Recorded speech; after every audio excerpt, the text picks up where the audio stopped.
Chapter 86: The Ancient Beast Mountain Range.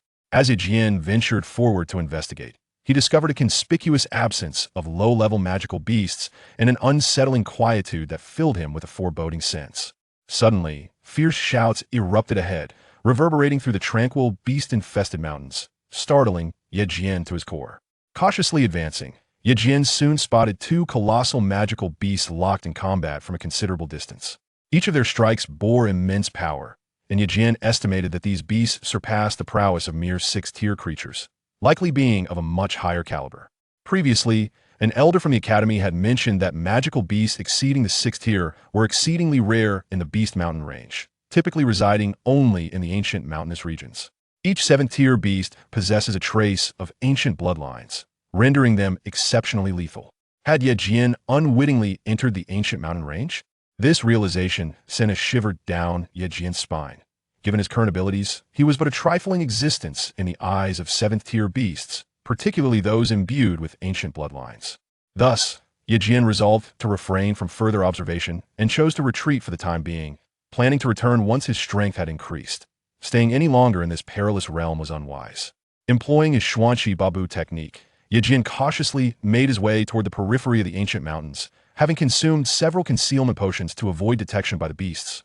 Otherwise, escape would be impossible. In this manner, Jian deftly evaded the ancient mountain range and subsequently marked the western area as a danger zone, advising the mercenary brothers to exercise caution in this locale. Of course, Jian's markings on the map would not easily reveal the peril of this place to others, as only he knew that his entry into the ancient mountains had been a mere accident. Most would find it nearly impossible to stumble upon. Jian had made a mark at the previous entrance, a sign only he could decipher, rendering it undetectable to anyone else. Although this section of the map was denoted as a danger zone, only Jian was aware of the true threats within, and he intended to keep this location concealed as it could prove invaluable to him. Having completed his exploration of the west, Jian spent a day organizing the map before setting off northward, intending to investigate the terrain in that direction, while the east was expected to require less effort. The eastern Beast Mountain range had already been thoroughly scouted by the mercenary base, and low-level beasts were abundant there, making it a prime choice for smaller mercenary groups. As long as Jian thoroughly surveyed the northern region, he would consider his task accomplished, for the map would reflect his first-hand explorations, clearly indicating areas inhabited by low-level and high-level beasts, thus aiding every mercenary group. Aware of the significance of this information, Jian set out with a spring in his step, accompanied by Xianxia. With Xianxia's assistance, Jian swiftly identified the territories of various magical beasts, encountering several sixth-tier creatures that inflicted some injuries upon him. However, as he was alone, he was still able to escape, ensuring his safety. In contrast to the outer Beast Mountain range, where the highest beasts were merely sixth-tier, Jian had barely entered the ancient mountain range before encountering two seventh-tier beasts, making him wary of venturing further, uncertain of the formidable creatures that might lie ahead. Through diligent practice and application over time, Jian had significantly honed his earth-level martial skill, Xianxia Babu, and he anticipated mastering it completely soon. Should he face that sixth-tier beast again, he would no longer fear it, for his speed had markedly increased. However, there was a slight downside. The technique was quite draining on his Xianxia, compelling Jian to reserve its use for critical moments. Nevertheless, Jian felt quite content, having acquired a life-saving skill that would undoubtedly aid him on his journey ahead. Thus, Jian's efficiency was remarkable, nearing the completion of his exploration of the northern Beast Mountain range, having spent a month and a half in this region. Presently, Jian's hair was quite unruly, a testament to the extended period without grooming. He resembled a wild man. Fortunately, a few days prior, he had bathed in a small river. Otherwise, Xianxia would have been reluctant to approach him due to his rather unpleasant odor. Knowing that he had nearly completed his reconnaissance of the Demon Beast Mountain range, Jian relaxed a bit and exchanged some items through the system for a mirror and scissors. Clumsily, he attempted to give himself a haircut, as his disheveled appearance was quite unbecoming of his current image. After a laborious effort, Jian finally resembled a normal person. Otherwise, this seemingly sunny young man was on the verge of becoming a disheveled old man. With only a small portion of the northern terrain remaining, Jian and Xianxia took half a day to thoroughly scout it out. Along the way, they encountered an injured level 5 demon beast, which Jian swiftly dispatched. After all, who could resist such a tempting morsel? Through 15 days of intense battles and explorations, Jian had also elevated his strength, now reaching the 7th level of the Great Martial Master.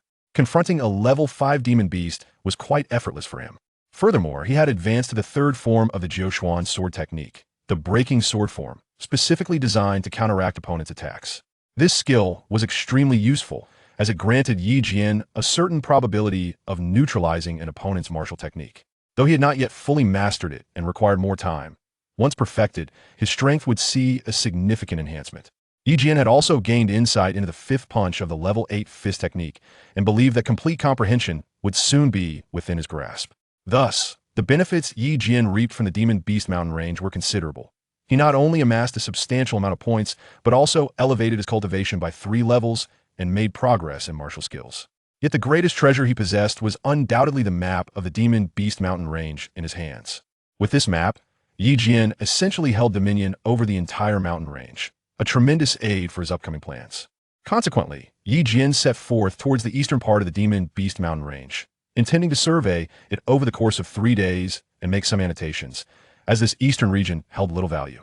This way, Jian could conduct his reconnaissance in the east and then smoothly return to commence his next course of action. Chapter 87. Return. Jian's exploration of the eastern regions proceeded remarkably well, aside from encountering a few advanced magical beasts towards the end. The journey was mostly populated by lower-level creatures. He also observed numerous mercenary groups hunting these beasts, notably the wild leopard mercenary group and the black bear mercenary group, which had essentially claimed the most advantageous positions. Although this irked Jian, he recognized that the time for confrontation had not yet arrived. After marking his observations, he set off towards the mercenary group's base. Unexpectedly, along the way, he encountered his comrades from the Demon Slayer mercenary group, under the leadership of Qingfeng. They were valiantly engaging a level 5 magical beast alongside a swarm of level 4 beasts. Jian watched from a distance, noting the remarkable synergy among the Demon Slayer brothers as they systematically cornered the magical creatures. In no time, a significant portion of the level 4s had been vanquished. Although some brothers sustained injuries, with the aid of their comrades, there were no casualties, which pleased Jian greatly. With a swift motion, Jian activated his mysterious energy and soon stood before the level 5 beast. Qingfeng, spotting Jian's arrival, was filled with joy. Together, they dispatched the formidable creature in short order. Jian's return invigorated the brothers, and they quickly eradicated the remaining beasts. He observed that Qingfeng's cultivation had notably progressed, exhibiting a newfound maturity. Under Jian and Qingfeng's guidance, they promptly cleared the battlefield, and with the remains of the magical beasts in tow, Jian and the brothers from the Demon Slayer mercenary group made their triumphant return. During the journey back, Jian inquired about recent developments. Qingfeng candidly reported that the Demon Slayer mercenary group was experiencing rapid growth, but was facing joint pressure from the wild leopard and black bear mercenary groups. However, there had been no significant conflicts, an admirable feat attributed to the diplomatic efforts of Liu De Hu and his brother. Had it not been for their astuteness in managing relations with various factions, the brothers of the Demon Slayer mercenary group might have been embroiled in warfare with other mercenary groups, which would have posed a considerable danger in Jian's absence. Now that Jian had returned, it was time to strategize the next steps. His immediate plan was to fully reclaim the entire mercenary base. Armed with a map of the entire magical beast mountain range, which held great allure for the mercenary groups, Jian was poised to take action. Upon returning to his camp, he discovered that the Demon Slayer mercenary group had grown to 800 members, establishing itself as a formidable force within the base. However, he learned that the wild leopard and black bear mercenary groups had united. Although they still operated as 2 entities, they effectively functioned as one. It seemed that once the wild leopard completely absorbed the black bear, Jian's Demon Slayer mercenary group would become a thorn in their side, necessitating his proactive preparations. Otherwise, should they consolidate their power, he would find himself at a severe disadvantage. The division of the Cold Gate has completely established itself at the mercenary base. Although the number of personnel is limited, they have fully integrated into the mercenary community, much to Jian's delight. The shops at the mercenary base, managed by Jean Lin, are thriving and have provided significant profits for the Cold Gate. With the support of the Cold Gate and the Demon Slayer mercenary corps, the auction house has also secured business from the mercenary base, causing the wild leopard and black bear mercenary corps to suffer a sharp decline in their operations. This is precisely why there is a concerted effort to suppress Jian. If he continues to develop at this pace, he may soon surpass them. After notifying the various leaders of the Cold Gate to convene, Jian plans to embark on an ambitious venture. Feeling the weight of the 2 arduous months he spent in the Monster Mountain Range, only he truly understands the hardships endured. Upon learning of Jian's return, his sister and Jinlin hurried over that very night, accompanied by several brothers from the Cold Gate, including the highly esteemed Zhao Fu and his brothers, as well as Li Ao and other hall leaders. Once everyone had assembled, Jian arranged a feast to celebrate and reconnect, as he had not indulged in alcohol for quite some time, which made him quite eager for the occasion. After a hearty meal, he learned that the influence of the Cold Gate within the academy had been growing increasingly formidable, leading to discontent among some faculty members, particularly an elder with whom Jian had a prior conflict. This elder frequently sought to trouble the Cold Gate, which infuriated Zhao Fu and the others. Yet they felt powerless to act. After allowing everyone to rest, Jian instructed them to participate early in the meeting the following day, as he had important matters to discuss. Later, in his quarters, he engaged in casual conversation with Zhao Fu, his sister, and the others, discovering that, over the past month, his sister and Zhao Fu's group had successfully advanced to the Grand Martial Master level, while Li Ao had reached the 2nd tier of Grand Martial Master at an impressive pace. His sister, with her extraordinary talent, had also attained the same level, which brought Jian great satisfaction. Li Ao expressed a strong desire to join the Demon Slayer Mercenary Corps, stating he would gladly relinquish his position in the Cold Gate, finding life there exceedingly dull, and wished to accompany Qing Feng to hunt monsters in the Monster Mountain Range. Jian reassured him that the members of the Cold Gate would eventually have their chance to participate, urging him not to rush. After offering these reassurances, Li Ao was left with no choice but to await Jian's command. Once Li Ao and the others departed, Jian's sister and Jinlin began to tease him, noting he had lost considerable weight recently, though his strength had notably increased, giving him a vibrant appearance. Jian explained that during his time in the Monster Mountain Range, he primarily consumed medicinal pills, leaving little room for rich foods, which made his weight loss inevitable, a fact that concerned his sister and Jinlin greatly. He also recounted various dangers he faced in the Monster Mountain Range, leaving both of them astonished. Naturally, Jian refrained from disclosing the severity of his injuries, as revealing such information would only cause them undue worry. The last question that Jian dreaded to answer pertained to Lin Yuna. However, both women were remarkably persistent, insisting on clarity. Ultimately, Jian found himself resorting to deception to conceal the truth. If they were to discover the intimate moments he shared with Lin Yuna, it could lead them to form unfavorable opinions about him. Thus, he chose to maintain his silence. After all, only Lin Yuna and he were privy to this matter, or so he thought. Upon reflection, he realized that there were indeed 3 individuals in the know, and he trusted that Lin's father would not speak indiscreetly. Therefore, Jian felt no immediate concern and resolved to keep it under wraps for the time being. He eventually dismissed the 2 women under the pretext of fatigue and began to rest. During his time in the Monster Mountain Range, he had not enjoyed a single peaceful night as sleep, as dangers lurked outside, demanding his vigilance to every sound. However, upon returning to his camp, he felt a sense of relief.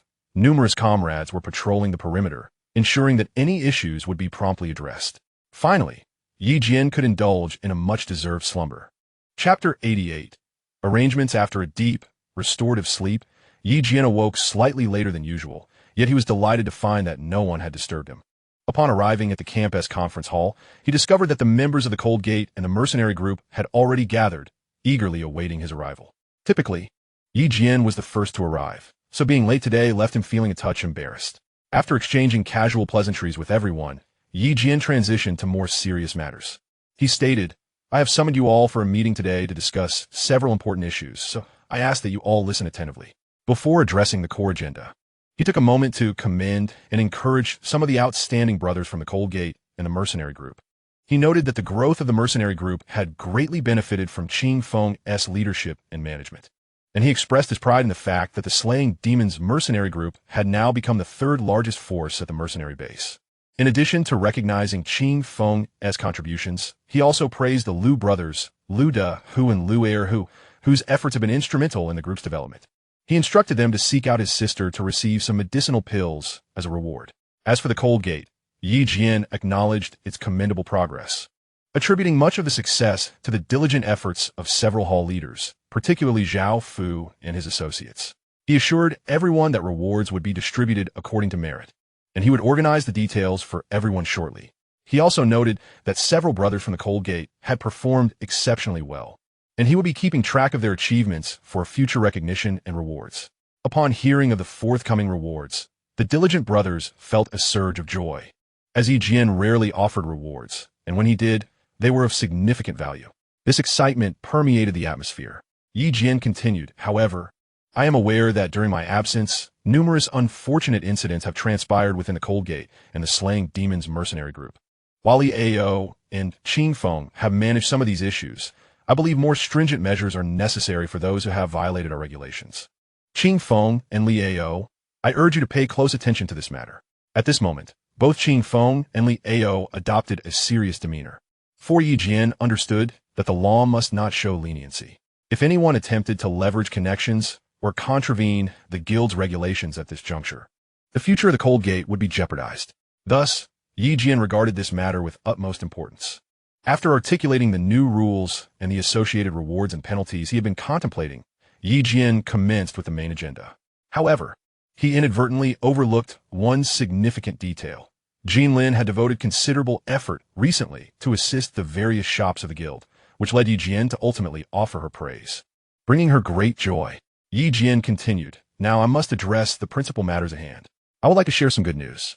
Each of you present here is a core member of either the Cold Gate or the mercenary group, and thus, I shall not conceal anything from you. My recent expedition to the Beast Mountain Range was not merely for the enhancement of personal strength. Rather, I was also tasked with surveying the terrain of the area. The findings have proven exceptionally fruitful. I have meticulously charted the geography of the western and northern regions of the Beast Mountain Range. In simpler terms, we now possess a comprehensive map detailing the distribution of magical beasts and resources in the entire area, which undoubtedly underscores the significance of this intelligence. This means that our Beast Slayer mercenary group holds a distinct advantage over other mercenary factions.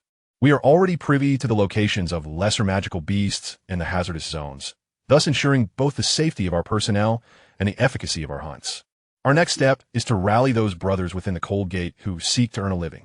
I am aware that many of our brothers come from humble backgrounds and endure hardship, while joining the Cold Gate affords them the opportunity to learn advanced martial skills. I noticed during my last visit that many of our peripheral members lacked adequate combat techniques. The focus this time will be on selecting from the peripheral members, enabling them to earn some income alongside the Cold Gate. I estimate that we will need around 800 individuals organized into teams of 10, resulting in 80 teams. Each team will require a capable and experienced leader from either the Beast Slayer mercenary group or the Cold Gate to guide them in their hunts for magical beasts. I will delegate this task to Qing Feng, and for every 100 individuals, a captain and a supervisor will be appointed. I will make the arrangements. Each Hall Master may submit their lists to me, and I will make the selections accordingly. This is where I will pause. Does anyone have any objections? At this juncture, Qing Feng inquired, Guild Leader, what will become of the remaining brothers in the Beast Slayer mercenary group? Additionally, how shall we address the matter of personnel placement? Jian pondered briefly before responding. The Beast Slayer mercenary group needs to form a high-level hunting squad primarily tasked with the elimination of more formidable magical beasts. The requisite number of members for each squad will require your organizational skills, Qing Feng, as the captain. At that time, I shall provide you with the map for your arrangements. The words of these peripheral members of the Cold Gate reveal their primary objective, to earn wealth. Thus, they must be barred from entering our encampment. Instead, we shall provide them with tents outside the camp of the Demon Slayer Mercenary Corps in the Cold Gate Division, allowing them to settle temporarily. They will be compensated based on the quantity and quality of the magical beasts they slay, but they may only exchange their rewards with the shops of the Cold Gate. Failure to comply will result in their expulsion from the team. Naturally, our shops will charge a nominal service fee, but it will be minimal, so rest assured. By adhering to the directives of our Mercenary Corps, we believe a substantial number of magical beasts can be hunted, and exceptional members may be invited to join our ranks. We shall proceed with these matters step by step. Jian noted that there were no objections from the others and continued. This matter is of utmost importance, so I urge everyone to carry out their duties diligently. The second issue at hand is to disseminate information from our mercenary base, announcing that the Demon Slayer Mercenary Corps possesses a map detailing the distribution of magical beasts. Those interested in viewing the map must join the Demon Slayer Alliance. This is the second task, to establish the Demon Slayer Alliance. This endeavor is crucial, yet it must be approached with caution. We should proceed slowly. After establishing the alliance, we will first seek out mercenary groups with whom we have amicable relations, providing them with premium maps of magical beast territories to ensure they reap the benefits. Gradually, we will gather additional members to join the alliance. As long as these initial mercenary groups benefit, others will undoubtedly be eager to join our Demon Slayer Alliance. Lu Dao, this task is entrusted to you. Seek out 10 mercenary groups, regardless of their size, as long as they display sincerity. However, they must contribute 30% of their profits to our Demon Slayer Mercenary Corps. Lu Dahu acknowledged, Leader, you can rest assured, I will accomplish this task effectively. Not to mention our provision of maps. Even with the current influence of our Demon Slayer Mercenary Corps, many will be eager to join. Jian was aware that Lu Dahu was flattering him, yet he chose not to expose it. Presently, the Demon Slayer Mercenary Corps was highly sought after. Other factions were keen to ally with them. If anyone joined Jian's alliance, it would place them in opposition to the Wild Leopard Mercenary Corps. Thus Jian did not anticipate swift fulfillment of these plans. Chapter 89, Envy of Flame. With that, Jian arranged these matters accordingly. After a few days, he received news that the Cold Gate was successfully recruiting members and was nearing completion, while the Demon Slayer Mercenary Corps was also well prepared. Qingfeng had been tirelessly working alongside Jian, dividing the Corps into 16 smaller teams, each tasked with the domain of a level 4 magical beast, strategizing to eliminate them. However, Jian harbored concerns about potential casualties. Therefore, he exchanged for a significant quantity of second-grade elixirs, which Qingfeng distributed, ensuring their lives would be safeguarded in critical moments. At present, Jian's strength was notably lacking in the realm of great martial masters. With a team of 50, there was only one great martial master amongst them. Such an arrangement could lead to complications in the event of unforeseen circumstances. At the very least, 2 great martial masters were essential. The situation on the side of the Cold Gate is rather similar. The Academy is not lacking in formidable martial artists, yet few are willing to join the Cold Gate. Therefore, Jian must contemplate the cultivation of senior members, enhancing the overall strength of both the Cold Gate and the Demon Slayer Mercenary Corps. He is pondering how to approach this matter, but for now, his focus remains on the affairs of the Mercenary Corps. News from Luda who indicates that several mercenary groups, each numbering in the hundreds, wish to join the Demon Slayer Mercenary Corps, though there are only 4 such groups. Luda who finds himself in a predicament. The situation at the mercenary base is quite tense, causing many groups to hesitate in confronting the Wild Leopard. Under such uncertain circumstances, few dare to take the plunge. These 4 groups harbor grievances against the Wild Leopard Mercenary Corps, which is why they seek to join the Demon Slayer Alliance. Jian is delighted by this development and has allocated a territory inhabited by level 3 magical beasts in the western region of the Beast Mountain Range for these 4 mercenary groups, which has filled their leaders with excitement. Typically, they would not dare to hunt in the west due to the inherent dangers and their unfamiliarity with the terrain, which could lead to encounters with level 5 magical beasts, resulting in significant casualties for their corps. However, Jian has provided them with detail maps, enabling them to easily locate this territory, which has stirred their enthusiasm. Eagerly, they set off with their entire teams to hunt, and Jian believes that if they return triumphantly, many will be inclined to join him. Furthermore, he conceived the idea of selling healing potions to these allied mercenary groups at a low price, which has brought immense joy to them. Just yesterday, someone joined the Demon Slayer Alliance solely for the affordable potions. It appears that this strategy of Jian's is indeed effective, as it ensures the smooth completion of the first step, allowing him to continue his development. Preparations at the Cold Gate have also been finalized, with 800 individuals brought forth, including 200 internal members, primarily team leaders and vice leaders. Jian has assigned Zhao Fu and several members who have reached the level of martial artist to manage these 80 teams, whose main objective is to tackle level 2 and level 3 magical beasts. Jian intends for them to gain experience, as many have never encountered magical beasts before, which poses a significant risk. Every participant has signed a waiver acknowledging the risks involved. Thus, should any casualties occur among the outer members, Jian will not provide compensation. In contrast, those who join the Cold Gate and the Demon Slayer Mercenary Corps will receive triple compensation in the event of death, prompting considerable envy among many. Due to the higher compensation offered by Jian compared to other mercenary groups, alongside a tripling of the amount, Many individuals were eager to join the Yi Jian Cold Clan and the Demon Slayer Mercenary Corps. However, the stringent requirements set by Yi Jian led to the elimination of numerous candidates. During the recent beast hunting expedition, it was rumored that Yi Jian would select exceptional members to join his ranks, thus generating considerable anticipation among potential recruits eager to showcase their abilities. In the span of just a few days, Yi Jian meticulously arranged for Zhao Fu and Qing Feng to lead a hunting expedition into the Beast Mountain range, scheduled to last for half a month, with hopes for a bountiful harvest.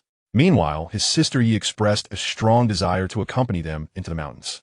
Although Yi Jian was reluctant to allow her to face the dangers of the Beast Mountain range, fearing for her safety, he ultimately conceded and permitted her and Jin Lin to join the expedition. Thus, Yi Jian led a small team comprising his sister and Jin Lin into the western region of the Beast Mountain range. Before them stood several level 4 magical beasts, which Yi Jian deemed easily manageable. However, he chose to refrain from intervening, allowing his sister the opportunity to hone her skills. Having already reached the Grand Martial Master realm, she was capable of handling the level 4 beasts, albeit with a deficiency in combat experience. This presented a perfect chance for her to train, while Yi Jian and Jin Lin observed attentively. Although Jin Lin had made some progress in her cultivation during this period, it was not substantial, largely due to the distractions stemming from the affairs of the Cold Clan. Yi Jian felt a sense of guilt and discreetly provided her with some high-grade elixirs and spirit stones to aid her advancement. While leaders above the rank of Hall Master received monthly allocations of high-grade elixirs and spirit stones, these were insufficient for their current needs.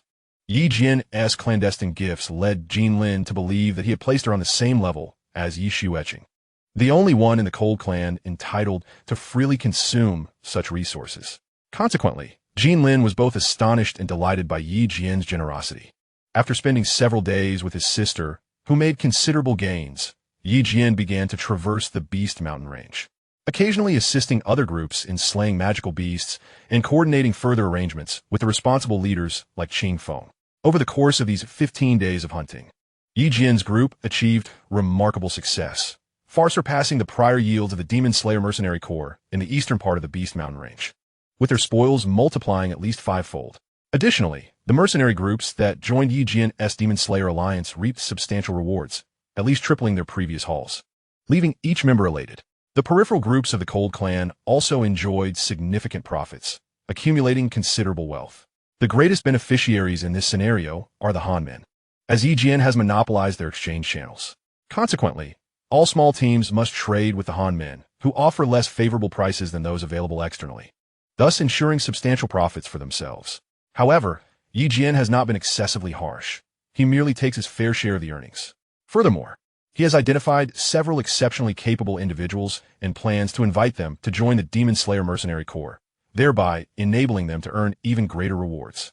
Upon returning to the mercenary base laden with spoils, Yi Jian has inevitably incited jealousy from the Wild Leopard and other factions, signaling the onset of trouble. Chapter 90, Trouble Approaches. After joining Yi Jian's Demon Slayer Alliance, the 4 mercenary groups have reaped considerable benefits, attracting the attention of numerous other factions. Disregarding the power of the Wild Leopard, many have opted to join Yi Jian's alliance, resulting in a rapid expansion to 20 mercenary groups within just 3 days. The alliance now boasts over 3,000 members, inciting fury in the Wild Leopard, who consequently seeks to confront Yi Jian. The Wild Leopard Mercenary Corps dispatched individuals to invite Yi Jian to a meal, yet he is acutely aware that their true intention is to acquire his beast map. After all, it is this very map, along with other perks, that has garnered such widespread support for him, much to the envy of the Wild Leopard. Reluctantly, Yi Jian agrees to the dinner invitation, fully aware that the days of peaceful coexistence with the Wild Leopard are likely numbered. Nevertheless, he is prepared for this eventuality. Currently, at the mercenary base, Yi Jian commands a force exceeding 1,000, and although this is still inferior to the Wild Leopard's strength, he remains unperturbed. His extensive arsenal, including the Zhuge crossbow and the Chuan Yun bow, bolsters his confidence.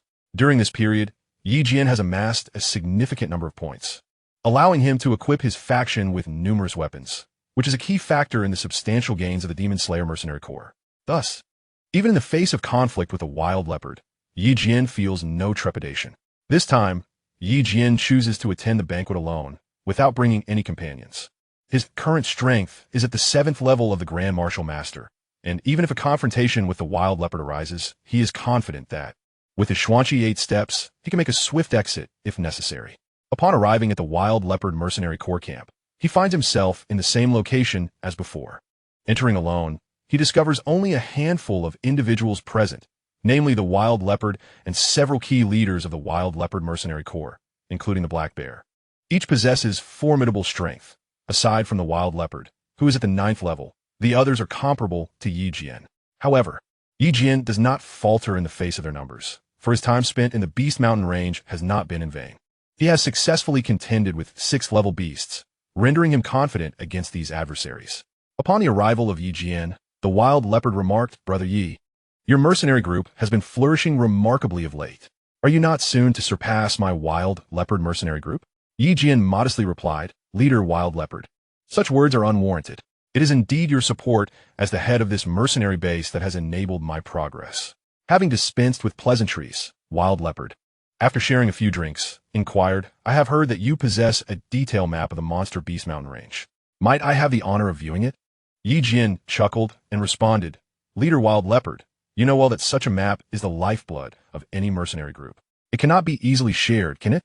Wild Leopard, undeterred, persisted, "I understand that, and I do not seek it without offering something in return. Brother Yi, I possess wealth, martial prowess, and even beauty. Name your price, and I shall ensure it's a fair exchange. You know my standing in a base. I do not seek favors lightly." Jian recognized the underlying threat in Wild Leopard's words, yet he was not foolish. To divulge the map would jeopardize his livelihood. Thus, he replied, "Brother, if you are insistent, I could acquiesce under certain conditions. You may view it if you join my Demon Slayer alliance and contribute 30% of your earnings to my Demon Slayer mercenary group." At this point, Wild Leopard's demeanor shifted, and the nearby black bear interjected, clearly irate. "Jian, do not be ungrateful. Wild Leopard is extending you a favor by offering a trade. Should you continue to disregard this, do not expect us to treat you kindly. Additionally, the death of a brother of mine may well be tied to you." Jian feigned ignorance, realizing that Black Bear had uncovered the earlier incident involving the demise of a leader from his mercenary group. However, he had no intention of confessing. "Leader Black Bear, it is not that I wish to withhold, but rather that I cannot. My comrades in the Demon Slayer mercenary group would never consent. So I'm afraid I must decline unless you join my alliance." Jian was fully aware that they would likely refuse to join his alliance, and he was prepared to confront them directly. Wild Leopard then stated, "If that is your stance, do not blame me for what follows. I advise you to be wary when traversing the night." Jian retorted, "What do you mean by that, Leader Wild Leopard? Are you suggesting that you intend to target me?" Wild Leopard replied, "If you disregard my goodwill, do not be surprised by my actions. Should you wish to remain in the mercenary base, remember that although your influence appears formidable, it would be quite easy for me to deal with you." At this point, Jian's patience began to wane. "Let us see who prevails then. Enough of this banter. I shall take my leave.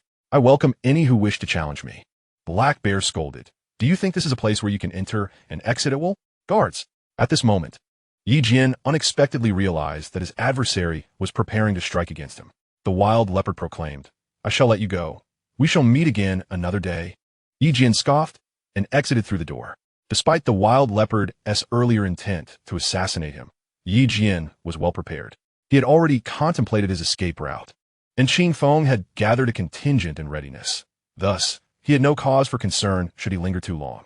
Even if he could not confront his foe, he had the means to flee, rendering any threats from the Black Bear mere attempts at intimidation. Moreover, Jian was assured that the wine he had consumed bore no poison, leading him to believe that the Wild Leopard would not dare to confront him on his own turf, as such an action would tarnish his reputation with accusations of treachery. When he overheard the Wild Leopard cautioning him to be wary on his return journey, he pondered whether an ambush was being plotted against him. This thought prompted a sense of caution in Jian. Should an ambush indeed occur, it would not be unexpected, as it was a tactic frequently employed by the Wild Leopard. As Jian traversed the path back, he sensed danger and heard sounds from above. Upon stealthily observing, he discerned the presence of figures on the rooftops ahead. Jian proceeded with utmost vigilance, consuming a pill that augmented his strength by 10% and cautiously advanced. Indeed, there were those intent on ambushing him. From the rooftops emerged numerous cloaked figures armed with bows and arrows, launching a volley towards him. Yi Jian deftly parried with his sword, deflecting every arrow aimed at him. However, it was apparent that the archers knew their arrows posed no threat to him, but sought to impede his progress instead, allowing their comrades to make their move. Engaging in combat, Yi Jian employed the Nine Mysteries sword technique, quickly discerning that most of his assailants boasted peak martial master abilities, with several at the Grand Martial Master level. Among them, the three leading figures matched his prowess closely. Yi Jian was not particularly concerned about the other cloaked figures. Rather, it was these three formidable opponents that posed a significant challenge, especially when they coordinated their attacks, indicating they were seasoned fighters. Consequently, Yi Jian found himself ensnared in a prolonged struggle. He surmised that these must be the Wild Leopard S-men, for no other faction within the mercenary base could possibly muster such a cadre of skilled warriors. Although Yi Jian could withdraw, he preferred to delay, planning to wait for Qing Feng and his men to arrive, allowing them to collectively eliminate these formidable opponents, who were presumably the backbone of the Wild Leopard Mercenary Corps. Should Yi Jian manage to vanquish them all, it would undoubtedly deliver a significant blow to the Wild Leopard. Employing the technique of Xianxia's 8 steps, Yi Jian skillfully resisted amidst the fray, occasionally consuming a chi-replenishing pill. His prowess seemed to amplify with each confrontation, while his adversaries fell one by one, inciting the ire of the group of black-clad figures. At that moment, the three black-clad individuals, intent on swiftly dealing with Yi Jian, were taken aback by his formidable skills, which left them feeling frustrated yet acutely aware of his significance. Thus, they resolved to unleash their martial techniques upon him. One of the black-clad foes prepared his technique, and Yi Jian braced himself to endure the strike, feeling the instability of his internal Xianxia. Infuriated by the blow, he invoked his Xianxia technique, instantly elevating his strength to the 9th level of Grand Martial Master. With a swift and decisive swordbreaker move, he injured one of the black-clad men, just as his own reinforcements arrived. Qing Feng, accompanied by no fewer than 200 mercenaries, swiftly surrounded the black-clad figures, catching them off guard as they had intended to ambush Yi Jian. Though the black-clad individuals were resilient, Qing Feng's men comprised the elite of the Demon Slayer Mercenary Corps of the Han clan. Within half an hour, they were decisively subdued. Yi Jian commanded that the heads of the three leading black-clad foes be severed and delivered as a surprise to the Wild Leopard. With that, he returned to the camp, recognizing the need to prepare for the impending confrontation. Anticipating that the Wild Leopard would seek vengeance upon discovering the fate of their ambushed men, Yi Jian summoned all members to the mercenary camp, instructing them to close the shops at the base to confront the Wild Leopard Mercenary Corps. Concerned about the risk of a surprise attack due to the dispersal of forces, he believed that consolidating everyone would facilitate better management and action. Yi Jian also took early precautions around the camp, digging extensive trenches filled with traps outside, while fortifying the camp with stone and hard earth for improved defense. The walls were equipped with cloud-piercing bows to counter the Wild Leopard's offensive. In this manner, Yi Jian made ample preparations, reallocating some personnel, including several experts from the Han clan, led by young Master Wang. He devised additional strategies to confront the impending battle, recognizing that the Wild Leopard Mercenary Corps, capable of controlling the entire mercenary base, possessed considerable strength, thus requiring his utmost caution. Thus, Yi Jian remained occupied until dawn, arranging for the heads of the three men in black from the previous day to be delivered, eager to observe the reaction of the Wild Leopard. With preparations complete, he steeled himself for the impending confrontation. By noon, news arrived that Wild Leopard, incensed by the loss of his men, had begun gathering forces to confront Yi Jian. The clash between Yi Jian's Demon Slayer Mercenary Corps and the Wild Leopard Mercenary Corps had spread throughout the mercenary base, drawing the attention of many. Apart from the 4 mercenary groups that had previously come to Yi Jian's aid, others merely watched, convinced that Yi Jian would be vanquished by the formidable Wild Leopard. Reports indicated that Wild Leopard had mustered over 3,000 men, including members of the Black Bear Mercenary Corps, alongside numerous affiliated groups, bringing the total to an estimated 5,000 or more. In contrast, Yi Jian had only 600 from the outer ranks of the Cold Gate, 200 from within, and around 1,600 from the Demon Slayer Mercenary Corps, totaling a maximum of 2,000, further diminished by the reassignment of several hundred men to young Master Wang and Liao. As such, Yi Jian could rely on merely 1,500 individuals, of whom only about 600 were truly battle-hardened elites, while the rest lacked sufficient strength. Nevertheless, Yi Jian knew he had no choice but to face the challenge head-on. With the camp fortified, Yi Jian exchanged for a substantial supply of crossbow bolts and penetrating arrows, resolved to engage in a war of attrition. Though his forces were somewhat lacking in strength, the resources at his disposal were impressive, stocked with a vast array of healing potions, energy-replenishing elixirs, and weaponry. Thus, he planned to endure, testing who would ultimately prevail. As night fell, the Wild Leopard Mercenary Corps, having gathered a considerable contingent, advanced toward Yi Jian's camp. By evening, Yi Jian's encampment was encircled, with estimates suggesting that the opposing force exceeded 8,000.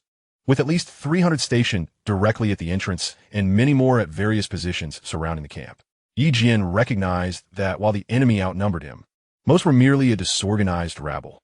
He surmised that the core strength of the opposing force did not exceed 3,000, with the additional 5,000 likely there to intimidate him psychologically, despite his awareness. The sight of the darkened tents and throngs of people outside instilled a significant amount of pressure among his brothers in arms.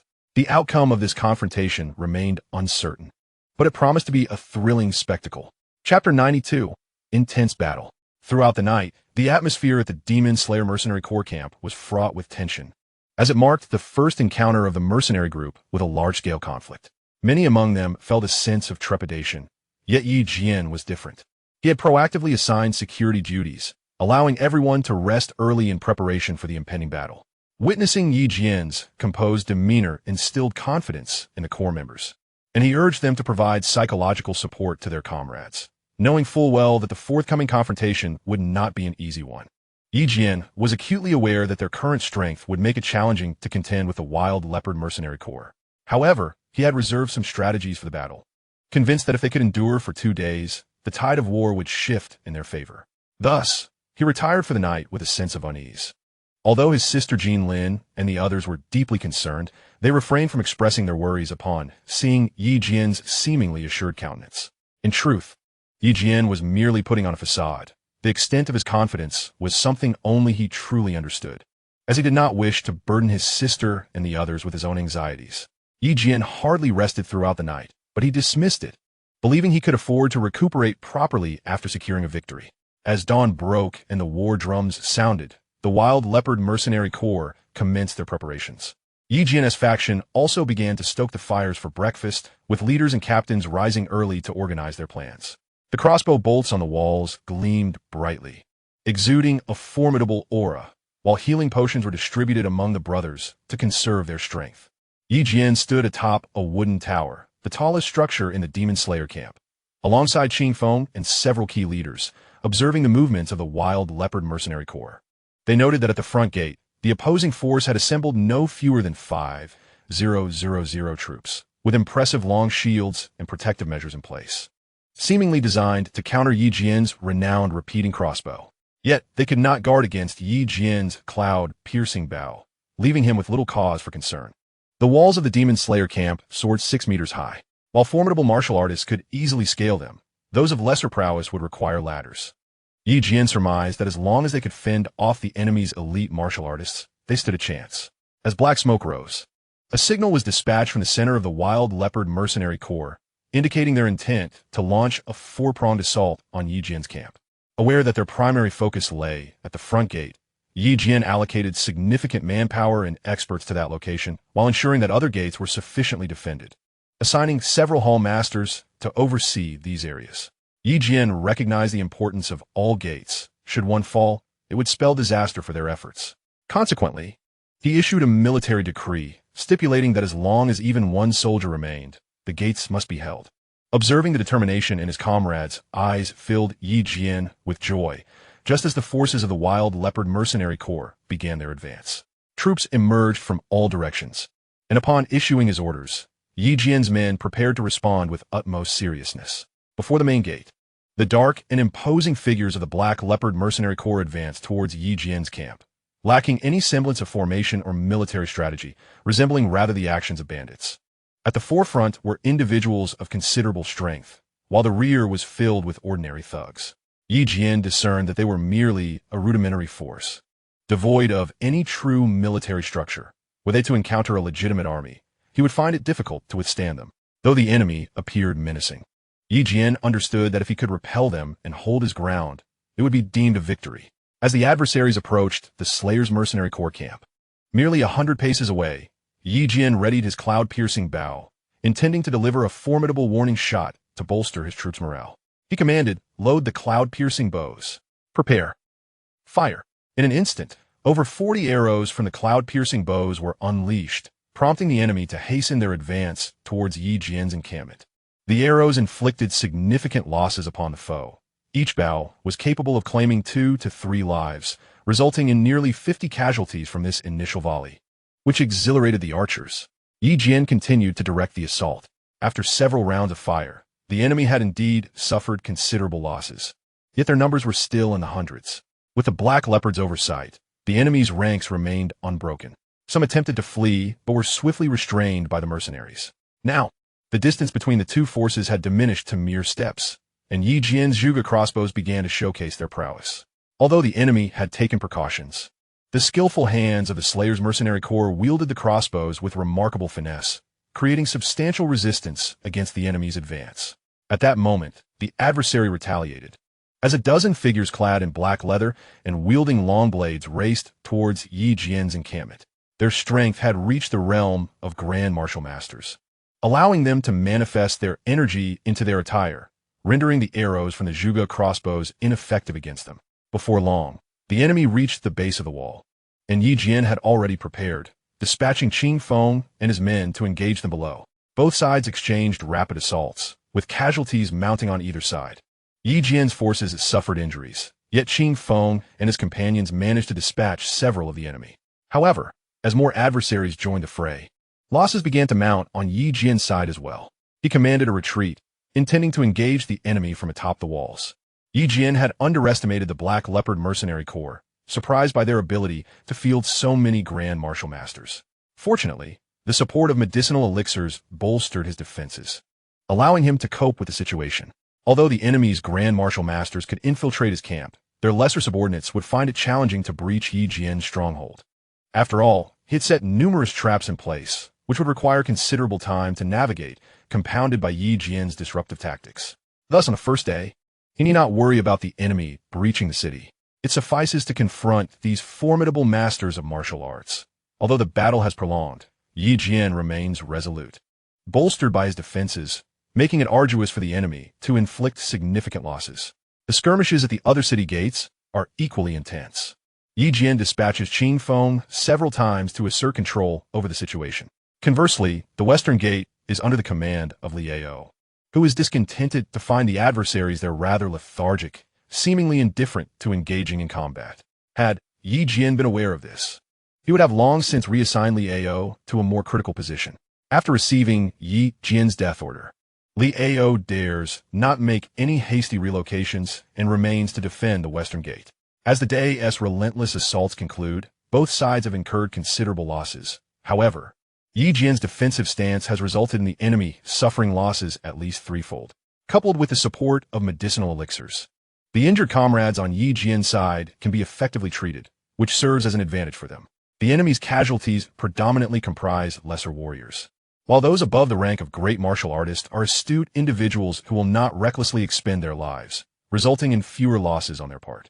Jian's side has suffered multiple injuries, with 2 great martial artist brothers sacrificing their lives, while the enemy has lost at least 6.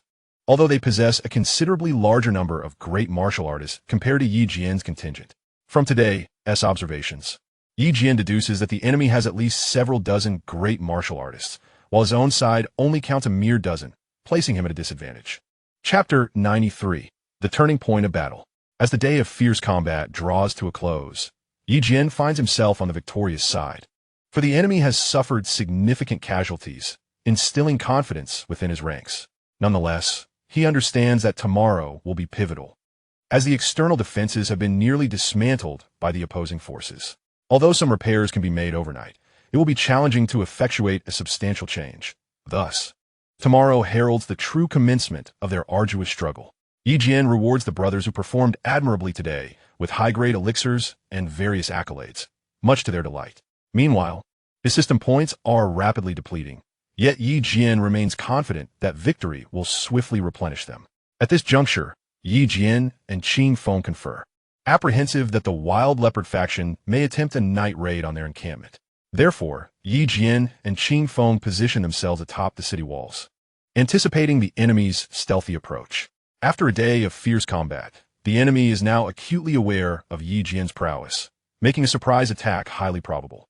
Yi Jian assembles all great martial artists atop the walls to await the impending assault, withdrawing most of the other brothers, as he surmises that the enemy will not dispatch many warriors below the rank of great martial artist for a covert operation.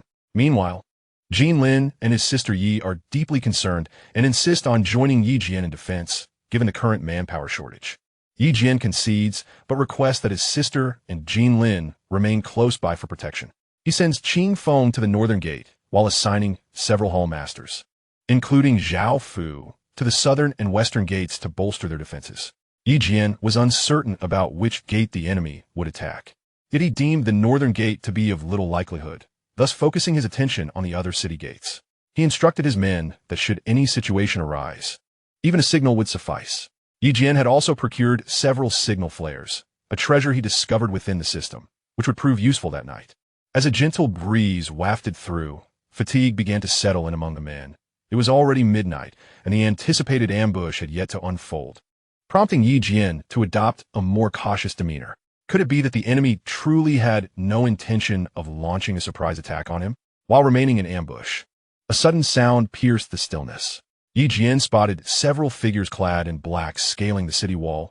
Upon closer inspection, there were merely 3 of them. Without hesitation, Yi Jian struck, swiftly eliminating one before the remaining 2 even realized what was happening. A fierce battle ensued between Yi Jian and the 2 adversaries.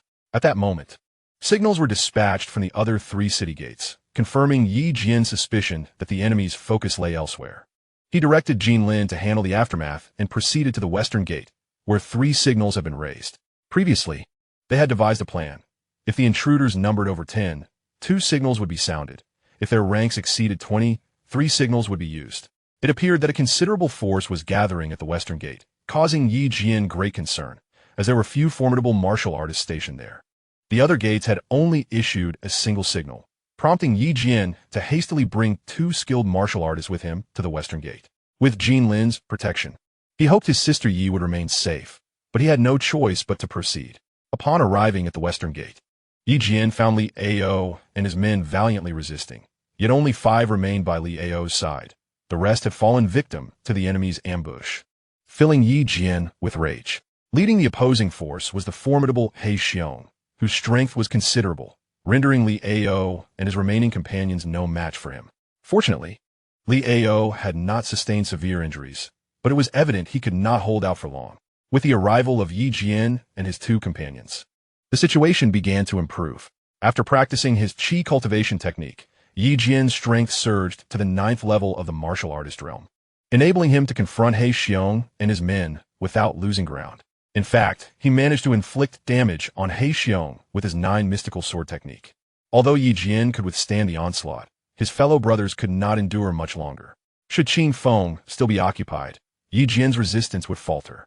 After dispatching one of the black-clad adversaries, Yi Jian suffered an injury from He Xiong, but it was not grave. After consuming a healing elixir, he engaged He Xiong once more. By then, the brothers in the camp had awakened and rushed to provide assistance, with Qing Feng also arriving. Seeing that the surprise attack had failed, He Xiong ordered a retreat, but Yi Jian was determined not to let them escape unscathed, leaving behind several corpses in the aftermath. Thus, the night passed in a semblance of order, yet the toll was significant. 4 esteemed martial masters perished on Yi Jian's side, 3 from the direction of Shimen and 1 from the north gate. Additionally, Li Ao sustained injuries, which presented considerable challenges. The remaining brothers suffered substantial losses as well, while the adversary endured similar fates, marking their ambush a success. After soothing the spirits of his comrades, Yi Jian began to strategize for the daylight confrontation. The recent skirmish had nearly ushered in dawn, and following the disturbances inflicted by the enemy, Yi Jian's forces had not rested adequately, resulting in a considerable decline in morale. Beyond his apprehensions regarding the imminent battle, Yi Jian was also troubled by matters concerning young Master Wang. Previously, Yi Jian had dispatched Wang with a significant contingent, intending to secure reinforcements for today's decisive clash. Yi Jian instructed young Master Wang to seek assistance from the Lin and Wang families at the auction house, hoping to procure formidable martial masters to launch a surprise attack on the wild leopard's forces from behind. This would allow Yi Jian's side to draw fire while Wang's men executed a flanking maneuver, thereby increasing the likelihood of victory through their combined efforts. However, Yi Jian fretted over the possibility that Wang might not arrive in time, which would severely hinder their capacity to withstand the day's onslaught. The night's ambush had already inflicted considerable casualties, delivering a profound blow to morale. If Yi Jian's forces could not endure today, all would be lost. Yet, surrender was not in Yi Jian's nature. After organizing his comrades for continued preparation, they faced the impending confrontation. On the opposing side, the wild leopard had gathered all his troops at the front gate, seemingly intent on launching a frenzied assault on Yi Jian's defenses, a development that could be advantageous for Yi Jian. During the day's battle, the enemy sought to exploit their numerical superiority, having nearly neutralized the external mechanisms and defenses. Thus, they relied on a strategy of overwhelming numbers to confront Yi Jian. Yi Jian's forces were organized into 3 shifts to counter the onslaught. Waves of attackers surged forth, but Yi Jian's men valiantly resisted, though they suffered significant losses with each successive wave. The conflict devolved into brutal melee. The number of injured on Yi Jian's side escalated, while the enemy continuously dispatched fresh, invigorated fighters, making resistance increasingly arduous. Fortunately, under Yi Jian's leadership, morale remained relatively intact. Qing Feng and his companions fought fiercely alongside Yi Jian at the forefront. Though they had sustained minimal injuries, their internal energy and physical endurance were waning. Without the steadfastness of Yi Jian and his companions, the city gates would have surely succumbed to the enemy long ago. At that moment, a new crisis emerged as the wild leopard led the black bear and other formidable martial masters into the fray, overwhelming Yi Jian's already beleaguered forces. Would Yi Jian truly fall to the wild leopard? Yet, fate had not abandoned him. At that critical juncture, young Master Wang arrived with reinforcements, launching an assault on the rear of the wild leopard's ranks. Chapter 94, Victory. As the wild leopard forces approached, Yi Jian discerned the arrival of reinforcements from behind. Though few in number, he recognized that these were not mere soldiers, but elite fighters from the Wang and Lin families. With a hearty laugh, Yi Jian encouraged his comrades, proclaiming, "Hold on, our allies have arrived." At that moment, the brothers realized that chaos had erupted in the rear ranks of the wild leopard, igniting an exhilarating fervor among them, enhancing their combat prowess. Upon discovering that their camp was under siege, wild leopard dispatched the black bear to mount a defense, while he himself engaged Yi Jian in a fierce battle. Indeed, the prowess of wild leopard was formidable, being a master of the 9th realm of martial arts, and Yi Jian found himself straining to keep up. After battling for a full day and night, his body was weary, yet he understood that if he could endure just a bit longer, victory would be within reach. He was acutely aware that faltering now would alter the tide of battle, and thus he persevered. Wild leopard, recognizing Yi Jian's significance, unleashed merciless attacks that made it increasingly difficult for Yi Jian to counter. Both fighters employed their martial skills, with wild leopard astonished by the potency of Yi Jian's techniques. Despite utilizing all his current martial arts, Yi Jian found himself evenly matched, both sustaining injuries, yet he was on the brink of collapse. In a desperate bid to buy time, Yi Jian resorted to the 8 steps of mysterious energy, a technique of earth-grade martial arts, which baffled wild leopard and compelled him to continue the pursuit. Meanwhile, the situation at the city gate grew dire as Yi Jian's forces struggled to hold their ground. His sister and Jean Lin joined the fray, but the tide seemed unyielding. At last, reinforcements arrived. An elder tossed something towards wild leopard, which upon closer inspection turned out to be the severed head of the black bear, leaving Yi Jian astounded. This elder was none other than his old friend, Lin Lao, indicating that Lin Yuner had also come, as Lin Lao typically safeguarded her. Elated, Yi Jian felt a surge of hope. With the support of the Lin family's formidable warriors, Wild Leopard and his men were swiftly repelled by Lin Lao. Realizing the strength of Yi Jian's reinforcements, Wild Leopard decided to retreat. However, Yi Jian would not permit such an escape. As Wild Leopard fled, both he and Qing Feng struck, and the already wounded Wild Leopard was swiftly overwhelmed. Severing Wild Leopard's head, Yi Jian proclaimed, "Your leader has been slain. Those who lay down their weapons may be spared." The morale of the Wild Leopard mercenaries is shattered at his words.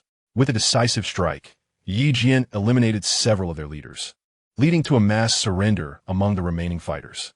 On the city walls, the members of the Han Men and the Demon Slayer Mercenary Corps erupted in cheers, exclaiming, "Victory! Victory! Our leader is mighty!" Thus, the remnants of the Wild Leopard mercenary group scattered, some fleeing, some perishing, and others surrendering, effectively falling under Yi Jian's command. This time, a significant number of assistants were dispatched. The Lin family sent forth dozens of skilled warriors, while the Wang family contributed a considerable force as well. Yi Jian was pleasantly surprised by their swift arrival to aid him against the Wild Leopard. After instructing Qin Feng to attend to the remaining matters, Yi Jian welcomed the elite from the Lin and Wang families into the camp's main hall for respite. He also arranged for generous gifts, which delighted the guests, who were impressed by Yi Jian's thoughtful hospitality. As Lin Yuner entered, she immediately exclaimed, "Young Master Yi, you have truly outdone yourself this time, managing to subdue the Wild Leopard. I am in awe." Yi Jian chuckled wryly, stating, "It is not as grand as it seems. Without the timely assistance of the Lin and Wang families, victory would have been elusive. I extend my gratitude once more to all of you." Young Master Wang interjected, "Yi Jian, there is no need for formalities. When my brother is in trouble, I shall certainly persuade my father to assist you. I trust this time I have not brought you any shame, as I have brought along most of the Wang family's elite." Thus, Yi Jian's confrontation with the Wild Leopard mercenary group concluded in triumph. However, he suffered considerable losses, particularly among his senior members. Despite the sacrifices, the rewards were substantial. Yi Jian gained renown from this battle, solidifying his position within the mercenary base and garnering attention from various factions in Xingyang County. The support from the Wang and Lin families unsettled the Li family, who had previously harbored grievances. Yet, Yi Jian remained in a state of victory, though he realized he needed to address the aftermath of this conflict. Having eliminated over 1,000 members of the Wild Leopard mercenary group, Yi Jian mourned the loss of over 300 loyal followers, which weighed heavily on his heart. All of the formidable martial artists from the Wild Leopard were vanquished, and after eliminating several leaders among the ordinary members, Yi Jian chose to release the remaining ones. Keeping them would impose an unnecessary financial burden, and since the chaos had largely subsided, he deemed it appropriate to let them go. Yi Jian was not a heartless individual. It would be unwise to execute the remaining 1,000. Such actions would tarnish his reputation within the mercenary base, as he aimed to develop further within that realm. Additionally, he sought to compensate the fallen brothers from the Han Men and Demon Slayer mercenary groups. Previously, he had offered triple compensation. This time, he intended to provide quintuple compensation. This was Yi Jian's first experience in such a large-scale battle, and offering generous recompense would foster loyalty among his comrades. Though Yi Jian expended considerable resources, he instilled confidence in his brothers, earning their respect and commitment. The prospect of serving under Yi Jian, with the assurance of substantial compensation in the event of sacrifice, was a compelling reason for many to rally behind such a leader. Thus concluded Yi Jian's victorious battle, prompting him to contemplate the control of the entire mercenary base. Although Yi Jian currently possesses unmatched strength, the challenge of dominating the mercenary base is formidable, given the multitude of mercenary groups within. It is unreasonable to expect all of them to join his Demon Slayer mercenary corps. Managing such a vast number of individuals is beyond his capacity. Furthermore, if he were merely to assume the title of leader over the mercenary base, it would render him no different from a wild leopard. This dilemma greatly troubles Yi Jian, indicating the need for a flawless strategy. Chapter 95. The flourishing of the Demon Slayer Alliance following the resounding triumph of Yi Jian's Demon Slayer Mercenary Corps. An immense wave of recognition ensued. Leaders from various mercenary groups came to congratulate him, presenting an array of gifts, seemingly eager to curry favor with the new chief of the mercenary base. At this juncture, Yi Jian stands unmatched in power, with no rival capable of comparison. While the remaining groups primarily consist of smaller contingents, typically numbering in the hundreds. Simultaneously, the Demon Slayer Mercenary Alliance has seen commendable growth, attracting over 50 mercenary groups to join its ranks.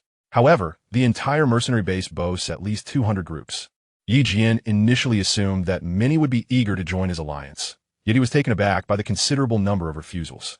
This piqued his curiosity, but he recognized the need for caution and decided to gather intelligence before proceeding with further arrangements. Yi Jian had envisioned a scenario where all mercenary groups within the base would join his Demon Slayer Alliance, effectively granting him control over the entire base. His plan included redistributing territories within the Monster Beast mountain range based on the number of members in each group, thereby asserting dominance over the entire region. He intended to collect a portion of the profits, thus gaining control over their economic activities. Additionally, he aimed to dominate the Spirit Stone export business. But he realized the necessity of first uniting all groups under the Demon Slayer Alliance before addressing other matters. However, the initial stage has encountered obstacles, causing Jian some frustration. Upon investigation, he discovered the underlying reasons. Many mercenary groups fear that joining the Demon Slayer Alliance would lead to their absorption by Jian, unwilling to relinquish their hard-earned mercenary core to another. This sentiment is prevalent among a significant portion of the groups. This issue is rather straightforward to resolve. Jian merely needs to enhance the alliance system structure to prevent such occurrences. Moreover, Jian has no intention of controlling their mercenary groups. His primary aim is to oversee the economic activities of the entire mercenary base in the Monster Mountain range. Another obstacle to the advancement of Jian Slayer's alliance is that, following the demise of the Wild Leopard and Black Bear mercenary groups, the eastern region of the Monster Mountain range has fallen under the control of these groups, allowing them to reap considerable profits. Thus, they are unlikely to join Jian's alliance. Currently, these two factors are the sources of the problem, compelling Jian to address them one by one. Regarding the first issue, Jian has issued a new announcement stating that the alliance will not interfere in the internal management of the mercenary groups. Members need only contribute the stipulated profits to the alliance. Additionally, a contract will be signed, and each mercenary group will designate a representative to vote on significant matters concerning the alliance. This means that decisions within the alliance are not solely dictated by Jian, but require collective voting. The Slayer's mercenary group primarily manages the alliance, providing members with maps of the Monster Mountain range and resource support. For instance, upon joining the alliance, they can access resources from the Han clan, including elixirs, martial arts techniques, and weapons, all offered at reduced prices. Once this information circulated, the number of individuals joining the alliance began to increase significantly. Furthermore, mercenary groups that joined the Slayer's alliance during this period experienced impressive gains, which further encouraged others to join. Gradually, the Slayer's alliance has expanded, now boasting over 100 mercenary groups. Jian is immensely thrilled, believing that it will not be long before all mercenary groups come on board. However, the process of integration is not without its challenges. Problems have indeed arisen. Presently, several mercenary groups controlling the eastern region of the Monster Mountain range have established a rival alliance called the Hunters Alliance, adopting both the methods and the name in a manner that leaves Jian somewhat speechless. Since they have territorial control over the eastern region, they also possess the means to attract members. Remarkably, within a few days, they managed to enlist over a dozen mercenary groups. This development has irked Jian, as they are encroaching upon his territory and competing for resources.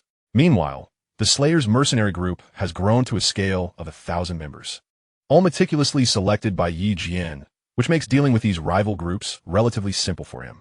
To avert a repeat of previous conflicts, Jian has instructed Qingfeng to lead a team into the Monster Mountain range to handle these rival mercenary groups, sparing the innocent ones and focusing solely on the instigators.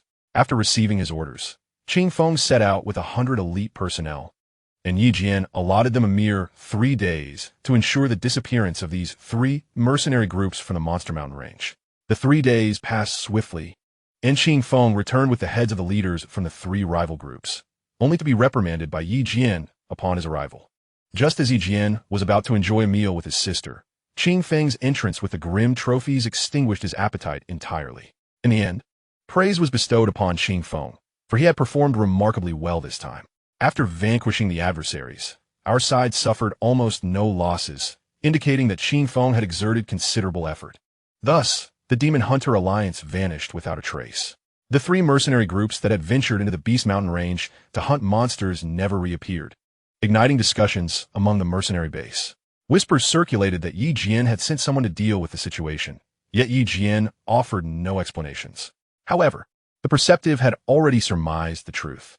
Following Jian's display of authority, the remaining mercenary groups hastily aligned themselves with Jian's Demon Slayer Alliance. Of course, a few short-sighted mercenary groups remained, and under Jian's coercive persuasion, those susceptible to temptation were lured, while others were dealt with decisively. Within a month, All mercenary groups had joined Yi Jian's Demon Slayer Alliance. Yi Jian assumed the role of the alliance leader, with Qing Feng as his deputy and the leader of the Demon Slayer Mercenary Corps, establishing the alliance firmly under Yi Jian's dominion.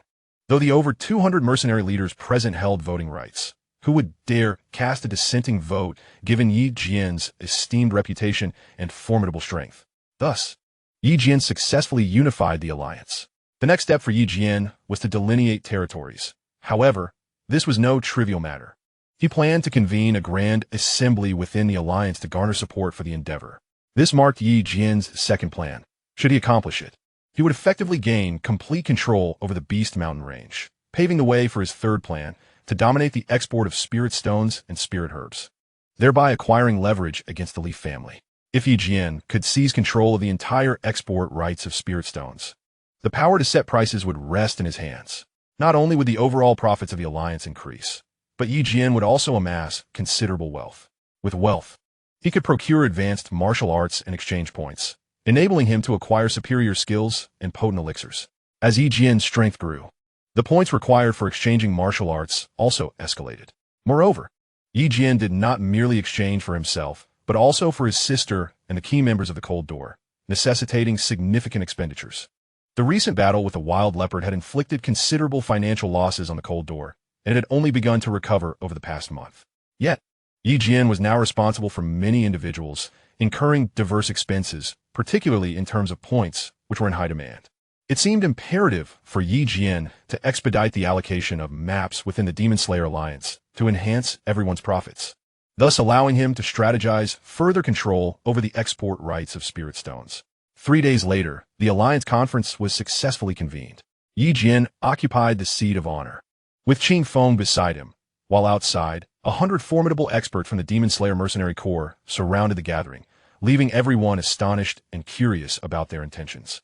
In truth, Yi Jian was concerned that certain individuals might refuse to cooperate, which would place them under a modicum of pressure. Once everyone had gathered, Yi Jian commenced his address. Everyone, please quiet down. I am Yi Jian, the leader elected by you all. Today, I have summoned you to discuss an important matter that requires your votes. Hence we are convening this meeting.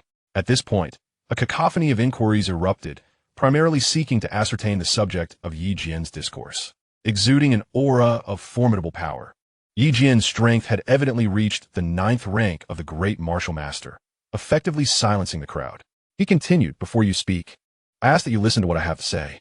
I will allow time for discussion later, but during my address, I kindly request your cooperation. With Yi Jian asserting his authority, the room fell silent once more. He proceeded, recently, I have received reports indicating that certain large mercenary groups are bullying smaller ones, seizing their territories inhabited by magical beasts. This truly saddens me, as these territories were painstakingly discovered by me over the course of 2 months. Yet, rather than engaging in proper hunting, you have turned against one another. This is disheartening, to say the least. However, I shall refrain from naming the offending groups today to spare you some dignity.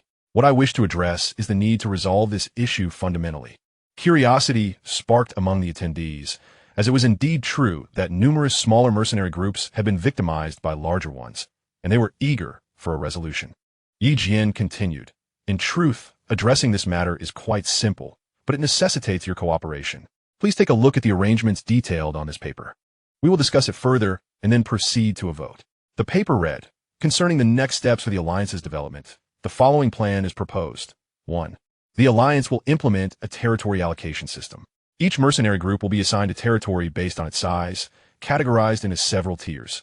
Groups of fewer than 50 members, 100 members, 300 members, 500 members, and 1,000 members. Territories will be allocated according to the size of the group, and each month, groups of the same tier will be required to exchange territories to ensure equitable treatment. Any violations of this regulation, including refusal to change territories, will result in a revocation of alliance membership. 2. Regarding profit distribution, to support smaller mercenary groups, the profit-sharing model will be determined based on collective earnings. Groups with fewer than 100 members, including those of 100, will only need to contribute 20% of their profits, while groups exceeding 100 will contribute 30%, with no possibility of exceeding this share in the future. After Yi Jian's exposition, he invited discussion. Following a thorough dialogue, he remarked, Both of these regulations are relatively fair, and I sincerely hope for your approval. After all, internal strife will only hinder our development. Please reflect on this matter carefully. After waiting for half an hour, Jian declared, "It is time to vote. Those who agree, please raise your hands. Those who dissent may stand up, allowing everyone to see clearly." Upon uttering this phrase, Jian's tone bore an unmistakable hint of intimidation. Most individuals, though somewhat reluctant, acquiesced under Jian's imposing presence. Surprisingly, a few impetuous souls chose to stand, yet their actions would not alter the situation. Jian specifically instructed Zhao Fu to take note of these individuals, intending to arrange something for them later. Thus, the assembly concluded seamlessly, and Jian's second scheme came to fruition. The next consideration would be how to regulate the export of spirit stones, as this issue would implicate the profits of the four prominent families of Qingyang County. Hence, Jian could not act hastily. It appeared that a period of stability was required. Jian had yet to fully command the entire mercenary base, a process that demanded time. As long as everyone followed Jian, they would experience the benefits he brought, at which point he could be deemed to have truly controlled the mercenary base. Jian entrusted Qin Feng with the specifics of the allocation, striving for relative fairness in the distribution of territories. While complete equity might be unattainable, adjustments could be made after a month, which would still maintain a semblance of fairness. After assigning Jin Lin to assist Qin Feng with this task, Jian returned to the Han sect with his sister. It had been some time since his last visit, and currently, only Zhao Wu was managing affairs within the sect, as the other hall masters had been reassigned to the base due to the overwhelming tasks at hand. Jian was in dire need of personnel, particularly those he could trust. Although it had been a while since his last return, the atmosphere in the Han sect was quite pleasant. Upon Jian's arrival, the members expressed their joy and eagerly approached him for martial arts guidance, which he willingly provided, sharing valuable experiences. The Han sect within the academy had grown significantly, now boasting 800 members, while the base's Han sect branch comprised another 500 individuals. Consequently, the strength of the Han sect was formidable. Jian contemplated whether to consolidate the strength of the Han sect within the mercenary base, which would enable him to exert control over the entire sect. However, he recognized that the academy's Han sect could not be abandoned, as he still relied on it to attract talent. After all, development is inherently tied to skilled individuals. Those who gain admission to the academy typically possess high cultivation potential, and with proper nurturing, Jian could cultivate numerous adept practitioners. From his recent encounter with the wild leopard, Jian understood the significance of having skilled allies. Had he possessed 100 martial masters at that time, dealing with the wild leopard would have been considerably easier. Each advancement in rank signifies a distinct transformation. A martial master can contend with 5 martial practitioners, while martial spirit can at least face 2 or 3 martial masters. This explains why Elder Lin was able to effortlessly subdue the wild leopard previously. Despite the comparable strength of the two individuals, the distinction between those who have broken through and those who have not is evident. Master Lin has ascended to the realm of the grand martial artist, achieving the martial spirit stage, while the wild leopard remains at the 9th level of the grand martial artist, yet to break through. Hence, strength is a crucial determinant in warfare, at times. A single expert can alter the entire course of events. This compels Jian to consider cultivating a cadre of adept warriors of his own. In Chapter 97, titled Strengthening Forces, Jian's own prowess is also on the rise. Although he may not rank as the foremost expert within the mercenary base, he is certainly among the elite. However, he does not yet consider himself a master, as he is aware of several elder figures within the base whose formidable abilities remain concealed. Had they chosen to reveal themselves, the wild leopard would not have been able to assume leadership. Despite the significant commotion Jian has stirred at the mercenary base, it has failed to attract the attention of these elders, suggesting they are engrossed in their own cultivation, detached from worldly affairs. For Jian, the aspiration to transcend to the martial spirit realm seems daunting, as each level of breakthrough requires immense effort and considerable time for cultivation. Currently, he can only accumulate experience gradually. Fortunately, with the assistance of a remarkable system, he occasionally exchanges for advanced techniques and potent elixirs.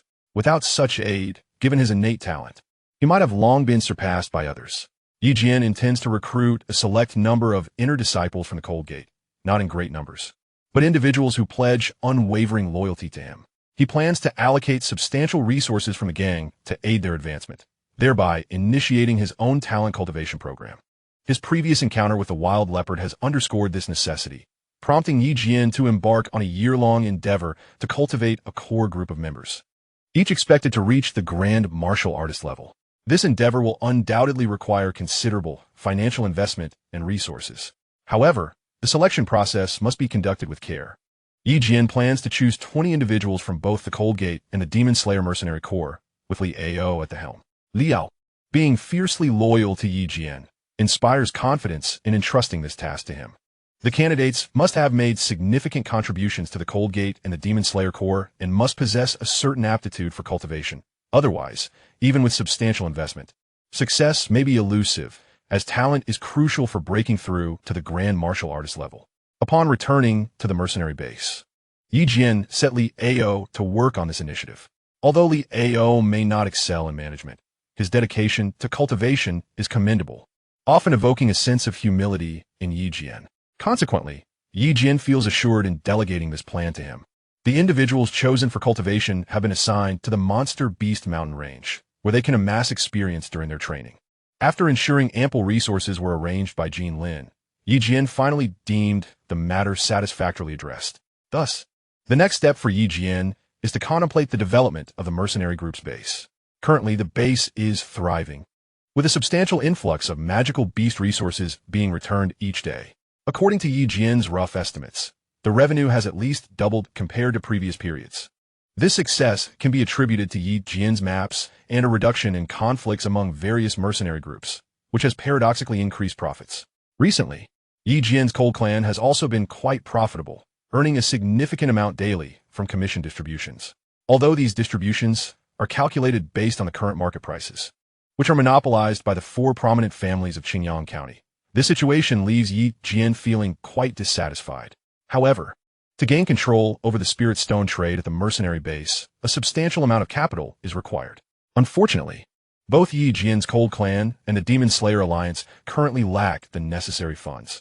Otherwise, Jian would have acted long ago. This predicament weighs heavily on Jian's mind. After some contemplation, he decides to seek out Lin Yuner, the astute merchant, for a discussion. After all, her intellect surpasses his own, and their previous brief encounter left him with a sense of nostalgia. Their close relationship during their time in the Beast Mountain Range also lingers in his thoughts, prompting him to pay her a visit now that his affairs are nearly settled. Upon arriving in Xingyang County and reuniting with Lin Yuner after a long time, Jian observes that she appears even more enchanting than before. To her surprise, Lin Yuner is taken aback by Jian's initiative to seek her out, causing her to blush slightly. At her office, Jian greets her with a playful tone. "Miss Lin, it has been a while. Have you missed me?" Lin Yuner rolls her eyes at his lack of seriousness and retorts, "What are you talking about? Just tell me what you need." Jian chuckles awkwardly, admitting, "Indeed, I have a matter that only you can assist with. No one else will suffice." Lin Yuner, flattered yet modest, responds, "You flatter me too much. I am not as capable as you suggest." Jian then shares with her the challenges he has been facing, particularly his uncertainty on how to monopolize the spirit stone trade. Lin Yuner offers straightforward advice. She suggests that the Cold Clan establish its own recycling station to engage in the spirit stone recovery business. This means that all mercenary groups at the base must sell their spirit stones and magical beast materials exclusively to the Cold Clan, without dealings with other factions. However, controlling this arrangement could prove challenging. Jian must ensure that the pricing is fair and slightly more advantageous than that of competing factions. Otherwise, he will struggle to gain their agreement. Discussing pricing is manageable, and Jian is confident he can raise the rates to ensure mutual profit for all involved. However, financial constraints pose a significant challenge. Currently, Jian, along with the Han Men and the Demon Slayer Mercenary Corps, has only just begun to recover. While funds have shown some improvement across various aspects, they remain insufficient for monopolizing the entire spirit stone trade of the Mercenary Corps. With Jian's current capital, he can only sustain 3 days of spirit stone transactions. The essence of commerce lies in cash flow. Hence, Jian must prepare at least half a month's, if not a month's worth of capital, to completely seize control of this spirit stone trade. Yet, this is not the primary issue at hand. The crux of the matter is that if Jian aims to dominate the spirit stone trade within the Beast Mountain Range, It would effectively cut off the financial lifeline of the Li family, evoking their animosity and consequently placing Yi Jian under considerable pressure. Lin Yuner proposed the inclusion of the Wang family in collaboration with the Lin family and Yi Jian in this venture, which would provide Yi Jian with allies, thereby dissuading the Li family from targeting him so readily. Yi Jian considered this suggestion favorably and consented to collaborate with Lin Yuner. However, being the shrewd merchant she is, she sought a stake in Yi Jian's Hanmin acquisition station, a request Yi Jian declined. Instead, he had a more advantageous plan: to offer the Lin and Wang families the lowest purchasing prices for spirit stones at the auction house. This opportunity would allow the Lin and Wang families to finally engage in the spirit stone business, having previously been marginalized by the Li family's control over the majority of the trade, thus enabling them to fully enter this market. With negotiations concluded with the Lin family, Yi Jian personally visited the Wang family patriarch, and with the assistance of young Master Wang, a swift agreement was reached. With the backing of both families, Yi Jian's financial constraints were alleviated. Chapter 98. Controlling the spirit stone trade with the support of Lin Yuner and the Wang family's commercial backing, Yi Jian returned to the mercenary core camp, ready to initiate preparations. He planned to collaborate with both the Lin and Wang families. Although both families had initially sought to claim a portion of Yi Jian's profits, he had not acquiesced. Instead, he assured them that once his operations were successfully established, he would provide them with the lowest prices, even below their previous purchasing rates. This strategy effectively persuaded the shrewd Lin Yuner, while the Wang family, with young Master Wang's support, proved to be quite amenable. Yi Jian's next step involved convening a grand assembly to gather all members of the Demon Slayer Alliance. He intended to discuss the matter, believing it to be highly beneficial for all involved. He anticipated support from everyone, as the spirit stones at the mercenary base had typically been monopolized by the Li and Zhao families, leaving relatively little for the Wang and Lin families. This was precisely why they agreed to assist Yi Jian. It implied that Yi Jian would assume the risks while the Lin and Wang families would merely need to invest some capital. Although it appeared as a three-way collaboration, Yi Jian would remain at the helm. If Yi Jian could master the entire spirit stone trade within the mercenary base, he would standardize the pricing of these stones. This would effectively grant him control over their value, thereby rendering the Li family incapable of influencing the market. Though such a move might incite conflict with the Li family, Yi Jian remained undeterred, as tensions between the two families had long been simmering. In Yi Jian's eyes, the emergence of discord was an inevitable outcome. Should Yi Jian assert dominance over the spirit stones, it would equate to seizing control of the entire mercenary base, especially with the backing of the Lin and Wang families. Consequently, it was unlikely that the Li family would confront Yi Jian recklessly. This was the strategy that lingered in Yi Jian's mind. His next step was to share this advantageous information with the members of the demon-slaying alliance. Once he garnered their support, Yi Jian would be able to dictate the spirit stone trade within the entire base. After instructing Qing Feng to relay the message, Yi Jian arrived early at the meeting place of the demon-slaying alliance, awaiting the arrival of others. It wasn't long before everyone began to trickle in, their curiosity piqued by the sudden summons. The last time Yi Jian convened a meeting, he had discussed the allocation of territory in the Beast Mountain range, which had proven beneficial for many mercenary groups, thus elevating his status significantly among them. Once everyone was seated, Yi Jian addressed the assembly, explaining the urgency behind his summons. He began by recounting recent events. The mercenary brothers had tirelessly hunted beasts, yet struggled to fetch a fair price for their captures. Many present nodded in agreement, expressing their shared plight and inquiring if Yi Jian had a remedy. With a smile, Yi Jian assured them, "Since I have gathered you all today, I indeed possess a promising plan, but it requires your unwavering support." The members voiced their endorsement for Yi Jian, who responded with enthusiasm, "Excellent. Given your backing, we can proceed. Henceforth, all beasts you capture, along with their spirit stones and materials, must be sold exclusively to the Han family." He emphasized that the prices offered by the Han family would surpass those of other buyers. The only stipulation was that they must refrain from selling spirit stones to other families, lest they undermine their collective bargaining power. "Does anyone have an issue with this?" he inquired. At that moment, one individual posed a question. "Leader, while selling to the Han family is agreeable, why must we adopt this approach?" This sparked a wave of curiosity among the assembly. Yi Jian replied, "It is unrealistic to expect everyone to manage uniformly and refrain from selling, as we all have families and brothers to support. Therefore, I, Yi Jian, will provide the funds. All you need to do is sell the spirit stones to me. He continued, of course, we must formalize an agreement ensuring cooperation. Do not force my hand in matters of camaraderie. To clarify my rationale, let me elaborate. Currently, the inconsistency in buyers leads to varying prices among mercenary groups, resulting in market chaos. My objective is to unify these prices, thereby granting us the authority to control the market. In simpler terms, our pricing is custom-tailored. They must purchase at our set rates, or we shall not sell to them. By uniting in this manner, we can effectively manage this endeavor, and I trust this clarifies the matter for everyone. Following Jian's thorough explanation, all were in agreement during the subsequent voting, with every individual casting a supportive vote. Although one mercenary group appeared somewhat reluctant, they ultimately had no choice but to sign the agreement with Jian. This particular group consisted of mercenaries closely allied with the Leaf family, providing Jian a perfect opportunity to address them. Naturally, should they choose to cooperate, Jian would be quite accommodating. However, if any disruptions arose, Jian would not hesitate to take decisive action, as the prior agreement would grant him just cause. Thus, Jian established a procurement point for the Han men. With financial backing from the Lin and Wang families, the Han men commenced acquisitions, yielding substantial quantities. Without the support from the Lin family, Jian's funds would have proven insufficient. After 3 days of acquisitions by Han men, external merchants grew anxious upon realizing that all mercenary groups had ceased external sales, inciting chaos. Subsequently, Han men issued an announcement stating that purchases could only be made through them, with prices dictated by Han men. While these prices were slightly elevated, they remained acceptable to smaller traders. Conversely, the Li and Zhao families found them intolerable, as their previous rates had been exceedingly low. Jian's alterations led to their withdrawal from the market. Should they choose to abstain from purchasing, Jian would offer lower prices to the Lin and Wang families, allowing Lin to seize market opportunities.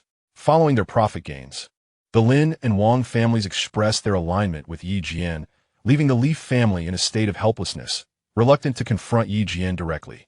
However, the Li family would not permit Jian to progress unimpeded. Lacking control over him, they sought to sabotage him from other angles.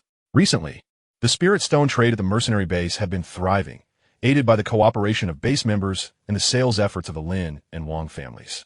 Yet, the Li family had schemed to disrupt Jian's market. Several mercenary groups previously allied with the Li family had now been lured away with high offers. Although Jian initially remained unaware, an investigation by Qingfeng revealed that while the profit submissions from these groups remained unchanged, their spirit stone sales to Han men had significantly declined. This prompted Jian to take notice. Should intentional disruptions occur, he would not hesitate to act decisively. It appeared that they were indeed receiving external support. Chapter 99. The Leaf Family's Disruption. Jian currently finds himself in a period of power development. The emergence of disruptors necessitates serious attention to mitigate any potential impact on his reputation. After a thorough investigation by Qingfeng, it was revealed that several mercenary groups had indeed been bribed by the Leaf family. Not only was the acquisition price significantly higher than that offered to the Han family, but these mercenary groups were also supported by some formidable experts. This infuriated Jian. He could not remain passive, as these mercenary groups were clearly leveraging the support of the Leaf family to poach his personnel. Jian resolved to take action. He instructed Qingfeng to lead a team to eradicate the individuals from the Beast Mountain range, while he himself would deal with the remaining members. Within a mere day, he completely annihilated the 3 mercenary groups. With the assistance of others, Jian found his endeavors remarkably facile. In just one day, he expelled these 3 mercenary groups from their base with exceptional skill and swiftness, leaving many unaware of what had transpired until it was already concluded. Jian operated under the cover of night. Although he faced experts sent by the Leaf family, his actions were executed with such alacrity that the Leaf family had yet to react by the time he dealt with the mercenary groups. The Leaf family suffered significant losses, yet Jian's actions were entirely justified, earning him the support of the mercenary base. With no viable options left, the Leaf family had no choice but to concede. This operation instilled profound fear in those mercenary groups that harbored thoughts of treachery, thereby stabilizing Jian's dealings in spirit stones. Ultimately, the Li and Zhao families, realizing the futility of opposing Jian, reluctantly acknowledged his standing. Jian's influence had now secured him a notable position within Qingyang County, although there remained a slight disparity. His reputation had grown formidable. Consequently, other factions had no choice but to accept the prices set by Yi Jian, resulting in substantial profits for him and remarkable growth in his power. Yi Jian had firmly established himself in Qingyang County, now possessing wealth, supporters, and prestige, which left him feeling somewhat elated. However, the Li and Zhao families, having seen their income sources severed by Yi Jian, found their revenues diminished compared to before and began devising strategies to counter him. Yet, they dared not confront him openly and resorted to plotting in the shadows. On his journey to Qingyang County, Yi Jian was ambushed. The assailants possessed considerable strength, rendering Yi Jian powerless against them, and he sustained injuries. Luckily, he had the protection of the 8th step of Xianxia, allowing him to retreat. It seemed there were those intent on assassinating him. Yi Jian speculated that the Li and Zhao families were behind the attempt. However, lacking concrete evidence, he could only abandon the notion. To ensure his safety, Yi Jian resolved to enhance his own strength, recognizing that without adequate means for self-defense, he would remain vulnerable to further ambushes. Upon investigating the movements of the Li and Zhao families, Yi Jian grasped the true meaning of overwhelming strength. The previous ambush had likely been orchestrated by a martial spirit expert, and he realized that he had been at a distinct disadvantage. It appears that during this period, Yi Jian cannot venture outside at will, as both the Li and Zhao families have directed their hostility towards him. Consequently, Yi Jian must seek ways to enhance his strength within the confines of the base. Following a thorough investigation by Qing Feng, it was revealed that numerous individuals from the Li family have recently arrived, accompanied by experts for various other factions, their intentions shrouded in mystery. However, Yi Jian finds himself at a loss for effective strategies and can only adopt a reactive stance, prepared to confront whatever challenges may arise. Should the adversaries choose to escalate matters, he will not hesitate to respond in kind, although there exists a disparity in strength between him and his foes. Yi Jian is bolstered by the formidable support of the entire mercenary group and the vast expanse of the Monster Mountain range. Thus, even if a confrontation becomes inevitable, he remains undaunted. In the days that followed, Yi Jian found himself enjoying a relatively easier existence. Whenever he ventured out, he was accompanied by a considerable entourage. Despite his reluctance to bring others along, his sister and Jian, concerned for his safety, insisted on deploying numerous protectors. This made outings somewhat cumbersome, leading Yi Jian to refrain from leaving the base. Instead, he took to hunting monsters in the Monster Mountain range with Xiao, simultaneously enhancing his own capabilities. Currently, he has reached the peak of the 9th level of the Great Martial Master, yet advancement beyond this stage proves to be exceedingly challenging. For some, the breakthrough may remain elusive throughout their lives. However, Yi Jian is resolute in his determination, confident that his extraordinary system will yield a solution. His sister possesses remarkable talent and has rapidly advanced her abilities, now attaining the 5th level of the Great Martial Master. Within the mercenary group's base, or indeed throughout the entire Han family, she has emerged as a notable expert. After more than a month of cultivation, the talent development program initiated by Li Ao has also progressed commendably, with 2 individuals successfully breaking through to the Great Martial Master level, much to Yi Jian's delight. If this trend continues, the number of experts on Yi Jian's side will only grow, allowing them to establish a significant advantage over the Li family. Presently, Yi Jian's faction is at a disadvantage due to the relative scarcity of high-level martial artists. Although the support from the Lin and Wang families has deterred the Li family from openly targeting him, this is not a sustainable solution. Unless he can elevate his own strength, the opposition will inevitably find ways to challenge him. Therefore, the paramount focus for Yi Jian is the enhancement of his abilities. He no longer needs to concern himself with the affairs of the Han family or the demon-slaying mercenary group, as Qing Feng and several leaders have ensured stability. Yi Jian's primary task now is to diligently cultivate his skills, and during his leisure time, he enjoys excursions to the Monster Mountain range with his sister and Xiao.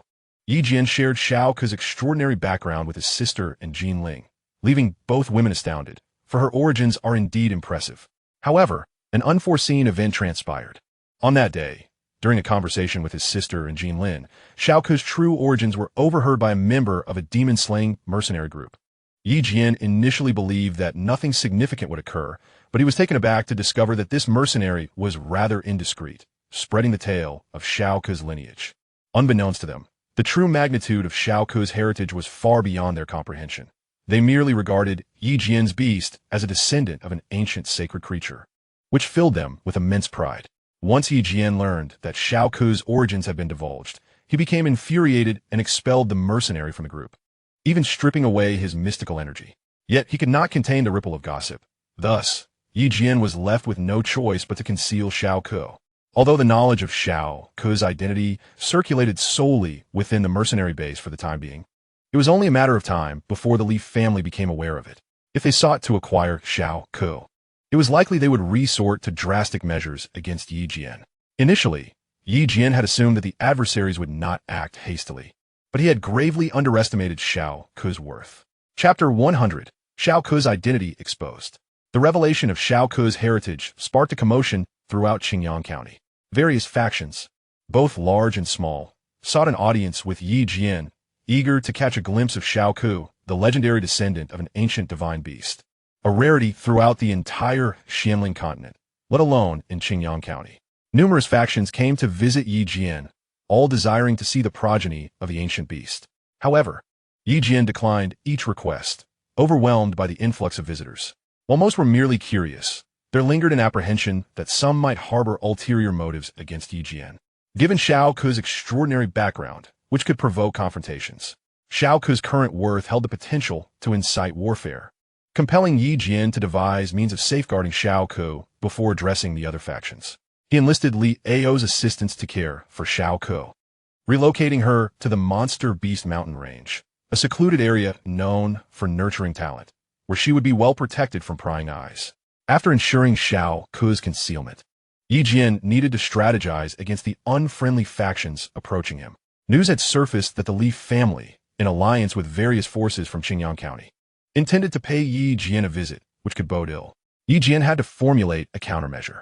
Previously, Jian had already offended numerous factions by controlling the spirit stone trade, although they had refrained from expressing their grievances openly. The recent provocation by the Li family had drawn their ire towards Jian, exacerbating his predicament.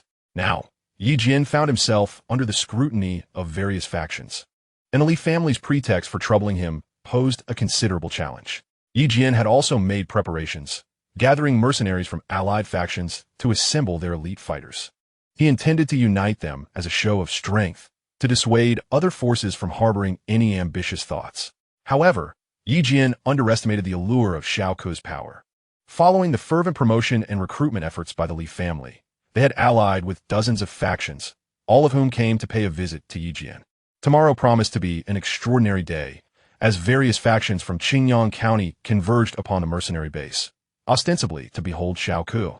Yet, Jian sensed an underlying abnormality in this influx. He had preemptively taken measures, dispatching personnel to the Monster Beast mountain range to procure a level 3 beast resembling Xiaoku, albeit not the genuine article, intending to use this decoy to mislead the visiting factions. After all, they merely wished to catch a glimpse of the mythical beast, which was an unprecedented sight for them. Jian was aware that while some were genuinely curious about Xiaoku's appearance, others might harbor ulterior motives. Rumors had circulated regarding the bloodline of ancient beasts, claiming that it possessed the ability to enhance one's martial prowess. Furthermore, if a high-ranking alchemist were to incorporate the beast blood into a medicinal elixir, it could yield a blood pill capable of elevating one's capabilities by several levels. According to Jian's investigations, the Li family's leader had been stagnating at the 5th level of martial spirit for many years, unable to progress. Jian pondered whether he was eyeing this opportunity. If Xiaoku truly was an ancient beast, it would undoubtedly attract the attention of those who had long struggled to improve their skills. Jian had not anticipated that Xiaoku might hold such significance. Although these were mere legends, their truth remained uncertain. Moreover, crafting such potions required a 5th-tier alchemist. And indeed, the existence of such a blood pill had been confirmed through Jian's system research. This blood pill's efficacy rivaled that of 6th-tier elixirs, specifically targeting martial spirit practitioners. Consuming it could cleanse one's constitution and elevate them by 2 to 3 levels, with the primary benefit being the purification of their physique. Those who attained the martial spirit level were already recognized as eminent figures. Without a fortuitous opportunity to refine their bodies, further advancement would be arduous. The bloodline of ancient divine beasts purportedly possessed this transformative power. Upon further investigation, it appeared that the rumors held some truth, reinforcing Jian's resolve to safeguard Xiaoku. He feared that the Li family might be motivated by this very notion. If that were the case, he would face formidable challenges, as a struggle for possession could ensue. Thus, Jian organized all available personnel at the mercenary base's reception hall to prepare for any unforeseen occurrences. Although only he was aware that the Xiaoku present was a mere imitation. He was determined to treat the situation with utmost seriousness to avoid arousing the suspicions of other factions. Once Jian was prepared, various factions had already arrived. Upon opening the door to welcome his guests, he was greeted by a considerable number of attendees, including the heads of the 4 prominent families. Notably, the head of the Lin family, who had long remained in the shadows, made an appearance, marking a reunion with an old acquaintance. Accompanying the Li family were numerous associates, evidently representing the recent alliances forged by their clan. The gaze of the Wang family patriarch towards Jian was peculiar, stirring his curiosity. Besides the collaboration between the Wang and Lin families, the other factions had largely been offended by Jian, as he had antagonized many through previous dealings involving spirit stones. Consequently, Jian found himself with few allies but numerous adversaries. Jian invited everyone into the conference hall, urging the various factions to take their seats. It was then that the representative of the Li family spoke up. "Chief Yi, your recent developments are indeed impressive, nearly rivaling my Li family. I must admit, I underestimated you." Jian replied, somewhat exasperated. "Patriarch Li, your assistance has been anything but negligible. I owe you my gratitude." In truth, Jian implied that the Li patriarch had not been without his mischief, despite Jian's amicable treatment. "Ha ha, dear brother Yi, there is no need for gratitude. Today, we have gathered for a specific purpose, which I trust you are well aware of." Jian feigned ignorance, responding, "Oh, I truly have no idea. Perhaps you could enlighten me about the reason for your visit?" Rather than taking offense at his pretense, the Li family elaborated, saying, "We are here to witness the descendants of the ancient magical beasts rarely seen in Xingyang County. It is said that the magical beast you are raising is the legendary creature itself. Why not bring it out for all to behold?" As others joined in urging Jian to showcase the beast, he understood their true intent. They wished to ascertain whether he indeed possessed such a treasure. Faced with the collective insistence of so many factions, Jian felt it would be unwise to refuse. He instructed his sister, Xiaoku, to bring out the creature. Meanwhile, the Li patriarch's eyes darted with scheming intent, indicating he had ulterior motives. However, given the current dynamics, Jian knew he could not dwell on such thoughts. Would Jian be able to protect Xiaoku successfully? That remained uncertain, especially as some individuals were beginning to plot mischief. In the preceding days, Jian had exchanged for a pill capable of enhancing the creature's aura, intending to employ it to confront these factions. He believed that if not scrutinized closely, no one would discern the truth behind the facade of the creature that was not genuinely Xiaoku. Once Xiaoku was brought forth, the assembly encircled her, each individual a formidable martial artist, which made the magical beast feel awkward. After all, she was not the true Xiaoku and thus could not entirely mask her trepidation. Whereas the real Xiaoku would exhibit no fear even in the face of a 6th-level magical beast. Fortunately, Jian had preemptively administered the pill, for otherwise, her true nature would have been exposed the moment she appeared. Subsequently, individuals for various factions observed this magical beast, noting that it bore little distinction from other creatures of its kind, save for its markedly superior aura compared to others of the same rank. At that moment, someone spoke up. "Is this truly a descendant of the ancient magical beasts? It appears quite unremarkable." Leaf Sword, however, thought to himself, "This is indeed a counterfeit. A band of fools, haha." At this juncture, the leader of the Zhao family interjected, "Wu San, if you lack understanding, best remain silent. As far as I know, ancient magical beasts only awaken their bloodline upon reaching level 6. During all other stages, they resemble ordinary beasts. Upon observation, this creature indeed bears a resemblance to an ancient magical beast. It cannot be false." Leaf Sword secretly chuckled, thinking, "This is indeed a fake. How foolish they are." Just then, the clan leader Li, with a somewhat insidious demeanor, suggested, "Brother Leaf, your magical beast is indeed rare. Might you consider collaborating with us in its care? If we could nurture this creature to level 6, it could become a formidable weapon for our Xingyang County."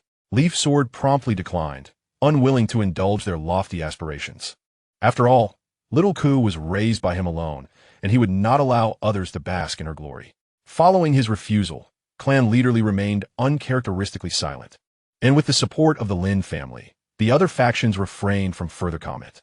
Thus, Leaf Sword managed to navigate through the situation adeptly, instructing his sister to escort little Ku back, accompanied by two formidable martial masters. However, unbeknownst to Leaf Sword, events took a turn for the worse while his sister was en route to secure little Ku. An unexpected ambush occurred, targeting her. At that moment, Leaf Xianxia was traversing the path back to the Tuxiao mercenary core base, oblivious to the lurking threat that had been lying in wait. Suddenly, three figures cloaked in black emerged from the shadows, moving with alarming swiftness. The two companions were caught unawares as the assailants appeared before them. These figures possessed formidable strength, and had Leaf Sword been present, he would have recognized the leading assailant as the very one who had previously attacked him. In the face of such martial prowess, it proved exceedingly difficult for Leaf Xianxia and her two brothers to defend themselves. Although her brothers fought valiantly despite their lesser abilities, they ultimately fell victim to the black-clad assailants, resulting in a scene of utter carnage. After Leaf Xianxia was rendered unconscious, she was unexpectedly taken by these assailants. Whilst Leaf Sword remained in the conference hall, oblivious to the turmoil unfolding within the base. News of the incident arrived swiftly, given that it transpired on Leaf Sword's territory. Not long after the ambush, word spread rapidly. At this moment, Zhao Fu, visibly anxious, called for Leaf Sword, exclaiming, "Boss, we have dire news. Miss Leaf and little Ku have been taken by a group of black-clad individuals, and the two brothers who accompanied them have perished." Leaf Sword was taken aback, exclaiming, "Damn it, I was careless. Quickly, take me there." At this moment, Qing Feng noticed that Yi Jian seemed to be in trouble. He instructed Qing Feng to escort the members of the various factions away, while he himself hastened to the location where his sister had been attacked. Upon arrival, he discovered the scene was utterly devastating. Both brothers had sustained severe knife wounds, a testament to their desperate attempts to protect his sister. Meanwhile, the head of the Leaf family, who was preparing to leave the conference hall, revealed a sinister smile, indicating his likely involvement in the incident. However, Yi Jian remained oblivious to this fact as he summoned all available forces, relentlessly searching for Yi Xianxia. As news of the incident spread, other factions hastily departed, fearing Yi Jian's wrath should he seek retribution. Thus, Yi Jian spent 3 entire days in fruitless search, his frustration mounting. If he received no news regarding his sister, he would surely lose his composure. At that moment, Yi Jian found himself within the confines of an outer courtyard at the Cold Clan camp, visibly anxious. In a fit of agitation, he unleashed a powerful punch, shattering the wall before him. This was the result of his recent mastery of the 5th-level fist technique, his most formidable skill, designed specifically to combat martial spirits. The 5th-level fist, a combination of the 4th-level technique, delivered 5 times its power, yet Yi Jian had overexerted himself, leaving his internal energy somewhat depleted. Through this strike, Yi Jian managed to vent some of his frustration. Just then, Jean Lin arrived, her concern for him palpable. "Yi Xin, do not fret. Xianxia will be fine. If the assailants discover that the little one is an impostor, they will not harm her," she reassured him. Yi Jian remained silent, his greatest fear being that the adversaries might not realize the deception and would inflict harm upon his sister. Yi Jian's next course of action was clear. If he could not locate his sister, he would not hesitate to direct his ire toward those factions with whom he had previous conflicts, methodically pursuing them until he uncovered her whereabouts. At that moment, the Cold Clan and the Demon Slayer Mercenary Corps had assembled numerous loyal subordinates, ready to mobilize at Yi Jian's command. This was the source of Yi Jian's confidence. Should he discover who had taken his sister, he would ensure their complete annihilation. Yet, Yi Jian had indeed been careless. His earlier vigilance in safeguarding his sister had been crucial. In a bid to confront the Leaf family, he had drawn most of his elite fighters into the conference room, leaving his sister's defenses significantly weakened. Had there been 4 grandmasters present, they could have at least provided the support necessary for him to intervene. Alas, pondering this as futile, Yi Jian lamented. However, through inquiries with the Lin family, he had grown increasingly suspicious of the Leaf family's involvement. His previous doubts about them had resurfaced, especially given that the recent assailants were clad in black, and upon examining the wounds of his fallen brothers, he noted a striking resemblance to the weapons used by the dark-clad assailants he had encountered previously. It appears to be the same group of individuals. Meanwhile, Yi Jian is also awaiting the final news from the Lin family. If the Lin family fails to gather information today, Yi Jian will seek out the Leaf family. He is on the brink of desperation, as his sister is his only remaining kin, and he cannot allow her to come to harm. At this moment, news from the Lin family finally arrives. Could it be that the Li family is behind this? Chapter 102. Assistance from the Lin family. The Lin family has sent word that they have acquired information and wish to meet outside the city. Upon receiving this message, Yi Jian hurriedly took Jean Lin and the others to the outskirts of the city, where they found Lin Yun'er and Elder Lin waiting for them. Ye Vin Inuited. Miss Lin, have you news of my sister? Yes, Ye Yin. Lin Yun'er replied hastily. You should let Elder Lin explain the details. It was he who uncovered this information. Elder Lin began. Brother Yi, it is as follows. Upon learning that your sister had been ambushed and kidnapped, the clan leader dispatched me to gather intelligence. I initially suspected the Li family, so I set up an ambush near their location. I noticed that the Li family has been exceptionally cautious lately. A few individuals were observed loading a cart and heading towards the mountains, which piqued my curiosity. Indeed, I discovered some clues. Approximately 30 miles from here lies Taro Mountain, a former stronghold of bandits. The Li family has been sending supplies in that direction. We went to investigate and found that your sister had likely been taken there. Even if the Li family is not directly responsible, they are undoubtedly implicated in this affair. Yi Jian learned that there exists a group of unidentified experts on the mountain, estimated to number over 30, with the majority possessing strength beyond that of great martial masters. Moreover, Elder Lin reported the presence of a martial spirit expert among them. To avoid alarming them, he decided to return. At this juncture, Yi Jian must contemplate his course of action. Confronting a martial spirit expert is already a formidable challenge. And with numerous great martial masters present, Yi Jian's current capabilities are far from sufficient.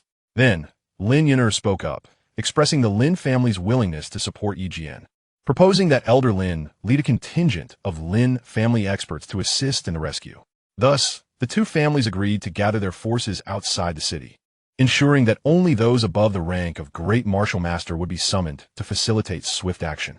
After reaching this agreement, Yi Jian returned to the mercenary base to mobilize his troops. To be prudent, he asked young Master Wang if it might be possible to summon some skilled individuals from home to join the endeavor. Young Master Wang agreed and hurried back to the Wang family, arranging to meet that evening outside the city. Yi Jian can enlist over a dozen great martial masters from the Han family, and the Demon Slayer Mercenary Corps possesses a few as well. Coupled with the various leaders under Yi Jian's command, he currently has over 20 great martial masters at his disposal, including Jean Lin and Xing Feng, who are all eager to participate in the mission.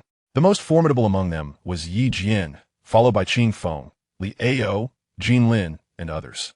With the support of the Lin and Wang families, Yi Jian would find it relatively easy to deal with a group of cloaked assailants, and could do so with minimal losses while ensuring the safe return of their people. As Elder Lin was a master of martial arts, he could assist Yi Jian in confronting the leader of the black-clad figures, while the others would handle the remaining adversaries. Thus, once Yi Jian had gathered his team, they set off hastily toward the outskirts of the city.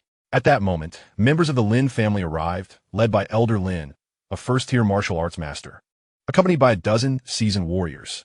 With Yi Jian's group, their forces were nearly sufficient.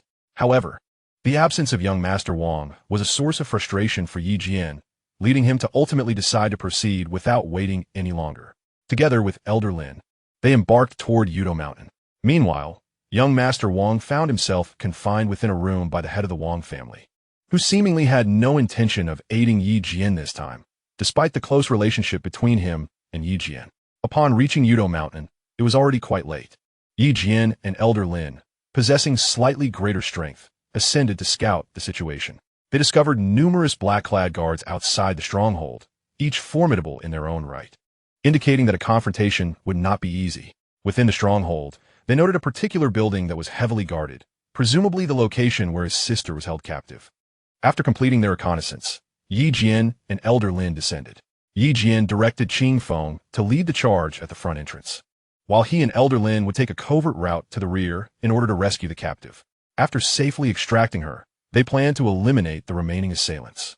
Xing Feng and his team had already commenced their assault at the front, effectively drawing the majority of the black-clad guards to their aid, allowing Yi Jian and Elder Lin to stealthily infiltrate the stronghold. After dispatching several adversaries, Yi Jian and Elder Lin entered the building, only to find it unguarded. His sister was bound to a chair, appearing unharmed, which brought Yi Jian a measure of relief. It seemed she had merely fainted. After administering a medicinal pill, she soon regained consciousness. Upon recognizing her brother, she exclaimed joyfully, "Brother, what brings you here?" Jian gently caressed Xueqing's face, replying, "Of course. I have come to rescue you, silly girl. Are you hurt?" At that moment, Xueqing regained her composure and urgently stated, "Brother, this is bad. They deliberately lured you here. We have fallen into their trap. What should we do?" Sensing the gravity of the situation, Jian and Elder Lin grew serious. Realizing that their defenses had become dangerously lax, Jian hastily freed his sister, and they prepared to make their escape. Just then, Qing Feng and his companions had arrived at the entrance of the building. Upon seeing Jian emerge, Qing Feng remarked, "Boss, the enemy is surprisingly weak. I have nearly dealt with them all." Recognizing the implications of Qing Feng's words, Jian responded, "We have indeed fallen into a trap. We must retreat swiftly." As Jian and his companions contemplated retreat, a throng of figures clad in black surged forward, revealing the presence of the Li family members behind them, which left Jian astounded. Indeed, it was the machinations of the Li family. Thus, Jian and his entourage found themselves encircled. While the Li family boasted 3 martial spirit masters, whereas they had only Lin Lao, a mere first-level martial spirit. The head of the Li family, however, was a formidable 5th-level martial spirit, and the other 2 were likely of comparable strength, at least on par with Lin Lao. Consequently, Jian's escape was rendered impossible. It was evident that the adversary had orchestrated this trap deliberately, ensnaring Jian not only in his plight to rescue his sister, but also in jeopardizing Lin Yuner and the rest of the Lin family. At that moment, the head of the Li family spoke. "Jian, you underestimated me. Today, you shall fall into my grasp. Surrender the beast, and I might spare your subordinates." Jian retorted with indignation, "Li, you fool. Was it not you who brought the beast? I no longer possess it. Are you blind?" The Li family patriarch, with a mocking glance, responded, "Your little tricks may work on others, but do not presume to deceive me. I have long since realized that creature is not an ancient beast. Surrender it, and I may allow you to live." Determined to protect his sister and Lin Yuner, Jian conceded, "Very well. Since you are aware, I shall not conceal the truth any longer. The ancient beast is indeed in my possession. However, I understand your intentions. Thus, you must allow my sister and the others to leave first, and I will guide you to the beast." "Ah, Yidlin, you think you can play such clever games? That will not do. Either you send someone to fetch the beast, or today, none of you shall escape." The Li patriarch laughed maniacally. It seemed that escape was futile, prompting Jian to resolve to fight back. Intending to break through while ensuring his sister and Lin Yuner could flee first, leaving himself and Lin Lao as the last line of defense. With a glance, Lin Lao understood the plan, and Qing Feng and the others began to prepare. Chapter 103: The Arrival of the Lin Patriarch. As Jian and his group prepared to break through, the confrontation with the Li family had become inevitable. Though the adversaries were numerous and formidable, Jian was not to be underestimated. Even if they could not escape, they would not surrender easily. Jian and Lin Lao launched their attacks, and the opposition was on guard. Jian faced the leader of the black-clad figures, while Lin Lao confronted a martial spirit master. With the enhancement of his profound energy technique, Jian could now perceive the might of the martial spirit, striking fiercely as he engaged in a fierce battle with his opponent. The members of the Han family clashed with other Li family experts, while Jian commanded Qing Feng and Li Ao to lead the way in the breakout, ensuring the safety of his sister and Lin Yuner first. However, as Qing Feng and the others attempted their escape, the Li patriarch intervened, injuring Qing Feng and blocking their path. "Enragit, ye yinbovit. If you dare lay a hand on my sister, I shall fight you to the death." After repelling the leader of the black-clad figures, Jian rushed to aid Qing Feng, only to find the Li patriarch's prowess formidable. In 3 exchanges, he was pushed back. Left with no alternative, Jian resolved to unleash his most powerful martial technique. Jian resolved to fight desperately, unleashing his 5th-level fist technique. With 5 resounding impacts, the patriarch of the Lin family was taken aback by Jian's formidable martial arts, and, in a moment of carelessness, sustained injuries from Jian's strikes. At that moment, the patriarch of the Li family also regained his composure. It was evident that while Jian's 5th-level fist could repel his adversaries, defeating a martial spirit master would prove exceedingly challenging. Despite suffering a blow from Jian, The Li Patriarch quickly recovered and launched a ferocious martial technique against him, which Jian found increasingly difficult to withstand. Nevertheless, in order to facilitate his sister's escape, Jian endured the onslaught. Feeling as though he had been struck by a heavy hammer, his injuries severe. After mustering all his strength, he consumed a high-grade healing elixir, though his vitality was noticeably diminished. At that moment, the Li Patriarch mockingly remarked, "Young Jian, I did not expect you to possess such skill, able to withstand my attack. I have indeed underestimated you." Jian retorted vehemently, "Even if I cannot escape today, I shall ensure you do not have an easy time either.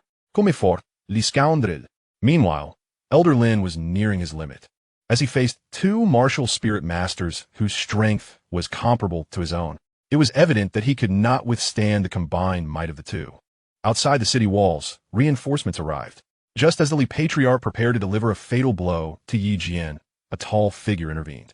Upon closer inspection, it was none other than the Lin family patriarch, Lin Yunar's father, who had entered the fray. Typically, the Lin Patriarch refrained from engaging in such conflicts. Yet today he had chosen to assist Jian, much to Jian's delight. With the addition of the Lin Patriarch, the Li Patriarch's demeanor shifted significantly. "Brother Lin, do you intend to sever ties with my Li family?" the Li Patriarch exclaimed in fury. Lin Xiaotian responded, "You insolently scoundrel. My Lin family has suffered greatly from your oppression of late. If we're to tear our masks off, then let it be so." The Li Patriarch declared, "If your Lin family wishes to aid Jian, do not blame me for being ruthless. Prepare yourself." With that, the Li Patriarch launched an attack against Lin Xiaotian.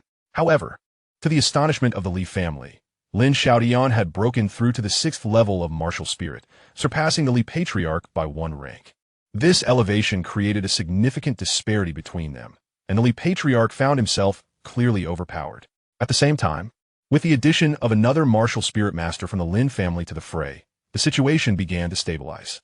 Jian remained engaged in a struggle against the cloaked adversary. Though he was not a match for his opponent, he was still able to resist. The tide of battle had been irrevocably altered with the Lin Patriarch's involvement. Jian's side now held the advantage, boasting 3 martial spirit masters against the 4 of their opponents. Yet, Lin Xiaotian alone was enough to keep the Li Patriarch on the defensive. After the head of the Li family was injured by Lin Xiaotian, he remarked, "Lin Xiaotian, I never expected you to have broken through. Indeed, you are formidable." Lin Xiaotian sneered in response, "Humph, do you think I have been idle during my seclusion? Today, you shall not escape. It will not be so easy to detain me." At this juncture, the Li family was clearly at a disadvantage, and it seemed that the younger members of the Li family were preparing to retreat. The Li clan leader struck Lin Xiaotian back, then led his people away, leaving behind a harsh warning that the Lin family and Jian should await their reckoning. Ultimately, Lin Xiaotian did not let the Li family members depart unscathed, severely injuring one of their martial arts experts, while the adversaries retreated swiftly, and Jian was unable to capture many. Nonetheless, the opponents suffered considerable casualties, marking a significant gain. Thus, Jian and the Lin family had irrevocably become deadly foes, and it was anticipated that they would soon face the Li family's frenzied assaults. Jian returned to the mercenary camp with the remaining members and injured brothers to discuss their next steps with Lin Xiaotian and others. Upon arriving at the camp, many present were wounded. Had it not been for the Lin family's assistance, Jian would have found victory exceedingly difficult this time. Jian expressed his gratitude to Lin Xiaotian, saying, "Lin clan leader, without your intervention, I fear I would not have returned today. I am profoundly grateful." Lin Xiaotian replied with a smile, "My assistance this time was also for the sake of my daughter. Additionally, my Lin family has established considerable cooperation with your Demon Slayer alliance. Should you, Jian, suffer losses, it would equate to losses for my Lin family as well. Thus I must assist you. This time, we have thoroughly torn apart our facade with the Li family. How do you intend to deal with them?" Lin Xiaotian inquired. Jian pondered for a moment before responding, "Since we have become sworn enemies, my Han family shall not shy away from conflict. I plan to ally with other mercenary groups in the base to confront the Li family. If we can secure the support of the Wang family, we shall be able to annihilate the Li family in one decisive blow." Lin Xiaotian remarked, "The Wang family, did you not previously request their assistance?" Jian confirmed, "Yes. I had asked young Master Wang to seek his father's help, but there has been no news thus far." Lin Xiaotian replied, "That is concerning. The Wang family may not lend us their support. The chaos caused by Xiao Ku is considerable. and the head of the Wang family has not improved his strength in many years. He may be considering Xiaoku as well. If the Li family's petty schemes were to exploit this situation, it could prove troublesome. Let me see what I can do. I still have a voice in the Wang family. The Li family is already allied with the Zhao family, and I believe they will certainly join forces against you. If the Wang family also supports the Li family, then we could be in grave danger, Lin Xiaotian stated seriously. Will the Wang family truly support the Li family? This situation has caused a degree of concern for Yi Jian. Although he shares a deep bond of brotherhood with young Master Wang, his father is known for his caution. If the speculations of Lin Xiaotian hold any truth, Yi Jian would find himself at a disadvantage. In Chapter 104, The Betrayal of the Wang Family. The landscape of Qingyang County has undergone a dramatic transformation during Lin Xiaotian's brief absence. The Li family has claimed the ability to concoct blood pills and has allied with the Zhao family and several other factions to confront Yi Jian and the Lin family. Moreover, troubling news has emerged. The patriarch of the Wang family succumbed to the temptations posed by the Li family and has fully defected to their alliance. The current predicament pits the Lin family and Yi Jian's humble faction against a coalition of the three major families. The adversarial forces vastly outnumber Yi Jian's side, which boasts merely 4 martial spirit masters, with Yi Jian himself barely raising that number to 5.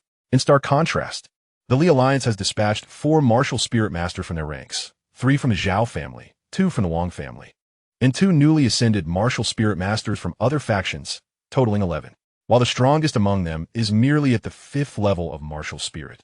Sheer numbers present an insurmountable challenge. Even if Lin Xiaotian can contend with 2 martial spirit masters, Yi Jian's side can manage no more than 6, leaving them in a precarious position. The Lin family has also been adversely affected. Their shops have suffered, and the auction house is closed, resulting in significant losses. Ultimately, all members of the Lin family have been relocated to Yi Jian's mercenary base to prepare for the impending assault by the Li alliance. In the Crimson Twilight, within the mercenary base, Yi Jian gathered all those willing to aid him, including members from the humble faction, the Demon Slayer Mercenary Corps, and several others. Although he amassed a considerable force, the Li Alliance's numbers were equally formidable. Tomorrow, the Li Alliance has issued an ultimatum for Yi Jian to surrender Xiaoku, or they would obliterate both the humble faction and the Demon Slayer Mercenary Corps. Yi Jian has resolved to confront the adversary in a decisive battle on the morrow. As the situation has become untenable, standing solemnly atop the city wall, Lin Xiaotian remarked, "Yi Jian, tomorrow will undoubtedly be a fierce battle. Are you prepared?" Yi Jian clenched his jaw and replied, "Uncle Lin, I am ready. However, I never anticipated that the Li family would gather so many allies. It seems I have burdened the Lin family." Lin Xiaotian reassured him, saying, "Burdened? Not all. Since I chose to collaborate with you, Yi Jian, I intend to see this partnership through. This is merely a small hurdle we must overcome. Are you afraid?" With a surge of determination, Yi Jian declared, "Afraid? I have always thrived in the face of life and death. Let the Li family come. Tomorrow, they shall witness my resolve." Lin Xiaotian regarded Yi Jian with deep admiration. In preparation for the impending conflict, Yi Jian had devised a strategy to engage in a protracted battle.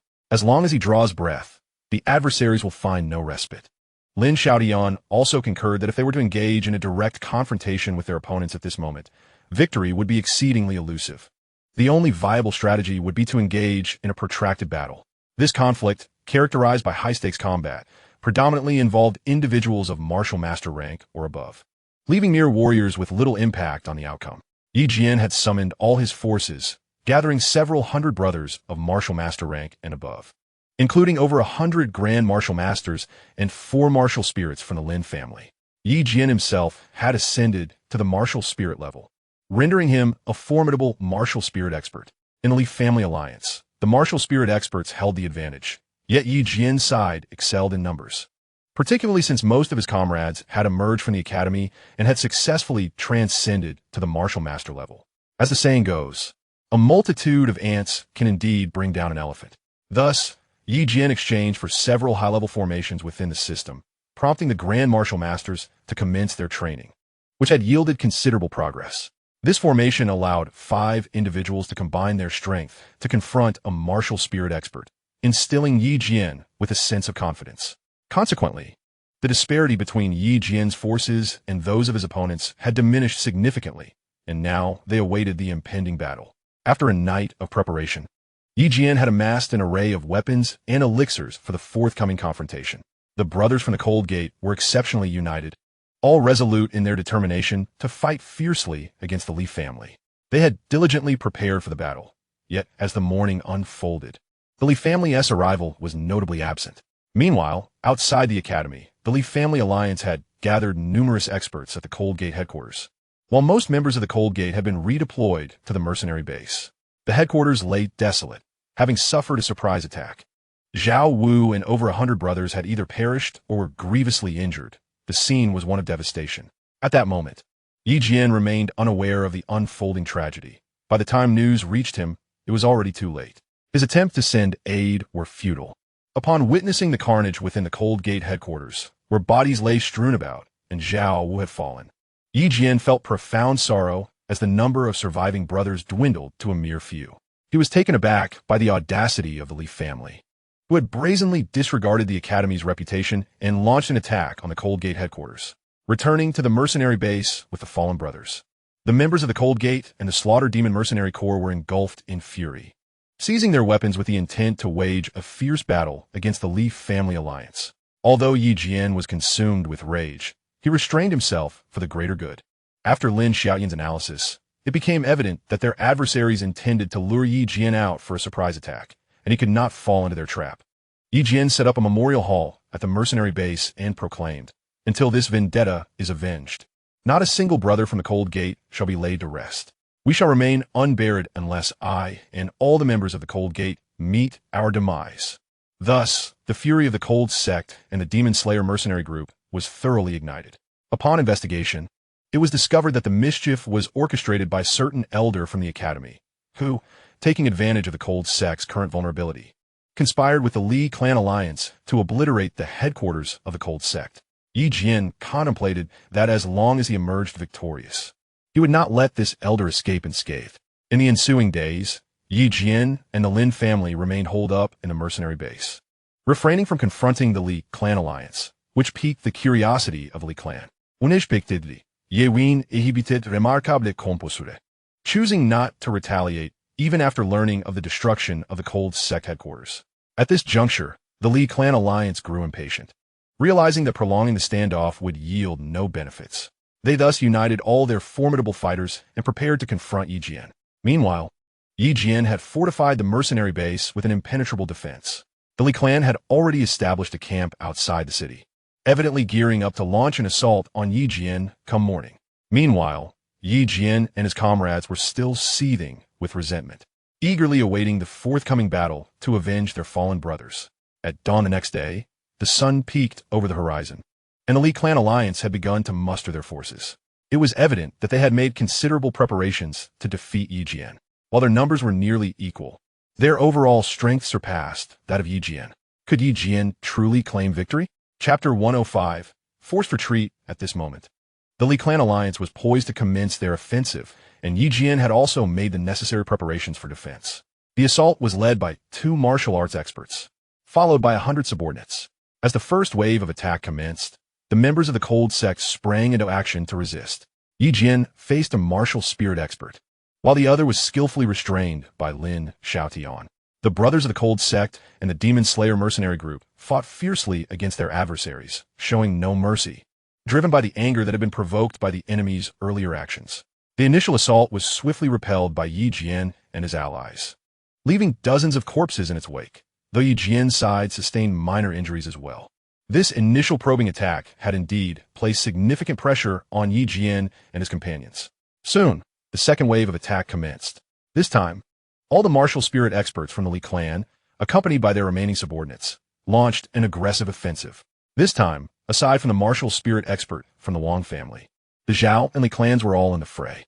The number of martial arts experts on the opposing side was significantly greater than before, making it challenging for Lin Xiaoyan to withstand the onslaught as he faced 2 martial spirit experts alone, with the other brothers deployed elsewhere.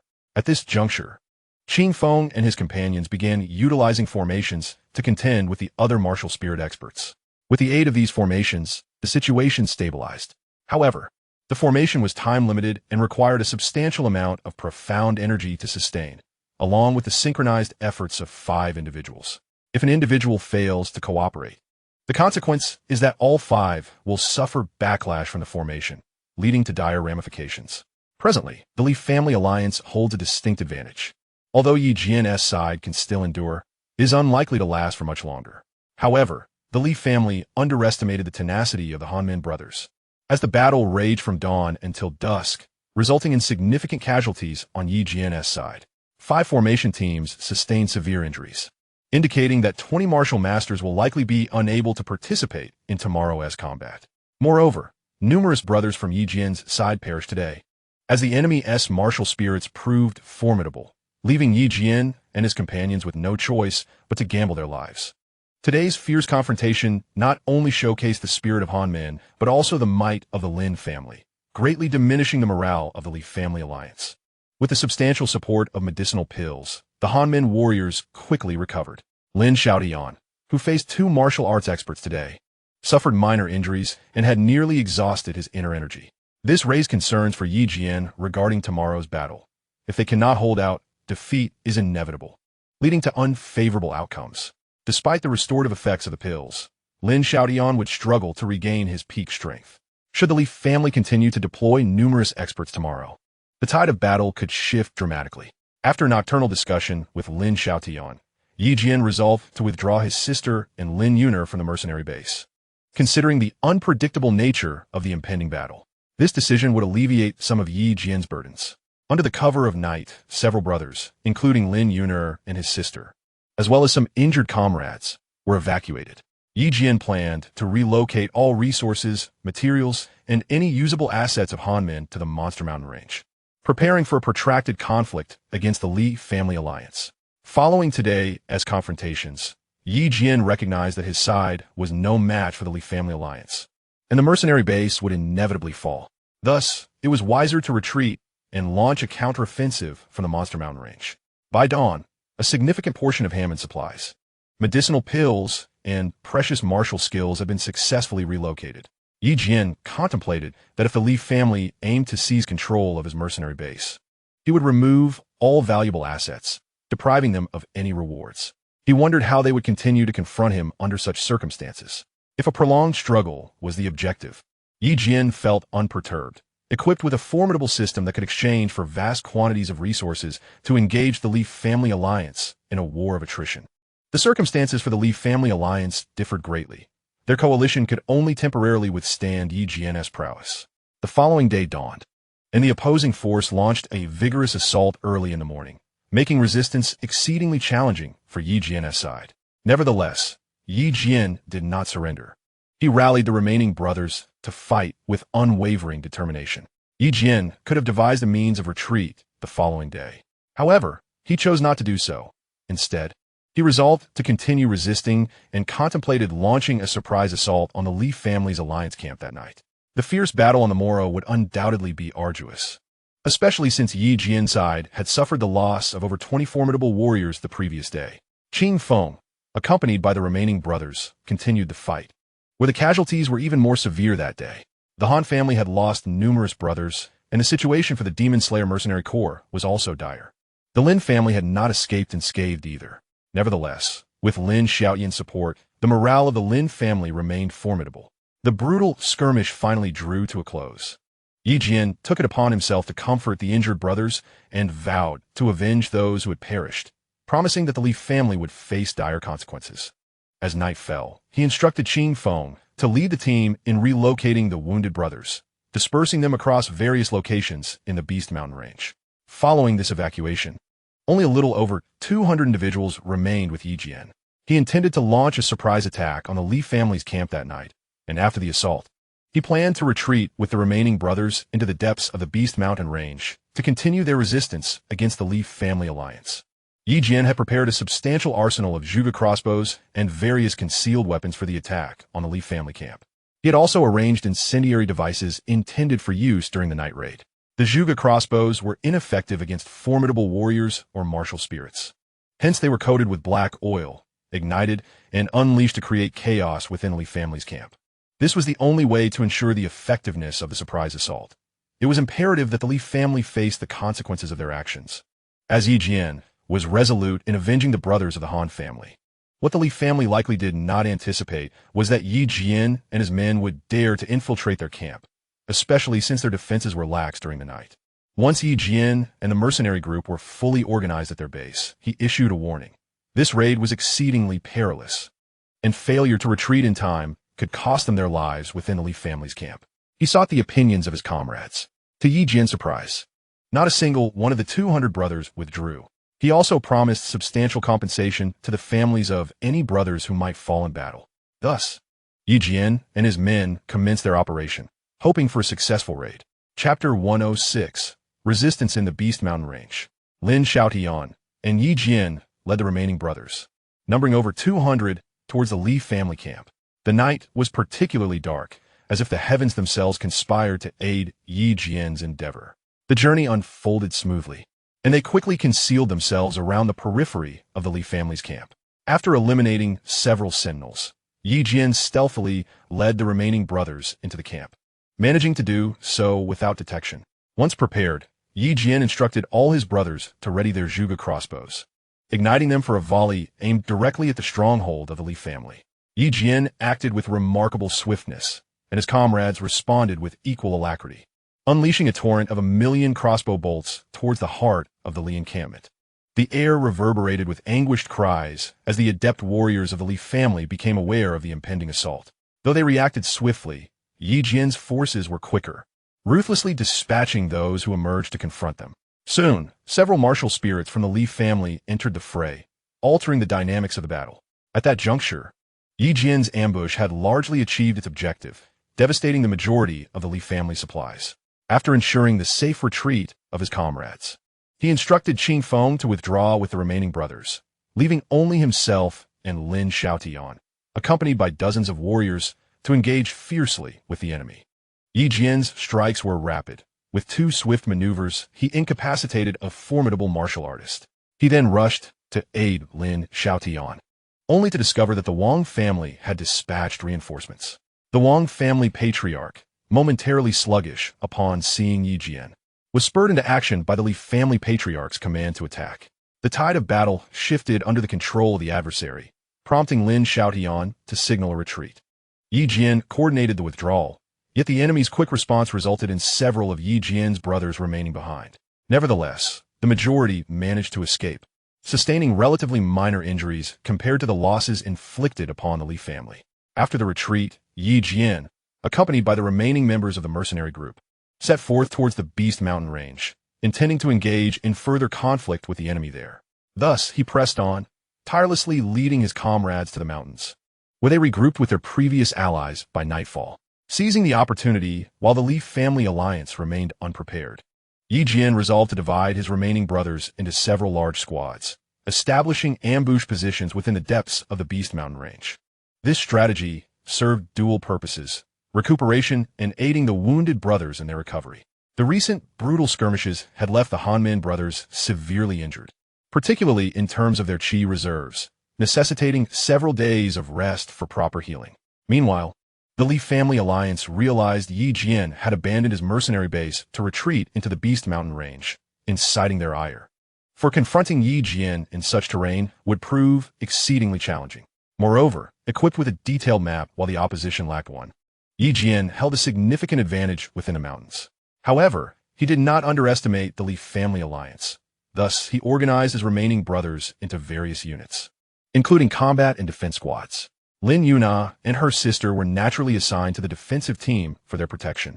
To ensure their safety, Lin Xiaotian appointed Lin Lao as their bodyguard. With this arrangement in place, Yi Jian was now poised to confront the impending assault from the Li family alliance. At that moment, the Li family alliance was preparing to launch an offensive against the Monster Mountain Range.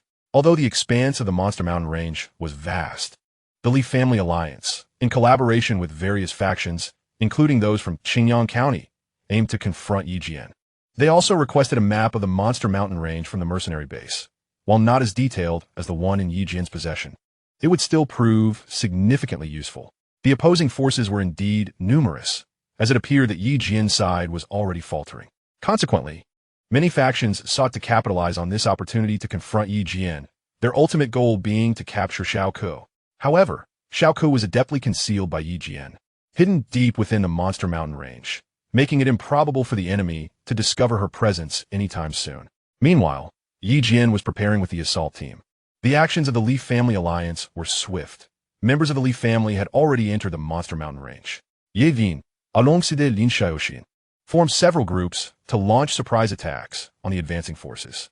The initial day of ambush proved highly effective, as Jian possessed extensive knowledge of the terrain, allowing him to set numerous traps along the way and divert the enemy's attention, systematically dispatching them one by one. However, after suffering losses, the enemy recalibrated their forces, organizing them into several large squads, each led by a formidable martial spirit expert, thereby diminishing the effectiveness of Jian's ambushes. With the enemy's squads operating in tight formation, it became increasingly difficult for Jian to execute surprise attacks, forcing him to retreat. Retreating, Jian and Lin Xiaotian deliberated on how to confront the Leaf Family Alliance. Utilizing his familiarity with the terrain, Jian devised strategic ambush locations, positioning numerous cloud-piercing bows and other powerful weaponry on the mountain heights to inflict significant damage on the enemy. However, the adversaries also boasted formidable martial spirit experts, launching fierce counterattacks that inflicted substantial losses on Jian's forces as well. Consequently, Jian had to continually relocate, seeking new positions for ambushes, engaging in a protracted battle. What Jian did not anticipate was that the Leaf Family Alliance managed to uncover the location of his defensive team, discovering Lin Yuna and her sister, and seizing the opportunity to launch a surprise attack on them. Had it not been for Lin Lao's valiant defense, it is likely that Lin Yuna and her sister would have been captured by the enemy. Such an eventuality would have dire consequences for the battle. If a weakness were exploited, Jian's operations would be severely hindered. Therefore, Jian had to contemplate how to arrange for his sister's safety, recognizing that the enemy's numerical superiority made it only a matter of time before they identified his forces. Jian found himself in a relatively secure position, willing to face death alongside his adversaries. However, his sister's safety remained a paramount concern. She was his Achilles' heel, and thus he needed to devise a plan to ensure her safety. Should any misfortune befall her, the consequences would be dire. To strategize the relocation of his sister and Lin Yunera, Jian sought the counsel of Lin Xiaotian, hoping for a viable solution. Unexpectedly, Jian Lin offered an excellent suggestion. "What brilliant idea do you have, Jian Lin? Please elaborate," Jian inquired earnestly. Jian Lin analyzed, "Your current vulnerability lies in your sister. Hence, it is imperative to place Xiuqing in a secure location, one where the Li Family Alliance would dare not strike. I have previously established contact with a friend from the Feiyun Palace. Perhaps we could arrange for Xiuqing to seek admission there. If she successfully joins Feiyun Palace, the Li Family Alliance would not have the audacity to harm her. Given Xiuqing's exceptional cultivation talent, I believe this should not pose a problem. Though I am curious about your thoughts on this matter," Jian Lin added. At this juncture, Lin Xiaotian interjected, "Jian, Feiyun Palace is the foremost sect in the Northern Cold Kingdom, with immense influence and power. Even the royal family treads carefully around them. This indeed is a splendid idea. Especially since I have heard they are currently recruiting, it presents a significant opportunity." After considering the perspectives of Lin Xiaotian and Jian Lin, Jian resolved to send his sister to seek admission to Feiyun Palace. This decision alleviated his concerns for her safety, allowing him to focus on confronting the Li Family Alliance. Subsequently, his sister and Jian Lin, accompanied by several members of the Demon Slayer mercenary group, set forth. Although she felt a deep reluctance to depart, she acquiesced to Jian's insistence, fully aware of the current predicament. Jian assured her that once he resolved matters on his end, he would journey to Feiyun Palace to reunite with Xiuqing. Thus, Xiuqing and Jian Lin embarked on their journey, navigating around the eastern region of the Beast Mountain Range. To facilitate her safe passage, Jian dedicated the following days to harassing the members of the Leaf Family Alliance relentlessly. Despite incurring considerable losses among his own men, Jian still maintained an advantage over the Leaf family. Initially, he contemplated escorting Lin Yunera to safety as well, and Lin Xiaotian was supportive of this idea. However, Lin Yunera's lack of aptitude for cultivation ultimately led to her remaining by Jian's side at her insistence. Fortunately, with her as the sole individual requiring protection, safeguarding her became a manageable task. With substantial material support from Jian, the members of the Leaf Family Alliance not only failed to gain any advantage, but also suffered significant casualties. During this period of conflict, bolstered by Lin Xiaoyan's guidance. Jian experienced rapid growth in his cultivation, nearing a breakthrough. However, he recognized that there was little time to focus on this advancement until he had successfully repelled the Leaf family and their allies. In order to thoroughly repel the Leaf family alliance, Jian conceived a brilliant strategy that, if executed successfully, would undoubtedly inflict a severe blow upon them. Committed to realizing this plan, Jian was prepared to invest heavily. In his view, the potential rewards justified the costs.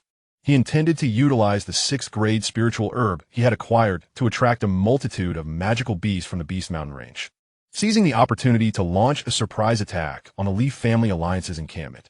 Undoubtedly, such an ambush would yield remarkable results. Thus, Jian exchanged a substantial quantity of spiritual stones and medicinal pills to lure the magical beasts, a decision that pained him greatly, for he felt distressed at the thought of these stones being so easily obtained by the creatures. Nevertheless, the outcome proved favorable, as Jian successfully drew a number of magical beasts, including several 5th-grade ones, to the vicinity of the Leaf Family Alliance's camp. Ideally, if he could entice a 6th-grade beast, it would be most advantageous. However, these formidable creatures were not easily swayed, leaving Jian in a quandary. Finally, he thought of Xiaoku. Since her blood held significant power for warriors, could it also have an effect on magical beasts? With this in mind, Jian turned his attention to Xiaoku, who was understandably frightened. After a thorough explanation and the enticing promise of spiritual stones, she reluctantly agreed. At that moment, held in Lin Yun'er's hands, Xiaoku appeared utterly adorable, as Jian produced a small knife, intending to draw some of her blood. Xiaoku instinctively reacted with a pained expression, tugging at Jian's heartstrings. Yet, for the sake of the greater good, he felt compelled to proceed. After extracting a small vial of her blood, Xiaoku exhibited signs of great distress. Let's observe the potency of Xiaoku's blood, Jian mused. If it truly possessed the legendary power spoken of, attracting several 6th-grade magical beasts would be a trivial endeavor. Armed with Xiaoku's blood, he set forth toward the territory of a 6th-grade beast, an area with which he was quite familiar, allowing him to navigate swiftly. In no time, Jian arrived at the magical beast domain, allowing a few drops of blood to fall into his palm before using his mystical energy to evaporate it. To his astonishment, a delightful aroma wafted forth. Jian stood by, awaiting the beast's arrival, and as he had anticipated, the 6th-grade creature soon detected the scent and quickly approached. Lingering in the area where the aroma was strongest, the allure of Xiaoku's blood proved to be formidable indeed. Thus, Jian deftly employed Xiaoku's blood to gradually draw the magical beast closer to the Leaf family encampment, having already consumed nearly half of the vial. It seemed he could still attract a 6th-grade beast, prompting Jian to set out once more. This time, he aimed to lure a flying magical beast of considerable strength, a type that had previously bested him. Today, he planned to let the members of the Leaf Family Alliance experience the might of such creatures firsthand. Upon detecting the scent of blood, the 6th-level beast exhibited remarkable swiftness, nearly exposing Jian. Fortunately, with the mastery of the 8 steps martial technique, he evaded detection. Thus, employing an age-old tactic, he lured the flying beast away. Consequently, numerous magical beasts began to encircle the Leaf family encampment, unbeknownst to the members of the Leaf Family Alliance. After stealthily dripping the remaining blood at the encampment, Jian, fearing the beasts might not approach, decided to release his long-preserved 6th-level spiritual herb.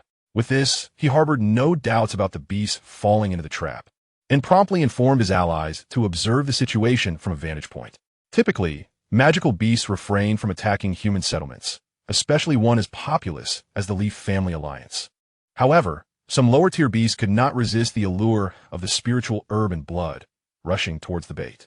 Meanwhile, the cunning 6th-level beast remained stationary, sending lower-level creatures to scout the area. At that moment, the guards of the Leaf Family Alliance noticed the approaching horde of beasts, mistakenly believing they were under siege. Without a second thought, they called for reinforcements and proceeded to slay the beasts in front of them. This act of aggression, rather than quelling the threat, ignited the fury of the magical creatures, drawing all nearby beasts towards the commotion. Seizing the opportunity, the 6th-level beast approached, but the Leaf Family Alliance had prepared for this, with several martial spirit experts already targeting it. Chapter 108, Counterattack. The 6th-level beast had intended merely to retrieve the spiritual herb and blood. But But the experts of the Li family alliance had different designs, wounding the beast and inciting its wrath, leading to a fierce skirmish.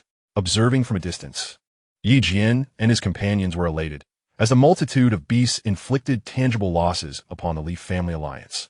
The sixth-level beast, besieged by several martial spirit experts, began to falter, signaling that it was time for Jian to intervene. With the Li family alliance in disarray, Jian rallied all available forces to launch an assault on their rear flank. At this juncture, the majority of the Li family alliance's personnel were engaged in combat at the front, oblivious to Jian's stealthy strike from the back. By the time they realized what was happening, Jian and Lin Xiaotian had already infiltrated, and with the support of several martial spirits, they inflicted heavy casualties on the Li family alliance. Thus, caught between the magical beasts in front and pursuing assailants from behind, the Li family alliance found itself on the brink of collapse. Nevertheless, the alliance remained formidable. After losing 2 martial spirit experts, they managed to stabilize the situation. Recognizing the futility of further engagement, Jian retreated. This meticulously orchestrated ambush resulted in significant losses for the Li family alliance, with 2 martial spirit experts dead and many formidable martial masters perishing as well. In contrast, Jian's raid incurred minimal losses, granting him substantial advantages. In truth, had the beasts not drawn the fire away, Jian would have been unable to execute a surprise attack on the Li clan's encampment. Although Jian had exhausted his 6th-grade spiritual herbs and blood, the effects of his efforts were nonetheless remarkable. This battle marked Jian's most significant victory in recent times. Following the ambush, the Li clan alliance remained utterly inactive for 3 consecutive days, leaving Jian somewhat disheartened. Was the opposing side devising some scheme? In reality, the Li clan's camp had descended into chaos. After several days of conflict, the Li, Wang, and Zhao families had suffered substantial losses. But the most formidable adversaries were the smaller factions. Many leaders of these factions had perished, and without their authoritative control, numerous groups were disinclined to continue their efforts. Having been entrenched in the Beast Mountains for so long, without eliminating Jian, they found themselves suffering grievously, leading to widespread disappointment in the Li clan. Consequently, many sought to abandon their cause. Initially, the Li clan managed to maintain some semblance of order, but after 3 days, they could no longer suppress the discontent. Thus, the Li clan alliance retreated to Qingyang County, while the Li and Zhao families surprisingly took refuge within Jian's monster-slaying mercenary corps. Upon learning of the Li clan alliance's withdrawal, Jian and the Lin family members breathed a sigh of relief, allowing themselves a well-deserved respite. During this time, Jian remained steadfast in his self-discipline. Many of the brothers from the Han clan and the monster-slaying mercenary corps fought while injured, which deeply moved Jian. However, at that moment, he had no choice but to let them continue. The losses endured by the Han clan and the mercenary corps were considerable. One of the clan leaders, a brother who had followed Jian from the outset, had died, along with numerous internal members of the Han clan. The mercenary corps also faced significant casualties, as they were tasked with leading the charge in their territory within the Beast Mountains. From an initial force of nearly 1,000, the mercenary corps was reduced to just over 300 survivors, those who had perished, fled, or were injured. Yet, amidst the calamity, Jian found fortune in adversity. He had garnered a loyal cadre of brothers, the remaining 600 who were willing to brave any danger for him. Thus, upon reflection, the conflict with the Li clan proved to be a fortuitous event, fostering rapid advancement among the brothers of the Han clan. With the support of Jian's medicinal elixirs, many brothers began to break through to new heights after recovering from their injuries. During the Li clan alliance's retreat, Jian focused on nurturing his comrades while also attending to their wounds and bolstering their strength. Old Lin, who had sustained grave injuries while rescuing his sister Lin Yuner, had not fully recovered despite Jian's healing potions. Therefore, Jian exchanged for a high-grade elixir within the system to assist Old Lin in his recuperation. This act was not only a gesture of gratitude, but also a hope that Old Lin would achieve a breakthrough in strength once healed, especially given the significant investment Jian had made for the elixir. Subsequently, Jian generously rewarded his accomplished brothers with a substantial amount of spirit stones and elixirs, bringing immense joy to them and affirming their belief that following Jian was indeed the right choice. Jian treated each brother as if they were his own kin, which greatly delighted them. During this period, the Li family refrained from sending further disturbances towards Jian, likely due to their own significant losses and the need for recuperation. This provided Jian with the perfect opportunity to make a breakthrough. He resolved to attain the realm of martial spirit before delivering a decisive counterattack against the Leaf family alliance, as he had been under pressure from them for far too long, which left him somewhat discontented. The mercenary camp was in a state of chaos. Many mercenary groups were being severely bullied by the Leaf family alliance. Instead of uniting, these groups were embroiled in infighting. The Leaf family also demanded exorbitant tribute from these mercenaries, leading to widespread lamentation among them. Many mercenaries, who had previously maintained good relations with Jian, found themselves oppressed. Countless individuals were either dead or wounded due to the Leaf family's tyranny, forcing many to seek refuge with Jian as they could no longer endure their current circumstances. Fights erupted within the mercenary camp over mere spirit stones, exacerbated by the Leaf family's deliberate negligence and incitement. The camp was no longer the vibrant place it once was during Jian's presence. The streets were littered with corpses and refuse, resembling a hellish scene to any outsider. Upon learning of a dire situation at the mercenary camp, Jian was filled with rage. He continued to diligently cultivate, promising his brothers that he would deal with the Leaf family alliance once he achieved his breakthrough. If the mercenary camp continued to suffer under such calamity, it risked being utterly destroyed by the Leaf family. After 7 days of relentless training, Jian finally succeeded in his breakthrough, immediately feeling the profound benefits of his newfound martial spirit prowess. His various martial techniques and skills were significantly enhanced. With this advancement, Jian had now become a formidable martial spirit expert. Meanwhile, the Lin family was also recovering well, supported by Jian's high-grade elixirs. Lin Xiaotian had made notable progress and was now at the pinnacle of the 6th level of martial spirit. To their surprise, Lin Lao had also improved by 1 level after his injuries healed. Both the Lin family and Jian's faction experienced substantial growth, positioning themselves to retaliate against the Leaf family, ensuring that their adversaries would not remain at ease for too long. Chapter 109: The Beginning of Revenge. Many brothers from the Han Min and the demon-slaying mercenary group also achieved breakthroughs. Qing Feng, Li Ao, and others, through their recent battles, had significantly improved. Qing Feng had reached the 9th level of Grand Martial Master and was believed to be on the verge of breaking through to martial spirit, much like Jian. Li Ao had also reaped considerable rewards during this time, as he trained talents alongside Jian, participating in numerous battles that yielded substantial gains, with most of his brothers advancing to the level of Grand Martial Master. Now, Jian has gained an additional 20 formidable martial masters, effectively replenishing the previous losses in talent. The next step is to strategize a retaliation against the Leaf family alliance, and Jian, along with Lin Xiaotian and other key members, are engaged in discussion.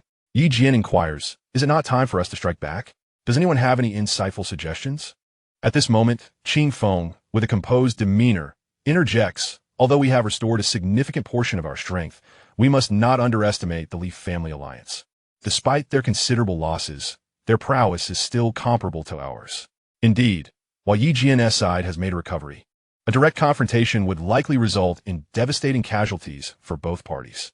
At this juncture, the astute Lin Yuner speaks up. "I have an intriguing proposition that might be worth considering." Her eager gaze directed at Jian suggests a promising idea. Jian, filled with anticipation, urges, "Do not keep us in suspense. What is your proposal?" Lin Yuner playfully sticks out her tongue and explains, "I've heard you mention that the mercenary group's base, now under the control of the Leaf family alliance, is no longer what it once was. However, I have come to learn that there are several concealed masters of martial spirits within that base. Could we not ally with these hidden martial spirit experts to confront the Leaf family alliance?" Jian's eyes gleam with intrigue as he responds, "That is indeed an excellent idea. I have also heard whispers of these martial spirit experts, yet their whereabouts have remained elusive." At this point, Lin Xiaotian offers to elaborate on the history behind this. 20 years ago, I was but a martial artist myself. At that time, the mercenary group's base was exceedingly formidable, led by a master at the pinnacle of the martial spirit realm, accompanied by 3 other martial spirit experts. It was the foremost power in Qingyang County, far surpassing the 4 great families of today. Eventually, the leader clashed with the foremost sect of Baikoku, the Feiyun Palace, where your sister now resides, over a woman, leading to his demise at the hands of Feiyun Palace's emissaries. Many of his brothers perished, while 2 managed to survive. albeit gravely injured, retreating to conceal themselves within the mercenary group's base, forsaking the world thereafter.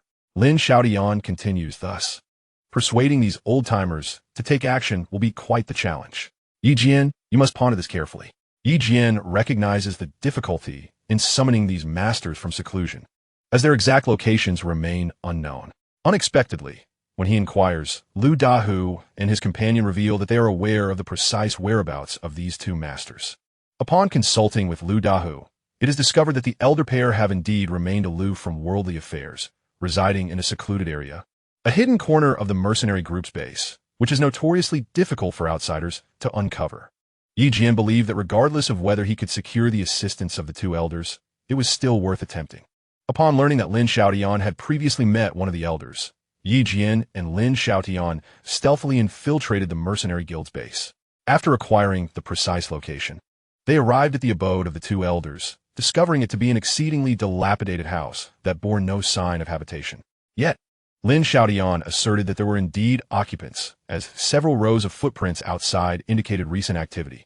Ye vin cortus the invited, pardon my intrusion, u ame yuing.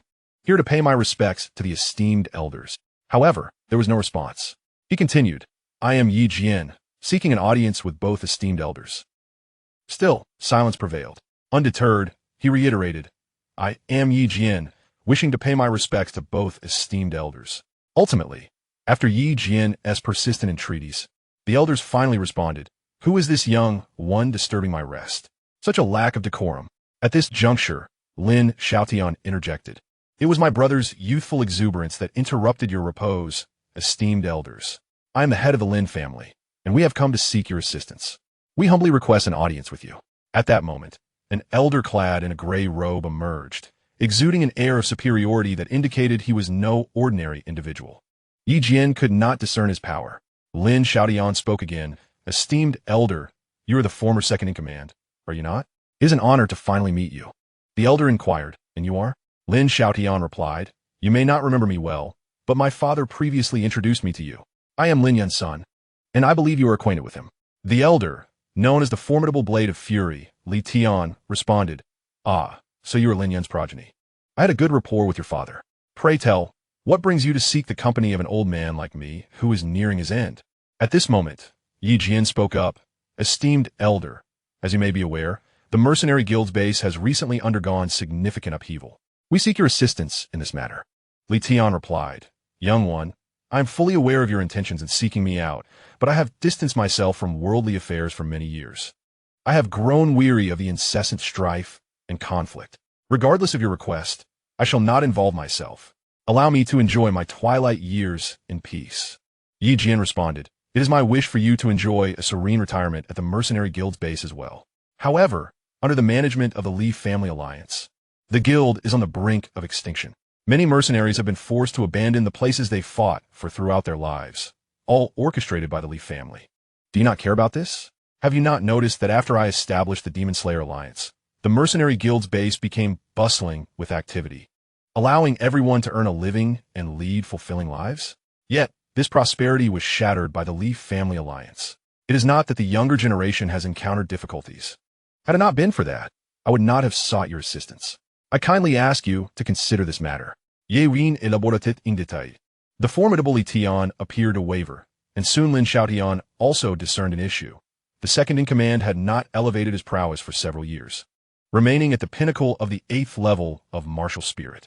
If he were unable to break through in the coming years, it seemed he would forever be barred from ascending to greater heights. Should the other party still decline to offer aid, Yi Jian would have no choice but to rely on the system. He found it hard to believe that assistance would not be forthcoming. Might Li Tian extend a helping hand? Chapter 110, Revenge. Observing that his senior, Li Tian, remained indecisive, Yi Jian bided his time and discreetly exchanged for a 5th-grade elixir through the system. If rejection persisted, he would resort to enticing the other party with the elixir. Although 5th-grade elixirs were not particularly rare among martial spirit experts, Yi Jian's current authority only permitted him to acquire such elixirs. However, should he reach the 3rd level of martial spirit, he could gather materials to exchange for 6th-grade elixirs, one of which, known as Xuanhua Pill, was capable of assisting martial spirit experts in refining their essence. The requirements were not stringent, and with the right materials, Yi Jian could procure it. At that moment, Li Tian spoke. Young one, I comprehend your predicament, yet I must decline. I do not wish to engage in further conflict. It is not that I am unwilling to assist, but my own strength has stagnated, and I anticipate a decline. Thus, I prefer to avoid attracting attention. Yi Jian, however, could not concede. I understand, esteemed senior, that you have not advanced in a long time. Therefore, I propose to assist you in transcending the martial spirit realm. Yet I have a request. Li Tian's eyes sparkled with intrigue as he replied, Young one, do not overstate your capabilities. From my recent assessment, you have only just breached the martial spirit level, and you bear no aura of an alchemist. Do you truly believe you can produce a 6th grade elixir? Such elixirs are rare in the entire Qingyang prefecture, and the masters capable of crafting them are predominantly found in Feiyun Palace and the royal family. Hence, young man, refrain from making grand claims. Doubt lingered in Li Tian's voice. At that moment, Yi Jian exchanged a glance with Lin Xiaotian, who interjected, Esteemed senior, while this young man may not be able to concoct elixirs himself, he is under the tutelage of a highly skilled alchemist. Previously, our Lin family auction house's dealings in elixirs were in collaboration with Yi Jian, so I believe his claims warrant your serious consideration. Just then, another elder, also an 8th level martial spirit expert, stepped forward and remarked, I overheard your conversation. Brother, why not trust this young man just once? Recently, our lives have been quite peaceful, unlike these past few days filled with the sounds of conflict. Li Tian then inquired, Young one, you mentioned having a request. Please articulate it. Yi Jian remarked, The request is quite simple. I merely require the assistance of 2 esteemed seniors to stabilize the situation within 3 months, and to serve as elder advisors within the Cold Clan for that period. What do you think? Unforeseen by Yi Jian, this request placed the 2 elders in an awkward position. Nevertheless, they were in dire need of a cleansing elixir. Without it, their advancement would be severely hindered. Should they obtain such a potion, there existed a possibility of breaking through to the martial spirit level within a few years. Subsequently, Yi Jian produced 2 5th-grade elixirs as proof. These were 2 superior 5th-grade potions, comparable in effect to a 6th-grade elixir, albeit significantly less potent, as 5th and 6th grades represent distinct tiers. Upon witnessing Yi Jian's ability to present 5th-grade elixirs, their trust in him was notably reinforced, prompting the 2 to agree to assist Yi Jian, promising to aid him in his assault on the Li Clan alliance in 3 days. After placing the elixirs down and bidding farewell, Yi Jian, accompanied by Lin Xiaotian, stealthily departed from the mercenary base, making their way toward the monster beast mountain range. Thus, Yi Jian acquired 2 experts at the 8th level of martial spirit, albeit at the cost of substantial points, a price he deemed worthwhile. However, despite their agreement, Yi Jian was acutely aware that he had merely 3 months to elevate his own strength to the 3rd level of martial spirit and to gather sufficient materials, a task that posed considerable challenges. Therefore, it became imperative to swiftly annihilate the Li Clan alliance and stabilize both the Cold Clan and the Demon Slayer mercenary group, thereby affording Yi Jian the time required to collect the necessary materials. Otherwise, the 2 esteemed seniors could very well turn against him, as Yi Jian was not yet a match for the 2 8th-level experts. Upon returning to the monster beast mountain range, Yi Jian shared this auspicious news with everyone, who were filled with excitement. The addition of these 2 martial spirit experts would undoubtedly expedite the conclusion of the conflict, as Yi Jian could no longer bear the burden of prolonged struggle. Each moment was draining valuable resources and finances, and without external support, he could not remain indefinitely within the monster beast mountain range. Hence, upon his return, he summoned all his comrades, including some mercenaries expelled by the Li Clan alliance, to prepare for the impending confrontation against them. At this juncture, although many factions had departed from the Li Clan alliance, the main 3, Wang, Li, and Zhao families, remained. Consequently, the Li Clan alliance still boasted 9 martial spirit experts, 4 of whom were at the 5th level, while the others were below that threshold.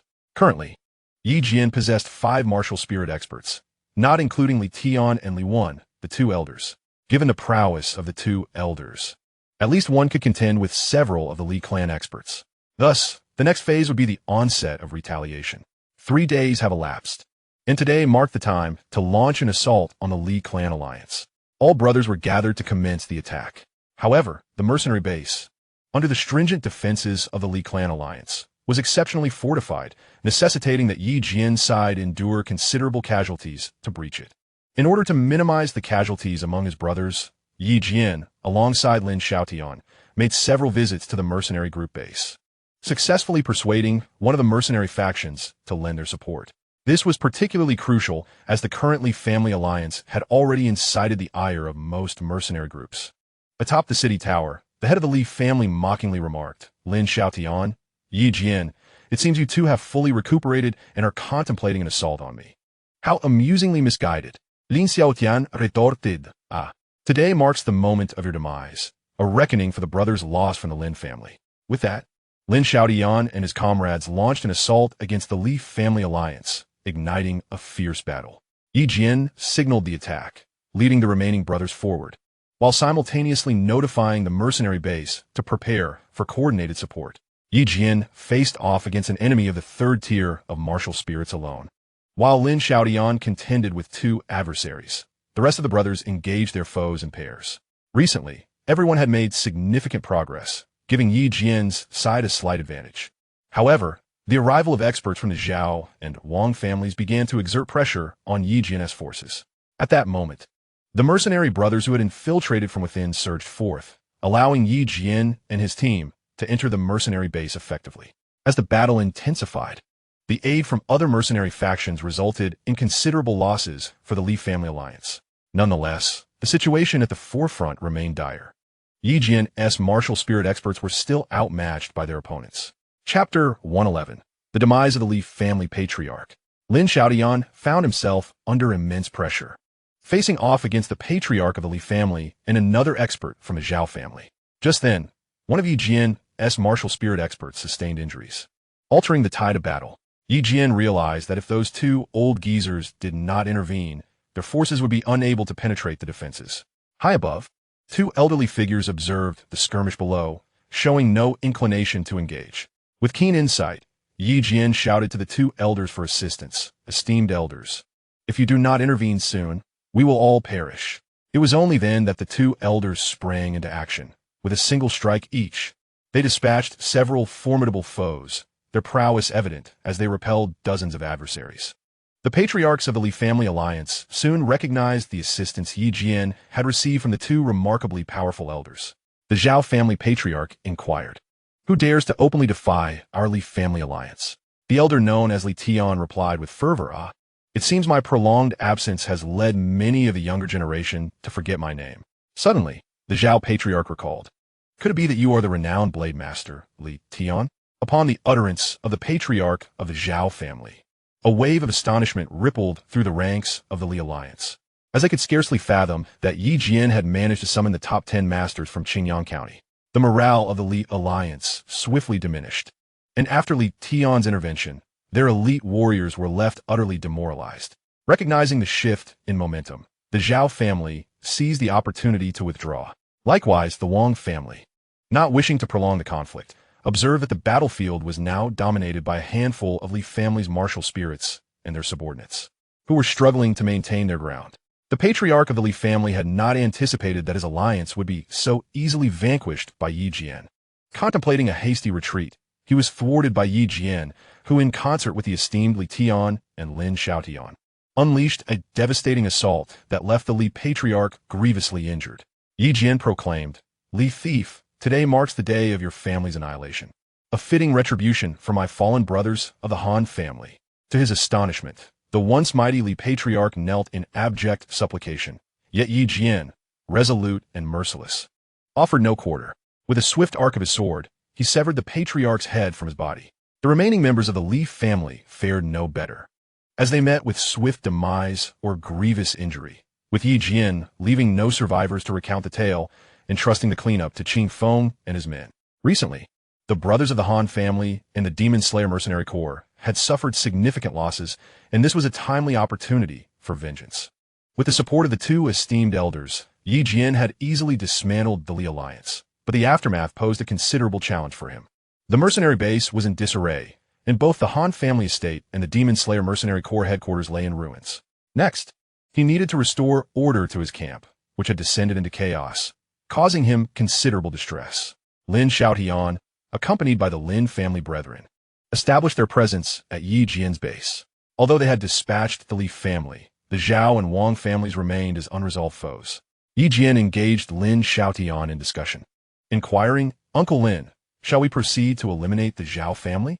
They are, after all, the most direct allies of the Li family. With most of the Li family likely to flee, should we not ensure that no survivors remain?" After a moment's contemplation, Lin Xiaotian replied, "The Li family still possesses remnants within Qingyang County that must be eradicated. After all, we have become sworn enemies. Either they perish or we do. The Zhao family must also be dealt with decisively. This matter requires prompt attention, as I suspect they are already preparing for a counteraction. As for the Wang family, we must approach their resolution with caution." With a sense of purpose, Yi Jian responded, "Then Uncle Lin, I shall take the two esteemed elders to address the Zhao family tomorrow. Please tend to matters at home, and then join us for assistance." Yi Jian also contemplated the matters concerning the Wang family, pondering whether it was indeed necessary to obliterate them entirely. This contemplation left him in a state of hesitation. As he wavered, a visitor arrived, none other than his esteemed brother, young Master Wang. His subordinate reported, "Chief, young Master Wang requests an audience. Shall we grant him entry?" After a brief moment of deliberation, Yi Jian decided to meet him. After all, it was an encounter he could not evade indefinitely. Upon entering, young Master Wang appeared distinctly unsettled, lacking the confidence he once exhibited.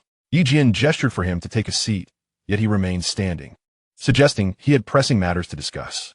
Yi Jian inquired, "Brother Wang, speak your mind."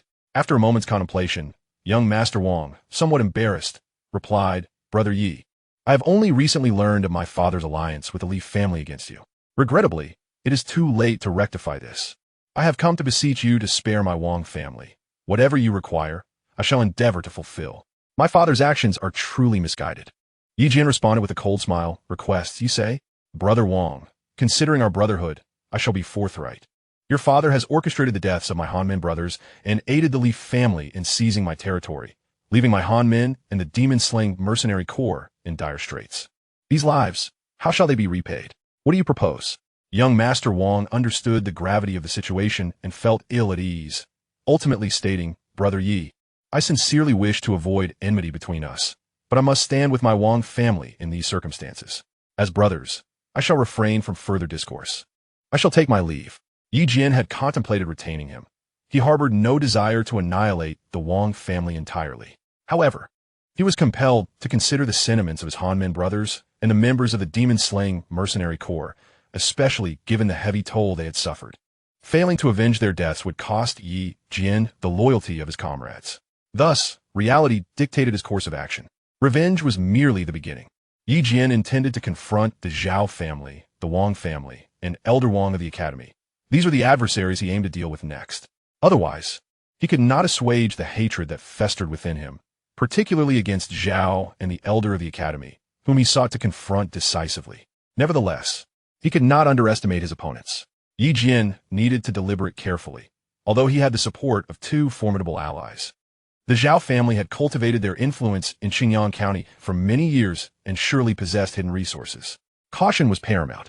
Would Yi Jian successfully exact his vengeance upon the Zhao family the following day? Were these the only notable adversaries he faced? These uncertainties loomed over him, yet he felt a surge of confidence. Therefore, he resolved to confront the Zhao family the next day. He owed this to his fallen brothers.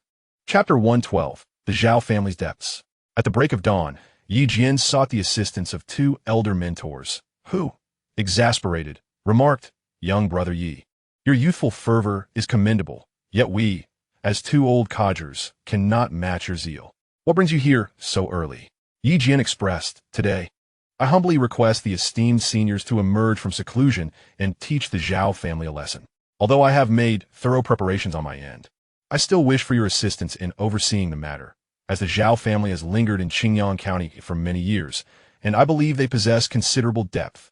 Li Tian replied, "Regarding the Zhao family, while we can certainly offer our support, I must first enlighten you about their origins. You must decide whether to confront them. For the Zhao family is far from the simple adversary you may presume. You are still youthful. One must not act with recklessness. Oh, I had not anticipated that the Zhao family harbors such a complex history. I am eager to receive your guidance. Esteemed seniors," Yi Jian humbly acknowledged. Li's gaze bore into Yi Jian, revealing a hint of disapproval towards his approach. The elderly spoke. Though this generation of the Zhao family has not produced any prominent talents, the previous generation, specifically, the founder of the Zhao family, was once among the 10 greatest masters of Qingyang County. It is said that he is still alive, and, in his prime, his prowess surpassed both of ours. Should he have advanced his strength in recent years, he may prove quite formidable. While we too once ranked among the top 10, we were positioned towards the latter end. The elder patriarch of the Zhao family wielded the strength of a 7th-level martial spirit. And if he has made breakthroughs over the years, I question whether we could best him. Therefore, you must contemplate carefully the actions you intend to undertake today. Libarnad Graveli. Yi Jian pondered for a moment before responding, I understand this. Yet my brothers from the cold door have recently suffered under the joint oppression of the Zhao family and several others, resulting in the loss of many comrades. I must seek justice for my brothers. Otherwise, I cannot face the rest. The elderly conceded, Very well, since you have articulated your resolve. We shall accompany you to assess the situation.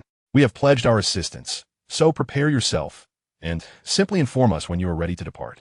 After bidding farewell, Yi Jian returned to the camp to assemble his forces. Yet, how formidable could the Zhao family truly be, as the seniors had suggested? If the elder Zhao had indeed not passed away, would Yi Jian be able to avenge his brothers? Despite his uncertainties, Yi Jian was determined to proceed, for he represented not only himself, but the entire mercenary base. After gathering 100 formidable warriors from the Cold Door and notifying the Lin family and the 2 elders, Yi Jian took the lead in their departure. At that moment, the Zhao family fortified their defenses, having anticipated Yi Jian's arrival. They had prepared extensively, rallying all their masters and allies in anticipation of Yi Jian's assault.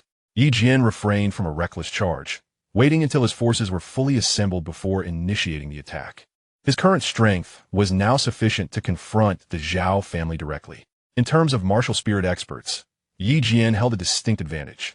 With remarkable speed, Yi Jian struck decisively, delivering 2 powerful punches that incapacitated a martial spirit expert, allowing his forces to surge forward.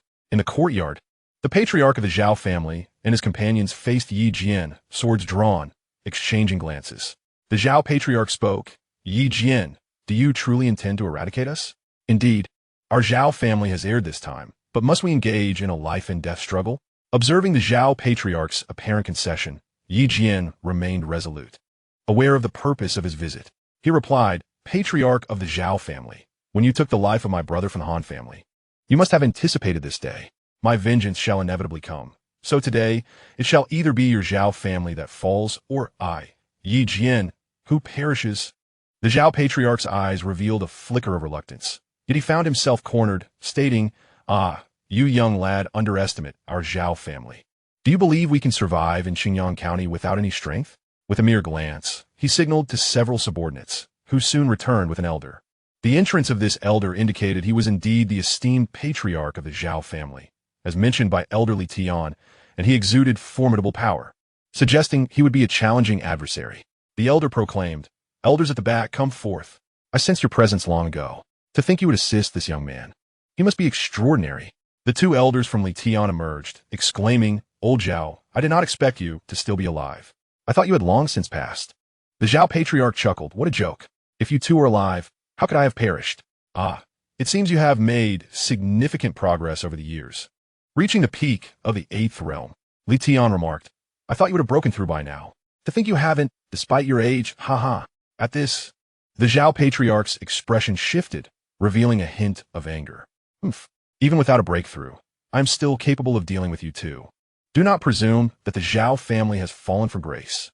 Yi Jian then realized that this elder had indeed reached the pinnacle of the 9th realm, which elucidated the Zhao family's motive in aiding the Li family. It was likely an effort to assist in a breakthrough. A faction boasting a martial arts master is no trifling family. At the very least, they would rank among the notable clans of the Northern Han Kingdom. However, achieving such a breakthrough is exceedingly rare, as many capable warriors remain stuck at the pinnacle of the 9th realm, unable to advance until their dying breath. Today's circumstances rendered Yi Jian's prospects rather grim.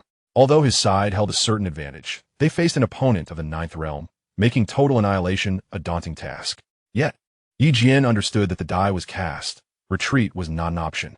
Even if they could not completely dismantle the Zhao family today, they would ensure that the Zhao family paid a price.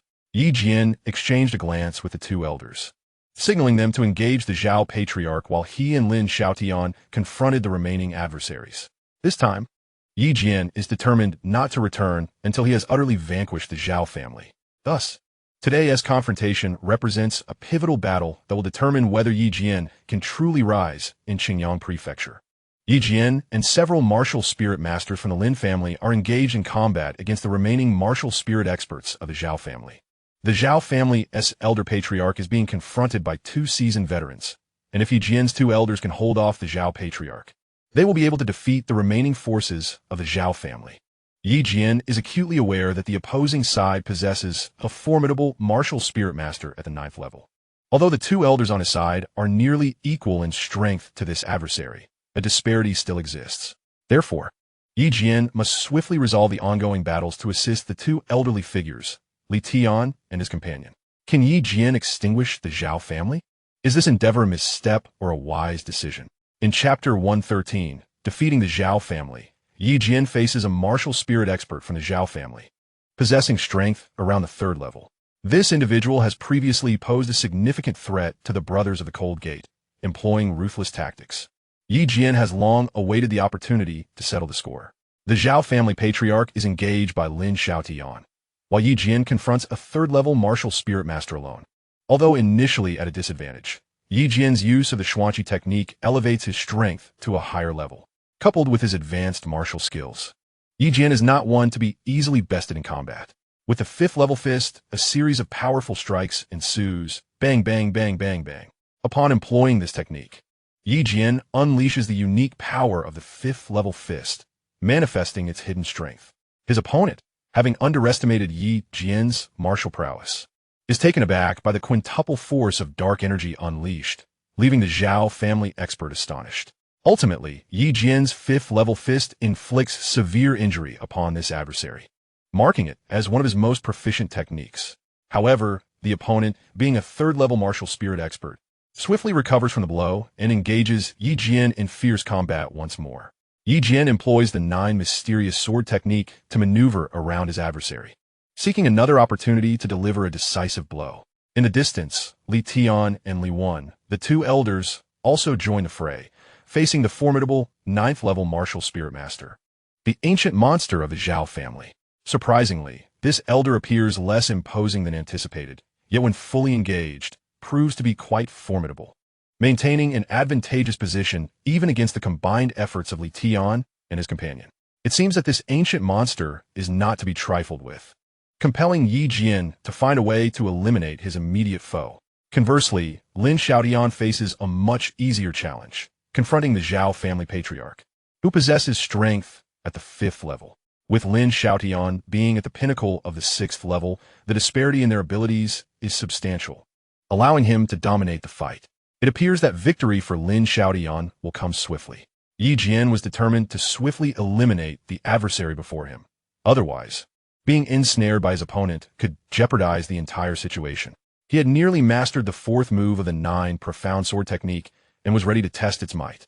After consuming a high-grade chi replenishing pill, he prepared himself. The broken mirror technique unleashed a torrent of profound energy waves from the sword. This particular move was specifically designed to breach the defenses of martial spirit experts. It was a skill Jian could only wield after his recent breakthrough in martial spirit prowess, and he was astonished by its overwhelming power. The sword wave astonished the Zhao family member, who hastily countered with his most formidable technique. However, he underestimated Jian's prowess. The 9 profound sword technique he had exchanged for in the system proved to possess tremendous force. Even Lin Xiaotian, watching from afar, marveled at Jian's impressive martial skill. As the condensed energy waves collided with the opponent's protective technique, Jian's attack ultimately penetrated their defenses, striking the opponent directly and causing him to spit blood. After enduring Jian's assault, the foe would be incapacitated for a considerable time. Having defeated his adversary, Jian showed no mercy. This Xiao Honghai, an internal expert of the Zhao family, had previously inflicted harm upon his brothers of the Han clan, and Jian intended to seize the opportunity to deliver a fatal blow. Just as Jian prepared to annihilate him, the elder patriarch of the Zhao family intervened, deflecting Yi Jian's lethal strike. Faced with a martial spirit expert of the 9th rank, Yi Jian was no match and was sent flying. Only by employing the 8 steps of profound energy was he able to regain his footing, though his own energy had been scattered by the opponent's attack. At that moment, Yi Jian was enraged. He addressed the 2 elders, saying, "Li Tian, if you do not exert your full effort, do not blame me, Yi Jian, for what may ensue. You shall gain nothing." Upon witnessing Yi Jian's ire, the 2 elders recognized their earlier lack of commitment and decided to unleash their full strength. They understood the significance of receiving pills from Yi Jian and could not afford to be negligent. Together, they stabilized the situation. While they could not defeat their opponent, they effectively prevented the Zhao family's elder from interfering with Yi Jian. Seizing the moment, Yi Jian decisively incapacitated Zhao Honghai, a martial spirit expert of the 3rd rank. Though he could not claim the opponent's life, his actions would likely diminish Zhao Honghai's cultivation significantly. Despite the opponent's eventual escape, Yi Jian achieved his objective, leaving his adversary in a state of ruin, which alleviated some of the anger that had consumed him. At this juncture, the situation on the field revealed the complete downfall of the Zhao family. Aside from the formidable elder and the clan leader of the Zhao family, who were still putting up a resistance, the rest were thoroughly subdued by Yi Jian and his companions. Yi Jian then joined forces with Lin Xiaotian to confront the Zhao clan leader, aided by several skilled members of the Lin family, making it exceedingly difficult for the Zhao leader to fend off their combined onslaught. Ultimately, Lin Xiaotian delivered a devastating blow with his Gale Palm technique, severely injuring the Zhao clan leader. Just as Yi Jian contemplated delivering the final strike to obliterate the Zhao leader, the elder of the Zhao family, despite enduring a high-level martial technique from Li Tian, managed to rescue the clan leader. They fled with the remaining members of the Zhao family, while Yi Jian's team, in their pursuit, only exacerbated the elder's injuries without capturing anyone. Although the outcome was still somewhat favorable, Yi Jian felt a tinge of dissatisfaction, as several key figures from the Zhao family had escaped, leaving him with unavenged foes. However, he chose to set aside his concerns for the moment, prioritizing the completion of current tasks. The Zhao family had sustained considerable casualties, and it would take them several years to regain their former strength. As long as Yi Jian focused on his own development, he would eventually be untroubled by any attempts at retaliation from them. After Yi Jian and Lin Xiaotian tidied up the aftermath, he sent the 2 elders back, acknowledging their considerable efforts that day. He presented them with some high-grade elixirs to enhance their prowess, which delighted the 2 elders. Recently, with the support of Yi Jian's elixirs, their cultivation had noticeably improved, bringing them immense joy. Yi Jian found himself relying on the allure of elixirs to motivate these 2 elders, as otherwise, their lack of enthusiasm was quite frustrating for him. With the Zhao family dealt with, 2 adversaries remained unaddressed. Yet, contemplating the Wang family's previous assistance to him and the Demon Slayer mercenary group, Yi Jian hesitated, uncertain about how to proceed. Chapter 114, Stabilizing the Situation.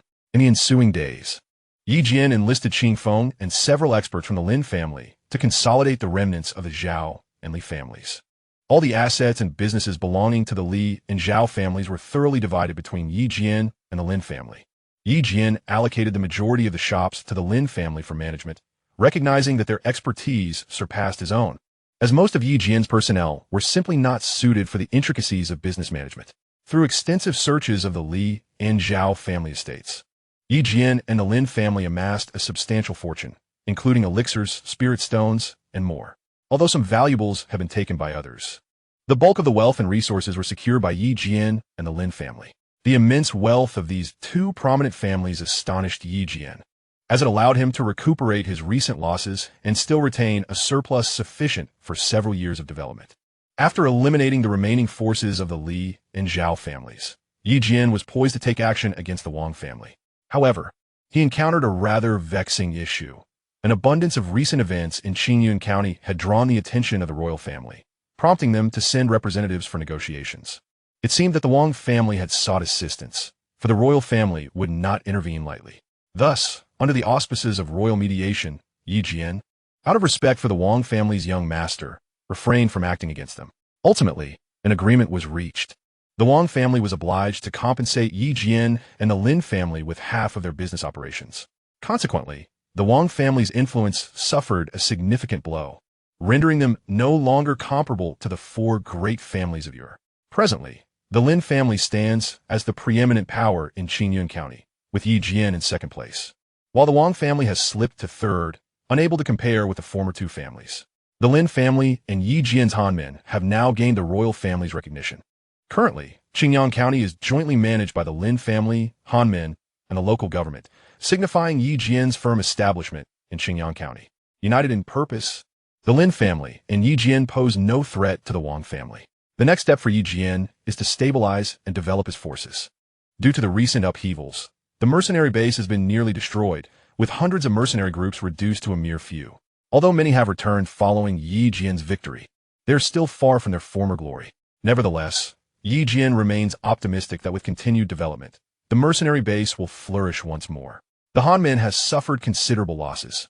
The headquarters at the academy has been obliterated, leaving only about 400 brothers remaining. The Slaughter Demon mercenary group has dwindled to around 500 members. However, those who remain are Yi Jian's loyal subordinates, having shared the trials of life and death with him, unwavering in their loyalty. Yi Jian plans to establish a branch at the academy to recruit talented individuals while relocating the headquarters to the mercenary base. The Slaughter Demon mercenary group has been specifically formed under Yi Jian's leadership to hunt high-level magical beasts, becoming the main fighting force. The Hanmen is tasked with managing the entire mercenary base, and all mercenaries must join Yi Jian's Hanmen. Although nominally part of Hanmen, they are self-managed, with Hanmen receiving a share of the profits while overseeing these mercenary groups. In Qingyun County and the mercenary base, they will recruit exceptional talent, with the Slaughter Demon mercenary group also operating under Hanmen's management.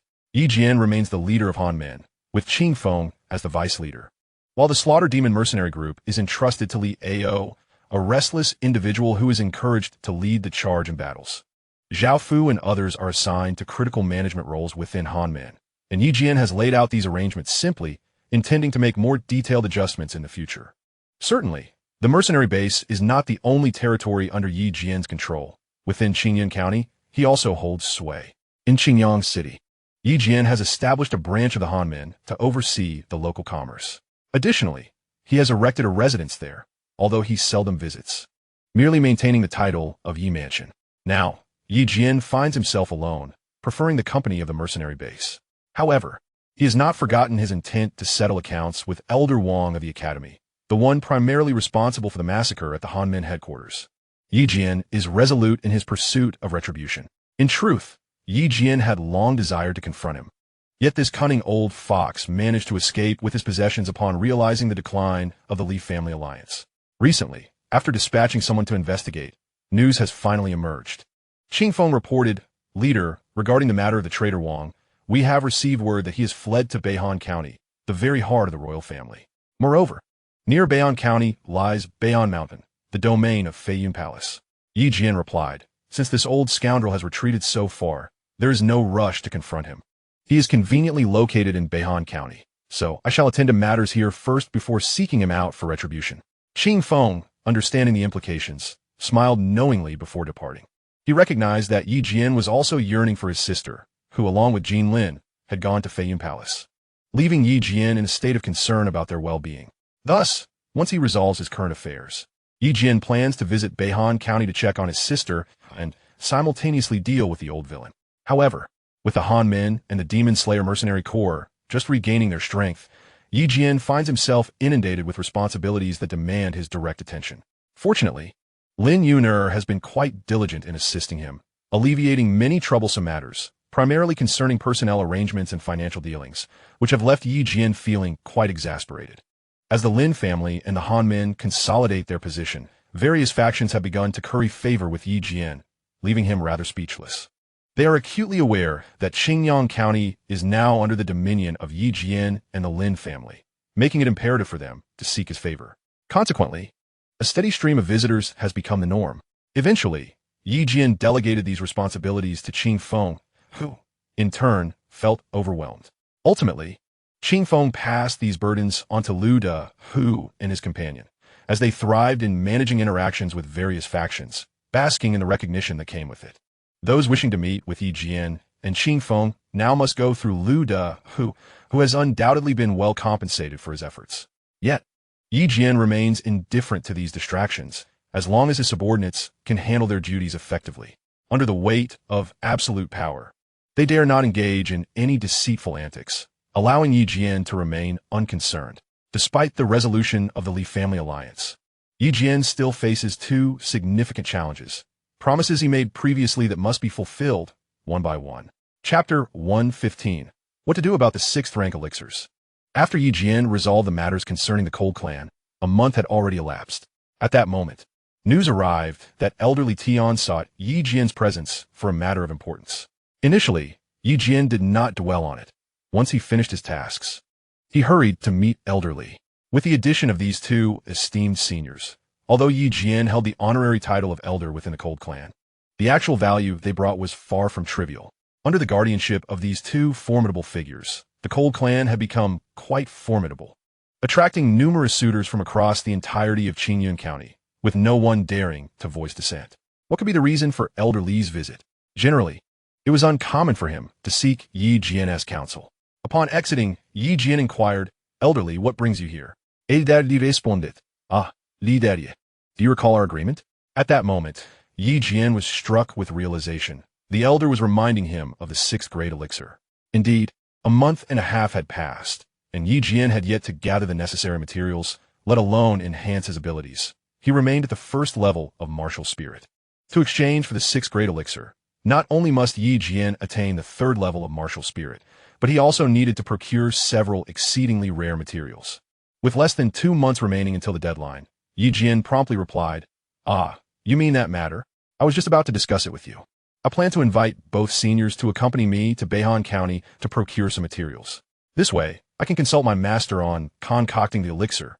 My master is returning next month. Once we gather the materials, we can surely engage him for the refining process. Rest assured, I will not let you down," Yi Jian declared earnestly. Upon hearing Yi Jian's assurance, Elder Li replied, "Very well. With your word, both of us old fellows can rest easy. Please inform us when you head to Beihan County. I have some acquaintances there who may be of assistance." After agreeing, Yi Jian hurriedly returned to make arrangements. However, he had yet to exchange for the materials and prescriptions necessary for elixir refinement, which left him quite troubled. That evening, upon his return, Yi Jian conducted inquiries and discovered he required 4 types of spiritual herbs, one of which was the blood spirit mushroom, a rare 5th grade herb that took over 500 years to mature. This single herb posed a significant challenge for Yi Jian. Although the system contained these valuable spiritual herbs, Yi Jian had to elevate his abilities to the 5th level of martial spirit to exchange for them, which seemed exceedingly unreasonable, leading him to curse the system's lack of humanity in his frustration. In addition to the elusive blood spirit mushroom, he also required a 6th grade herb and a 6th grade magical beast carcass to concoct the 6th grade elixir. The most challenging to procure was the 500-year-old blood spirit mushroom. Despite its relatively low grade, it was exceedingly rare in the world, which was a source of great vexation for Yi Jian. As for the other 2 materials, Yi Jian could acquire them in Xianxia County. Although scarce, they were not impossible to purchase. Yi Jian intended to consult Lin Yuner regarding the procurement of 2 specific materials. After all, Lin Yuner had engaged in commerce for many years and was likely well versed in the avenues for purchasing such items. Early the next morning, Yi Jian arrived at the Lin family's auction house, where he was promptly recognized by the staff at the entrance. At this point, Yi Jian could confidently assert that there was hardly a soul in the entirety of Xianxia County who was unaware of his presence. Thus he proceeded directly to seek out Lin Yuner. The current Lin Yuner was a far cry from her former self, who had solely managed the Lin family's auction house. Presently, she oversaw approximately 70% of the commercial enterprises in Xianxia County, including the sales of spiritual herbs and stones, all of which were effectively under her purview.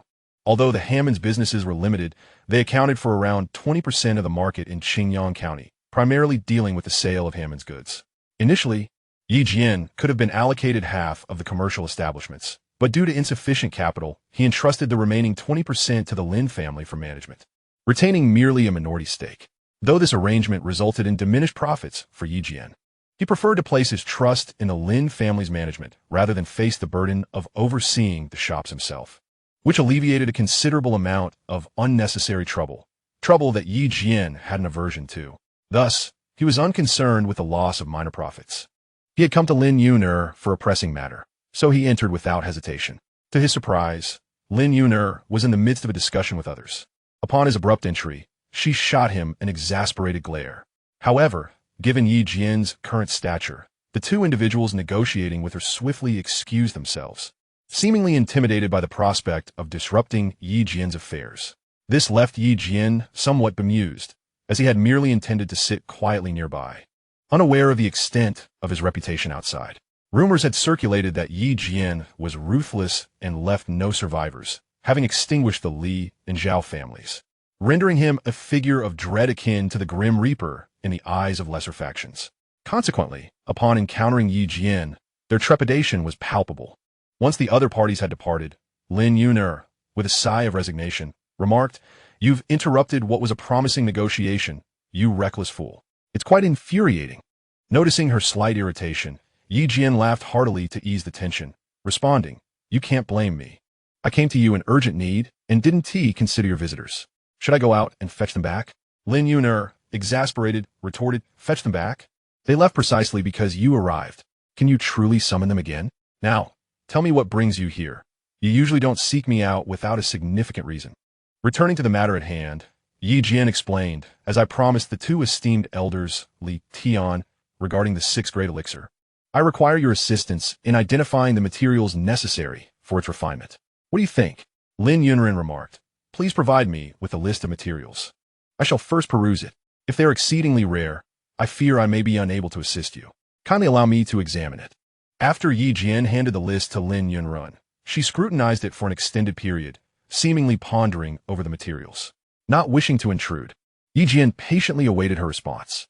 After a while, Lin Yunren finally spoke. "Yi Jian, these materials pose quite a challenge. The most difficult to procure is the blood spirit mushroom, particularly the 500-year-old variety, which is exceptionally rare. I have only encountered ones aged up to 300 years. I have never even heard of a 500-year specimen." She continued, "As for the other two, I possess the means to acquire them, but it will require substantial funding." "Which will be your responsibility?" she playfully added. Yi Jian replied, "Of course. I shall leave the remaining materials in your capable hands, but I will take on the blood spirit mushroom myself. I refuse to believe it is unattainable. I must take my leave now. I would appreciate it if you could have everything ready in a month." After expressing his gratitude, Yi Jian departed, leaving Lin Yunren with a hint of annoyance.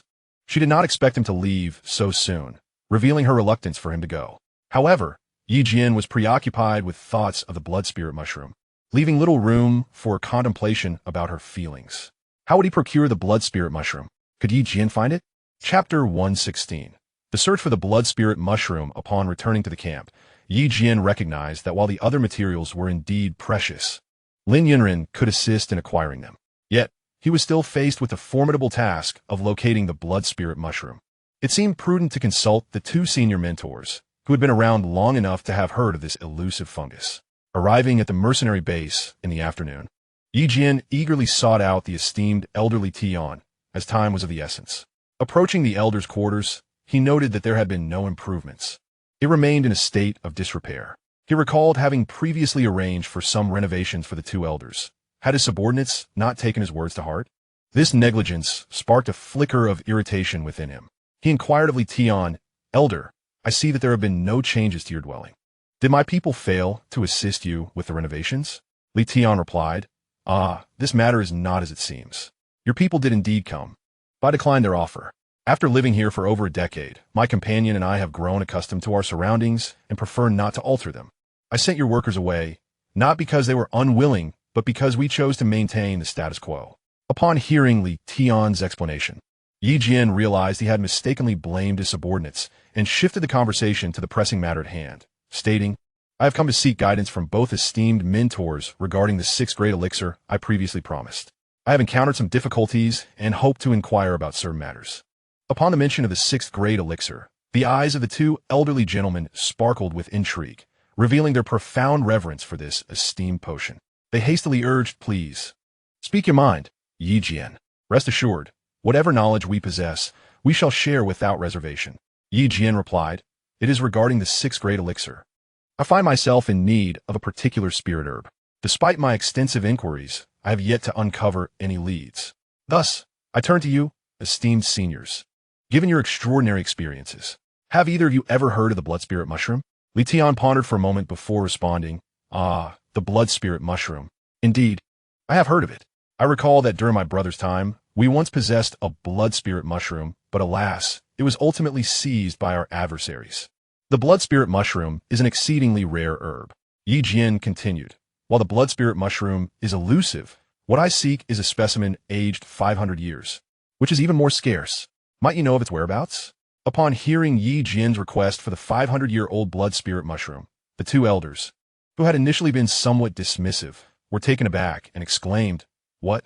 A 500-year-old blood spirit mushroom? That is a treasure of unparalleled rarity, likely non-existent in Xianxia County."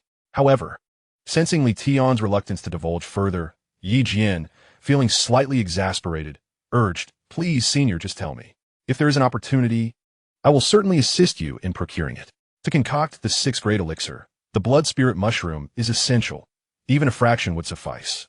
If I can assist you both in crafting 2 6th-grade elixirs, it would be my honor. Recognizing the gravity of the matter, Li Tian decided to be forthright, saying, "Have you ever heard of the black market? The black market? Where is it, senior?" "Yevin inuit, curiosity pijuit." Li Tian explained, "The black market resides within Beihan County, a most clandestine locale where one can find an array of rare treasures, advanced martial techniques, spirit herbs, and elixirs, all of dubious provenance, available solely through black market transactions. Thus, we should venture there to seek our fortune." Yi Jian had not anticipated the existence of such a black market and felt a surge of interest. He eagerly asked, "What exactly is the black market, senior? Please elaborate." Li Tian began to reminisce, saying, To recount the black market brings me back 2 decades. At that time, my brother was still with us, and we were fortunate enough to enter the black market on one occasion with our 4 brothers. Inside, one could trade in various rare and exotic items, alongside an assortment of elixirs and spirit herbs.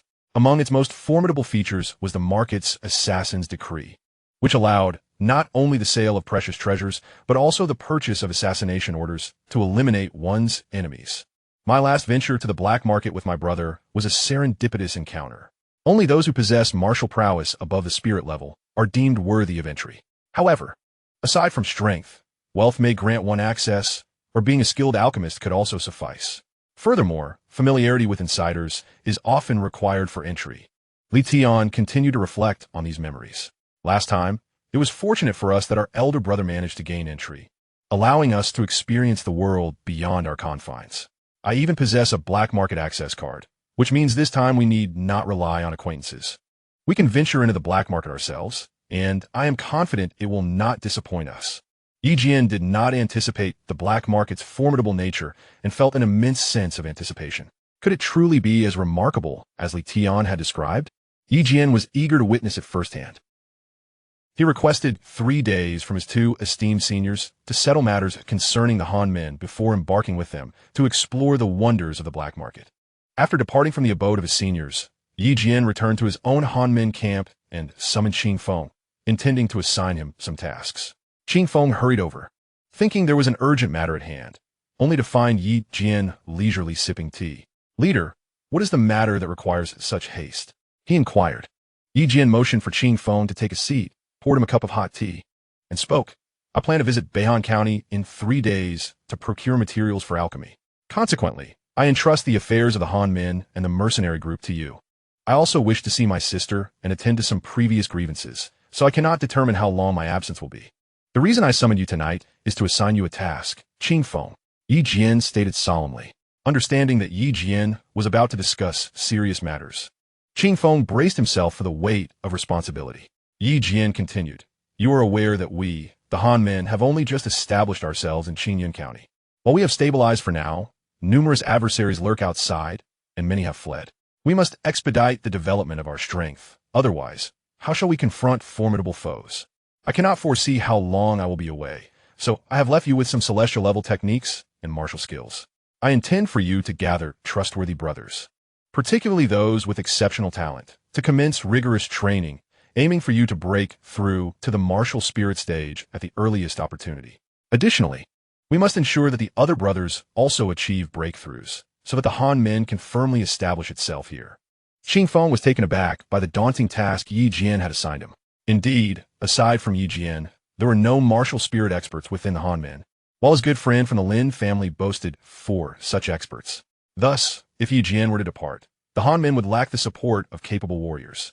It was imperative to find a way to swiftly elevate the cultivation levels of the brothers and the Han men. Otherwise, its growth would be stunted. Furthermore, Yi Jian intended to take 2 honorary elders from the Han men with him, making it all the more crucial for Qing Feng to expedite this task and increase the number of martial spirit experts within the Han men to withstand enemy pressures. The celestial level techniques and martial skills Yi Jian had exchanged for were acquired at a significant cost, utilizing at least 1/5 of the wealth obtained from the Li and Zhao families. Thus, Yi Jian was making a substantial investment, firmly believing that, with such abundant resources at their disposal, the Han men would be able to cultivate a few martial spirit experts. Chapter 117. How is my sister from Feiyun Palace faring? If entrusted to Qing Feng, Yi Jian felt reassured. In truth, there were numerous matters within the Cold Clan that required Yi Jian's attention. He planned to convene a meeting the following day to discuss the situation with the key members of the Cold Clan. After all, his departure was uncertain in duration, necessitating a thorough briefing for everyone. Throughout the night, Yi Jian dared not waste a moment. His needs extended beyond mere materials. He also sought to enhance his own strength. If he could not elevate his prowess within a month, he would be unable to exchange for the 6th grade elixir within the system. Thus, he devoted himself to rigorous training, striving for a breakthrough at the earliest opportunity. The 6th grade elixir was indeed essential for him. A potion capable of cleansing the marrow would significantly accelerate the user's cultivation speed. Without this elixir, it would be exceedingly difficult for a master at the martial spirit level to advance. However, it was not guaranteed that the elixir alone could facilitate such a breakthrough, though it did offer a tempting 20% chance of success. This was precisely why Yi Jian could persuade 2 formidable experts of the 8th tier to assist him. The rarity of this elixir warranted such efforts. Without his extraordinary system, he would have hesitated to make such promises. After a night of arduous training, Yi Jian felt a notable increase in his internal energy, prompting him to commend his earlier wise decision to adopt the nameless martial arts technique. As his abilities progressed, he increasingly recognized the value of this method. Its cultivation speed was indeed remarkable, rivaling the finest techniques available within the system. Having tidied up, Yi Jian made his way to the Cold Clan's encampment to commence the meeting. True to form, he arrived early. To his surprise, he found Qing Feng already present. Qing Feng, what brings you here so early? He inquired. With a wry smile, Qing Feng replied, You entrusted me with such an important task yesterday, leaving me sleepless all night. You did not specify the exact criteria or arrangements, so I came early today to discuss these matters. How many individuals do you intend to select for this cultivation enhancement plan? What level are we aiming for? And how many must succeed to meet the standard? After a moment of contemplation, Yi Jian responded, At the very least, we should choose 40 gifted internal members to participate, including all managers of rank hall master and above. My requirements are simple. By the time I return, we must have at least 4 individuals who have advanced to the martial spirit level. The rest, I leave to your discretion. You and Li Ao need not worry. I trust you both will achieve your breakthroughs. The remaining members will be your responsibility. Yi Jian continued. Without 4 martial spirit experts to support our Cold Clan, it will be challenging to maintain stability in Xingyang County. I cannot remain here indefinitely, so your arrangements are essential. Though Qing Feng appeared somewhat troubled, his indomitable spirit compelled him to agree. He assured Yi Jian that upon his return, he would ensure the completion of these goals. After receiving the assurance from Qing Feng, Yi Jian felt an immense joy in his heart.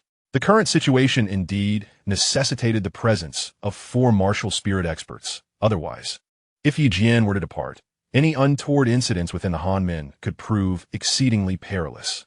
Once he concluded his conversation with Qing Feng, the other administrative personnel arrived. At this juncture, Li Ao inquired, Chief, what have you been occupied with these past few days? I've been unable to locate you. Noticing that Li Ao had a matter of importance at hand, Yi Jian responded, You rascal, why are you seeking me instead of focusing on your cultivation? Li Ao replied, This is not a time for cultivation. I have several queries I wish to discuss with you, as you are the esteemed genius leader of our Han men, and I have numerous questions to pose. After agreeing to assist Li Ao, Yi Jian commenced the meeting. Yi Jian stated, The purpose of gathering everyone here is to convey important matters that require your undivided attention.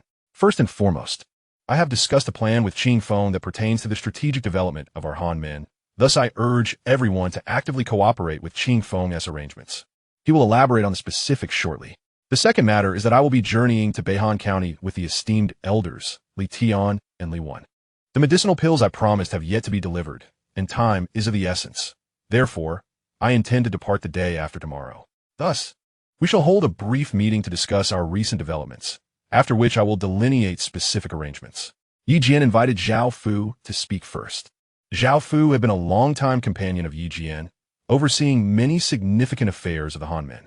Although he had not been appointed as the deputy leader, Yi Jian entrusted him with financial matters, recognizing his contributions. Zhao Fu reported, "Chief, over the past month, our Hammond's earnings have been quite impressive, returning to our peak status. This does not even account for the profits from the shops in Xinjiang City. The earnings from the mercenary base are now comparable to those of the past. Regarding personnel matters, I shall allow Zhao Xing to provide you with an update." Yi Jian responded, "You have worked diligently during this period. After Jean Lin and your sister's departure, you have exerted tremendous effort in managing the finances and operations of the organization. I have taken note of your hard work. Henceforth, I will increase your supply of medicinal pills by 30%, and I hope you will continue to strive.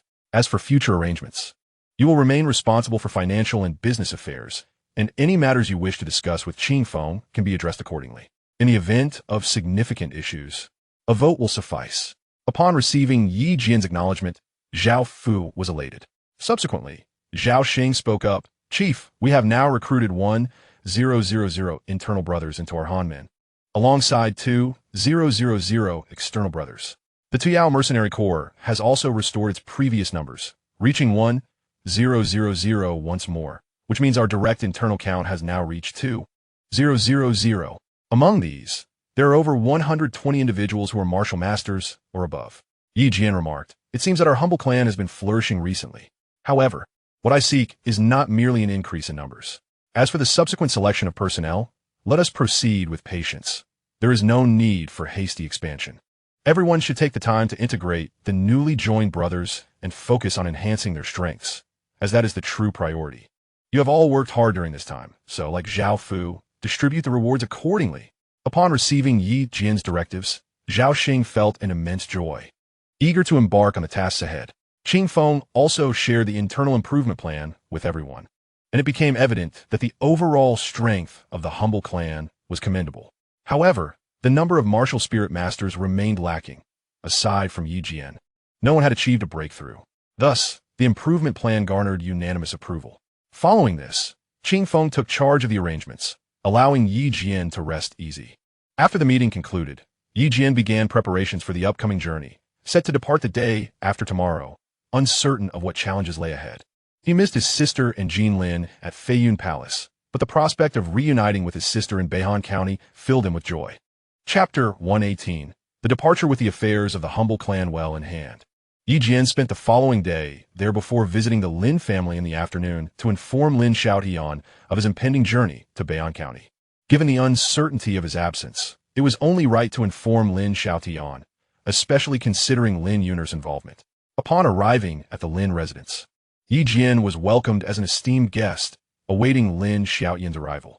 Unexpectedly, Lin Yun'er appeared first. Upon seeing Yi Jian, she exclaimed, "Yi Jian, you're embarking on such an important journey to Beihan County, and didn't he think to inform me beforehand? Oof, I shall ignore you." Yi Xin, taken aback by Lin Yun'er's playful pout, quickly reassured her, "No, Yun'er, please let me explain. My decision to travel to Beihan County was only made after our meeting, and I came specifically to bid farewell to you and Uncle Lin." Upon hearing Yi Jian's explanation, Lin Yun'er's irritation began to dissipate, and she hurriedly inquired, "Yi Jian, I understand your reason for venturing so far, but how long will you be gone?" Seeing the reluctance etched on Lin Yun'er's face stirred a similar sentiment within Yi Jian. Nevertheless, as a man, he understood the importance of prioritizing his responsibilities over personal emotions. He replied, "I'm uncertain, but I estimate I will be away for at least 3 months. You will need to look after things here in the clan." At that moment, Lin Xiaotian entered, teasingly asking, "What secrets are you two sharing? Am I interrupting something?" Lin Yun'er, slightly blushing at her father's words, had been too engrossed in her conversation with Yi Jian to notice their proximity. Now, standing close together, they could feel the warmth radiating from one another.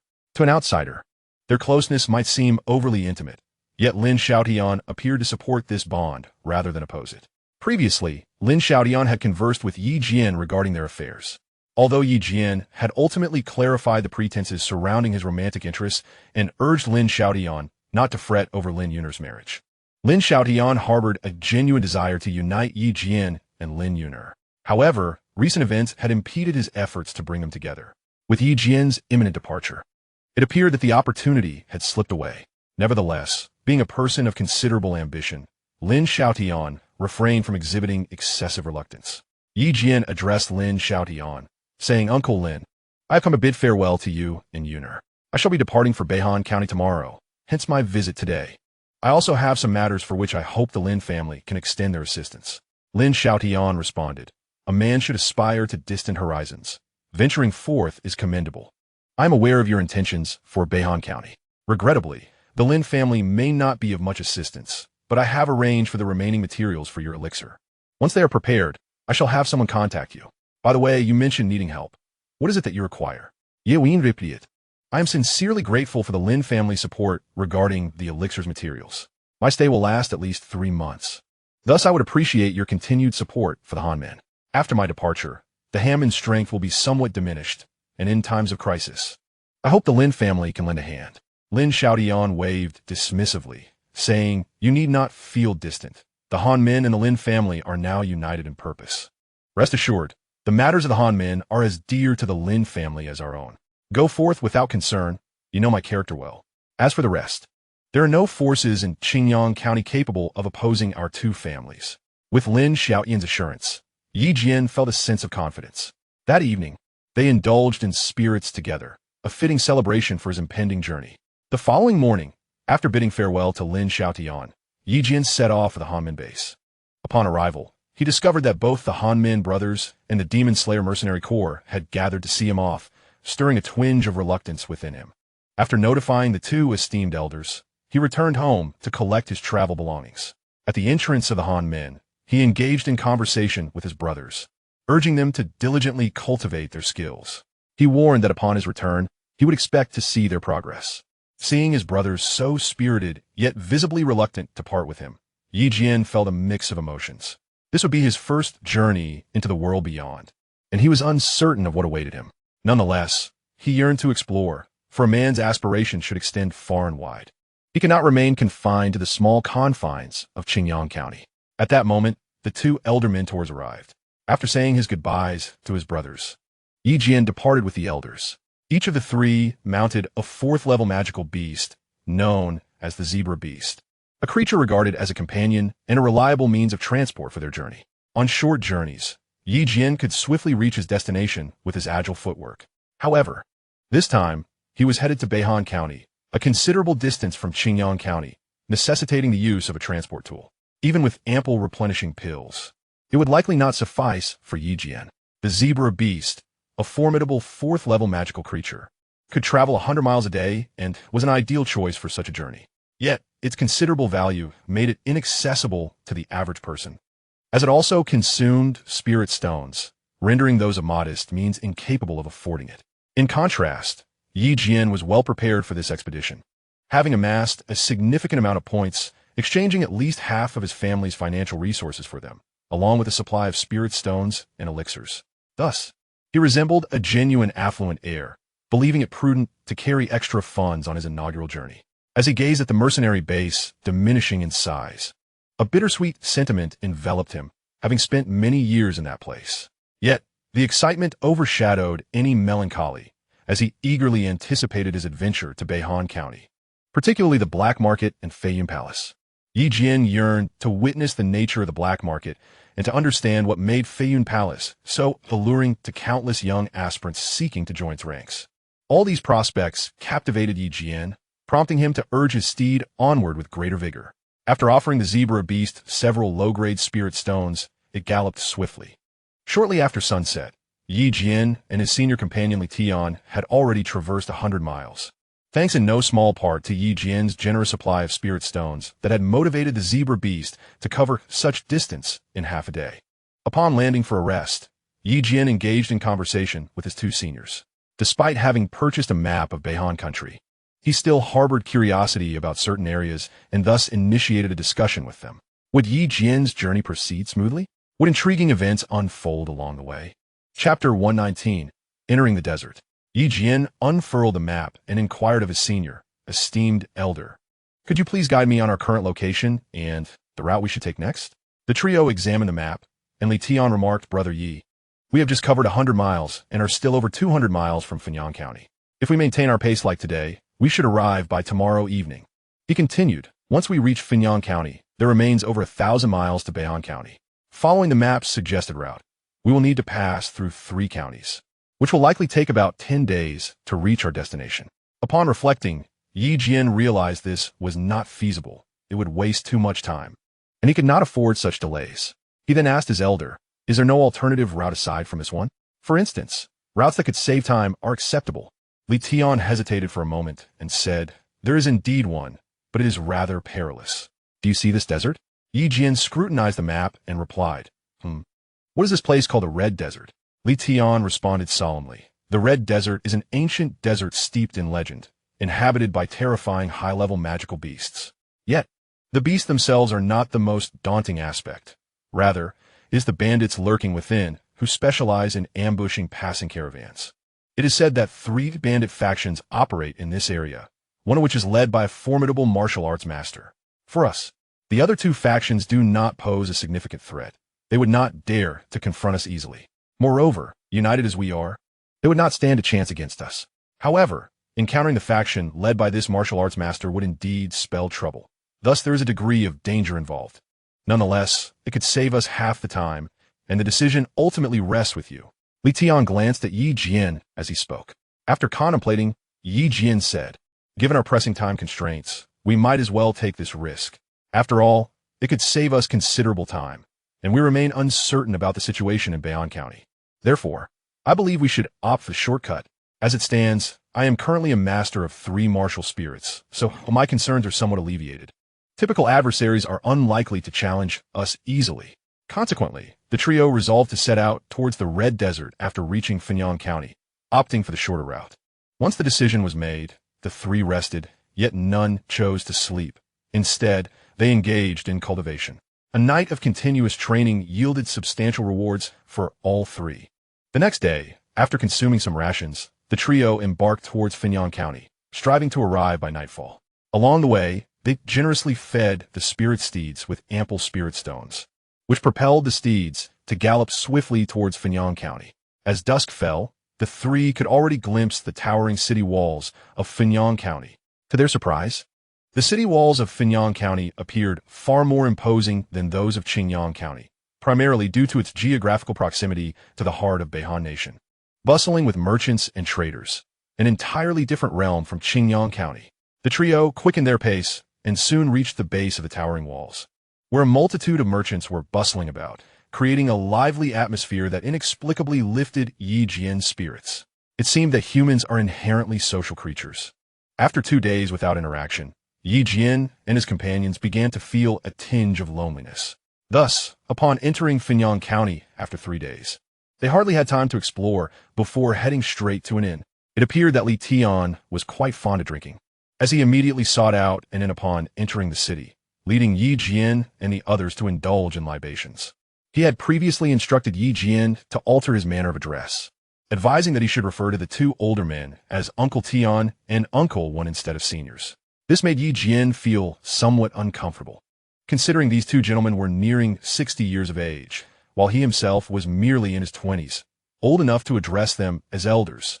It seems that these 2 elderly gentlemen wished to appear more youthful in public. However, Jian has misunderstood. The Xianling continent is quite different from the Earth where Jian previously resided. In the Xianling continent, martial spirits can live for over 150 years, and upon breaking through to the martial spirit level, one can extend their lifespan by an additional century. If one continues to advance, the possibility of immortality is not entirely out of reach. Thus, at the age of 60, one is still considered young in the Xianling continent. Jian simply failed to grasp this distinction. Therefore, his address was not entirely misplaced. Previously, Jian had referred to them as seniors while internally thinking of them as old men. After the 3 endured the discomfort of their drinks, Jian generously rented the finest room available, allowing each of them their own space to rest. Though Jian could have managed the journey's fatigue alone, He chose to ensure his two esteemed companions could recuperate properly. Given that Jian currently had ample resources, indulging in comfort was a welcome choice. Early the next day, Uncle Tian roused Jian, instructing him to prepare supplies for their expedition to the desert. This command irked Jian, as these older gentlemen took advantage of their seniority to direct him, the esteemed leader of the Han family. However, Jian could not refuse. Yet, he had a remarkable system at his disposal, having exchanged numerous pills previously utilized in the Beast Mountain range, which could replenish both food and water, keeping one satiated for an entire day. Seizing the opportunity, Jian took a brief excursion outside before returning empty-handed. This prompted Uncle Tian to express his displeasure, saying, "Brother Yi, were you not supposed to gather supplies? Why have you returned with nothing?" Jian rolled his eyes at the elder and replied, "Uncle Tian, I took a stroll and found nothing of value. My pills are far more effective. Observe this." He produced a vial from his robe, dispensing 2 pills for the 2 elders. They praised Jian, commending him for having a skilled alchemist as a mentor, marveling at the wonder of such pills. The greedy Uncle Tian seized the entire vial from Jian, leaving him speechless. These pills were trivial within Jian's system, as long as he had points. He could exchange for an abundance, rendering him indifferent to their loss. After a brief organization, the trio mounted their striped beasts and set forth toward the desert. Upon entering, Jian found himself bewildered, as he had never encountered a desert in either of his lives, igniting his curiosity. However, upon stepping inside, the reality was entirely different from his expectations. The area known as the Red Desert lived up to its name, with sands of a reddish-gray hue. It was no wonder it bore such a title. The environment was exceedingly arid, and without a knowledgeable guide, one could easily become lost. Fortunately, Jian was accompanied by these 2 seasoned elders, and soon the trio had accurately oriented themselves and pressed onward. Is the Red Desert truly as perilous as the old man Tian claims? Initially, Jian found it hard to believe, but ultimately, he had to accept the reality. In Chapter 120, Peril in the Desert, the trio, upon determining their direction, glimpsed the remnants of a merchant caravan ahead. A question lingered in Jian's mind. If these merchants were aware of the bandits lurking within the Red Desert, why did they still choose to brave the dangers? Curious, Jian inquired, "Uncle Tian, Uncle One, may I pose a question?" Li Tian responded, "You've been silent for quite a while, and now that you speak, it's about something troubling. What is it? We old fellows are more than willing to assist you with your queries." With a smile, Jian explained, "I find it intriguing that these merchants, fully aware of the perilous conditions in the Red Desert, do not opt for alternative routes. For instance, couldn't they take the path we previously traversed to reach Beihan County?" Li Tian chuckled, his expression betraying a hint of mockery for Jian's naivety. Yet he elaborated, "Here's the situation. The royal taxes have become quite burdensome. To reach Beihan County, these merchants must pass through at least 4 counties, each demanding its toll. Just consider the expenses involved. Larger caravans might manage, yet they would prefer to avoid such taxes, which are substantial. However, departing from the Red Desert presents a different scenario. If guided by an elder familiar with the area, they can evade high-level magical beasts and those ruthless bandits, though risks still exist. Therefore, when alternative routes yield no profit, many opt for the perilous path through the Red Desert. At last, Jian comprehended the complexities of the merchant industry. It was fraught with challenges. Contending with royal levies while meticulously evading detection by bandits proved to be quite arduous. Nonetheless, Jian's curiosity was merely fleeting. He resolved to focus on their journey ahead. The trio pressed forward, covering over 200 miles in a single day. Ultimately, they had to halt their progress as the zebra beast began to falter in the desert's harshness. Otherwise, Jian had intended to continue through the night. However, Li Tian advised against it, cautioning that the likelihood of encountering magical beasts increased at night. Reluctantly, Jian acquiesced, and they settled down for a rest. After a brief respite, they set off at dawn the following day. After a full day of travel, the 3 appeared disheveled, resembling beggars in their dusty state. Yet, with urgency propelling them forward, they paid little heed to their appearance, realizing that any attempt to remain tidy would be futile. An amusing incident transpired during their journey on the second day. Jian discovered a unique magical beast of the Red Desert, the red-headed snake. According to his 2 elders, the spirit stones from this creature possessed the ability to enhance one's cultivation. Driven by curiosity, Jian embarked on an adventurous quest. ultimately locating a formidable level 4 red-headed serpent. To his astonishment, the serpent exhibited remarkable speed, had it not been for Yi Jian's mastery of the earth-level martial technique. The 8 steps of mystical qi. Vanquishing this magical beast would have proven exceedingly difficult.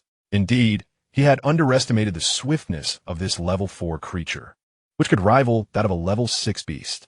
Yet, Yi Jian was no ordinary individual. He ultimately triumphed over the foe, earning a precious spirit stone as a reward. Observant and astute, Li Tian discerned that Yi Jian's martial skill was extraordinary and inquired, "Brother Yi, this footwork appears rather unique. It seems to be a high-level martial technique. Would you kindly share its origins?" Typically, Yi Jian would not readily disclose his mastery of the 8 steps of mystical qi, but in this instance, he had unwittingly revealed his life-saving technique to defeat the level 4 beast. Upon being questioned, he candidly explained, "This martial skill was acquired during my participation in the Academy's magical beast competition. It is a low-level earth-tier technique. I have nearly perfected it, reserving it for critical moments. I hope I do not embarrass you, esteemed seniors." Yi Jian's humility piqued the curiosity of the 2 elder gentlemen, particularly regarding his background, prompting them to regard him with heightened respect.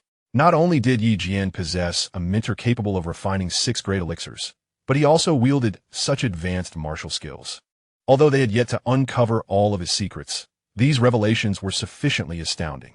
After all, having a mentor skilled in crafting 6 great elixirs was an impressive feat.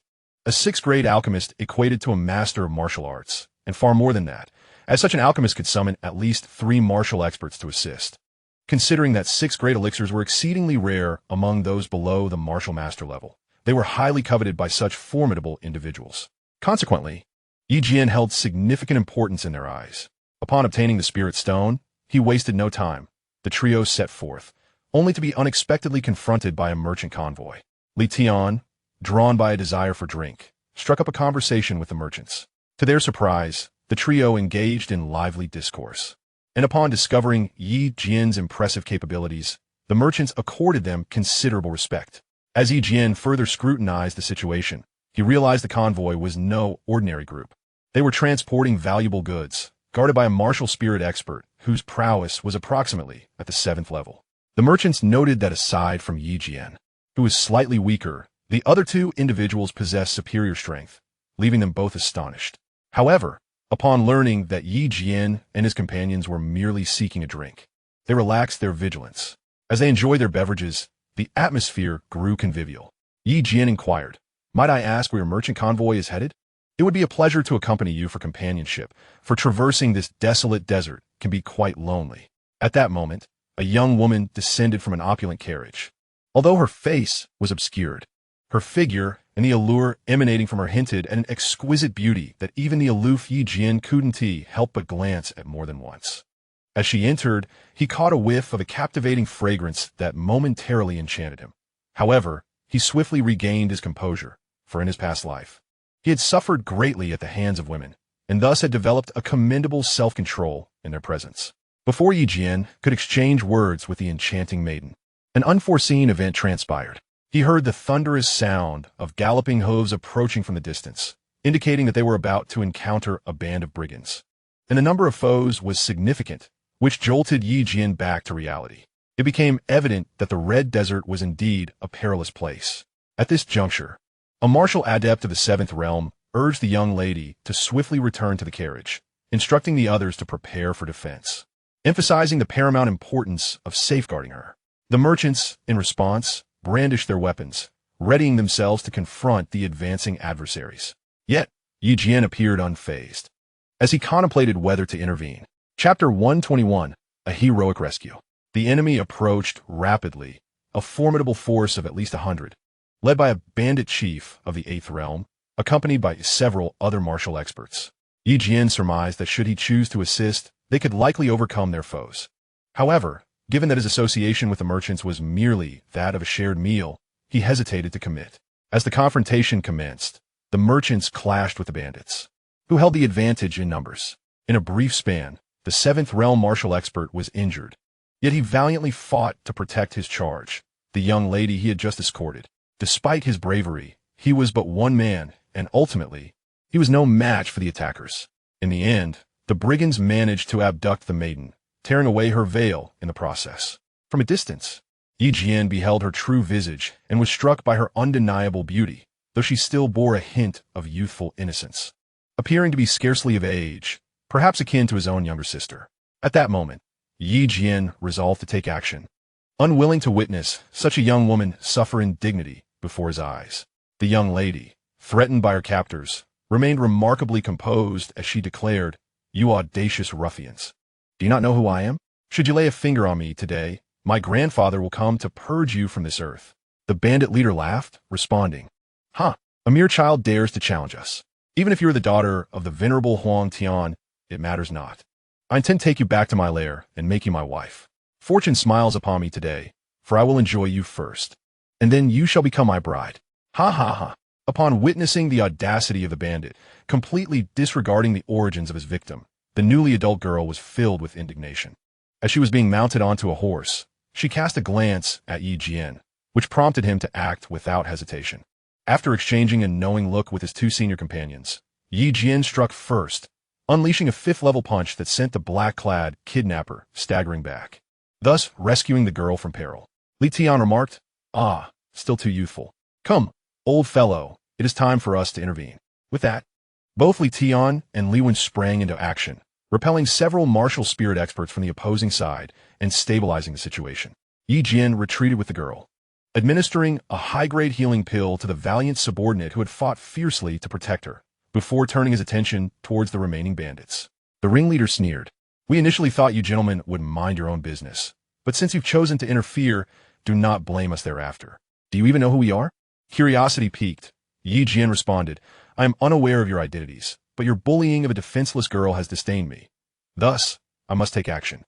The bandit leader scoffed, "Our elder brother is the Black Shark, a master of martial arts. Today, you shall not escape. Someone, summon our leader." In an instant, 3 swift horses galloped away, presumably to fetch reinforcements. Jian, realizing he had stumbled upon a significant dilemma, recognized that the powerful force he had wished to avoid was indeed the Shark Gang, led by a martial arts master. However, having already engaged, Jian was resolute. After a silent exchange of understanding with Li Tian, they commenced their assault. The clash quickly tilted in Jian's favor, as their adversaries only boasted one martial spirit of the 8th level, while the rest were no match for Jian's group. After a brief recovery, the subordinate of 7th level also joined the fray. Now, each of Jian's companions faced a martial spirit enemy, while Li Wen and his associates thoroughly subdued the remaining foes. Ultimately, as they dispatched a considerable number of the black-clad kidnappers, the small leader ordered a retreat, declaring, "Let Jian and his companions perish in this red desert." Unfazed by their threats, Jian understood the precariousness of their situation. His group was no match for the martial arts master. Thus, he resolved to devise a plan. Recognizing that a direct confrontation was futile, he decided to retreat. After a brief discussion with Li Tian and the others, Jian instructed the merchant guards to leave behind all provisions and treasures, and to ride swiftly through the desert with the remaining survivors under the cover of night. This, he deemed, was the most prudent course of action. If the martial arts master arrived, they would stand no chance against him. Consequently, everyone heeded Jian's directives, made brief preparations, and fled on horseback. After a night of relentless fleeing, Jian and his companions had covered at least 200 miles. They were now merely a day's journey from the edge of the desert. Jian decided it was prudent to allow everyone a brief respite, especially since the young lady was on the verge of exhaustion. However, this place was certainly not suitable for lingering.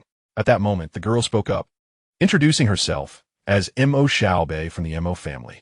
She expressed her gratitude to her friends for their assistance, stating that without their intervention, she would have likely faced dire consequences. Jian waved his hand dismissively, clarifying that he could not stand idly by while someone bullied a woman before his eyes. Unexpectedly, Li Tian interjected, inquiring if she was from the Mo family of Beihan County, one of the 4 prominent families. Mo Xiaobei confirmed, stating she was the granddaughter of the 2nd elder of the Mo family and reiterated her thanks for their timely help. At that juncture, one of the Mo family subordinates spoke up, expressing gratitude for the healing elixir Jian had provided, which had significantly improved his condition. Jian smiled and urged everyone to resume their journey, emphasizing the urgency of their escape. As their pursuers had been entrenched in the Red Desert for quite some time, and included a formidable martial sect expert. They needed to vacate the area swiftly, as they were still within enemy territory, and further discussions could wait until they were safely away. Understanding the gravity of the situation, Mo Xiaobei refrained from exhibiting any further airs and mounted her horse, following Yi Jian and the others towards the desert's exit. However, after several hours of travel, Mo Xiaobei faltered due to her physical condition and fell from her horse, causing a delay for Yi Jian and his companions. With no other option, they allowed her a brief rest. Yi Jian provided her with a restorative elixir, and upon seeing its effectiveness, he felt reassured. He planned to continue their journey after a short break, realizing they were merely half a day away from escaping the desert. At that moment, Yi Jian, perhaps too relaxed in his vigilance, believed they had managed a swift getaway and that their pursuers would not catch up. Yet, he underestimated their speed. A martial sect expert soon spotted them and rapidly approached, sending a wave of shock through Yi Jian and his companions. Now, Yi Jian faced a dire predicament. Should he engage in a desperate battle against an adversary of such caliber? Could he truly contend with a martial sect master? Chapter 122. The loyal subordinate who would lay down his life to protect his master, this martial sect expert, led the way. And although he was accompanied by only a few others, the presence of a single martial sect master rendered Yi Jian and his companions outmatched. Realizing the gravity of their plight, Yi Jian resolved to fight with all his might. Otherwise, none of them would escape. At that moment, a subordinate from the Mo family, the very leader who had vowed to protect Mo Xiaobei, spoke up. He said, "Miss, it seems we are outnumbered by our adversaries. We may not stand a chance." Mo Xiaobei felt a wave of regret wash over her, lamenting that had she known, she would not have wasted everyone's time. Though it was clear that no better alternatives were available, Mo Xiaobei declared, "Uncle Mo, if it comes to it, I shall take my own life rather than allow the thieves to succeed." At that moment, the leader known as Uncle Mo ingested a pill, one that could temporarily enhance his strength, albeit with dire consequences, while it could amplify his power by half for a brief period. The aftermath would result in his own demise due to the backlash of the potion. This was a desperate and ruthless measure. Ultimately, Li Tian revealed that this type of pill was a common remedy among affluent families, employed only when there was no other choice to safeguard their masters. Uncle Mo addressed Yi Jian, saying, "Brother Yi, I entrust Mrs. Safety to the three of you. I shall lead the remaining Mo family brothers to buy you some time. You must ensure Miss is brought back safely." Observing the resolute determination in Uncle Mo's eyes, devoid of any regret, the other Mo family subordinates also consumed the pill. Armed with long blades, they charged towards the distant enemies, seemingly prepared to sacrifice their lives in order to rescue their lady. Mo Xiaobei anxiously cried out, "Uncle Mo, no. Please don't." But it was too late. The Mo family subordinates engaged in a fierce battle with their foes, fighting recklessly yet effectively diverting the enemy's attacks. Meanwhile, Yi Jian made no waste of the precious time they had gained, swiftly lifting Mo Xiaobei onto the back of a zebra beast as he, along with Li Tian and the others, set off towards the desert's edge. As Yi Jian glanced back, he saw the Mo family subordinates, battered and bruised, selflessly using their bodies to shield their lady and buy her time for escape. Thus, Yi Jian and his companions hastily retreated on the zebra beast, finally managing to exit the territory of the shark gang by nightfall, where they encountered no further peril. Ahead lay the northern cold prefecture, and even the most audacious of foes would not dare to cross that boundary. However, from the original group, only 4 remain now, and Mo Xiaobei, overwhelmed by the terror of their ordeal, fainted in Yi Jian's embrace. Ye Xin, understanding the gravity of the situation they had just faced and recognizing that she was merely a newly adult young lady, did not dwell on it. Having escaped danger, he gently roused her, saying, "Miss Mo, we are approaching the northern cold prefecture. Where would you prefer to be placed once we enter the city?" After a brief period of recovery, Mo Xiaobei's fear had diminished. She replied, "Young Master Yi, please set me down inside the city. There are Mo family shops within. I can manage from there. Still, I must express my gratitude for your life-saving assistance." Yi Jian's motivation for rescuing her was not driven by her beauty or any anticipated reward.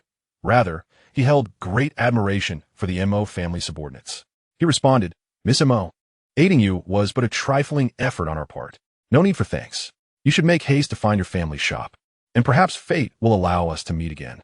After setting down Mo Xiaobei, Yi Jian spoke little and hastily made his way into Beihan County.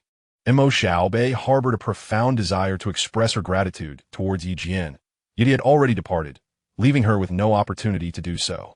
Yi Jian's recent experiences had vividly illustrated the perils of the Crimson Desert. Not only were the magical beasts formidable, but the notorious bandits also lived up to their reputation. It became evident that survival in this world was no easy feat. Yi Jian resolved to enhance his strength, for without venturing forth, one could hardly fathom their own insignificance. Fortunately, this time had passed without grave incident. Subsequently, Li Tian admonished Yi Jian, saying, "Brother Yi, are you aware of the Mo family's standing in Beihan Nation? You rescued the young lady of the Mo family, yet you expect nothing in return. You are rather naive." Yewin chuckled softly, rippling, "Unitian. We were not ignorant of her background before intervening. I acted out of compassion. As for any recompense, it is unnecessary. Now, where shall we proceed next?" Upon hearing Yi Jian's response, Li Tian found himself at a loss for words and stated, "We have just passed through a small town in Beihan County. Our destination is the grand city ahead, the royal capital. Let's rest in Beihan City for the night and investigate the black market situation tomorrow." With a clear objective, the trio mounted their zebra beasts and entered Beihan City. Although they had merely glimpsed the small town, it was only upon entering Beihan City that they truly appreciated its splendor. The streets were bustling with activity, even in the evening, and it was no surprise given that this was the capital of Beihan Nation. Li Tian and his two companions, who had clearly not visited Beihan City in some time, led Yi Jian on a leisurely exploration. However, upon entering the city, Yi Jian found himself compelled to sell his zebra beast to the innkeeper, as magical beasts were prohibited within the premises. He had little use for it now, so selling it seemed reasonable. To his surprise, the beast he had once purchased at a high price was now worth merely half of that amount, a realization that pained him. But he had to prioritize the bigger picture. Thus, once they secured their lodging, the trio wandered through the vast expanse of Beihan City. Eventually, they stumbled upon an upscale tavern, where Li Tian insisted on dragging Yi Jian inside for drinks, arguing it was a well-deserved treat for the two elderly men who had accompanied him and endured hardships along the journey. Yi Jian felt somewhat exasperated, but ultimately relented, agreeing to enjoy a drink at the tavern before making further plans. Upon entering the tavern, however, Yi Jian found himself regretting his decision. The crowd was overwhelming. He wished to pay for a private room, only to discover that it was not a matter of money. There were no available seats. It seemed that the upcoming triannual grand event at Feiyun Palace was drawing an influx of visitors to Beihan City, as many sought to witness the spectacle. After eavesdropping on a conversation nearby, Yi Jian finally grasped the situation and struck up a dialogue with the two elderly men. At that moment, Li Tian remarked, "Yi Jian, do you realize that aside from the grand gathering at Feiyun Palace, many of these individuals are actually here for another event, albeit one they dare not openly acknowledge?" This revelation piqued Yi Jian's curiosity, prompting him to inquire, "What event, Uncle Tian?" Li Tian replied, "It is none other than the annual auction of the black market, and we have chanced upon it perfectly. I am confident that we will discover the treasures we seek at the auction." Yi Jian exchanged a knowing smile with Li Tian, and the three of them began to toast with their drinks. Would Yi Jian be able to acquire the precious fire spirit pearl at the auction? Chapter 123, The Black Market. After indulging in a hearty meal and drink, the trio departed from the tavern and returned to their lodgings. Yizin, unwilling to squander any time, realized that after 5 days of traversing the desert, he had not been able to cultivate properly. Thus, he seized the precious opportunity to engage in rigorous training. Without resting for an entire night, he dedicated himself to intense practice, which led to significant improvement, restoring his weary body. At dawn, invigorated, Yi Jian roused the two elderly men and expressed his desire to witness the black market. Li Tian, disturbed from his rest, scolded him, "You reckless youth, don't be so impatient. I forgot to mention that entry to the black market is only permitted at night, so there is no need to rush. Why not take some time to explore the surroundings? I will take you there in the evening." Although somewhat displeased by Li Tian's admonishment, Yi Jian suppressed his irritation for the sake of experiencing the enigmatic black market. With the entire day ahead of him, Yi Jian felt a tinge of frustration. Engaging in further cultivation seemed futile after an entire night of training, so he decided to venture out instead. The previous evening, he hadn't fully appreciated the grandeur of Beihan City. Indeed, it was a remarkable metropolis, with even the cobblestone streets distinctly superior to those in other locales. After a day of exploration, Yi Jian made considerable discoveries, purchasing numerous items he had never encountered before. Elated, he returned to seek out the elderly Li Tian. As dusk approached, signaling it was time to depart. Eager to attend to the matter at hand, he hurried back. Upon his return, Li Tian summoned Yi Jian and led him toward a dark alley. The trio traversed this path for quite some time until they finally glimpsed a source of light. To Yi Jian's surprise, he found such a hidden place existed within Beihan City. The winding path was filled with numerous twists and turns, and without the guidance of a familiar face, one might easily become lost.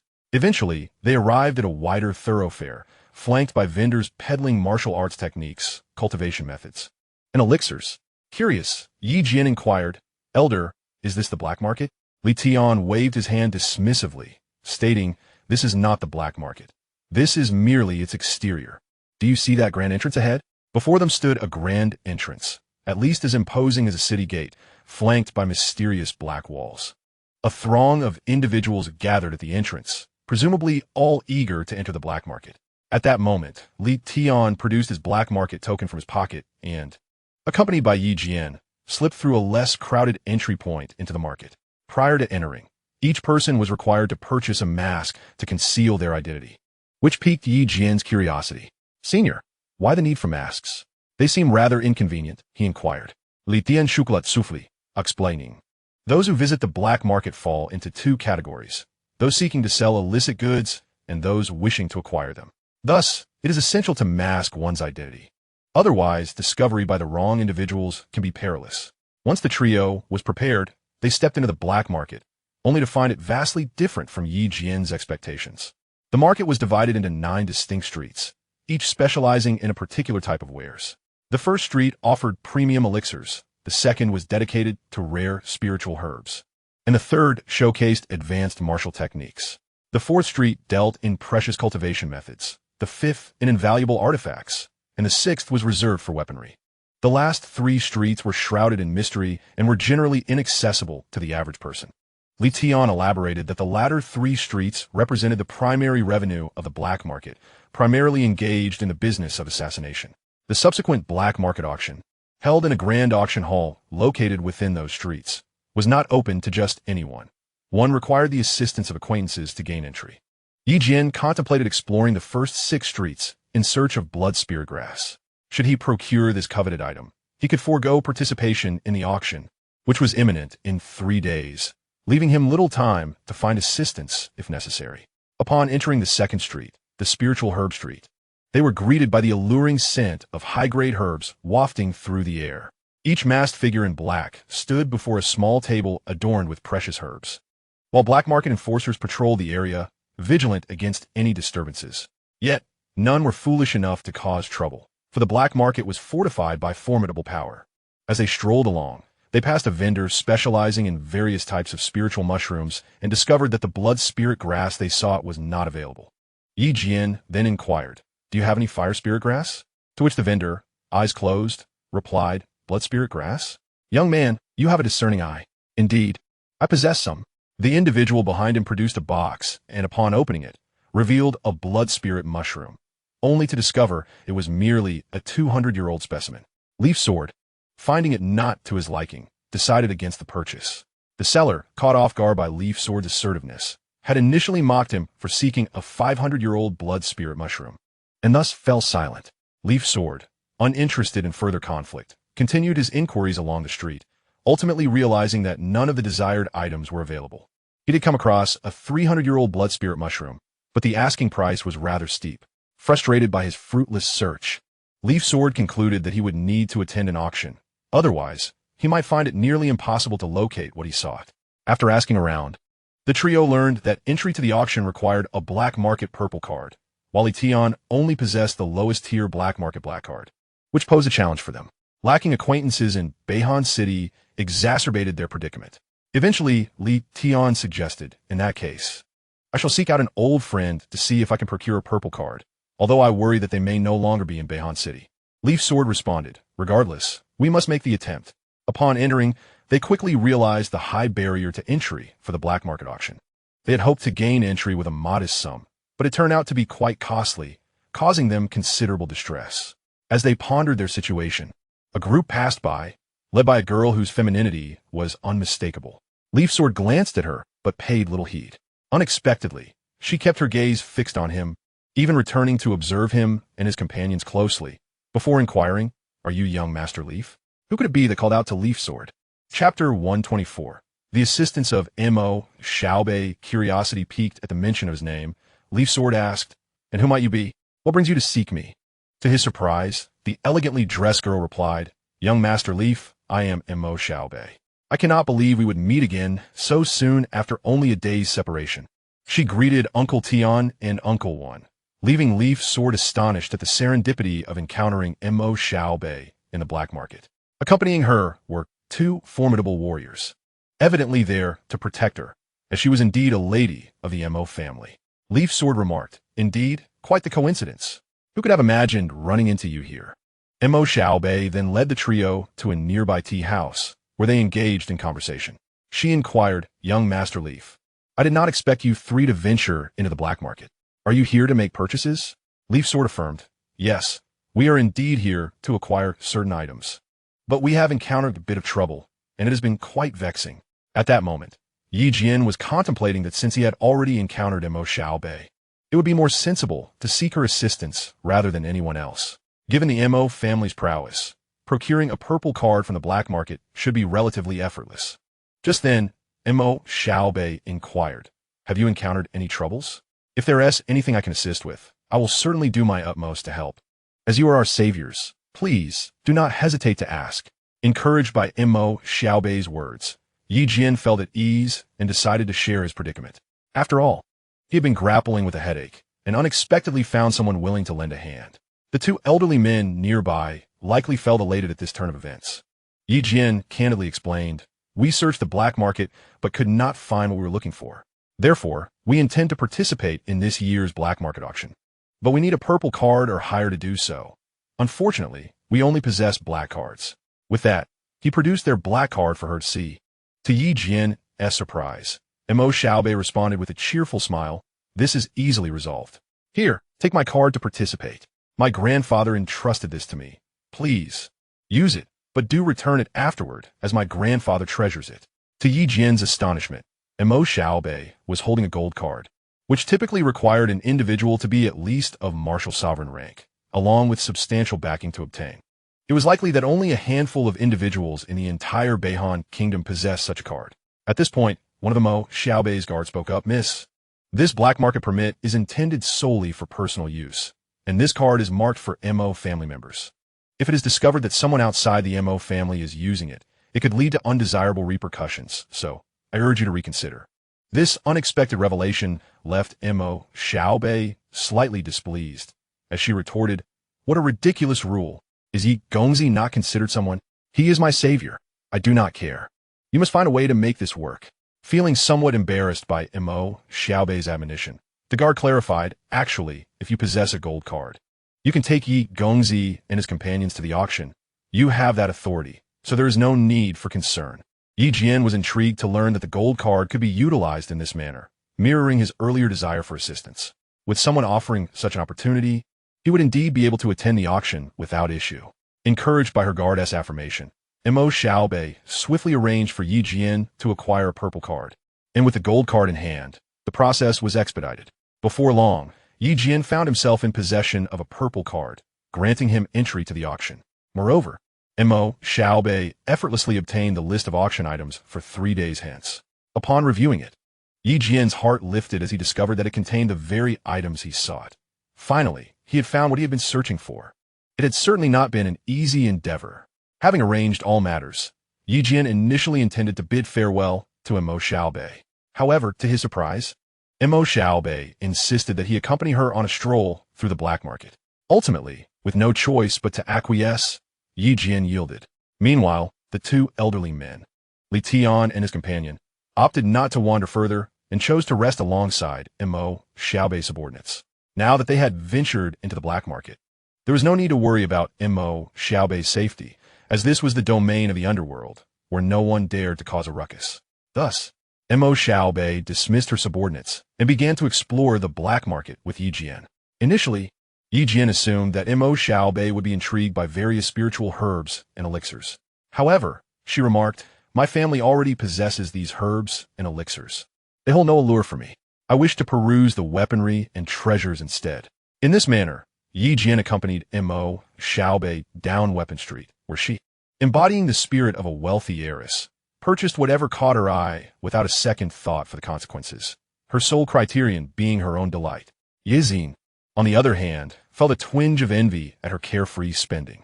Though he too possessed wealth, he could not squander it indiscriminately, as it was hard-earned by his humble brethren, and thus he aimed to spend it judiciously. After acquiring several weapons, Mo Xiaobei remained unsatisfied and urged Yi Jian to venture to Treasure Street, proclaiming herself a connoisseur of fine artifacts. As Yi Jian had never traversed this street before, he eagerly joined her in exploration. Eventually, he stumbled upon something that piqued his interest, not out of mere curiosity, but because he noticed a dark stone emanating a peculiar glow. An extraordinary sight he had never encountered before. "Have you seen that stone?" Yi Jian inquired of Mo Xiaobei. "Yes, it's just a plain black rock," she replied dismissively. At that moment, Yi Jian discreetly pulled Mo Xiaobei closer and asked, "Did you not notice that the stone is glowing?" After a brief glance, Mo Xiaobei responded, "Not at all. Yi Jian, are you seeing things? It's merely an ordinary stone." Intrigued, Yi Jian picked up the stone and utilized his system to investigate further. To his astonishment, it was indeed a treasure. The system provided the following description: Black Xian stone, an ancient spiritual stone passed down through the ages, containing an abundance of spiritual energy that can assist in cultivation. However, only those of fate can discern its existence. Possessing this stone and absorbing its internal energy could elevate the host's prowess in martial arts to the second level, but only those destined may absorb it. And this process must be coupled with a specific cultivation method. Redemption requirements: 100,000 points. Prerequisite: martial sect level. As Yi Jian nearly exclaimed in excitement. He could hardly believe his fortune in discovering such a remarkable treasure while wandering aimlessly with Mo Xiaobei. This was precisely what he needed, a means to enhance his strength significantly in a short span, aligning perfectly with his aspirations. Chapter 125, The Treasure Acquired. However, this extraordinary object could only be utilized by someone destined to wield it. Mo Xiaobei, oblivious to the glowing stone's significance, clearly was not the chosen one. Only Yi Jian possessed the insight to recognize its value. If he were to exchange it within the system, it would demand not only a considerable amount of points, but also the status of a martial sovereign, a thought Yi Jian dared not entertain. Yet, fortune smiled upon him this time, presenting such a fortuitous opportunity. Determined to negotiate, Yi Jian aimed to procure the item at the lowest possible price. The vendor had already noticed Yi Jian's keen interest, and thus, not being foolish, set an exorbitant price of 500 taels of gold. This left Yi Jian speechless. Was he truly being taken advantage of? "Sir," he inquired, "are you aware of this item's purpose? Selling it at such a high price is quite unreasonable. Perhaps I shall not purchase it after all." The vendor responded, "Young man, while I may not know its origins or capabilities, I acquired it from a prominent family. So it must be a treasure indeed. 500 taels of gold is hardly extravagant." Yi Jian was taken aback to learn that the item had been pilfered from someone else. Realizing its previous ownership, he was compelled to acquire it swiftly and utilize it. Leaving it idle would be a waste. Still, he found the price exorbitant and feigned disinterest, saying to Mo Xiaobei, "Let us go, it's too expensive and I'm unsure of its usage. I was merely curious." To his surprise, Mo Xiaobei replied, "Yi Jian, if you truly desire it, I'll purchase it for you as a gift." Her unexpected generosity left Yi Jian at a loss for words. He had intended to intimidate the vendor, yet Mo Xiaobei's response thwarted that plan. Ultimately, she bought the item without hesitation, leaving Yi Jian somewhat disgruntled. Though Mo Xiaobei was overjoyed, her gratitude towards Yi Jian compelled her to spend money to see him happy. Having made the purchase, Yi Jian resigned to the situation, intending to repay Mo Xiaobei. However, with a dismissive wave, she declared that such a sum was trivial to her, leaving Yi Jian with no choice but to acquiesce to her wishes. After meandering through the market for a while longer and finding nothing of interest, Yi Jian suggested, "Let us depart. My two old friends are likely growing impatient." Mo Xiaobei, feeling a bit fatigued, accompanied Yi Jian towards the exit of the black market. Upon discovering that Mo Xiaobei's subordinates were engaged in conversation with the two elderly men, Li Tian, it appeared that they were not laboring too hard. Ultimately, Yi Jian bid farewell to Mo Xiaobei, revealing his residence to her, inviting her to visit whenever she found herself at leisure. Following this, Yi Jian and his companions returned to their inn, whereupon Yi Jian presented the Heishuan stone to the two old men, who were left utterly bewildered, completely unaware of its significance. They remarked on Yi Jian's extravagance, chiding him for spending 500 taels of gold on such a seemingly worthless stone. However, upon learning that it was Mo Xiaobei, the affluent one, who had purchased it, their spirits lifted, exclaiming that the children of the wealthy are indeed indulgent, willing to spend copious amounts on a stone of unknown origin. Not wishing to prolong the conversation with the two elders, Yi Jian hurried back to his room, contemplating how to utilize this treasure. After all, it had been procured at a high price by Mo Xiaobei, and Yi Jian felt a pang of regret for the expenditure, prompting him to delve into research, lest he squander her thoughtfulness. Within the system, he scrutinized the Heishuan stone, discovering that it needed to be placed before him, while channeling his Xianxia to activate it. To his astonishment, the Heishuan stone, once ignited by his Xianxia, began to emit a glow and radiate spiritual energy. This ethereal energy seemed to linger solely around Yi Jian, indicating that only he could absorb it. Otherwise, the two elderly men in the adjacent room would have certainly noticed. It appeared that this artifact could only be wielded by one who was fated to do so. Subsequently, Yi Jian employed an unnamed technique to draw in the external spiritual energy, and through the workings of this method, he transformed the energy into Xianxia. The spiritual energy was remarkably easy to absorb and flowed rapidly, providing Yi Jian with immense benefits. Moreover, it was a continuous source, leaving him astounded, though he managed to control his astonishment as he voraciously consumed the energy. After a night of absorption, Yi Jian had ascended to the pinnacle of the first level of martial spirit. He had not anticipated the extraordinary efficacy of this stone, which filled him with elation. With the possession of the Heishuan stone, he believed he could reach the third level of martial spirit within half a month, alleviating some urgency in his heart, especially now that he was aware of where to procure the blood spirit mushroom, allowing for significant enhancement of his strength. This journey had evidently proven fortuitous, leading him to discover such treasures that greatly aided his advancement. During the subsequent 3 days, Yi Jian devoted himself tirelessly to his cultivation, ultimately breaking through to the second level of martial spirit by the morning of the third day. This achievement astonished Li Tian and the two elderly men, who praised Yi Jian's exceptional talent, marveling at his ability to achieve such a breakthrough in a remarkably short period. To outsiders, this was indeed astounding, for attaining the martial spirit level typically required individuals of exceptional aptitude, and to advance a level was notoriously challenging, often taking no less than 6 months. Yet, Yi Jian had accomplished this feat in merely a few days. It is indeed the assistance of the black mysterious stone that enabled Yi Jian to break through so swiftly. However, this matter remains a secret, one that he cannot divulge lightly to others. Now, he must prepare for the upcoming auction, which is said to feature items that cannot simply be purchased with money. Therefore, Yi Jian needs to gather some medicinal pills to facilitate barter, distinguishing the advanced ranking auctions from the lower tier ones. In a lower tier auction, one can acquire desired items merely with wealth.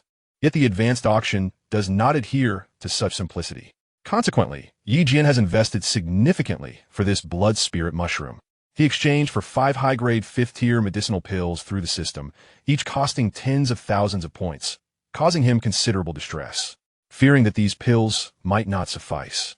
He also exchanged for 2 tomes of celestial-grade advanced techniques as a precaution.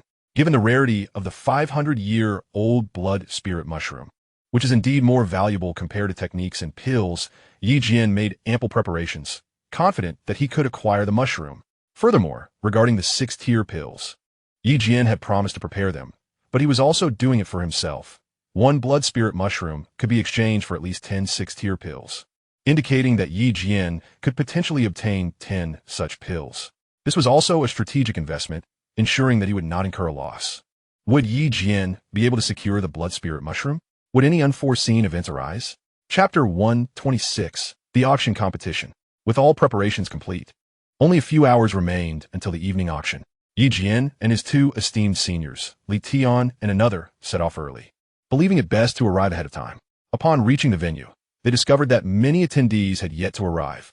Yi Jian began to examine the treasures available at this auction, among which the blood spirit mushroom was ranked 10th. The price remained unclear, yet items within the top 10 would undoubtedly not be inexpensive. The treasures ranked in the top 3 were still unknown, while others consisted of martial techniques, medicinal pills, and weapons. Though all were exceedingly rare, Yi Jian found little use for them at present and thus refrained from further exploration, focusing solely on reclaiming the blood spirit mushroom. The items in the top 3 appeared to be exceptionally scarce, piquing Yi Jian's curiosity. Should something truly intriguing present itself, he might consider competing, especially since he possessed hundreds of thousands of points within his system. It would be worth a try. However, Yi Jian mused that these items might not be as extraordinary as he hoped. Engaging in conversation with Li Tian, Yi Jian inquired, "Uncle Tian, could you estimate the price of the blood spirit mushroom? How many 5th-tier pills would be required for an exchange?" Li Tian, possessing considerable experience, pondered for a moment and replied, "Although this blood spirit mushroom is merely a level 5 spiritual herb, its age renders it quite rare. At the very least, 5 low-grade 5th-tier medicinal pills would be necessary, which is my preliminary estimation." Li Tian inquired, "What preparations have you made for this occasion?" Yi Jian discreetly extracted several vials of elixirs from his bosom, declaring, "I prepared 5 5th-tier high-grade elixirs. I refuse to believe they cannot be exchanged. Presently, the market dictates that 1 5th-tier high-grade elixir can be traded for 5 5th-tier low-grade elixirs. However, Li Tian had estimated the lowest price, asserting that 5 5th-tier low-grade elixirs equate to a single 5th-tier high-grade elixir. Yet, Yi Jian believed that at least 2 5th-tier high-grade elixirs should be the standard. After all, the 500-year-old blood spirit herb is exceedingly rare and constitutes a valuable ingredient for many 6th-tier elixirs. Thus, trading a few 5th-tier elixirs for it would indeed be worthwhile. Should he succeed in concocting a 6th-tier elixir, he would recoup his investment manifold. Yi Jian had prepared an ample assortment of items, instilling him with considerable confidence. As time passed, the ranking event was on the verge of commencing, and a multitude of attendees had arrived. Yi Jian found himself surrounded by many others, seated in the back due to his status as a mere purple card holder. Nonetheless, this did not impede his participation in the auction, so he remained unconcerned. With 3 resounding knocks, the auction commenced. A strikingly clad beauty ascended the stage, warmly greeting, "Welcome, friends from all corners of the world, to the black market auction. This annual event showcases numerous treasures for your eager acquisition. However, I must preemptively outline the rules. Any violation will not be taken lightly by the black market." The rules were straightforward. To bid on a desired treasure, one must raise the card from the adjacent table, upon which a small tag would signify a bid. After raising the card, I shall announce thrice. Should no further bids be made after the 3rd call, the treasure shall be yours. Thus, the auction officially commenced. The initial offerings were rather mundane, failing to capture Yi Jian's interest. The first items were 5th-tier high-grade elixirs or other relatively scarce commodities, attracting limited bids. However, the excitement escalated as the alluring hostess proclaimed, "We now commence the auction of today as top 10 treasures." The preceding items may not have piqued everyone's interest, but the upcoming selections are sure to captivate. The 10th item for auction was the blood spirit herb, essential for crafting 6th-tier elixirs. Although this particular blood spirit herb was merely a 5th-tier spiritual herb, its remarkable age of 500 years rendered it exceedingly rare.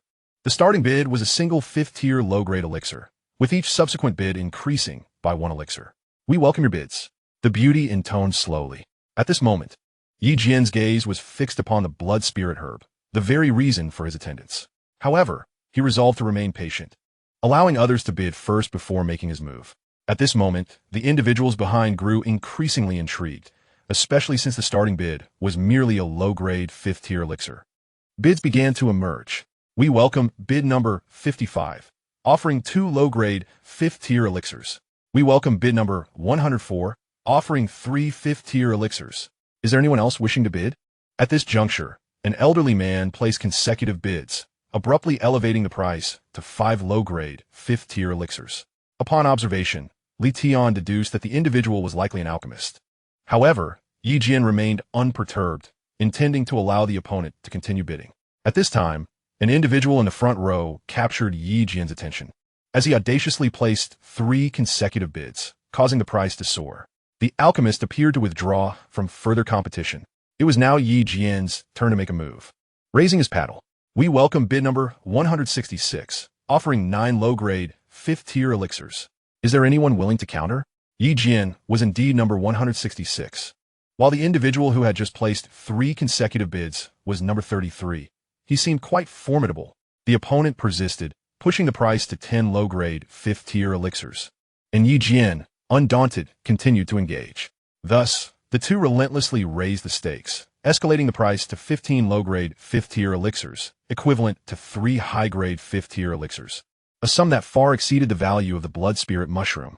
Nonetheless, the opponent showed no signs of retreat, astonishing the onlookers and piquing their interest in both Jian and number 33. At this point, the auctioneer declared, bid number 33 continues, now at 16 low-grade, 5th-tier elixirs. Will bid number 166 respond? Naturally, Jian raised his paddle with calm determination, continuing to raise the bid. The opponent, evidently anxious, surged the price to 20 low-grade, 5th-tier elixirs. Although the amount was considerable, Jian was resolute in acquiring the blood spirit mushroom and pressed on with further bids. Ultimately, Jian found himself in a tight spot, yet he managed to secure the blood spirit mushroom for 25 low-grade, 5th-tier elixirs, leaving him quite distressed. He inwardly cursed number 33 countless times, but the outcome was favorable. Jian had successfully retrieved the blood spirit mushroom. He resolved to recuperate his losses once he could exchange for 6th-tier elixirs. After number 33 failed to acquire the blood spirit mushroom, he and his entourage departed, deliberately passing by Jian, clearly displeased with him. Upon their departure, Jian noted that the individual's prowess was not to be underestimated. Yet, with everyone donning masks, there was little cause for concern. Jian continued to observe the ongoing auction, intrigued by the treasures among the top 3, eager to discern their true nature as he pressed on. Chapter 127. Dare to snatch my blood spirit mushroom? The auction is about to reach its climax. As the top 3 treasures are about to be sold, Jian, filled with curiosity, has already secured the blood spirit mushroom and is eager to discover the origins of these highly ranked artifacts. The beautiful host has been replaced by an elderly gentleman, who announces, ladies and gentlemen, we are now entering the highlight of today's event. I am the chief steward of the black market auction house. You may call me Old Hay. Li Tian, sitting beside Jian, remarks, look at that old man. He is on the verge of breaking through to the martial realm. Likely a half-step martial sovereign. It's only a matter of time before he achieves it. Jian, astonished, responds, it seems the black market is indeed formidable, enlisting a soon-to-be martial sovereign to oversee the auction. These treasures must be of great significance. He surmises that this measure is likely taken to ensure the safety of these valuable items, as it would be challenging for an ordinary person to thwart a martial sovereign's attempts to steal. At this moment, Old Hay announces, welcome to the bidding for the mid-tier Earth-level martial technique, Fire Cloud Art. This technique has been passed down from ancient families and is suitable for practitioners of fire-based martial arts. The starting bid is 1 low-grade, 6th-tier elixir, or a technique of equivalent rank. I encourage everyone to participate in the auction. Jian is taken aback by the high price of this technique, requiring a 6th-tier elixir for exchange. Feeling somewhat embarrassed, he realizes he does not require this technique at the moment and decides to merely observe. Before long, the technique is sold to a buyer in front for 5 low-grade 6th-tier elixirs, a price that aligns with its worth. The second-ranked treasure is a precious Earth-level weapon, a frostlight sword, which appears quite formidable but comes at a steep price. Jian can only admire it from afar, as he indeed lacks a high-tier weapon to utilize his Mystic Chi sword technique. However, the items at this auction are all exorbitantly priced, prompting him to consider searching within his system for alternatives. The first-ranked treasure completely captivates Jian's attention. It is a flight martial skill, usable even by those at the martial spirit level. Once employed, it grants the practitioner the ability to soar through the skies. To achieve flight, at least a martial sovereign level is necessary to harness the art of aerial movement. This martial skill allows those at the martial spirit level to experience the effects akin to reaching the martial sovereign realm. It is indeed an enticing skill, categorized as a mid-tier Earth-level technique with a starting bid that is beyond Jian's current means. Watching the fervent bidding unfold before him, Jian decides he has seen enough. He plans to accompany Li Tian and the elderly gentleman to exchange the blood spirit mushroom and attend to more pressing matters. These advanced martial skills are merely a visual indulgence for Jian, and soon the 3 of them head to the back hall of the auction house. Guided by several charming ladies, Yi Jian arrived at the back pavilion, where a person came forward to greet him, notably a strikingly attired beauty. The beauty spoke. "Greetings, sir. You are the one ranked 166 for the blood spirit herb, correct? Your presence is indeed grand. Allow me to assist you. You may call me Yali. I am a steward at the auction house." Upon seeing the beauty, Yi Jian engaged in further conversation, inquiring, "I spent 5 high-grade 5th-tier elixirs to obtain this blood spirit herb. Surely your auction house stands to gain significantly from this. Might there be any additional perks?" Yali replied, "Sir, our auction house does not profit much. We merely collect a management fee. These treasures belong to others, and most of the proceeds from the auction go to the sellers. Therefore, please do not mock us. As for perks, after completing this transaction, should you wish to sell items in the future, I could offer you a 10 discount on the management fee." Yi Jian had merely jested, so he took her words lightly. After a while, he produced the elixirs and ultimately received his desired blood spirit herb, which was encased in an exquisite box. Upon opening it, an enticing fragrance wafted forth, undeniably delightful, truly worthy of a 500-year-old spirit herb. Having acquired the treasure, Yi Jian did not linger. He tucked the blood spirit herb into his bosom and, accompanied by the 2 others, departed the auction house, intending to return to their residence to devise their next plans. As they traversed the path, Yi Jian felt a surge of excitement and paid little heed to his surroundings. However, the seasoned Tian cautioned, "Yi Jian, be mindful. It seems we are being followed. They are likely after our blood spirit herb. Let us slip into that alley ahead to shake them off and avoid any trouble." Understanding the unspoken communication, Yi Jian and the elder Li Wen nodded in agreement. Yi Jian then focused his inner energy, preparing to employ the 8 steps of mystical energy to elude their pursuers, as he was uncertain of their strength and preferred to err on the side of caution.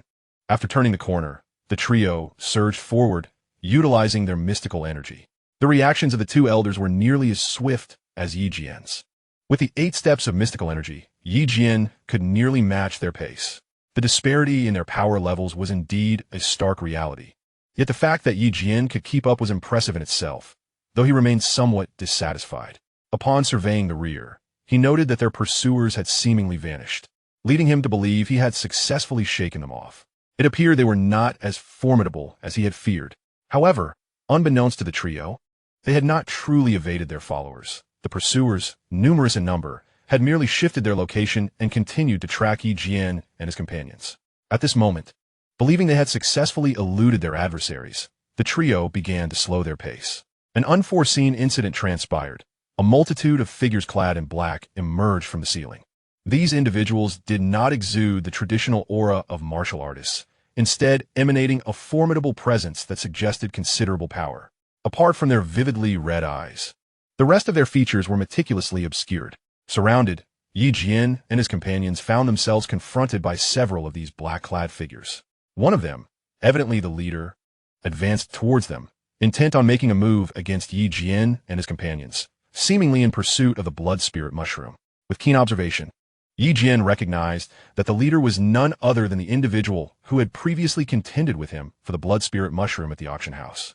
It was surprising that, having failed to secure the mushroom during the auction, this person would attempt to act later on, inciting Yi Jian's ire.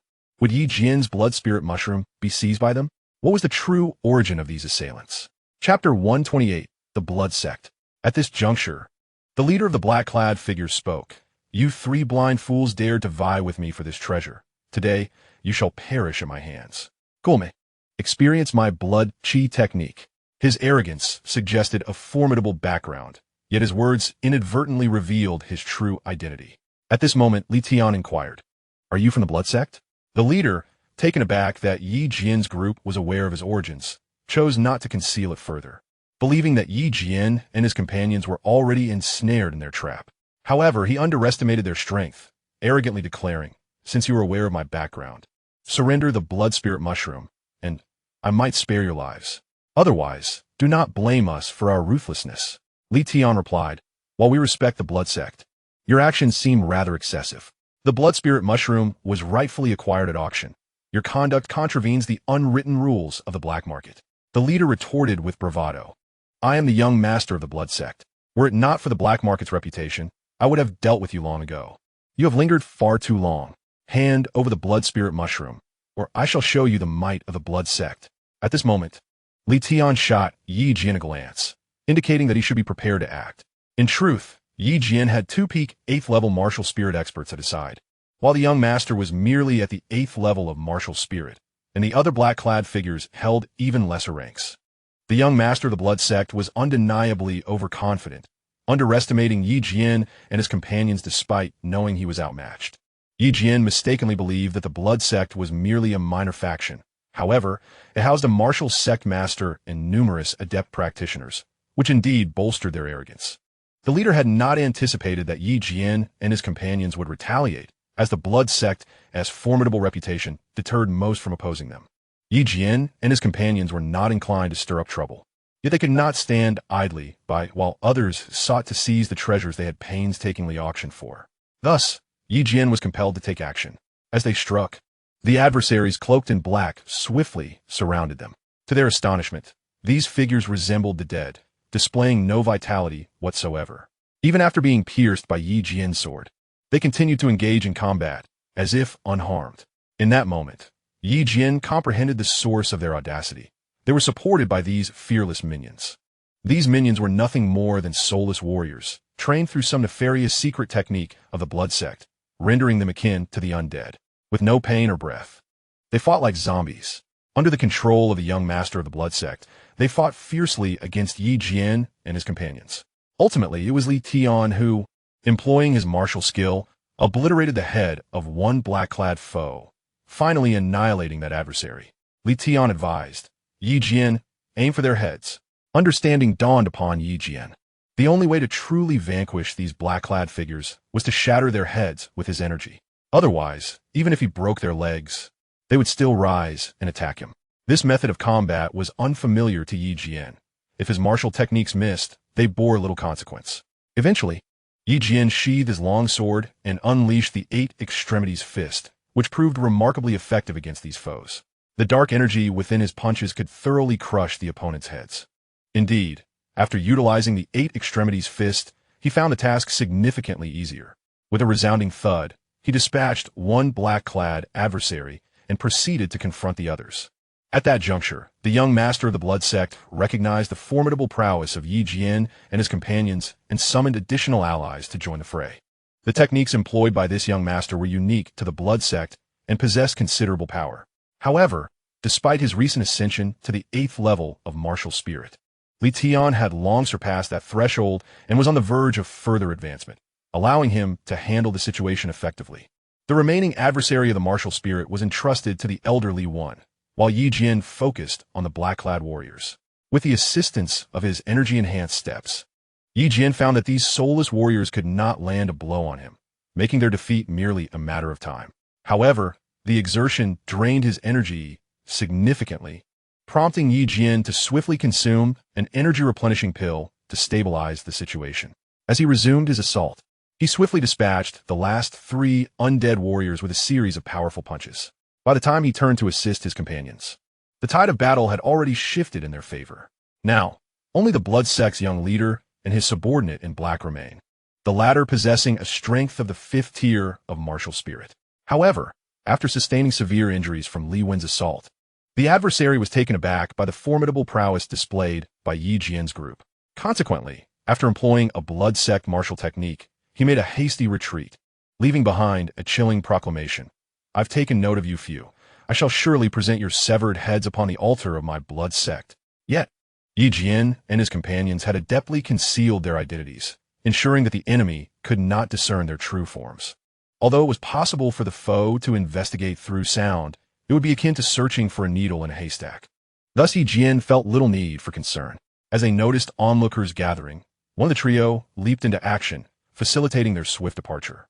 Upon returning to the inn, they finally removed their masks. After incinerating their garments and disguises, Li Tian remarked, Yi Jian, it is unwise to linger here. We have inadvertently offended a significant power. Although they are unaware of our identities, thorough investigation would swiftly reveal our current whereabouts. For our safety, it is prudent to relocate. Ye, vin inuited. Is the blood sect truly that formidable? Li Tian refrained from elaborating, intending to provide a detailed account of the blood sect's origins after they had moved. Observing Li Tian's heightened caution, even more so than during their previous encounter in the Red Desert, Yi Jian surmised that the blood sect must indeed be powerful.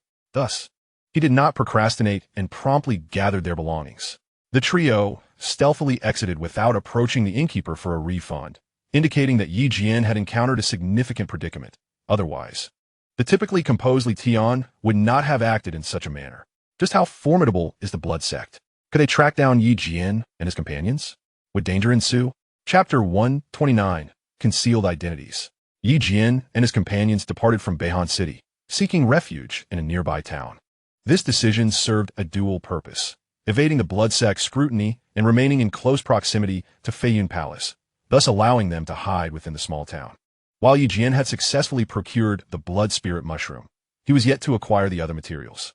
He dispatched a message to the mercenary group's base, requesting that the Lin family send the remaining materials to Beihan Town, a locale bustling with population, making it an ideal spot for concealing their identities. Now, they awaited the materials from the Lin family, which would likely take about half a month to arrive. During this interim, Yi Jian planned to utilize the Black Mysterious Stone to elevate his cultivation to the 3rd tier of martial spirit, thereby enabling him to exchange for 6 great elixirs once the materials arrived. Upon reaching Beihan City, Yi Jian observed the undeniable prowess of the martial sect experts. If he could assist the 2 elders, Li Tian and Li Wan, in breaking through their current limitations, it would be tantamount to gaining the support of 2 martial sect masters, thus empowering Yi Jian to navigate Beihan City with greater confidence. However, Yi Jian himself was still far from a breakthrough.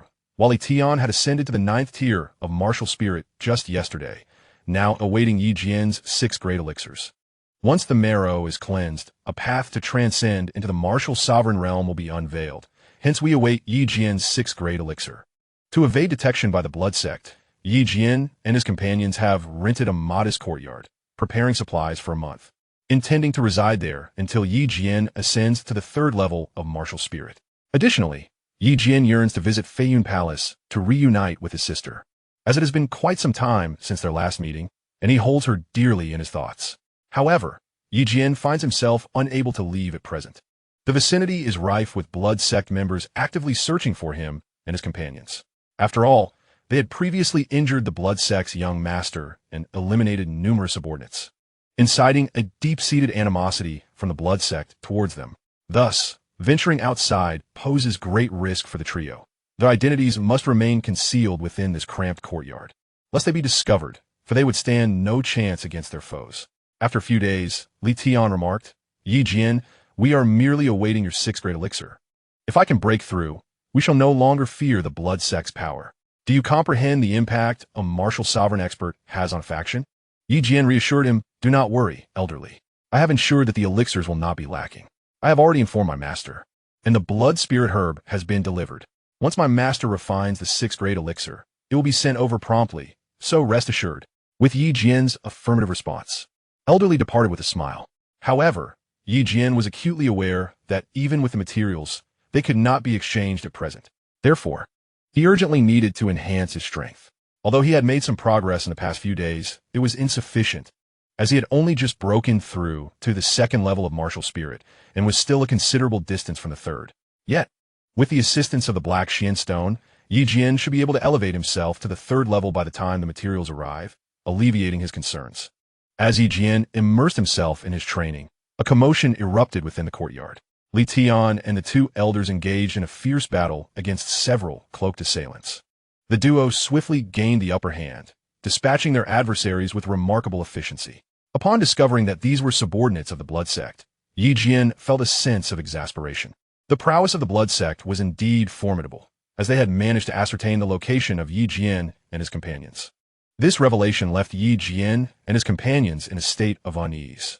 Yi Jian inquired, "Elderly, the blood sect is indeed powerful, having uncovered our whereabouts. What shall we do now?" Li Tian's demeanor grew grave, clearly feeling the pressure exerted by the blood sect. "Yi Jian, our current location has been compromised. We must relocate immediately, otherwise the blood sect will soon track us down," he urged. Yi Jian asked, "Where shall we move to?" This question momentarily stumped the 2 elders, who deliberated before suggesting, "We should return to Qingyang County. It is our territory. The territory of the blood sect lies within the northern cold prefecture. Thus they are unlikely to track us down regardless of our whereabouts. Therefore, I propose we return to Qingyang Prefecture overnight for safety. However, Yi Jian did not come to seek elixirs this time. While the elixirs are a factor, a more significant reason is his desire to see his sister and Jinlin.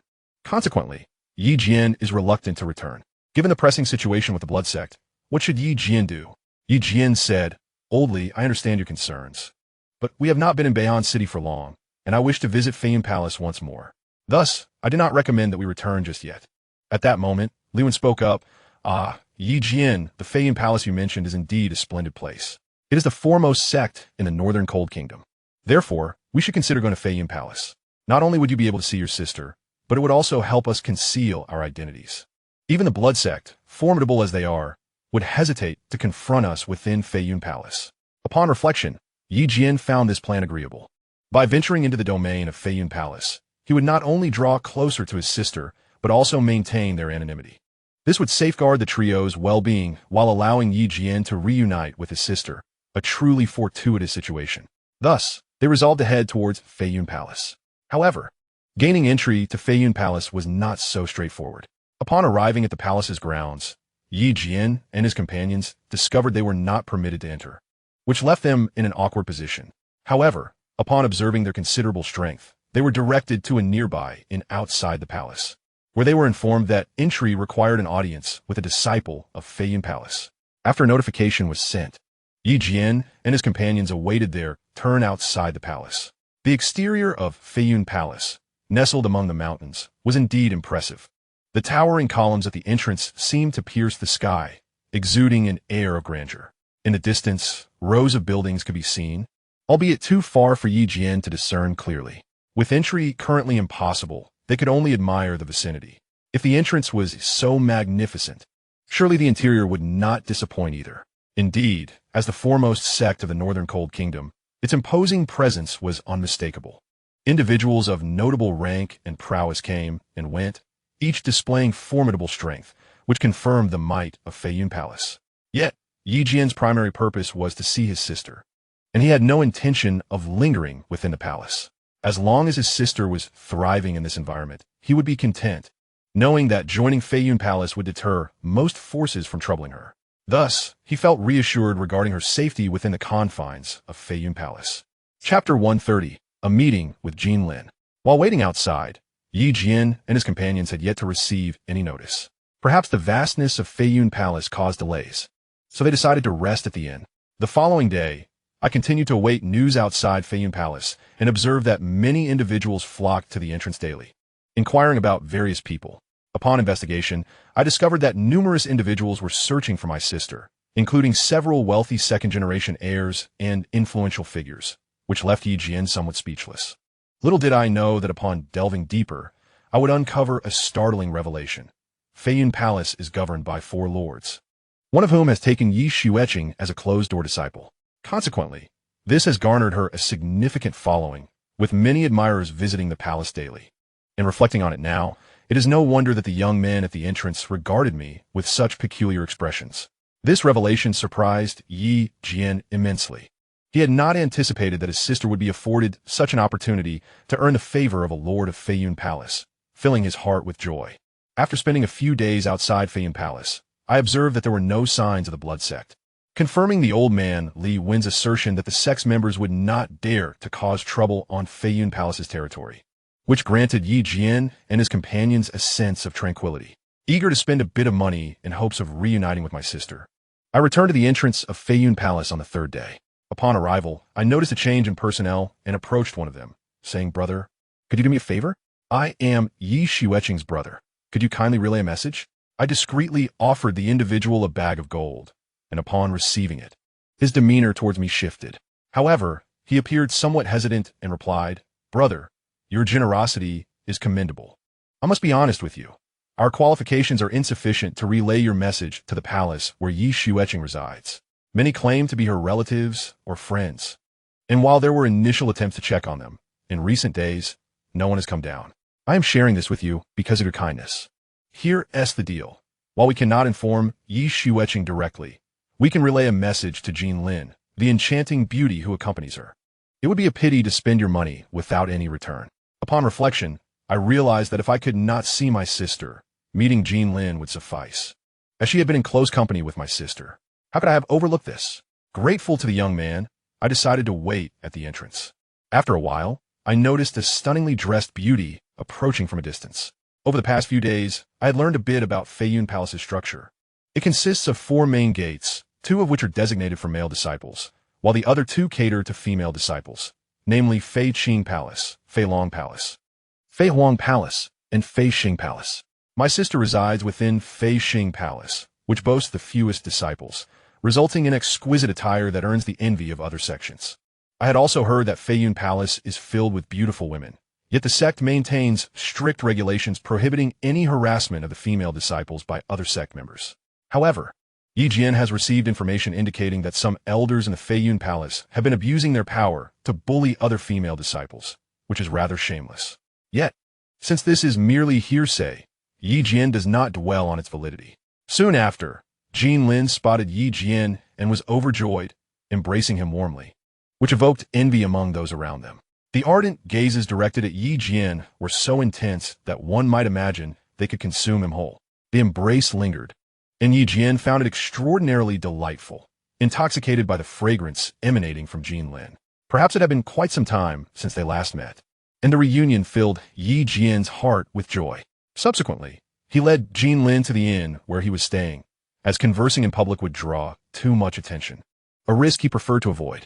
Inside the inn, both were exhilarated. Jian remarked, "It was quite a challenge to meet you. I even spent several taels of gold just to see you." He. Jian felt a bit embarrassed and replied, "I can't believe someone would charge for such a thing. I'll report this to the palace tomorrow and ensure they investigate thoroughly, especially since they shouldn't have taken your money." Seeing that Jian seemed to take this seriously, Jian quickly reassured her, "Oh, that's unnecessary. I was merely venting my frustration. Without some monetary incentive, I might not have had the chance to see you, so perhaps it was for the best. Let's not dwell on it too much." With Jian's comforting words, Jian decided to change the subject, asking, "How have you been during this time? Both Xueqing and I have missed you dearly. How is our Han men faring now? Has the mercenary base been established? Has the Li family alliance been destroyed? Please, tell me everything." The barrage of questions left Jian momentarily at a loss for words. He responded, "Your 3 questions have left me unsure of where to begin. I suppose I shall address them one by one. From my appearance, you can likely surmise how well our Han Min is doing." Jian chuckled and said, "Indeed, seeing your enhanced strength suggests that Han Min must be thriving." Jian continued, "Yes, after we vanquished the Li family alliance, Qingyang County has become the territory of our Han Min and the Lin family. When you return next, you will witness that our Han Min has truly risen. I was initially quite proud, but upon arriving in Beihan City, I realized I was merely a small fish in a vast sea. Here, expertise abounds." In response to Jian's words, Jian said, "Do not be so modest. With your current abilities, you could carve out a place for yourself anywhere. Your strength is among the top in your age group. Both you and your sister are extraordinarily gifted." Jian then inquired, "By the way, I haven't yet asked about my sister. How is she faring? Please enlighten me." Upon mentioning it, a gleam sparkled in my sister Jian's eyes, as if she were reveling in her current accomplishments. She exclaimed, "You know Xueqing? She is faring exceedingly well now. During our time at Feiyun Palace, many events have transpired, yet the outcome has been favorable. Xueqing has joined the Feishing Palace, becoming the youngest disciple under the palace master, and her progress in cultivation has been remarkably swift." Hearing this, Jian felt a sense of relief, yet an intense curiosity stirred within him regarding the events that transpired between his sister and Jian. He began to press for details. Initially, Jian hesitated to divulge the information, but ultimately yielded to Jian's persistence. Were their experiences at Feiyun Palace smooth sailing? What occurred that made Jian reluctant to share? Jian was deeply intrigued by the occurrences involving his sister and Jian at Feiyun Palace. Eventually, Jian recounted the truth. In fact, both Jian and Xueqing had a rather smooth journey upon their arrival at Feiyun Palace, encountering no unforeseen incidents along the way. They successfully integrated into the palace, as Xueqing's innate talent and personal strength warranted her membership. However, after joining, Xueqing's beauty garnered the admiration of many elders, which unfortunately led to her being targeted by this year's new students. Not to be outdone, Jian and Xueqing retaliated against these newcomers. Though they incurred the ire of a particularly influential new student representative, making it difficult for anyone to take them on as disciples. Consequently, they had to rely solely on their own cultivation, resulting in a challenging existence. Yet, Xianxia remained steadfast in her brother's teachings. Now, devoid of his protection in Xinjiang County, Xianxia and Jian leaned on each other, dedicating themselves wholeheartedly to their training. As the saying goes, hard work pays off. With Jian's assistance, Xianxia elevated her martial spirit prowess before this year's new student conference. Both participated in the event and achieved commendable rankings, with Xianxia clinching the title of the top newcomer, capturing the attention of the Feixing Palace's overseer, who took her as a cherished disciple. Jian also joined Feixing Palace under a competent elder, and now both have garnered a modest reputation within Feiyun Palace, enjoying a significantly improved lifestyle, particularly under the care of one of the palace masters. Jian was taken aback by Jian's narrative, realizing that his beloved sister had faced considerable hardships.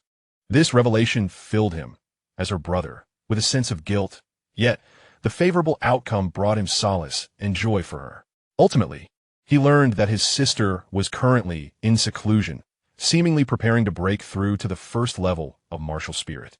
Under her master's guidance, she had retreated for this purpose, indicating that Jian would not see her for the time being. Nevertheless, he harbored no grievances as long as his sister thrived. He felt at ease as her brother. Jian and Jian engaged in conversation until the late hours of the night. During this time, the elderly Tian sought out Jian on several occasions, urging him to join in a drink. However, Jian was entirely preoccupied, engrossed in dialogue with Jian, sharing all the recent happenings. Jian, deeply empathetic towards Jian, could sense the struggles he had been enduring, even though he spoke of his trials with a semblance of ease. Naturally, Jian, with his character, would not burden those who cared for him with the weight of his suffering, so he only recounted the more palatable aspects of his harrowing experiences. The following day, Jian intended to invite Jian and his companions to reside within the confines of the Feiyun Palace. Yet Jian politely declined, explaining, Jian, the situation is such that we have unresolved matters to attend to. It will be prudent for us to stay outside for the time being, to manage our affairs and await Xianxia's emergence from her seclusion. Jian, in turn, expressed her belief that with Jian's current prowess, joining Feiyun Palace would be a straightforward endeavor. Yet Jian remained hesitant, recognizing the gravity of such a decision. Thus, he did not outright refuse, but rather chose to contemplate the matter further. In the days that followed, Jian utilized the black mysterious stone to practice at night, experiencing rapid progress in his cultivation. The location of Feiyun Palace was rich in spiritual energy, significantly amplifying the stone's efficacy. It was anticipated that within a few days, Jian would be on the verge of breaking through to the second realm of martial spirit. During daylight hours, Jian guided Jian through the true visage of Feiyun Palace. Perched atop lofty mountains, the palace comprised 4 peaks, each corresponding to one of the 4 palace gates. These gates, established upon the mountains, allowed passage solely through the front entrance. Beyond this entrance lay an additional seal, which could only be traversed with the unique token of Feiyun Palace. Moreover, formidable guardians were stationed nearby, instilling in Jian a sense of pressure. It was evident that Feiyun Palace, as the foremost sect, possessed remarkable depth and heritage. Over the past few days, Jian had explored the palace extensively, albeit only the accessible areas, as numerous locations remained off-limits to him, reserved for inner disciples. Nevertheless, he felt a sense of fulfillment in witnessing the authentic state of Feiyun Palace. It seemed advantageous for his sister to join this esteemed institution. However, during his time alongside Jian, misunderstandings arose due to their seemingly intimate interactions, inadvertently offending several hidden adversaries. After all, Jian was quite popular among the disciples of Feiyun Palace, and although she did not vocalize it, Jian was perceptive enough to notice. Unfazed by the hostility directed towards him, Jian inquired of Jian, how many disciples does Feiyun Palace have? I have not encountered many individuals in recent days. Jian remarked, I am not entirely certain, but I estimate there are at least 10,000 disciples. With Feixing Palace having the most, and Feixing Palace the least, they are likely comparable. All these individuals are diligently cultivating in their own residences, unlike us who are idly wandering about. She continued, currently, Feiyun Palace has implemented stringent assessments, with each disciple tasked with evaluation missions over a year. Upon successful completion, they are promoted, receiving rewards. failure to meet expectations results in a demotion. If one fails for 3 consecutive years, expulsion from the sect is inevitable. With the annual assessment imminent, few are leisurely roaming. Everyone is focused on their cultivation, Jian explained in detail. Jian comprehended this and replied, "Indeed. It is no wonder that this is the foremost sect. I could adopt this management approach for the Han sect as well, which would be highly beneficial. By the way, I saw a striking beauty in your Feixing Palace's inner hall yesterday. Do tell me about her." At this, Jian, somewhat perplexed, inquired, "Why are you interested in her? Are you perhaps enamored? She is a rival of your sister, Xueqing, and a prized disciple of the palace master, with commendable talent. She joined a year before Xueqing, and currently possesses a martial spirit at the 5th level. Thus, while you may have noticed her, she may not have reciprocated your interest." Men are truly perplexing. Jian's sharp retort left Jian somewhat speechless. This woman was indeed a curious species. Jian had merely been seeking a casual topic of conversation, yet he was met with such a vigorous response that left him at a loss for words. Subsequently, Jian seized the opportunity to take his leave, realizing that wandering leisurely in Feiyun Palace was not in the cards for him today. Jian was quite displeased in his wake, her frustration leaving Jian baffled and utterly mystified. Upon returning to the inn, Jian greeted the 2 elderly men before retreating to his room to cultivate. He could not afford to squander time. After conversing with Jian, he recognized that many individuals possessed exceptional talent, and thus he needed to remain diligent in his own practice. Chapter 132, Advancement. However, with his extraordinary system, Jian found his cultivation to be remarkably efficient. Coupled with his commendable innate abilities, he exchanged for some invigorating elixirs from the system. Upon consumption, he discovered that these potions enhanced the focus of cultivators, allowing for more concentrated practice. Consequently, these elixirs proved immensely beneficial to him. After utilizing the elixirs, he wholeheartedly engaged in absorbing the spiritual energy from the black mysterious stones with his unnamed technique, yielding significant gains throughout the night. Now, 10 days had passed, and he anticipated that soon the materials escorted by the Lin family and the Han sect would arrive. Jian recognized the necessity for advancement in these coming days. Having reached the peak of the 2nd level of martial spirit, yet he had yet to encounter a bottleneck and needed to continue his absorption. In recent days, Jian surprisingly did not seek out Jian, leaving him somewhat taken aback. Was she truly upset? It seemed unlikely, yet Jian had no time for such musings. His foremost priority was to transcend his current cultivation level. For the next few days, Jian secluded himself, intent on making a breakthrough. The 2 elder gentlemen, fully aware of his intentions, refrained from their usual indulgences and devoted their time to guarding him. Through their shared experiences, the relationship between Jian and the 2 elders had evolved beyond mere collaboration. They had become friends. After all, Jian had proven to be quite amiable and generous towards them. The recent challenges they faced together had forged a bond built on mutual support in the heat of battle, strengthening their camaraderie.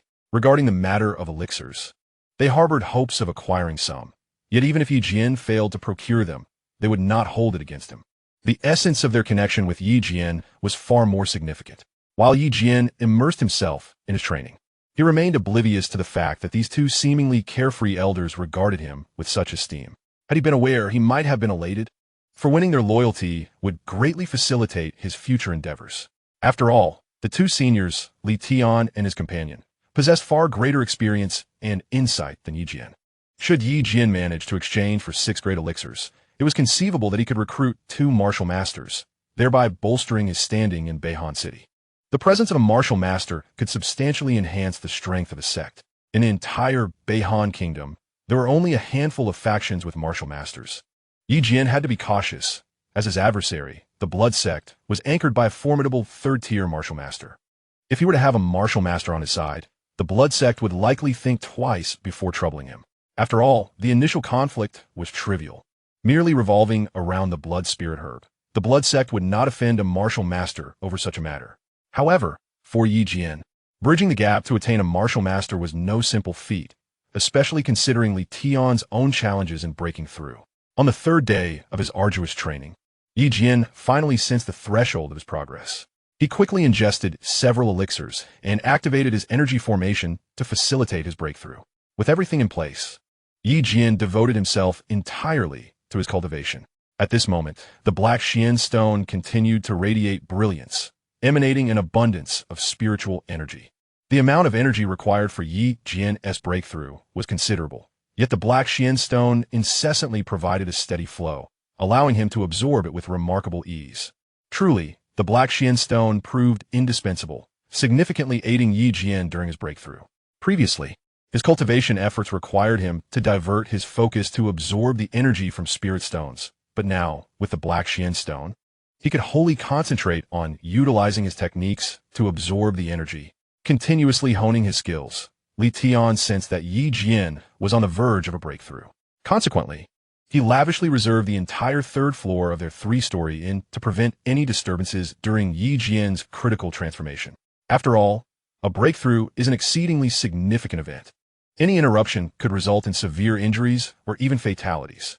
Li Tian and his companion were acutely aware of this, permitting only themselves to ascend to the third floor while barring all others. Two formidable elders stood guard at the entrance daily, piquing the curiosity of the innkeeper. Ultimately, diligence bore fruit. After 2 days of persistent cultivation, Yi Jian successfully achieved his breakthrough, much to Li Tian's astonishment. Typically, a breakthrough would take an individual around 2 weeks. Yet Yi Jian accomplished this feat in a mere 5 days, an extraordinary display of talent. In reality, it was only 2 days of rigorous training, and had they known this, it would have surely left them in disbelief. The rapid advancement was primarily due to the assistance of the mysterious black essence stone, which Yi Jian had now depleted of its spiritual energy, rendering it as ordinary as any common stone. Though slightly regretful, there was little that could be done. For upon consulting the system, it was revealed that the black essence stone could only enhance the host's strength by 2 levels, which was commendable in itself. However, this stone was merely a low-tier black essence stone. The system contained higher-tier variants, yet Yi Jian was currently unable to exchange even for these lower-tier stones, let alone the more advanced ones. Following his breakthrough, the 2 elders prepared a lavish feast of fine wine and meat for Yi Jian, who was pleasantly surprised and deeply grateful. Without their protective presence, his successful breakthrough would have been far more precarious, with potentially dire consequences had he been interrupted at such a critical moment. The trio celebrated with joyous merriment, during which Yi Jian expressed his heartfelt gratitude towards the 2 elders. However, he was also curious why the 2 peculiar old men had not inquired about the imminent date for the promised elixirs. Was there some ulterior motive at play? Despite his perplexity, Yi Jian chose to dismiss such thoughts. Later that afternoon, he received news that members of the Lin family and the Han clan had arrived in Beihan Town, the previously agreed-upon meeting place. Thus, Yi Jian set off alone. Upon arriving in Beihan Town, he discovered that Li Ao was present, with Elder Lin overseeing matters from the Lin family. To Yi Jian's surprise, Li Ao had successfully advanced to the martial spirit realm, making him a formidable ally. Together, they were tasked with the safe transport of supplies, choosing a well-trodden path that, though slower, ensured their safety. Yet, Yi Jian was taken aback to find that she had also arrived, leaving him feeling unexpectedly helpless. Chapter 133, Exchange of Elixirs. At this moment, Yi Jian was engaged in conversation with Li Ao and Elder Lin, inquiring about the recent developments within the Cold Sect. "How is Qing Feng progressing with my task?" he asked. Li Ao scratched his head and replied, "Leader, I'm not entirely sure about Qing Feng's situation, but our Cold Sect is thriving remarkably. The brothers are putting in tremendous effort during their training, so you needn't worry." Ye Vi nodded in satisfaction. At that moment, Elder Lin interjected, "Yi Jian, your Cold Sect is indeed advancing swiftly. I estimate that you will soon surpass the Lin family. The younger generation is formidable. I have heard that your sect already boasts 3 martial arts masters. Your progress is astonishing." Yi Jian humbly responded, "Without the assistance of the Lin family, the Cold Sect would not have developed so rapidly." The 3 conversed amiably, yet an unexpected occurrence transpired. A young woman appeared behind Yi Jian. Sensing her presence, he turned around, only to be astonished to find it was Lin Yuner. "What brings you here, Miss Yuner? You startle me." Yi Jian adjusted his demeanor and spoke. "Why can't I come? I wanted to see the sights of Beihan City and visit you as well. Is that a problem?" Lin Yuner replied. Noticing Yi Jian's lack of enthusiasm, her tone slightly dejected, Yi Jian quickly reassured her, "Not at all. It's a delightful surprise to have you here. Could it be that you missed me?" Lin Yuner rolled her eyes and retorted, "Miss you? Nonsense. I simply wanted to explore and I happened to bring you some materials. It's not about missing you. In truth, Lin Yun had greatly missed Yi Jian, especially since they had not seen each other for quite some time, which prompted her to set aside her obligations to the Lin family to visit him. Upon hearing Lin Yun's comments, Yi Jian chose not to dwell on the matter further. He arranged for the other brothers of the Cold Sect to settle in Beihan town. However, to ensure their safety, Yi Jian decided to take Li Ao, Elder Lin, and Lin Yun with him to the outskirts of Feiyun Palace, as the Blood Sect might still be pursuing him. Thus, it was wiser to remain within the territory of Feiyun Palace. The group arrived at the outskirts of Feiyun Palace, settled in, and Yi Jian explained, "The reason I brought you all here is that I have offended members of the Blood Sect. We cannot be certain whether they have abandoned their pursuit of us. So for now, we must stay within the confines of Feiyun Palace, where the Blood Sect would hesitate to search." Lin Yun expressed her surprise. "The Blood Sect? You mean the sinister sect that cultivates through blood? My father has warned me about them. Yi Jian, you must be cautious. Notijin her unease, ye vin ri susureter. There's no need for concern. We have Feiyun Palace as our support. With Jian Lin and my sister both established there, we have nothing to fear. Even if the Blood Sect is formidable." Yi Jian continued, "You mentioned wanting to explore Beihan City, but I'm afraid I cannot accompany you. I am still under threat from the Blood Sect. However, if you wish to go, you can explore with Elder Lin. There are many delightful attractions in Beihan City." Lin Yun cast a sidelong glance at Yi Jian and remarked, never mind. I'm rather apprehensive about encountering the seventh princess. So perhaps it's best if I refrain from going. It's too perilous. I'll stay here with you for a few days, and then we can return." Observing Lin Yun's ever-changing demeanor, Yi Jian felt a tinge of helplessness. Thus he refrained from further discussion. He ensured their meal was satisfactory and engaged in conversation about recent events. Ultimately, he arranged for Lin Yun to have a splendid room while he hurried back to his own quarters, contemplating the necessity of exchanging for a sixth-grade elixir. After all, how could he face the esteemed seniors, Li Tian and Li Wan, without it? Although they had not mentioned anything during dinner, Yi Jian was acutely aware of the significance of the sixth-grade elixir. Yi Jian intended to exchange for a sixth-grade low-tier elixir known as the cleansing elixir.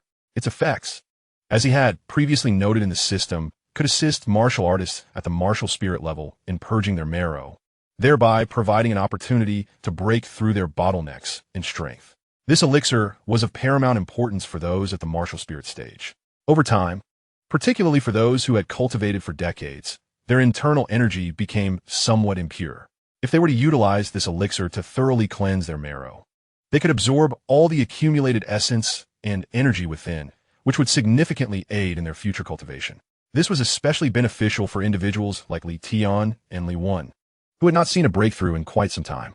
Yi Jian took out the blood spirit herb along with the other necessary materials and began the exchange process, discovering that he required a considerable number of points, though it was within his means. According to the system, one blood spirit herb could be exchanged for 1,015 units. After accounting for the other materials, he found himself slightly short, so he opted to exchange for 5 cleansing elixirs. He planned to seek additional materials later to acquire the rest of the elixirs, but since there was a time constraint on exchanges, he could currently obtain no more than 5 elixirs. To procure additional ones, he would need to enhance his strength further or wait for a period. However, with this elixir in hand, Yi Jian felt a sense of satisfaction. Upon successfully completing the exchange, he hurried to find the 2 seniors. After knocking on the door and receiving permission from Li Tian, he entered the room with great enthusiasm. "Li Lao, do take a look at what I have in my hands." Li Tian, slightly incredulous, responded, "Could it be an elixir?" "Indeed, it is. These are the elixirs crafted by my master. Here, I have 2. One for you and one for Senior Li Wan. Malasia Brumiza." Upon beholding the coveted elixirs, Li Tian's hands trembled slightly as he remarked, "Yi Jian, I cannot thank you enough. This elixir has arrived just in time. My cultivation has seen no progress lately, and I have even experienced some regression. With this elixir, I am certain I can prepare to break through." "Ye Wien remarket. Old Li, you have shown me considerable kindness. This elixir is but a trifling matter. Your ability to break through is of paramount importance. Seize an opportunity to consume this pill, cleanse your martial physique, and see if you can sense the bottleneck. At that juncture, I will prepare additional elixirs to aid your breakthrough." "Very well," Li Tian responded solemnly. "You need not worry. I shall remember this favor. I hereby pledge my unwavering allegiance to the Han clan. I, Li Tian, am not one to forget kindness. Once I achieve my breakthrough, I will be yours to command.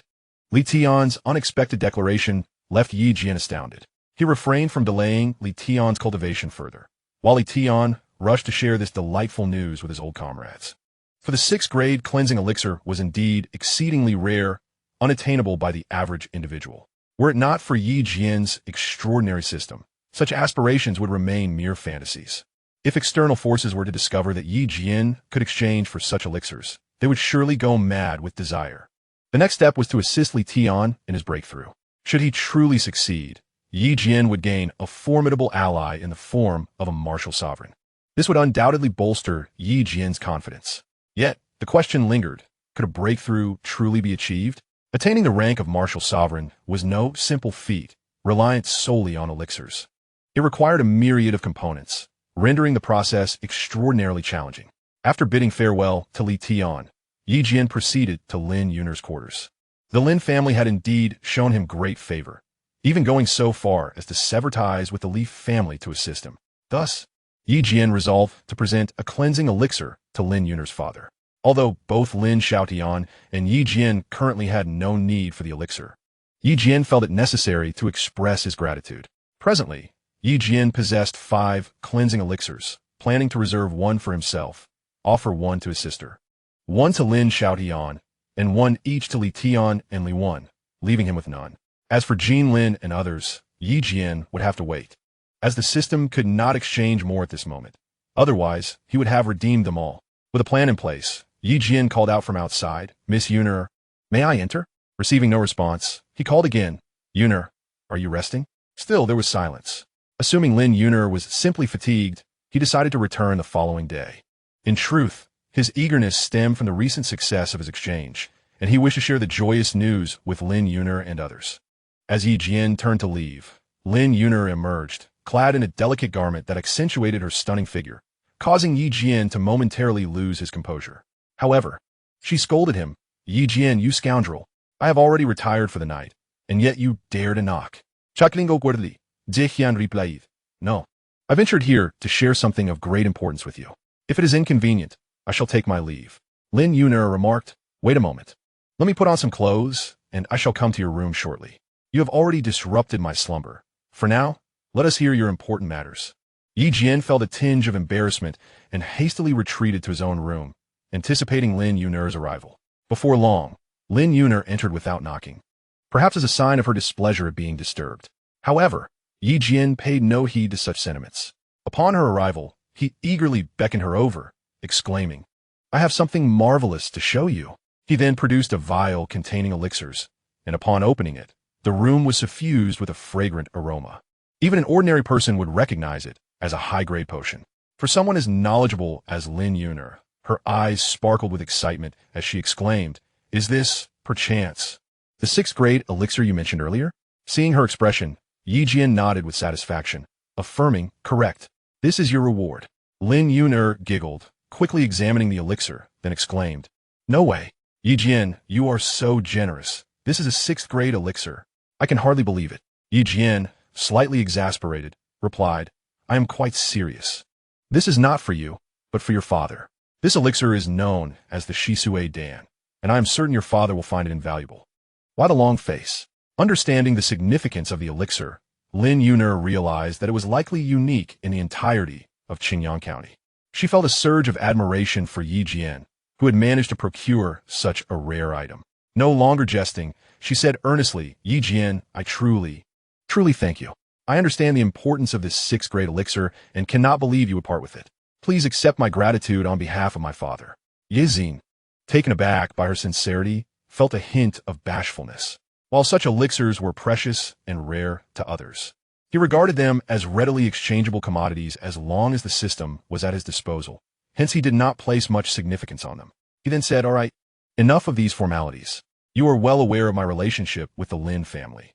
This mere elixir is of little consequence. Now, you should get some rest. You must be exhausted from your journey." Lin Yun'er replied, "With all that you have done, how can I possibly sleep? Let me sit with you for a while. Was this elixir gifted to you by your mysterious master?"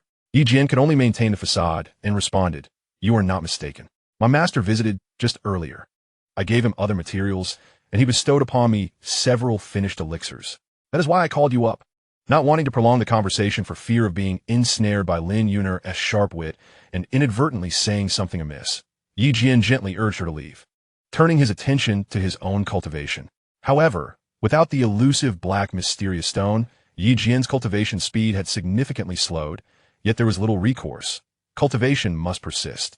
He resolved to venture into the black market when time allowed, hoping to stumble upon the coveted stone, for it held immense power that he greatly yearned for. At the break of dawn the following day, Yi Jian was roused by Li Tian, who expressed a desire to find a suitable place to commence his training and inquired if Yi Jian had any recommendations. Upon reflection, Yi Jian realized that attempting a breakthrough within the inn would be ill-advised. He considered the magnificent Feiyun Palace a most advantageous locale, yet he would require Jin Lin's assistance to secure a suitable spot therein, for Feiyun Palace was no ordinary establishment. It was replete with abundant spiritual energy, a rare and invaluable environment.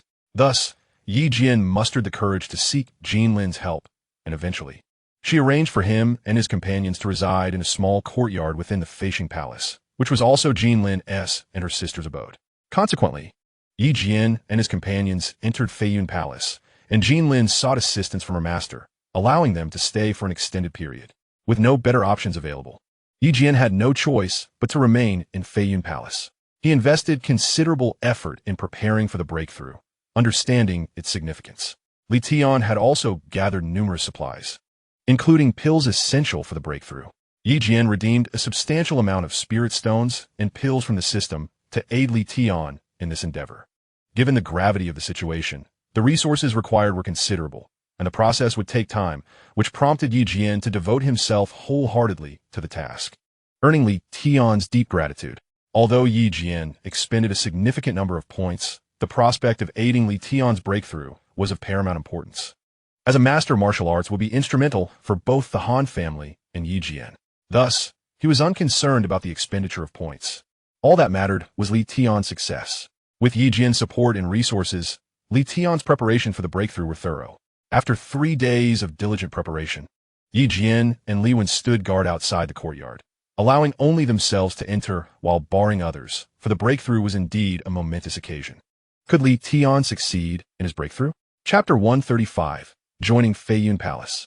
As the palace buzzed with activity, Jin Lin seemed preoccupied and did not accompany Yi Jian, leaving him somewhat disheartened. The vastness of Feiyun Palace was daunting, and many areas were beyond his access. Ultimately, he and Lin Yun'er were confined to Jin Lin's small courtyard.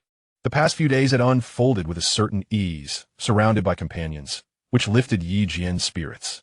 Beyond sharing drinks with the 2 elderly men, he had few individuals with whom he could engage in meaningful conversation, leading to a sense of solitude. However, the blissful days inevitably come to an end. Thus, Lin Yun'er and her companions could only remain for a few days before returning to Qingyang County. After all, the Lin family there, along with the cold-hearted individuals, relied heavily on their presence, leading to their eventual separation. Yi Jian, too, harbored a desire to return. However, with Li Tian just beginning his breakthrough and uncertain of how long it would take, Yi Jian resolved to formulate long-term plans at Feiyun Palace. In the past few days, Yi Jian had not encountered many matters to attend to, as Li Wen was safeguarding Li Tian, thus requiring minimal input from Yi Jian. During this time, Jin Lin had broached the subject of joining Feiyun Palace several times. After contemplating, Yi Jian decided that joining Feiyun Palace might indeed be a favorable choice. Furthermore, there were minimal restrictions for disciples after joining, as long as one could complete the assessment tasks during the annual conference. One could enjoy the benefits bestowed upon disciples by Feiyun Palace, making it a rather advantageous opportunity. With Jin Lin's assistance, Yi Jian successfully joined Feiyun Palace. Given Yi Jian's current prowess, he garnered the admiration of the elders of the palace, who promptly conferred upon him the title of a 3rd-tier disciple, with the annual requirement being merely to achieve a breakthrough at the 1st level, an endeavor Yi Jian found entirely manageable. Although there were plans to assign him a master, Yi Jian felt no need for one at this juncture and politely declined. He was allocated a room, yet chose to reside in the courtyard of Jin Lin and his sister, as it was more convenient to be among familiar faces. Thus, Yi Jian smoothly settled into Feiyun Palace. Joining Feiyun Palace was not an uncomplicated affair, but with Jian Lin's aid, he circumvented the extensive series of examinations and requirements. Had it not been for Jian Lin's discreet assistance, Yi Jian would not have found the process so seamless. Yi Jian was aware of this, yet felt it inappropriate to refuse and quietly accepted the situation. Unbeknownst to him, he had inadvertently offended some imagined rivals, as his residence in the courtyard of Jian Lin and Yi Xueqing drew considerable attention. After all, both Jian Lin and Yi Xueqing were striking beauties, and many male disciples of Feiyun Palace envied Yi Jian for his fortunate entry into the courtyard of such captivating individuals. Nevertheless, due to Yi Jian's affiliation with Feiyun Palace, most hesitated to confront him, for this was the territory of Feiyun Palace, where the palace master held a strong aversion to men entering. Yi Jian's connection to Yi Xueqing facilitated his entry into Feiyun Palace. Otherwise, such access would have been unattainable. Clearly, Yi Xueqing had performed commendably in front of her master, allowing for such leniency. In this manner, Yi Jian established himself within Feiyun Palace, enjoying the benefits provided, which significantly conserved his points. This brought him great joy, as utilizing such gifts was undeniably gratifying. While Li Tian was engrossed in solitary cultivation, exhibiting no signs of progress, it appeared that the time for his breakthrough had yet to arrive. Consequently, Yi Jian, under the guidance of Jian Lin, ventured to the martial arts hall of Feiyun Palace. This hall served as a venue for martial arts exchanges and was also an excellent opportunity to earn points within the palace. The design of the martial arts hall was quite distinctive. Upon joining Feiyun Palace, each disciple was bestowed with a token containing a certain number of points, which could be redeemed for various resources, such as elixirs and martial techniques, to aid in their cultivation endeavors. The hall provided a lucrative avenue for accruing points. Although Yi Jian had been designated as a level 3 disciple and received only 300 points, which could be exchanged for numerous items, it was insufficient for his needs. Upon learning that the martial arts hall offered the chance to earn points, Yi Jian eagerly urged Jian Lin to accompany him there. The rules within the hall were straightforward. Disciples could engage in free PK matches. A ranking system was in place, allowing participants to pre-book challenges against those ranked above them. If successful, half of the opponent's points will be transferred to the victor, thereby facilitating significant advancement for the disciples involved. The martial arts hall was the liveliest spot in Feiyun Palace, attracting many challengers eager to test their skills against those ranked higher. While a successful challenge would yield half of the opponent's points, a defeat would result in the total loss of one's own points. To acquire points, one could either triumph over their adversary or purchase them, as buying points had become a discreet, yet thriving business within Feiyun Palace. Individuals seeking to acquire points could do so through various channels. Yi Jian had not anticipated the existence of such an entertaining venue within Feiyun Palace. After a prolonged period without engaging in combat, he felt a compelling urge to challenge some of the top-ranked experts.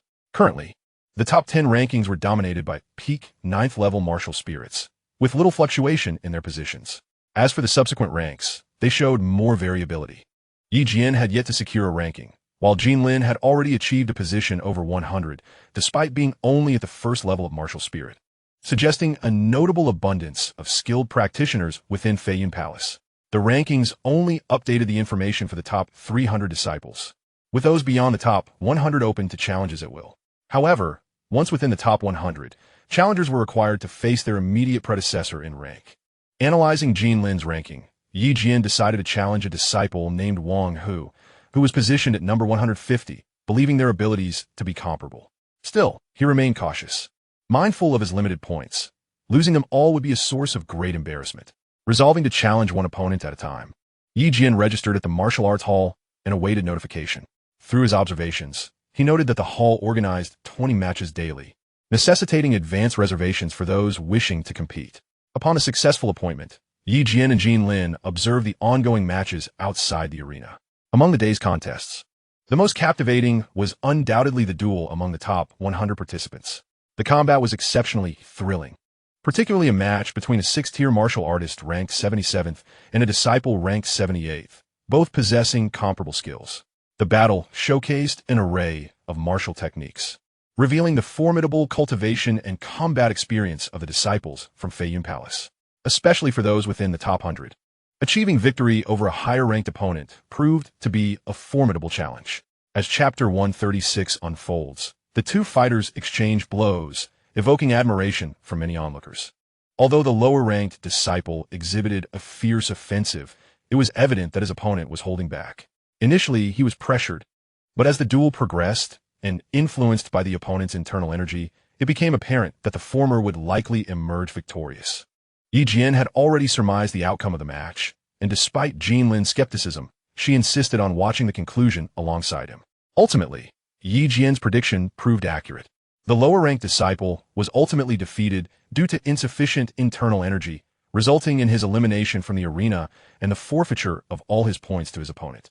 While he was reluctant to accept defeat, reality often presents itself in an unyielding manner. Deciding to leave, Jian was intercepted by personnel from the martial arts pavilion, who informed him that Wang Hu, ranked 150th, had agreed to duel him. Jian's match was scheduled for the following afternoon.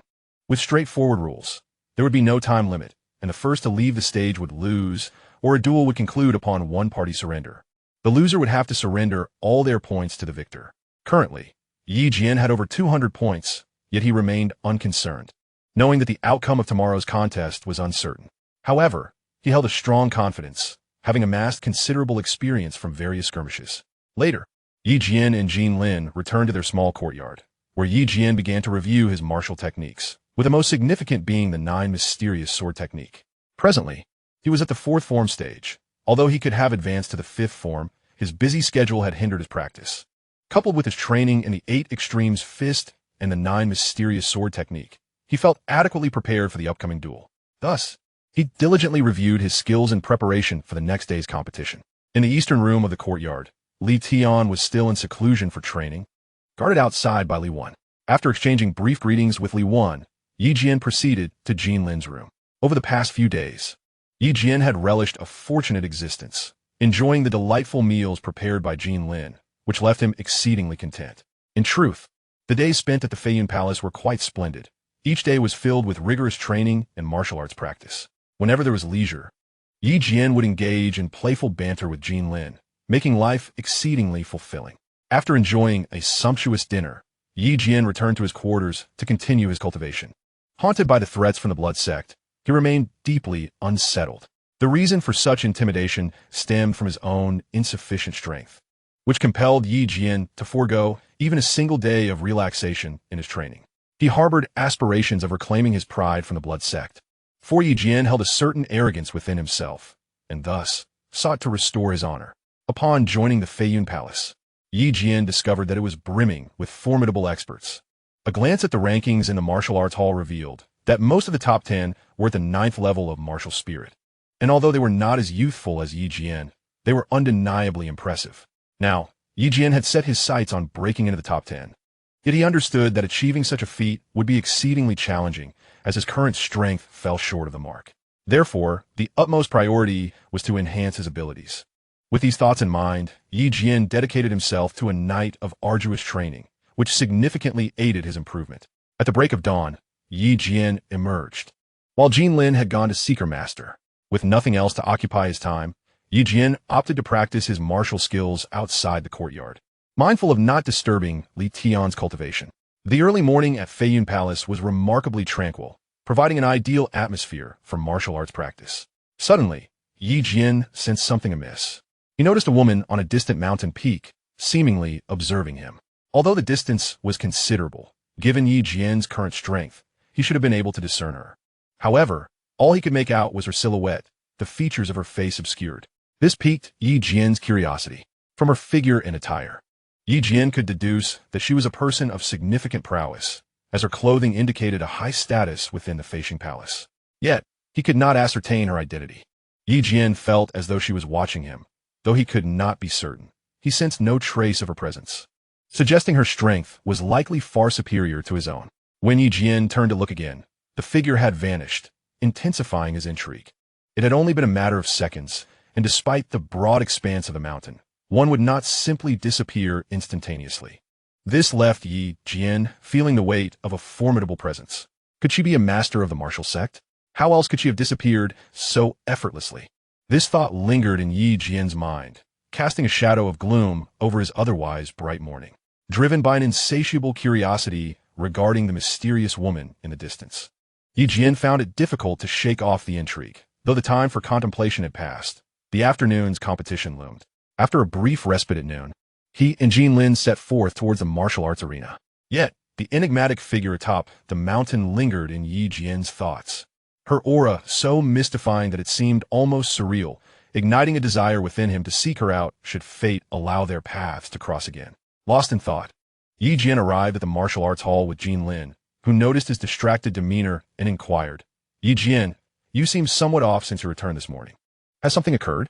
Realizing he had been perceived, Yi Jian replied, "Nothing of consequence. Merely an encounter this morning that piqued my curiosity. I was lost in thought about it. But there is no need for concern. I am confident of victory in today's contest. Upon winning, I shall exchange some points for high-grade elixirs. Haha." Jian Lin, however, felt compelled to caution him, saying, "My fellow disciples have informed me that this Wang Hu is notorious for trading points. This suggests that his strength may not only be within the top 150, but could be even greater, so exercise caution." Upon hearing this, Yi Jian grasped the implications. If Wang Hu indeed engaged in point trading, he would prove a formidable adversary. The method was quite simple. Wang Hu feigned weakness, defeating opponents to amass points, only to later lose deliberately to those seeking to purchase them. This tactic rendered him a shrewd player in the arena of points. To his surprise, Yi Jian's first challenge was against a rival of considerable skill. Would he be able to triumph? Chapter 137, Peril. Upon arriving at the martial arts hall, Yi Jian and Jian Lin discovered that the preceding match had yet to conclude and was still fiercely contested. After registering, it was announced that Yi Jian's bout against Wang Hu would be next. At that moment, a tall and imposing figure strode in, exuding an air of arrogance as he engaged with the registrar, making his presence felt. "Hey, brother, which unfortunate soul dares to challenge me today? Let me see him. If I don't incapacitate him, I won't be called Wang Hu anymore, disrupting my rest." How infuriating! Wang Hu boasted. Realizing this brash individual was his opponent, Yi Jian assessed him. Despite Wang Hu's fierce appearance, Yi Jian discerned that his strength was likely around the 4th level of the martial spirit, one tier above his own. The specifics would soon be revealed upon their encounter. Recognizing Wang Hu's arrogance, Yi Jian approached him and said, "I am your challenger today. Do I appear so weak to you?" Seeing that Yi Jian's strength was not to be underestimated, it was evident that he possessed a unique aura, one that could only be forged through countless life and death battles. After all, Yi Jian had endured numerous confrontations between life and death, accumulating a certain amount of murderous intent. His opponent did not anticipate that Yi Jian, despite his youth, exuded a formidable and intimidating presence, prompting a newfound respect. "So it's you, brat. Just wait. I'll make sure to break your legs for daring to challenge me." Wang Hu, though somewhat wary of Yi Jian, remained confident in his long history of victories. After all, Yi Jian had little reputation within the Flying Cloud Palace, leading Wang Hu to underestimate his prowess. Despite the slight regard, he still needed to maintain an air of dominance. Yi Jian, unwilling to engage in meaningless banter, was led aside by Jian Lin, awaiting the conclusion of the previous match. However, the brazen Wang Hu, upon noticing the stunning Jian Lin, let his desire surface. "Isn't this the beauty from the Flying Star Palace? Cool, let me have a look. Oh, you must be that girl, Jian something, right? We've all taken quite a liking to that charming little beauty you were with. Hurry, bring her out for us to see, haha." Laughter erupted from those surrounding Wang Hu. At that moment, Yi Jian realized that Wang Hu was openly teasing Jian Lin and his sister. Casting a piercing glance at his adversary, he declared soon, "I shall render you incapable of uttering another word for the rest of your life." Wang Hu and his companions, taken aback by Yi Jian's audacity, began to mock him, yet Yi Jian remained unfazed, quietly awaiting the commencement of the duel. His simmering fury was far from quelled, as he resolved to teach Wang Hu a lesson. Yi Jian was a man who could tolerate provocation toward himself, but he drew the line when it came to those close to him, especially the women in his life. This was his Achilles heel. Wang Hu had inadvertently crossed that line, and even the sword in Yi Jian's hand seemed to quiver under the weight of his wrath. Before long, the previous match concluded, and it was time for Yi Jian to face Wang Hu. The fact that this unknown contender was about to battle the seasoned Wang Hu drew considerable attention, as such occurrences were rare. The earlier interaction between Yi Jian and Jian Lin had also caught the eye of many admirers of Jian Lin, further amplifying the significance of this duel. For Yi Jian, winning was crucial, not only to reclaim his dignity, but also to garner respect within the Flying Cloud Palace. He did not wish to be perceived as an easy target.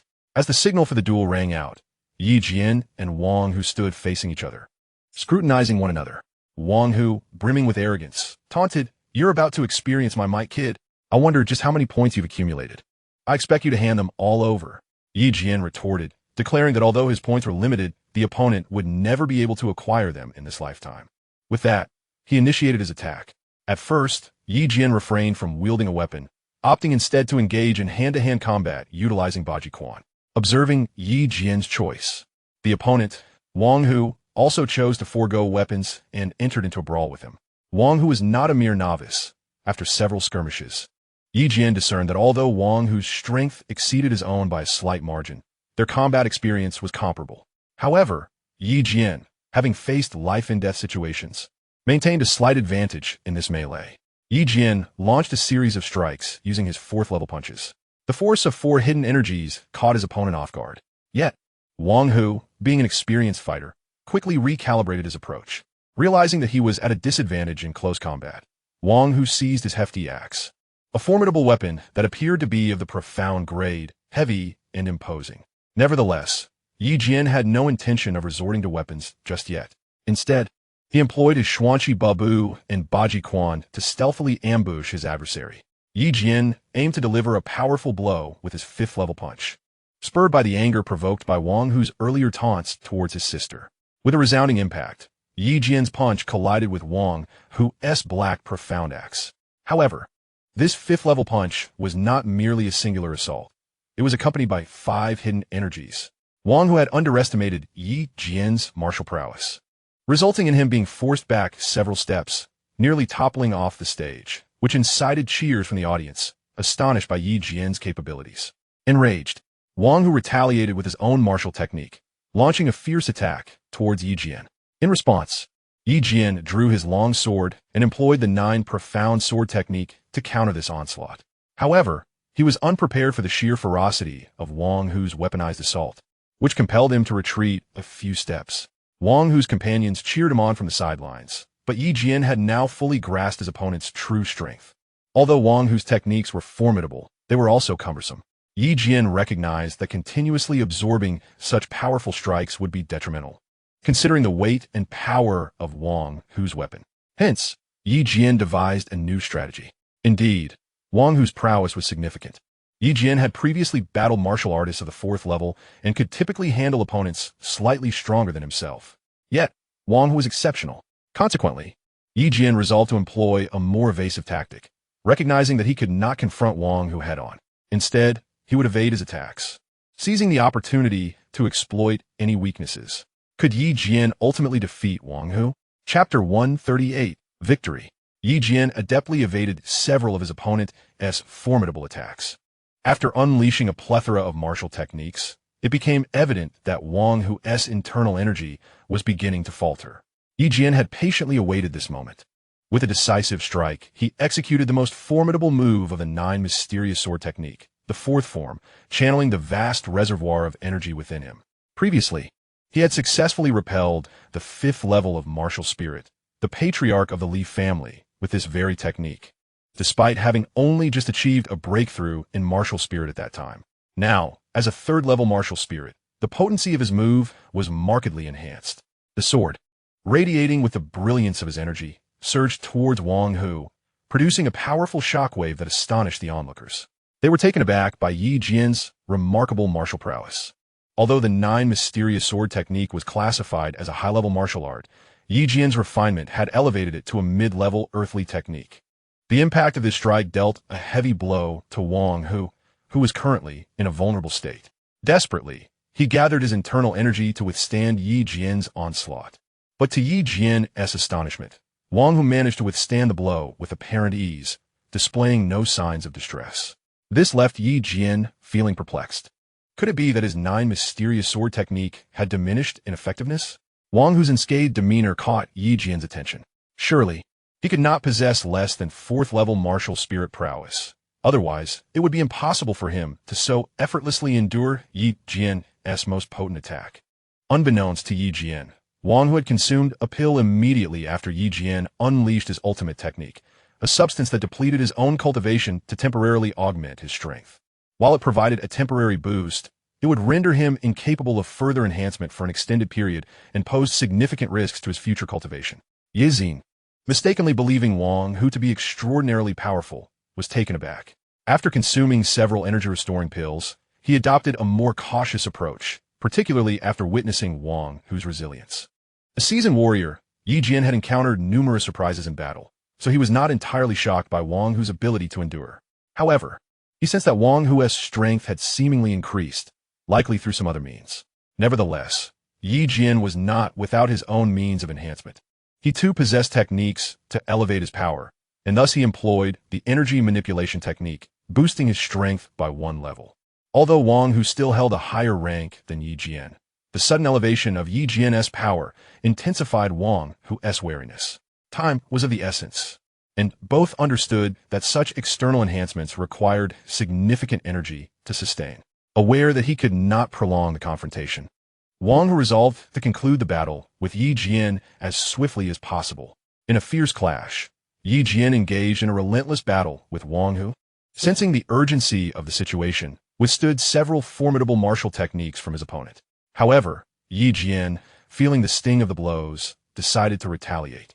Drawing upon the enhanced power of the 9 mysterious sword technique, fueled by the augmentation of his profound energy, Yi Jian unleashed a formidable attack. This was to be his final gambit. Should he fail to subdue Wang Hu, his internal energy would soon be depleted. It appeared that he had underestimated Wang Hu's capabilities. To Yi Jian's astonishment, Wang Hu's strength was indeed commendable. Yet, the ferocity of Yi Jian's assault took Wang Hu by surprise.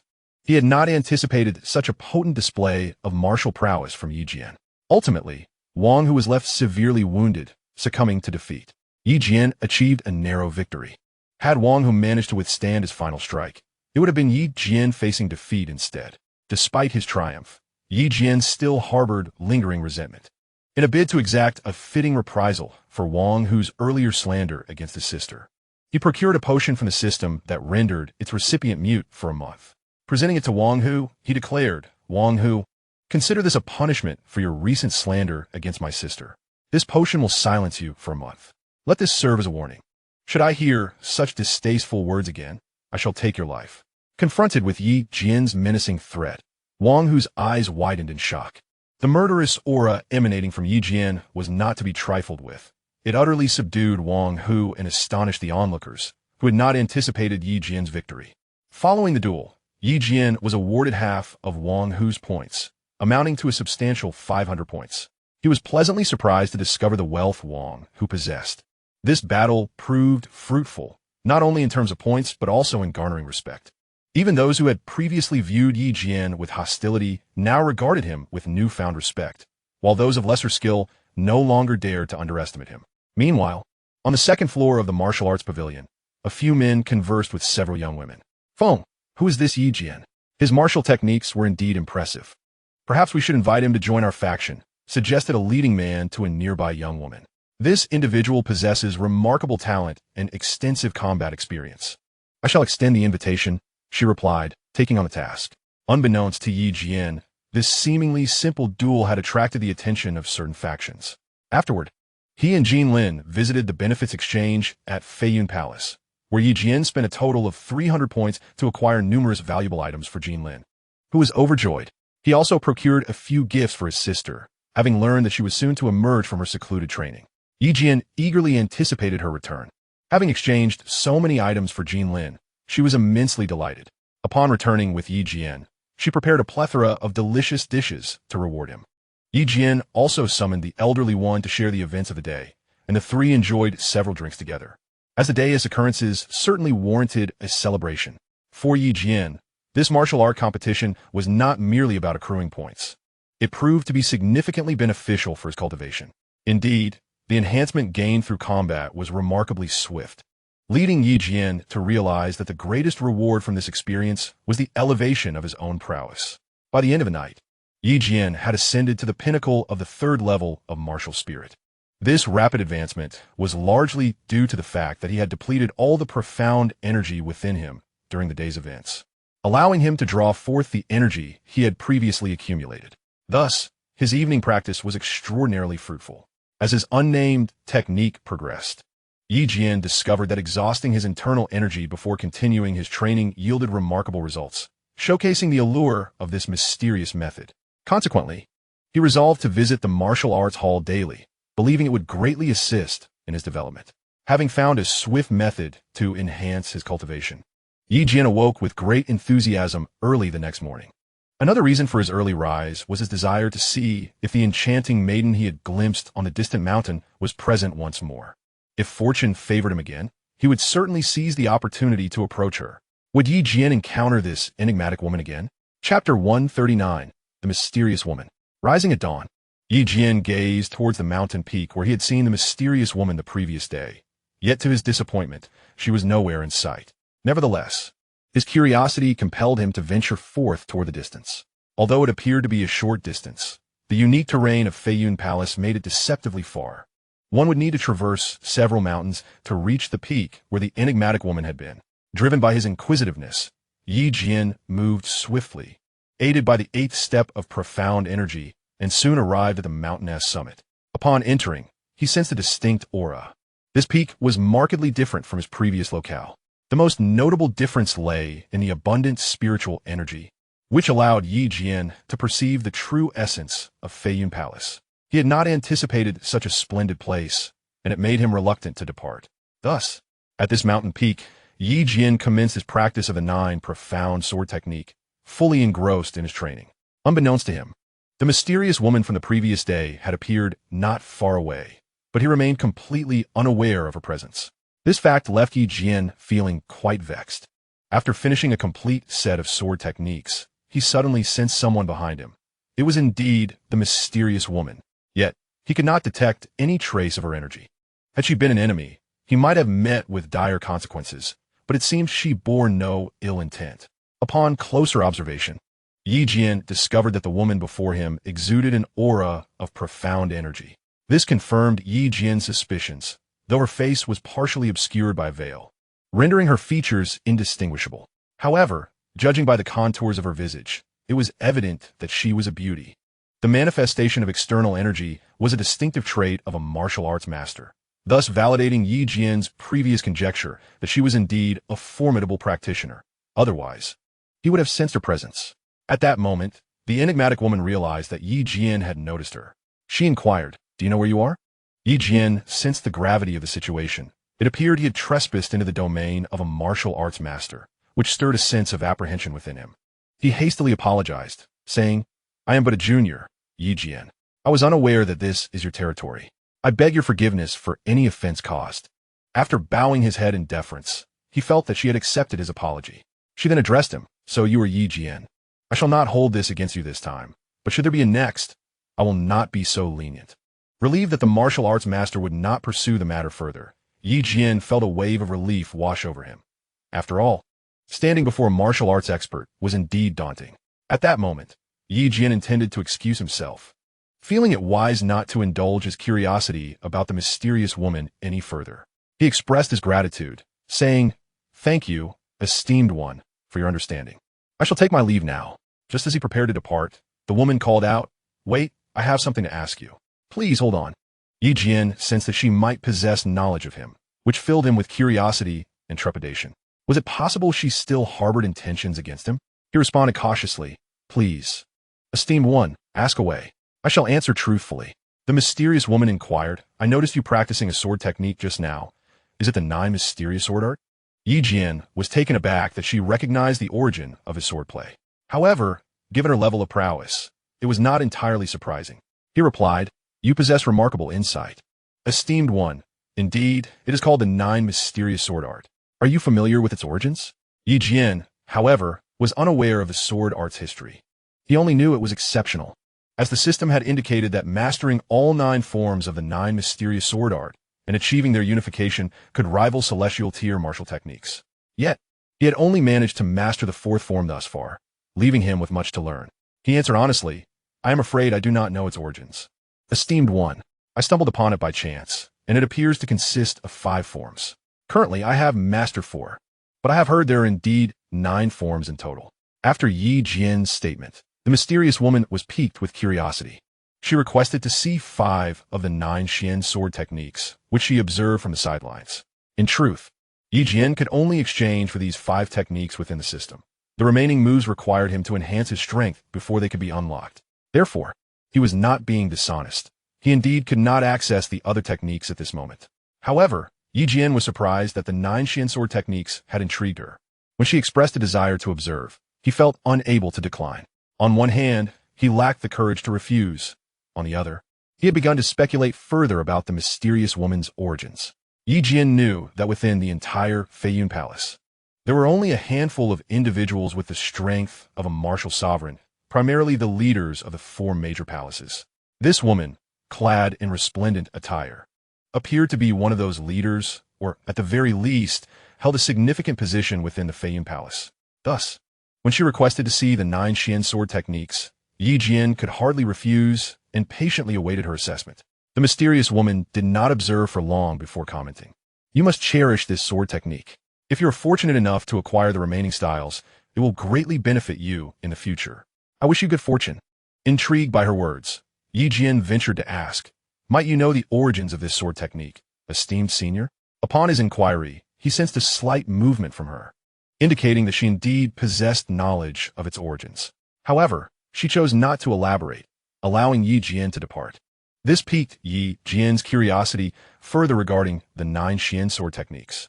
Although the system provided some introduction, it merely stated that this martial skill had extraordinary origins and, once mastered, could rival the celestial tier martial techniques. As for its other origins, Jian was left in the dark, unable to pursue the matter further. He resolved to delve into it when time permitted. After leaving the mountaintop, Jian returned to his modest courtyard, noticing that it was now devoid of any presence. It seemed the woman had been drawn to him due to his practice of the 9 Xian sword techniques. Otherwise, it was unlikely she would have taken such an interest in him. Today, it was fortunate that she did not reprimand him for intruding, so he retreated to his room. Jian had already risen and inquired about his whereabouts. Jian chose not to respond and instead dedicated himself to his training. He realized that he must refrain from wandering aimlessly, as it might inadvertently provoke individuals best left undisturbed, which could spell trouble for him. Chapter 140, Guidance. Although the matter of the 9 Xian sword techniques greatly intrigued Jian, it was the mysterious woman who captivated his interest even more. She likely held knowledge of the sword technique's origins, yet Jian decided not to dwell on it further. In the days that followed his return, he noticed that Li Tian continued to make breakthroughs. During his idle moments, Jian and Jinlin would stroll through the martial arts hall. Over the past few days, Jian had made quite an impression there, having climbed to the 120th rank. However, as he advanced further, the pressure upon him increased significantly. As Jian's rank ascended, he encountered several opponents who proved to be rather manageable, with the exception of the formidable Wang Hu. The opponents Jian faced in recent days were easily vanquished, thus facilitating his rapid advancement in ranking. Now, Jian intended to challenge the opponent positioned at the 100th rank. The previous challenges had posed little pressure on him. However, he was hesitant to confront this new adversary directly, opting instead to perfect the 5th form of the 9 profound sword technique before proceeding. After all, Jian wished to retain a strategic advantage. A failure would be quite embarrassing, especially since those who reached the top 100 undoubtedly possessed considerable skill and strength. Therefore, he resolved to prepare adequately for this upcoming challenge. For the past few days, Jian had diligently practiced his martial arts each morning outside the courtyard. However, he found a 5th form exceedingly difficult to master, leaving him feeling somewhat at a loss. Yet, Jian was not one to abandon his endeavors halfway. Each night, he devoted himself to studying the techniques while practicing them during the day. Although his progress was slow, he did manage to glean some insights. Day by day, he practiced, yet the fruits of his labor remained modest. He had not even reached a small milestone, which left him feeling a tad disheartened. One particular morning, as Jian continued his training, Jinlin watched him with admiration. She was astonished that he had persisted for 7 days in pursuit of a single technique. Yet Jian remained undeterred. The days passed with a palpable tension, and Jian's spirits were not particularly high. He had invested so much time and effort, yet the results were disappointingly scant. Thus, he continued his practice throughout the morning, adhering strictly to the secret methods of the martial arts. However, he struggled to execute the final move in a fluid manner, having already mastered all the preceding steps. This impasse left him feeling quite frustrated. Notijing ye viance discontent. Jian refrained from interrupting his focus. At that moment, Yi Jian resolved to double his efforts. If he could not master the technique, he would not venture out. He was determined to believe that persistence would yield results. Consequently, he retreated to his room to further study the technique. Rising early once more, Yi Jian set out alone to practice, but today held an unexpected surprise. The mysterious woman had returned, observing him as he trained. Lost in his practice, Yi Jian remained oblivious to her presence. As he attempted to string together the sequence of moves, he faltered again at the final step, leaving him disheartened. Frustrated, he forcefully plunged his sword into a distant stone and turned to find a mysterious woman smiling at him, her expression tinged with what seemed to be mockery. At that moment, she spoke. Young one, when practicing martial arts, do not let your emotions dictate your actions. It is through perseverance that one reaps rewards. Yi Jian was taken aback that this enigmatic woman was addressing him and offering guidance. He replied, Indeed, esteemed elder, I must admit I was somewhat impatient just now. I shall take heed. At that moment, Yi Jian obediently drew out his sword, gently wiping away the dust from its blade with the hem of his garment, intending to resume his practice. However, he was halted by the mysterious woman who said, Young one, may I borrow your sword? Yi Jian was taken aback that a woman with the prowess of a martial sovereign would request a weapon from him, leaving him somewhat perplexed. Yet, the woman did not elaborate, and uncertain of her intentions, he relinquished his sword to her. Upon receiving the sword, the woman unleashed her profound energy, enveloping the blade in an aura that elevated its essence remarkably. Subsequently, this enigmatic figure began to practice the sword techniques, specifically the 9 mysterious swordplay that Yi Jian had been honing. Curiosity surged within him. Could it be that this mysterious woman also mastered the 9 mysterious swordplay? Through careful observation, he noticed that her execution differed from his own. She commenced with the first stance, striking a nearby stone with such force that it shattered upon impact. As she progressed through the second, third, and fourth stances, each manifested with a distinct potency that far surpassed Yi Jian's capabilities, both in strength and technique. Yi Jian mused that should she successfully execute the 5th stance, he might glean some insights. However, she abruptly halted after the 4th, leaving him somewhat disheartened. Yet, the woman remained poised, suggesting that the demonstration was not yet concluded. After a brief pause, the mysterious woman resumed, flawlessly performing the 5th stance, an achievement Yi Jian had yet to master. The speed at which she executed the move was astonishing, nearly blurring before his eyes. The resulting display of martial prowess was formidable, and the waves of energy it generated revealed the extraordinary power of the 5th stance.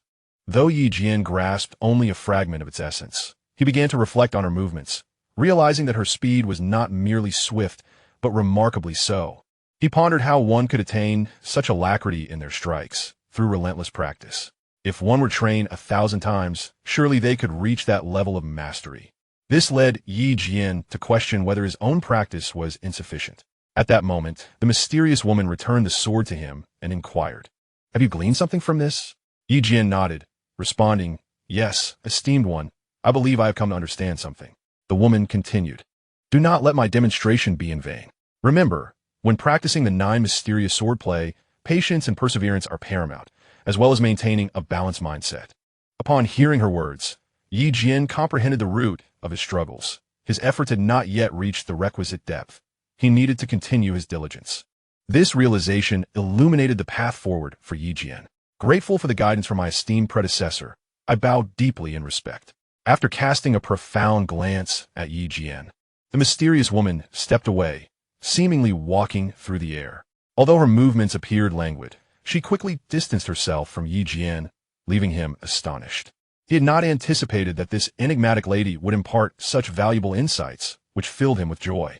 Realizing that mastering the 9 Xian sword technique required further dedication, Yi Jian felt invigorated and determined to practice diligently, as he now possessed a clear objective. After receiving direction from another, he was no longer burdened by despondency. Chapter 141, Gaining Recognition. Following the encouragement from the mysterious woman, Yi Jian found his purpose and devoted himself to rigorous martial arts training, immersing himself to the point of neglecting sleep and sustenance. His fervent practice led Jian to believe that Yi Jian had lost his sanity. Yet, Only Yi Jian understood that his earnest commitment to honing his skills was paramount. Failing to meet the expectations of the esteemed martial artist would be a disservice. The fact that a master of the martial arts had taken the time to guide a junior like him filled Yi Jian with a sense of pride. A significant factor driving his motivation was the awe-inspiring technique she demonstrated, which unveiled new possibilities within the Nine Xian sword, igniting Yi Jian's enthusiasm. He vowed to master this technique, aspiring to break into the top 100 rankings, which would grant him a measure of fame within the Feiyun Palace and spare him the embarrassment of disappointing his sister. In the ensuing days, Yi Jian practiced tirelessly, showing no signs of discouragement. With each repetition, he began to sense substantial progress. For 7 consecutive days, he focused solely on perfecting individual movements, resisting the urge to rush into fluidity. By the end of this period, he felt ready to take a break and, the following day, to test his skills. Even if he encountered setbacks, he was resolved to persevere. He could not fathom the possibility of failing to master the Nine Xian sword. Thus, on the following morning, he prepared earnestly, closing his eyes to recall the techniques before attempting to combine them. This time, his execution flowed seamlessly, a testament to his natural aptitude and speed. While he may not rival the mysterious woman, he successfully linked the entire sequence, bringing him immense satisfaction and validating his relentless practice over the past days. Unbeknownst to Yi Jian, a figure atop a distant hill observed him intently. Upon witnessing Yi Jian successfully execute the 5th form of the Nine Xian sword technique, a smile emerged on her face, a reflection of her admiration for his progress. However, Yi Jian remained oblivious to this enigmatic presence, which, had he noticed, would have further fueled his sense of accomplishment. Now, having mastered the 5th form of the Nine Xian sword, he reveled in the formidable power he had just unleashed, leaving him profoundly content. Now, all that remains is for Yi Jian to continue practicing diligently. Mastering this martial technique to its fullest potential is not something that can be achieved overnight. Knowing that Yi Jian had successfully honed his skills brought great joy to Jian, who had felt a pang of sympathy watching Yi Jian train tirelessly day and night. With Yi Jian's accomplishment, Jian could finally breathe a sigh of relief. In the afternoon, with some free time on his hands, Yi Jian and Jian returned to the martial arts hall, contemplating a challenge against the expert-ranked 100th. Yi Jian now felt more confident, having perfected one of the most formidable techniques of the Nine Xian swordplay. It was time to put his skills to the test. After all, practical experience is the best way to enhance one's abilities. Therefore, Yi Jian reserved a combat session at the martial arts hall, unexpectedly finding that a suitable opponent was available. Thus, in the afternoon, Yi Jian was set to engage in a duel. Yi Jian's token held a significant amount of points, and during this period of training, he had no opportunity to expend them. A loss would not only be a source of embarrassment, but would also result in a considerable loss of points, as he had nearly 1,000 accumulated. Unlike Yi Jian, his opponent only needed to lose half of their points. Thus, Yi Jian was determined to win. Otherwise, all his hard work would be in vain. The news of Yi Jian challenging a top 100 expert stirred a slight commotion in the martial arts hall. After all, Yi Jian had previously triumphed over several opponents in solo challenges, gaining recognition among many spectators who were now keenly interested in this match. Before long, a crowd had gathered, while Yi Jian's opponent appeared quite relaxed, as Yi Jian was merely at the 3rd level of martial spirit, whereas the opponent had reached the 5th level. Furthermore, Yi Jian was not widely known, leading the opponent to underestimate him. As both parties readied themselves, the duel commenced. Yi Jian began with a melee approach, only to discover that his opponent was quite agile, adept in advanced footwork techniques. Without employing the Xianxia 8 steps, Yi Jian found himself unable to keep pace, failing to even graze the hem of his opponent's attire, which drew laughter from the audience. Jian, watching anxiously, supported him from the sidelines. Realizing the disparity in their abilities through their initial exchanges, Yi Jian understood that his opponent was simply a faster martial artist. Hence, he decided to conclude the fight swiftly. He activated the Xianxia decision to elevate his strength and initiated the Xianxia 8 steps, preparing the Nine Xian swordplay. He launched a direct attack. The speed at which he struck took his opponent by surprise, as they had not anticipated Yi Jian's hidden prowess. Caught off guard, the opponent struggled to defend against Yi Jian's onslaught. However, Yi Jian had no intention of showing mercy. He unleashed the 1st form of the Nine Xian swordplay, the body-breaking technique, and his opponent struggled to counter it. Without pausing, Yi Jian proceeded to the 2nd form, then the 3rd, and the fourth. The opponent clearly struggled to keep pace with Yi Jian. In order not to waste any time, Yi Jian swiftly executed the fifth form, the breaking style, specifically designed to counter faster adversaries. Consequently, Yi Jian moved with remarkable speed, and before the opponent could defend themselves, Yi Jian sent them off the stage, rendering them unconscious below. This marked Yi Jian's second use of the martial technique, resulting in a slight loss of control over his strength, which left the opponent gravely injured. Despite having no enmity between them, Yi Jian's actions were indeed somewhat excessive. In a rush, he descended from the stage to administer several healing pills to the fallen opponent, offering a semblance of compensation. Thus, Yi Jian secured his place among the top 100 contenders, with this battle concluding so swiftly that the spectators scarcely had time to process the events. Consequently, Yi Jian gained a measure of renown within the martial arts arena, prompting many in the audience to express a desire to learn his techniques, all of which he politely declined. After accumulating several hundred points from his victory, Yi Jian, alongside Jin Lin, exited the arena. The thrill of combat had brought him immense joy, compelling him to spend his points. For it would be a travesty to hoard wealth without purpose. Recently, in his training, he had consumed a considerable number of medicinal pills, hence the necessity to replenish his supplies. He exchanged a substantial amount of points for welfare pills with Jin Lin, and the two merrily strolled back to their small courtyard.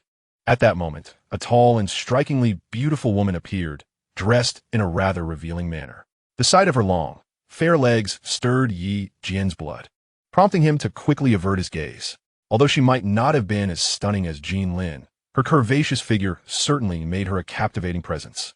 After yielding the way to her, Yi Jian intended to continue on his path when the woman spoke. "Are you Yi Jian?" Taken aback by her recognition. "Yin kudis replied, yes, ame yuing. Is there something you need, miss?" He attempted to maintain a casual demeanor. The woman smiled. "You certainly made quite an impression at the martial arts arena. I am here on behalf of the Fei Phone Palace. Our leader wishes to extend an invitation for you to join our faction. May I inquire if you're affiliated with any other group?"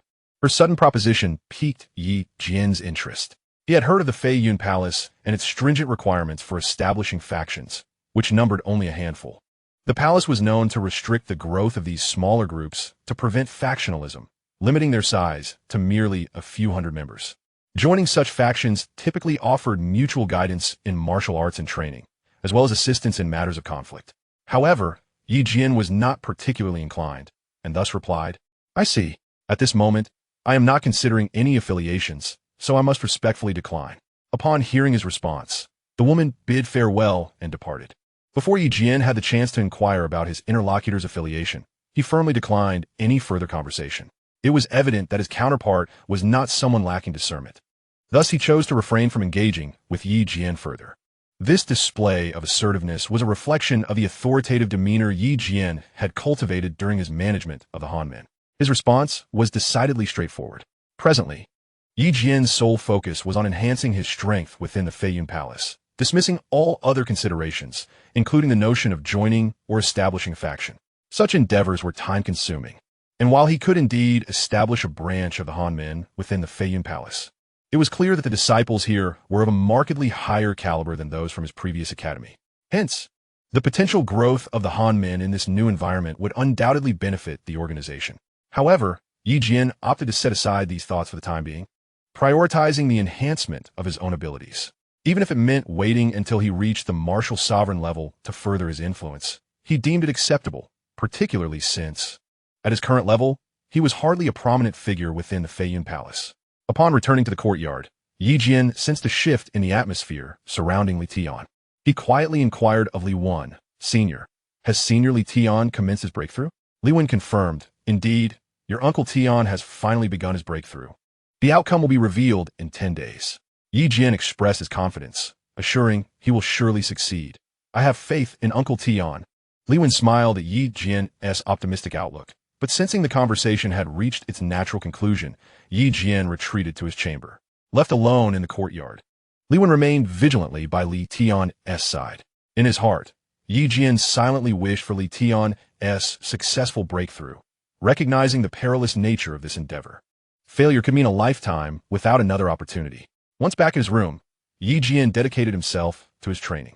Through recent practice with martial techniques and sparring sessions at the Martial Arts Academy, he had effectively depleted his inner Xianxia each day. Utilizing the unnamed technique for his cultivation had yielded considerable progress, and he now sensed the onset of a breakthrough threshold. This evening, Jian intended to advance to the third level of martial spirit, aspiring to achieve a significant leap, having accumulated sufficient momentum over time. He exchanged points in the system for a 5th-grade high-tier elixir for use that night. However, he also noticed that his points were dwindling, having consumed a considerable amount recently. It was imperative for Jian to devise a strategy to replenish his points. Fortunately, he could earn points through competitions at the Feiyun Palace Martial Arts Academy, which sufficed for his needs. The welfare shop at the Feiyun Palace was also adequate to meet his fundamental requirements. Jian had no intention of squandering the points accumulated within his system.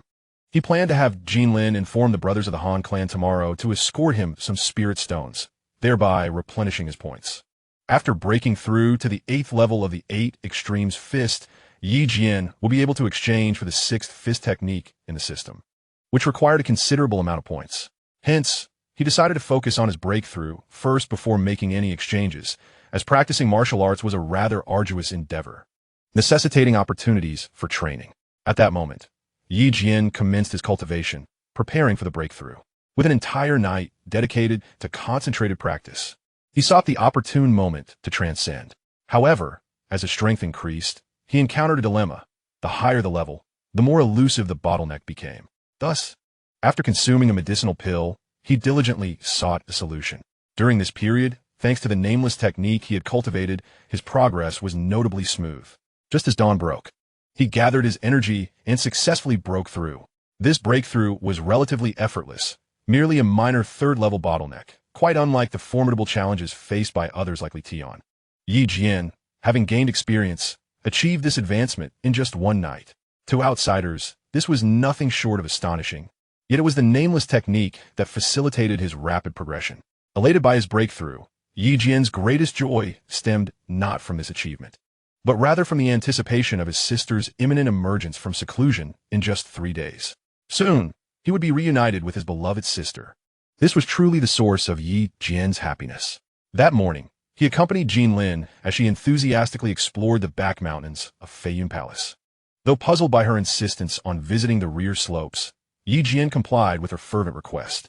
As he gazed upon the picturesque scenery of the mountains, an overwhelming sense of tranquility enveloped him.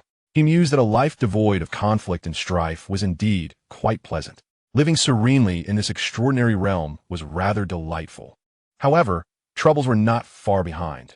Jinlin had attracted the attention of an ardent suitor. Her insistence on retreating to the back mountains likely stemmed from a desire to evade this scion of a wealthy family. Upon noticing the lascivious young man pursuing Jinlin into the mountains, Jian felt an unsettling shift in the atmosphere. If he were to intervene, it could spell trouble. Jinlin hurriedly explained, Jian, this is merely a suitor of mine. Please do not act impulsively. His family holds considerable influence, and his father is well acquainted with my master. We must avoid unnecessary complications. Jian, however, was indifferent to such matters. Should the suitor pursue Jinlin openly and honorably, he would not intervene. Yet if he dared to lay hands on her or spoke disrespectfully, Jian would not hesitate to take action. Chapter 143, Jinlin's Dilemma. At that moment, Jinlin continued to explain, but Jian was preoccupied with observing the portly figure striding toward them, clad in ostentatious attire. It was evident that he belonged to the ranks of the affluent or influential, and his swaggering gait betrayed an air of arrogance. Jinlin's master, a venerable elder at the Flying Star Palace, possesses the strength of a half-martial sovereign. It is reasonable to assume that the father of this rotund individual also wields considerable power. From Jinlin's earlier remarks, it seems he is on the brink of breaking through to the realm of martial sovereign himself. Such individuals, poised to ascend to the rank of martial sovereign, hold significant status within the Flying Cloud Palace. Therefore, Jian thought that as long as the other party did not overstep, he could endure the situation. However, Jian's expectations were misguided. As soon as the individual approached, he began to hurl insults at Jinlin. Jinlin, you little harlot. You made it difficult for me to find you. I merely invited you for tea. If you refuse, that's one thing, but you went and complained to your master, causing my father to lecture me. How infuriating! Jinlin retorted, you are the one who persistently harassed me. I only informed my master because of your behavior. If you cease your harassment, I will not involve my master. Her response lacked the defiance of her adversary, while Yi Jian, initially maintaining a stoic demeanor, felt his patience wearing thin. At that moment, the rotund man grew bolder, exclaiming, "Well, Jean Lin, you little harlot. It's a blessing for you that I have taken notice of you. Do you believe I could convince my father to approach your master for your hand in marriage? I doubt your master would refuse, and then you would join the Gong family. Just wait and see how I will handle you." Jean Lin shot back, "You are shameless. My master would never agree." At this point, Yi Jian could no longer restrain himself and interjected, "Hey, it is rather inappropriate to trouble a young lady like this." Only then did the rotund man realize there was another person behind Jean Lin. He arrogantly declared, "Who is this pretty boy? Mind your own business and stay out of my way while I converse with my future bride." Yi Jian was taken aback by the insult, but he was indeed quite fair-skinned and handsome. He responded, "You would do well to be courteous. This is my fiancée. If you continue to speak disrespectfully, I shall not hesitate to break your legs." The rotund man, undeterred by Yi Jian's threat, grew even more audacious, mocking, "Jean Lin, when did you acquire a fiancé? Allow me to teach him a lesson today." Yi Jian assessed the situation and noted that this individual was at the 4th level of martial spirit, on par with himself. However, Yi Jian was not one to retreat. When the rotund man launched an attack, he recognized Yi Jian's formidable strength but showed no signs of caution. Such arrogance likely stemmed from a habit formed in the Flying Cloud Palace, where ordinary disciples generally dared not provoke a wealthy heir, leading this individual to believe he could challenge anyone. Yi Jian, showing no mercy, unleashed a series of 3-8 extremes fists, knocking the man down. Initially, Yi Jian contemplated fulfilling his earlier promise to break one of the rotund man's legs, but Jean Lin intervened, and the man left in a huff, cursing under his breath. The intent to discipline Yi Jian seemed devoid of any genuine threat, for over the years, Yi Jian had cultivated an indomitable spirit, unyielding to any force. Thus, he remained indifferent to the adversary's menacing words. At worst, he would confront the challenge head-on. After all, he had never cowered before anyone. At that moment, Jean Lin remarked, "Yi Jian, did you perhaps strike a tad too forcefully? This rotund official is notoriously petty. I shall inform my master of this incident. I sincerely hope I haven't brought you unnecessary trouble." Yi Jian, however, felt a tinge of displeasure, jesting, "I have already boldly declared that you are my woman. Do you truly believe I would concern myself with such trivialities? Moreover, there's no need to involve your master. This minor inconvenience is something I can handle myself." Yidin, a man of pronounced masculinity, feared not the troubles that came his way, preferring not to burden Jean Lin with the need to seek her master's assistance. Subsequently, Yi Jian and Jean Lin returned to his modest abode. In the afternoon, as Jean Lin ventured out, Yi Jian, feeling unencumbered, decided to visit the weapon pavilion of Feiyun Palace. He pondered whether he could exchange his existing points for a new weapon, as it had been a considerable time since he last wielded something new. He was also eager to witness the profound heritage of the weapon pavilion. Thus, he set out alone that afternoon. Upon exiting the Feiyun Palace, however, he was being watched. Although there were many people on the road, and Yi Jian sensed the scrutiny upon him, he did not harbor any significant suspicion. In truth, he had long forgotten the incident with the rotund official earlier that morning. The petty individual had already dispatched someone to follow Yi Jian, intent on finding an opportunity to teach him a lesson. Meanwhile, Yi Jian wandered through the weapon pavilion, marveling at its grandeur. Upon entering, he was greeted by an astounding array of weapons, thousands of them, both large and small. Even the least expensive items were of high-grade Xian level, the same caliber as the weapon he currently wielded.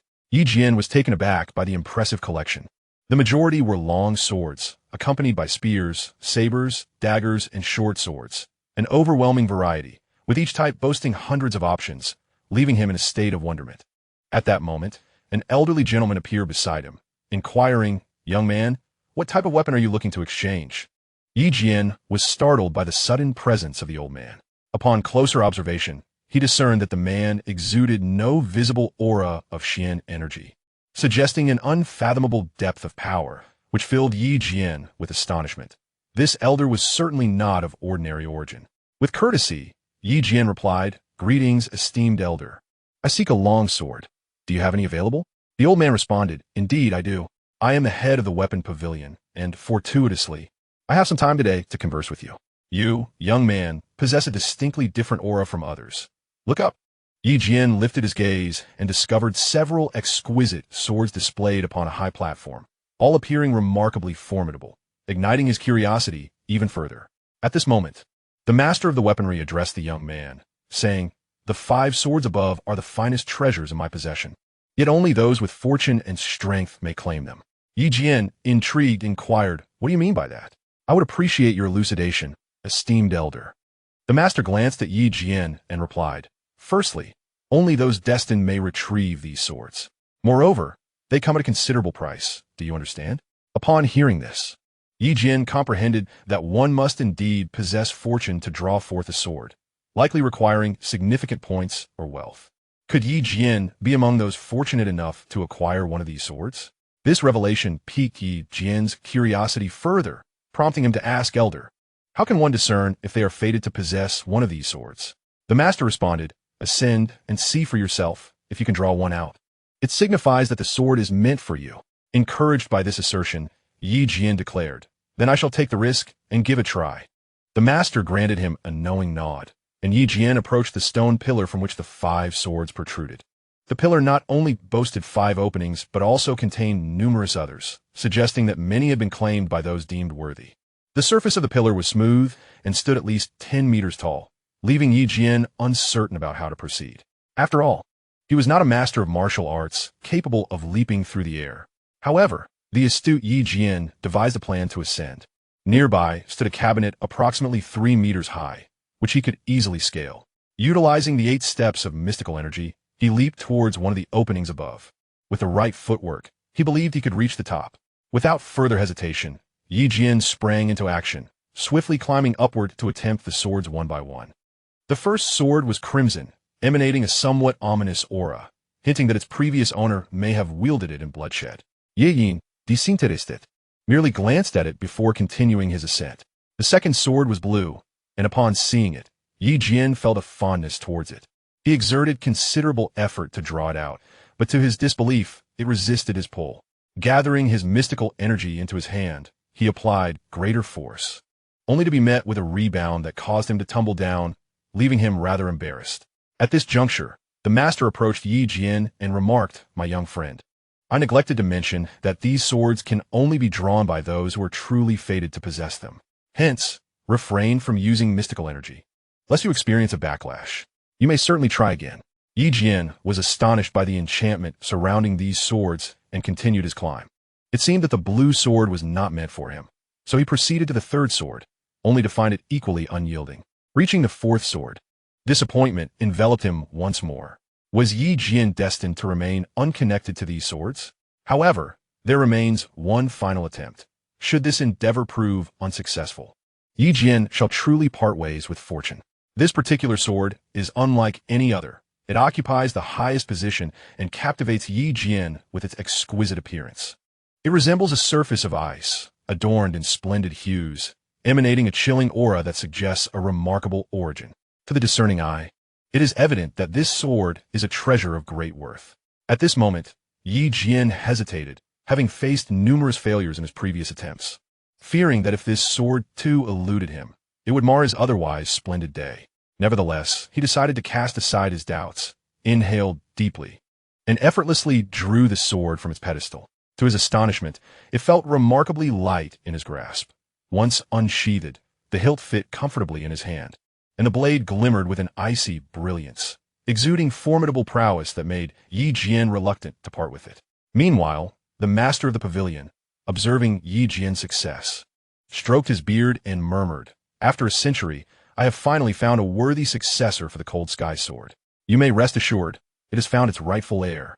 Still enveloped in excitement, Jian, unaware of how long he might have lingered had the master not called him, descended and inquired, "Master, does my ability to draw this sword signify our connection? Pray, tell me its name." The master chuckled, "You are indeed fortunate, young one, to be linked with one of the finest weapons in my armory. I must confess, I did not anticipate this. Allow me to recount its history. This sword, known as the Cold Light Sword, is a high-tier weapon of the Earth rank. Its previous owner, a formidable expert with whom I had some acquaintance, successfully ascended to the martial sovereign realm. Tragically, He fell victim to a treacherous ambush, and this sword remained in my possession. Who would have thought that a century later it would find you its destined wielder? Jian was astonished to learn that this weapon had once belonged to a martial sovereign and was of high caliber. The sheer might of the sword left him incredulous that such an extraordinary weapon could be connected to him. Elated, he exclaimed, "I cannot believe this sword possesses such an illustrious history. Does it truly belong to me now?" The master shook his head. "Not yet. Although you share a bond with the sword, it is your strength that will ultimately claim it. This will require a considerable amount of points or other valuables." Jian inquired, "How many points are required?" The master held up a finger, and Jian speculated, "Is it 10,000 points, esteemed elder?" The master replied, "No, it is actually 100,000 points, or a 7th-tier elixir to exchange for it." Jian's emotions swung like a pendulum. The prospect of needing 100,000 points or a 7th-tier elixir felt utterly daunting, as if it were a matter of life and death. With a daunting requirement of 100,000 points, one cannot help but ponder the time it would take to accumulate such a sum. The prospect of acquiring a 7th-grade elixir seems equally formidable. Yet, Jian harbors a deep affection for this sword, and thus inquires, "Esteemed senior, it appears that fate has entwined me with this sword. Might you consider a concession? Perhaps a reduction in points, or would it be possible to settle for a 6th-grade elixir instead?" Without a moment's hesitation, the elder rebuffed Jian's request, granting him a mere 2 months to gather the requisite points or secure the 7th-grade elixir. Should he fail to meet these conditions, even the bond he shares with the sword would not suffice to claim it. Given Jian's current circumstances, amassing 100,000 points presents a considerable challenge. Even if he were to participate in 30 duels each month, winning each one and earning 1,000 points per victory, he would only accumulate 30,000 points in that time frame. To reach the 100,000 point target, he would need a triumph over 100 opponents within 2 months. This calculation is simplistic. Should Jian manage to break into the top 10 during this period, the points would likely fall into his grasp. Thus, he must devise a strategy to ascend into the ranks of the top 10 within 2 months, or he truly risks losing the chance to possess the Hongguang sword. Reflecting on the eccentric elder, Jian felt a surge of frustration. Initially, he had assumed that finding a kindred spirit would allow him to exchange for the sword without cost. To his dismay, the elder had raised the stakes, demanding 100,000 points. It was exasperating, yet Jian found himself powerless against the formidable prowess of the elder, who was also the master of the weapon pavilion. Thus, he resolved to strive for a position among the top 10. Chapter 145. A surprise attack. Observing such a magnificent weapon from afar, yet unable to grasp it, left Jian in a state of despondence. With no other recourse, he took his leave, unaware that he had spent the entire afternoon within the weapon pavilion. And now twilight had descended. The evening sky was ominous, shrouded in dark clouds that mirrored Jian's own melancholic disposition. As he traversed the path homeward, he encountered not a single soul. The dreary weather had deterred everyone from venturing out. Unbeknownst to him, a group lay in wait along his route, covertly observing him.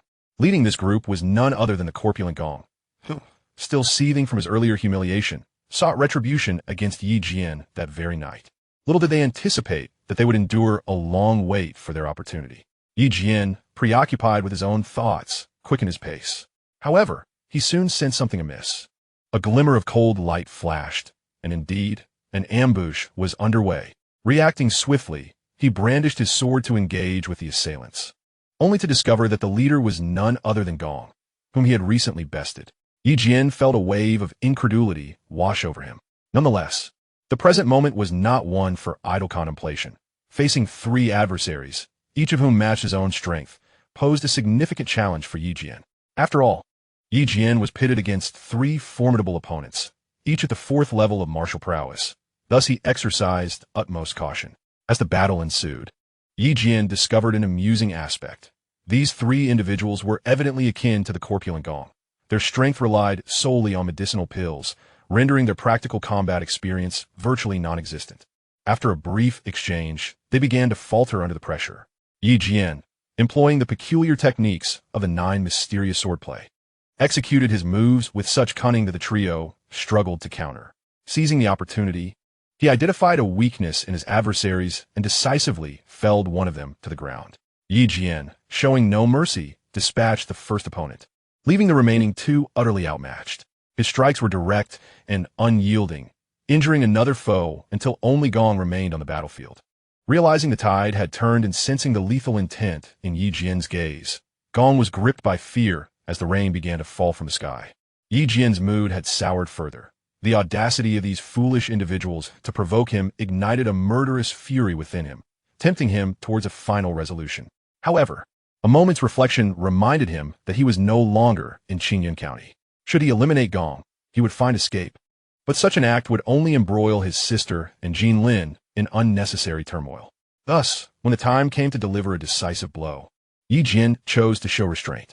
Gong, now terrified, pleaded for mercy. With a swift motion, Yi Jian struck Gong's thigh with his sword, inflicting a deep wound that would likely leave the rotund man limping for life without proper healing elixirs. Yi Jian declared, "Today I spare your life. But do not mistake my leniency for weakness. I choose not to kill you today simply because I wish to avoid bloodshed. Should you dare to trouble me again, I will ensure your suffering is far worse." Gong, thoroughly terrified, knelt and begged for forgiveness, expressing gratitude for Yi Jian's mercy. Would this encounter truly deter Gong from future provocations? This remained an uncertain prospect. Yet, Yi Jian, unperturbed by such thoughts, swiftly departed the scene and returned to his modest abode to continue his cultivation. Time was of the essence. He had only 2 months remaining. If he failed to accumulate the requisite 100,000 points, the coveted frostlight sword would slip from his grasp. Thus, Yi Jian resolved to intensify his training, knowing that only through enhancing his strength could he aspire to rank among the top 10. Little did he know, trouble was already brewing. After returning home, Gong showed no signs of introspection, instead conspiring with 2 accomplices to launch a surprise attack on Yi Jian, subsequently reporting him to the master of the Feishing Palace for injuring them. Unbeknownst to Yi Jian, Jian Lin hurriedly approached him, exclaiming, "Yi Jian, trouble has arisen. Yesterday, Gong Pongzi reported you, claiming you intended to kill him, and had even crippled one of his legs. Is this true, Yi Jian?" At that moment, Yi Jian's handsome visage darkened, contemplating that if they dared to provoke him behind his back, he would no longer be courteous. Yi Jian replied, "Indeed, I did cripple his leg. However, it was this scoundrel who ambushed me. I showed restraint by not killing him, yet he dares to accuse me of being the aggressor. This is utterly intolerable." Jian Lin, flustered, urged, "Yi Jian, please remain calm. I will consult my master for a resolution. There should be no issue. This time, it is not your fault, but rather mine. I must take my leave." Initially, Yi Jian had no intention of intervening, allowing the complaint to proceed. He attempted to stop Jian Lin, but she was quicker, already departing the courtyard, likely to seek her master's assistance. Yi Jian was left to await the outcome, pondering how to navigate the situation, especially since his adversary was an elder and he was merely an inconspicuous newcomer to Feiyun Palace, lacking any powerful backing. If the elder chose to target him, Yi Jian would find himself in a precarious predicament. Ultimately, he reasoned that the worst outcome would simply be leaving Feiyun Palace, which held no terror for him. Thus, he returned to his room to continue his cultivation. Tomorrow, his sister would emerge from her retreat, and Yi Jian resolved to greet her with a positive mindset, dismissing the troubling matters at hand. The day passed swiftly, and when Jian Lin returned, she informed Yi Jian that with her master's intervention, Feiyun Palace was now investigating the incident. She reassured him, stating that there was nothing to fear, as Gong Pongzi was merely a villain who cried foul first, urging Yi Jian to remain untroubled. In truth, Yi Jian was not overly concerned. He was merely anticipating his sister's emergence the following day. He inquired with Jian Lin about the specific location of her training and planned to rise early to welcome her. Jian Lin revealed that his sister had been assigned to a cave atop the plaza by the palace master, a location renowned for its suitability for cultivation, abundant in spiritual energy. It was customary for significant breakthroughs to occur there, and only select individuals could cultivate within its confines, indicating that his sister held a considerable position in her master's esteem, as evidenced by her access to such a privileged space. After a night of cultivation, Yi Jian found himself less composed than before, likely due to his eagerness to reunite with his sister, having been separated for half a year. Thus, he arrived at the plaza early, waiting alongside Jian Lin. Chapter Yuskurkaltu, Ye Vunking Emergis. The plaza was bustling with numerous admirers drawn to Yi Xueqing, and as word spread, many curious onlookers gathered, making the square livelier than before. Yi Jian was somewhat surprised to discover the multitude of admirers his sister had garnered at Feiyun Palace. While he felt a sense of happiness for her, he was also engulfed in a twinge of confusion, uncertain of the source of his inner turmoil. As time passed, and his sister had yet to emerge from her seclusion, Yi Jian's impatience began to grow. Unbeknownst to him, Yi Xueqing was already aware of his arrival, having been informed by her master. Thus, prior to her emergence, she took the time to groom herself meticulously, which inadvertently delayed her. This delay resulted in Yi Jian waiting an additional hour, during which those with keen eyesight noticed the entrance to Yi Xueqing's retreat slowly opening. As the door parted, sunlight poured in, illuminating Yi Xueqing, who was adorned in a strikingly beautiful outfit. Having prepared herself, she appeared even more radiant than before, mesmerizing everyone in the square. Yi Jian observed that, after 6 months apart, his sister had undergone some changes. She seemed more mature, yet retained her youthful essence, and her beauty had blossomed further. As Yi Jian stood waiting, Yi Xueqing immediately spotted her beloved brother. Using an enchanting technique, she gracefully descended to the square, drawing gasps of admiration from the onlookers. She dashed into Yi Jian's embrace, inciting feelings of envy among the crowd. Yi Jian, however, was indifferent to their gazes, enveloping his sister in his arms while sharing their own private words. This embrace positioned Yi Jian as an object of intrigue and envy among the many men at Feiyun Palace. At that moment, Jin Lin, standing nearby, sensed something amiss but quickly composed herself. She understood the significance of Yi Xueqing in Yi Jian's heart, and thus could only harbor a quiet jealousy. Eventually, the siblings released each other. Had Yi Jian held on any longer, the surrounding individuals might have approached him with hostility, unaware of his true identity. After all, Yi Xueqing had been proclaimed the most admired goddess of the year by the gossip mongers of Feiyun Palace, which explained the throngs of admirers. Just as Yi Jian intended to converse further with his sister, a few individuals arrived to escort him away, insisting that he accompany them to Feiyun Palace for an investigation. Yi Jian, unable to refuse, complied with their request. Meanwhile, Yi Xueqing, momentarily bewildered, inquired with Jin Lin about the situation, eager to understand what had transpired. Master Jin Lin, what is happening with brother Yi Jian? Why are the enforcers taking him away? She asked, concern etched on her face. Jin Lin offered a wry smile and explained the situation, prompting both women to hasten to Feiyun Palace. Yi Xueqing sought her master's assistance, which aligned with Jin Lin's suggestion, given that her master was the palace lord of Feiyun Palace, thus holding considerable influence. Originally, Yi Jian was headed to the Flying Star Palace, but unexpectedly, the father of the corpulent palace master played a trick, directly bringing Yi Jian to the Flying Qing Palace. After previously reporting to the Flying Star Palace, he was intercepted by Jin Lin's master, only to find himself at Flying Qing Palace instead, completely unaware of the situation. Upon arriving at Flying Qing Palace, Yi Jian sensed something amiss, yet his heart was filled with joy due to his sister's emergence from seclusion, making him quite cooperative with their inquiries. However, as the questioning progressed, he quickly realized the nature of the questions was specifically aimed at him. Yi Jian expressed his discontent, yet the interrogators offered him no opportunity for defense. Just as he was about to create a scene, someone arrived.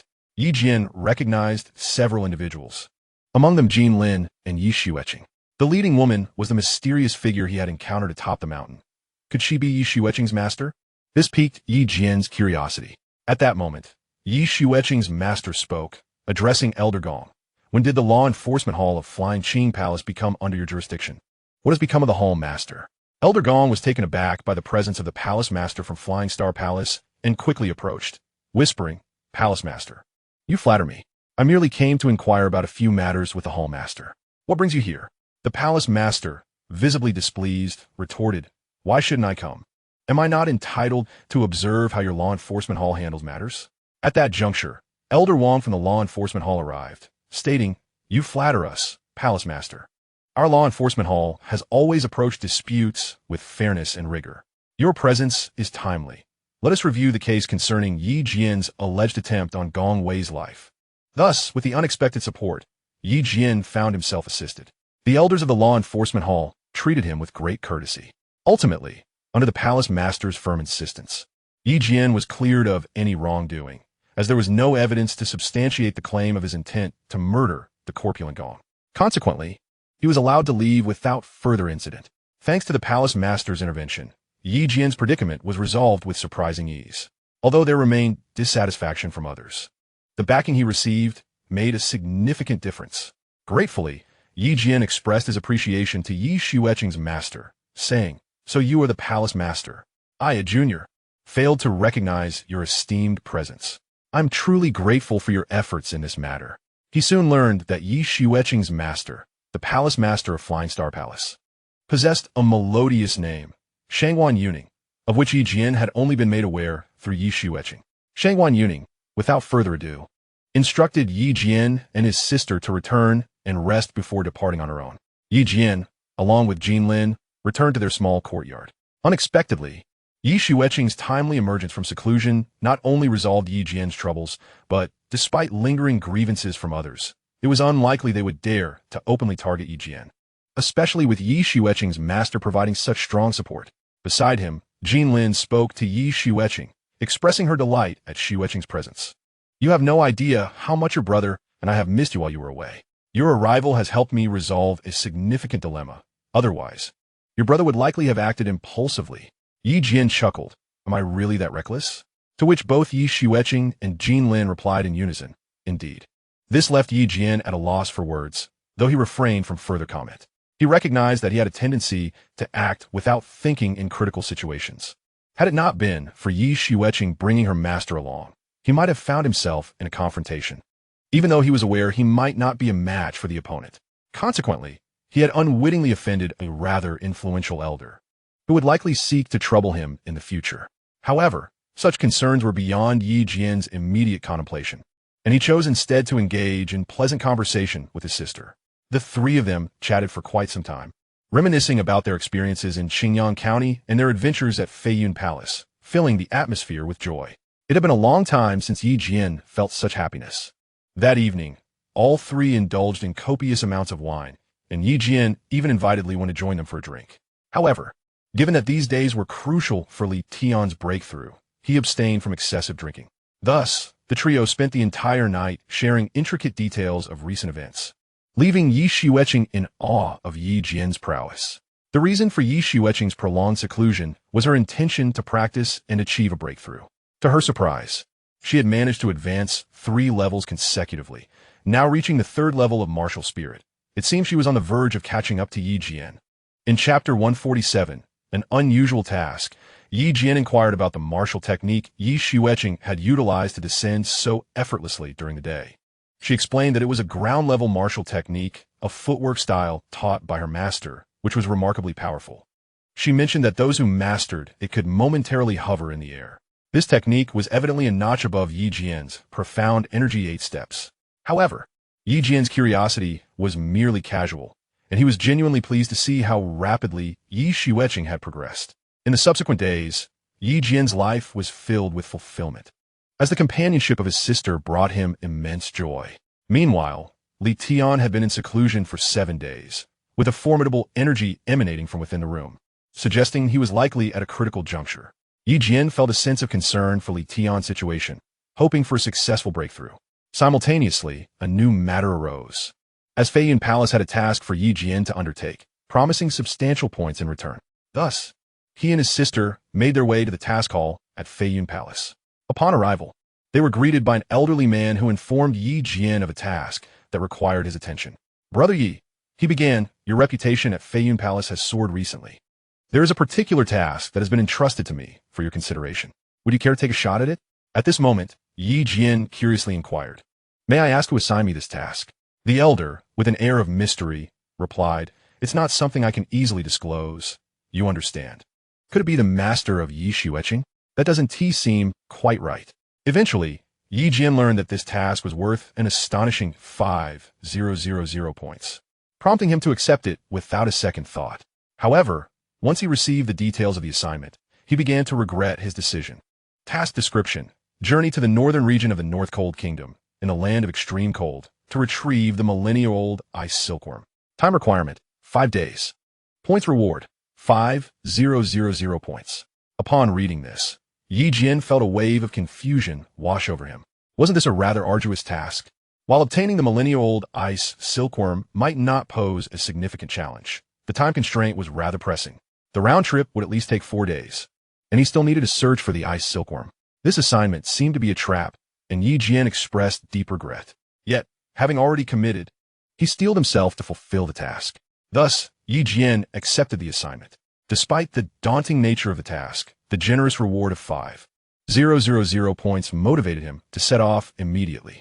Without bidding farewell to Jin Lin and Li Wan, he merely informed Yi Xueqing and made brief preparations before embarking on his journey. The North Cold City, where Yi Jian resided, was not far from the polar region of the North Cold Kingdom. With swift steeds, he could reach it in merely 2 days. Of course, if he forsook rest at night, he could potentially arrive in a day and a half. This would allow Yi Jian 2 full days to search for the millennia-old ice silkworm. The task provided specific locations for the silkworm, so if Yi Jian searched diligently, it shouldn't be too difficult to locate. Now, Yi Jian was en route to the polar region. Meanwhile, Elder Gong and his son, upon learning of Yi Jian's acceptance of the task, were filled with delight, whispering to one another in secrecy. Could it be that they were the ones who arranged this task for him? If Elder Gong was indeed behind it, the assignment would undoubtedly be far from simple. It appeared that the task was more intricate than it initially seemed, a fact unbeknownst to Yi Jian. However, in his determination to complete the assignment swiftly, he urged his steed onward toward the icy expanse, neglecting to take even a moment's rest. Now that he had accepted the task, Yi Jian was resolute in fulfilling it. Nevertheless, this endeavor was indeed formidable, as the North Cold Polar region was not as safe or idyllic as he had imagined. The millennia-old ice silkworm would not be easily obtained.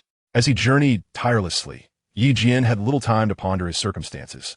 His sole focus was on expediting the completion of his task. Finally, after a day and a half of travel, he arrived at the North Cold Polar region. To his astonishment, the frigid conditions were far more severe than he had anticipated. He regretted not preparing adequately, and after consuming several energy-restoring pills, he harnessed his internal energy to shield himself from the brutal cold of the North Cold Polar region. After safely settling his zebra beast in a secure location, Yi Jian commenced his quest for the red dot marked on the map provided by his mission. It was said that there existed an iceberg, at the heart of which lay a cave, the very place where Yi Jian hoped to uncover what he sought. Thus, he began his search in the frigid north, scarcely pausing for rest as he scoured the area. The vastness of this land became apparent as he relied on the technique of the 8 steps of mystical energy to hasten his search. This technique, while exceedingly taxing on his energy reserves, was manageable for Yi Jian, who possessed an ample supply of energy-replenishing elixirs. As he traversed the icy wilderness, the detailed map proved of little assistance in this expansive territory, rife with numerous icebergs that complicated his search. With the sun gradually descending, Yi Jian resolved to find a suitable spot to settle for the night, intending to resume his quest at dawn, as visibility in the darkness was far from convenient. Though the night air was biting, Yi Jian was undeterred by the cold as he immersed himself in cultivation. By the break of day, he arose, renewed and eager to continue his search for the cave. Employing the 8 steps of mystical energy once more, he hastily navigated through several icebergs until he finally stumbled upon his destination, igniting a surge of excitement within him. With half the day remaining, Yi Jian was keen to make the most of his time. However, the iceberg before him was unlike any other he had encountered. Its surface was remarkably smooth and treacherous to ascend, presenting a significant challenge. Nevertheless, as a man equipped with a system, he exchanged for a specialized climbing tool designed for such endeavors. This apparatus, akin to climbing gear from his previous life, proved exceedingly effective. Once donned, Yi Jian found himself ascending with remarkable ease, his warrior physique allowing him to traverse the height of the iceberg with impressive speed. Upon reaching the cave's entrance, Yi Jian sensed something amiss. The mouth of the cave appeared ominously deep, shrouded in darkness, and unsettling noises emanated from within, causing a sense of unease to wash over him. Drawing from his experience, he surmised that this cave might harbor dangers, potentially housing magical beasts. Though the severe conditions of the frigid expanse were harsh, the possibility of encountering such creatures could not be dismissed. Exercising caution, Yi Jian exchanged for a torch within his system and proceeded forward with utmost care. As he ventured deeper, the peculiar sounds grew increasingly pronounced, resembling the snores of a slumbering magical beast. Yet, he could not ascertain the source of the noise, compelling him to press onward. Could it truly be a high-level magical beast? If confronted with a 6th-level beast, Yi Jian felt he could manage. However, an encounter with a 7th level beast, akin to a master of the martial sovereign rank, would undoubtedly place him at a disadvantage. Will Yi Jian encounter advanced magical beasts? Could unforeseen events transpire? What cunning strategy does Elder Gong have in store for Yi Jian? In Chapter 148, titled Encountering Trouble, Yi Jian remarks, "Since I become a guest elder of Feiyun Palace, it is imperative that I take action. We shall adapt to the circumstances as they arise." With Yi Jian's response, the others found their bearings, as Feiyun Palace has always treated Yi Jian favorably. Notably, the master of Feishing Palace has shown considerable care for Yi Xueqing. Having established a collaboration with Feiyun Palace, Yi Jian is certain that assistance will be forthcoming. Moreover, Yi Jian has a history with the Blood Sect, and his stance towards them remains resolute, given that the Blood Sect is considered a malevolent faction that previously snatched his blood spirit herb. This incident is indelibly etched in Yi Jian's memory. After conferring with his companions, Yi Jian retreated to his chamber to cultivate, for he was to engage in a contest with Duan Fei the following day. Yi Jian needed to rest well, as he had been under considerable strain lately.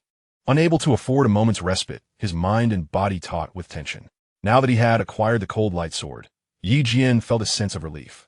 The next day would provide an opportunity to test the sword's might against Duan Fei. At dawn, Yi Jian rose and practiced the 9 Xian sword technique outside his courtyard. He soon discovered that the swordplay he executed with the cold light sword was markedly different. The sword emanated a frigid aura that significantly enhanced the technique's potency. When engaged in battle, the enemy would be subjected to the cold light sword's chilling influence. Although this effect may not be overwhelmingly powerful, even a slight advantage could afford Yi Jian the opportunity to strike.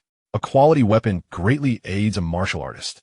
As Yi Jian ventured deeper into the cave, an unsettling sensation enveloped him, and he detected a familiar scent.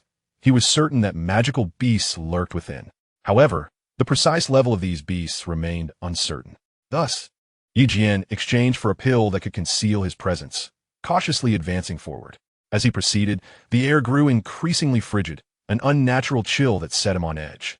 Yet, a faint light flickered ahead, prompting Yi Jian to extinguish his torch. Should the magical beast notice him, it could lead to disaster. Stealthily he approached, discovering that the illuminated area was a cave opening, truly a cave within a cave. Peering inside, Yi Jian was astounded to find a vast chamber. Its walls adorned with hundreds of luminous night pearls, a breathtaking sight. However, what truly captivated Yi Jian's attention was the sight of an ice platform, measuring several dozen square meters at the center of the cave. Upon it lay the very target of his quest. Yi Jian murmured softly. Could this be the Millennium Ice Silkworm? Yi Jian approached the icy platform of Fong Bingkan, but just a few meters away. A colossal creature descended from the cave's ceiling, a pure white snow bear, baring its teeth in warning. This sudden appearance startled Yi Jian, as he had not encountered this formidable beast upon entering. He instinctively took a few steps back, while the snow bear advanced menacingly, poised to attack. Sensing the creature's formidable aura, Yi Jian realized he was no match for it. After consulting his system, he discovered that this beast was a newly ascended level 7 monster. The North Snow Bear is known for its ferocity, typically refraining from attacking humans unless provoked, particularly when defending its territory, often guarding precious treasures. The bear issued another warning, compelling Yi Jian to retreat from the cave entrance. Recognizing the gravity of the situation, he had no choice but to withdraw. Once outside, a chill ran down his spine. He had encountered the very monster he had dreaded, and a level 7 one at that, leaving him somewhat speechless. This task was proving to be far from simple. Currently, Yi Jian was no match for the level 7 beast. Even though it was newly promoted, he felt utterly helpless. Time was of the essence, and with the creature blocking the cave's entrance, he found himself at a standstill. Alone, without any allies to devise a distraction, he was in a precarious situation. If only he had someone to assist him, perhaps they could concoct a plan to divert the beast's attention. Instead, he stood alone, akin to a solitary zebra in a predator's lair. Upon exiting the cave, he examined the task map and noted something amiss. While the task description was detailed, it shockingly failed to mention the presence of a level 7 monster. This discrepancy was peculiar. The map had surely been drawn by an elder of the Feiyun Palace, indicating that this elder must have ventured inside and surely encountered the Millennium Ice Silkworm. How could they have missed the level 7 beast? It was illogical, Jian had barely entered before being detected by the creature. Muttering to himself, he pondered whether this was some kind of test imposed by the elders. Although the task's origins seemed suspicious, it did state that acquiring the Millennium Ice Silkworm was the sole objective, suggesting a direct confrontation with the beast was unnecessary. Jian resolved to contemplate alternative strategies. If a direct confrontation was infeasible, could he stealthily procure the Millennium Ice Silkworm? Yet he hesitated, as this felt contrary to his principles. Although the opponent was a monster, stealing seemed inappropriate. However, with time pressing, he found himself at a loss for better options. After spending half a year in the Beast Mountains, Jian had discerned a behavioral pattern of the magical beasts. They ventured out during the day in search of sustenance. With this knowledge, he resolved to observe one of these creatures, hoping to seize the opportunity to pilfer the millennia-old ice silkworm. As the daylight hours unfolded, Jian retraced his steps, concealing himself near the icy peaks, eagerly anticipating the creature's emergence. He hoped fortune would favor him, enabling him to act swiftly and secure the coveted ice silkworm. Thus, Jian lay hidden by the glacier, anxiously awaiting the appearance of the magical beast. Time seemed to drag interminably, each moment stretching painfully slow as he endured the biting chill emanating from the ice. Thoughts raced through his mind. What if the beast did not appear? Would he be compelled to confront it directly? Such a course of action was fraught with peril. Having yet to encounter a 7th-level magical beast, Jian was unaware of their true might. However, he had heard whispers from the disciples of Feiyun Palace, who spoke of 7th-level beasts possessing an intellect akin to that of humans, adept at leveraging their strengths against their adversaries' weaknesses. 7th-level magical beasts represented a formidable threshold. Surpassing this level rendered them as formidable as humans, deserving of utmost respect. The ascension to this level not only extended their lifespan, but also transformed their entire essence. The rarity of a magical beast capable of breaching this threshold was akin to finding a needle in a haystack, heightening Jian's apprehension about engaging in conflict. As he continued his anxious vigil, the days slipped away without the anticipated encounter. It became evident that the beast must have provisions within its lair. Yet time was of the essence, and Jian's luck appeared to have abandoned him. With nightfall drawing near, the likelihood of the beast's emergence dwindled to almost nothing. Reflecting on the creature's semblance of human wisdom, Jian pondered whether he could barter with it for something of value. The magical beast had a particular fondness for spirit stones, and he considered whether he could exchange these stones for the millennia-old ice silkworm. Fortuitously, Jian had access to a system that allowed him to procure spirit stones. However, he soon discovered that he was unable to acquire advanced spirit stones. Would a few 6th-level spirit stones suffice to trade for the precious ice silkworm? This notion seemed precarious, for the ice silkworm was an exceptionally rare treasure. And although 6th-level spirit stones were commendable, they paled in comparison to the millennia-old ice silkworm. Would the beast be able to discern the difference? Doubt gnawed at Jian's heart, yet time pressed on relentlessly, compelling him to take a chance.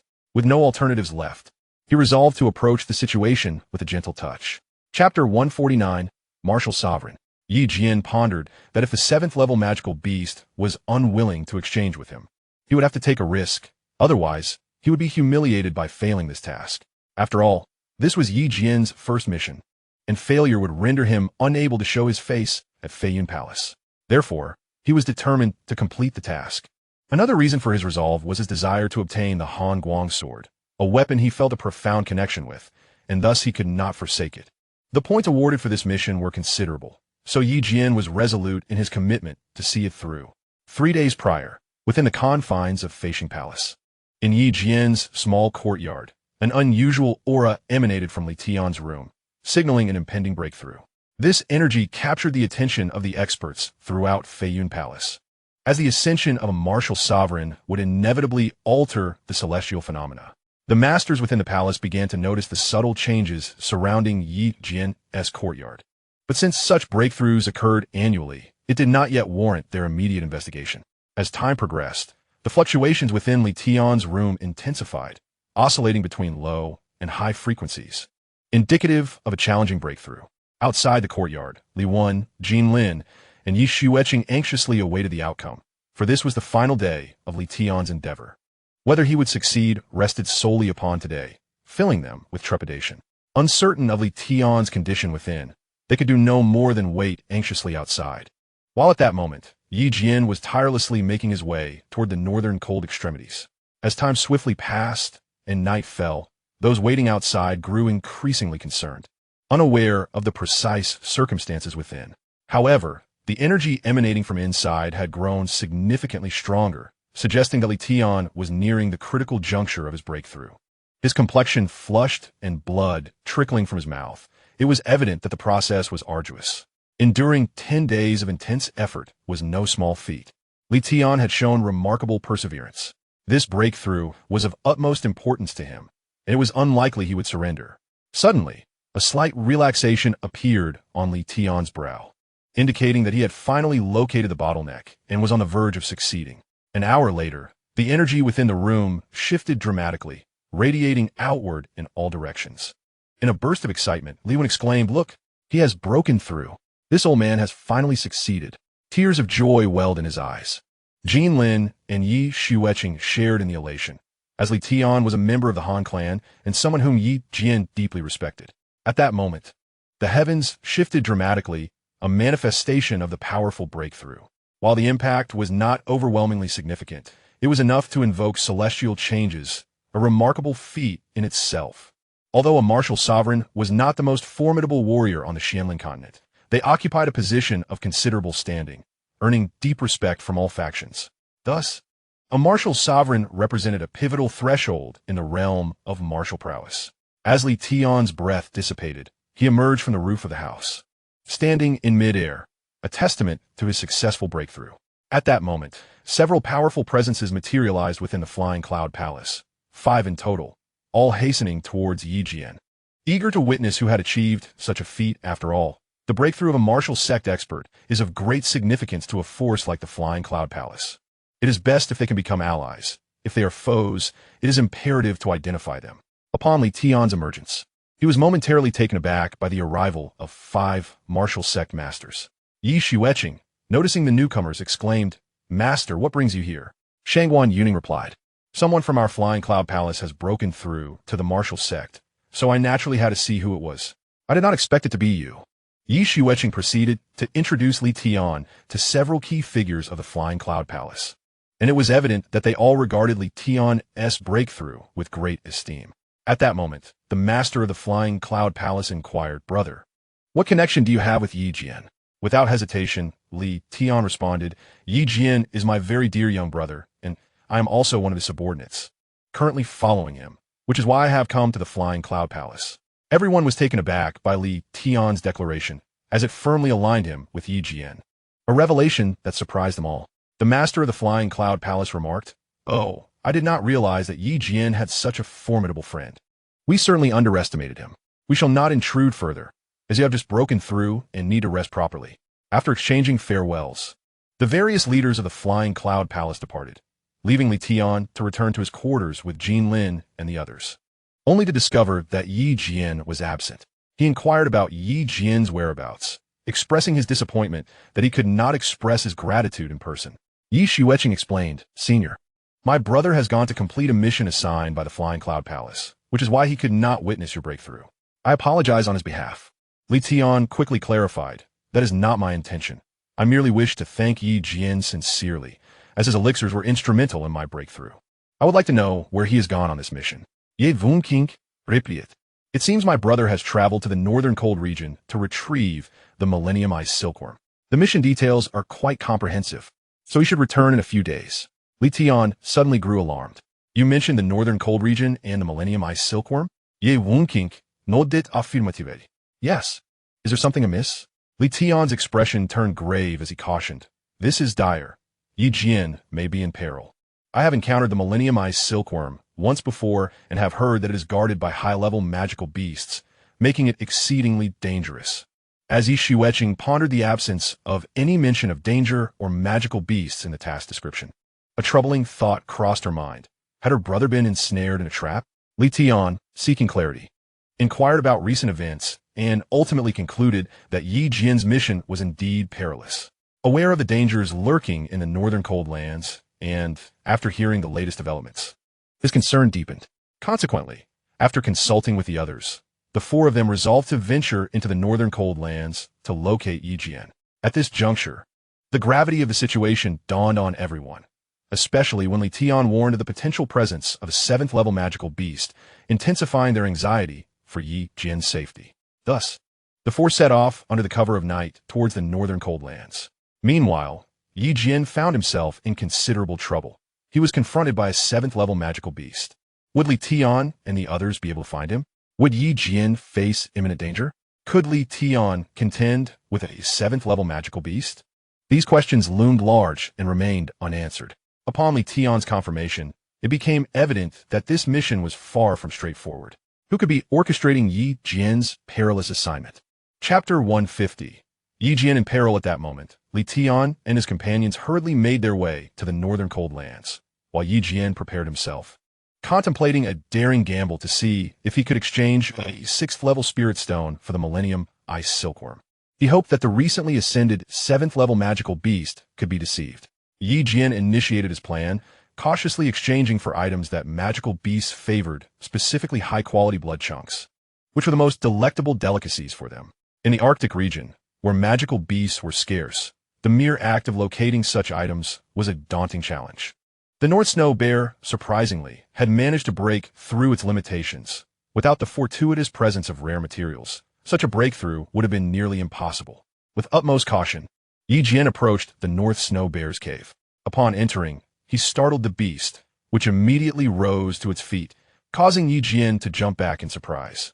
Regaining his composure, Yi Jian tossed a blood chunk to the bear, saying, "Brother Snow Bear, here is some fresh meat for you to try. I assure you it is the freshest available." Uncertain if the beast could comprehend him, he gestured as if to eat. Initially, the North Snow Bear remained immobile, but ultimately succumbed to the allure of the blood, recognizing Yi Jian's lack of hostility, and began to indulge. The items exchanged through the system were undoubtedly of superior quality, and the North Snow Bear relished the meal, glancing at Yi Jian in gratitude. The atmosphere between them began to ease, devoid of the previous tension. As they ventured deeper into the cave, the North Snow Bear exhibited no aggressive behavior. Much to Yi Jian's delight, it appeared that the first step towards winning over the beast had been successfully accomplished.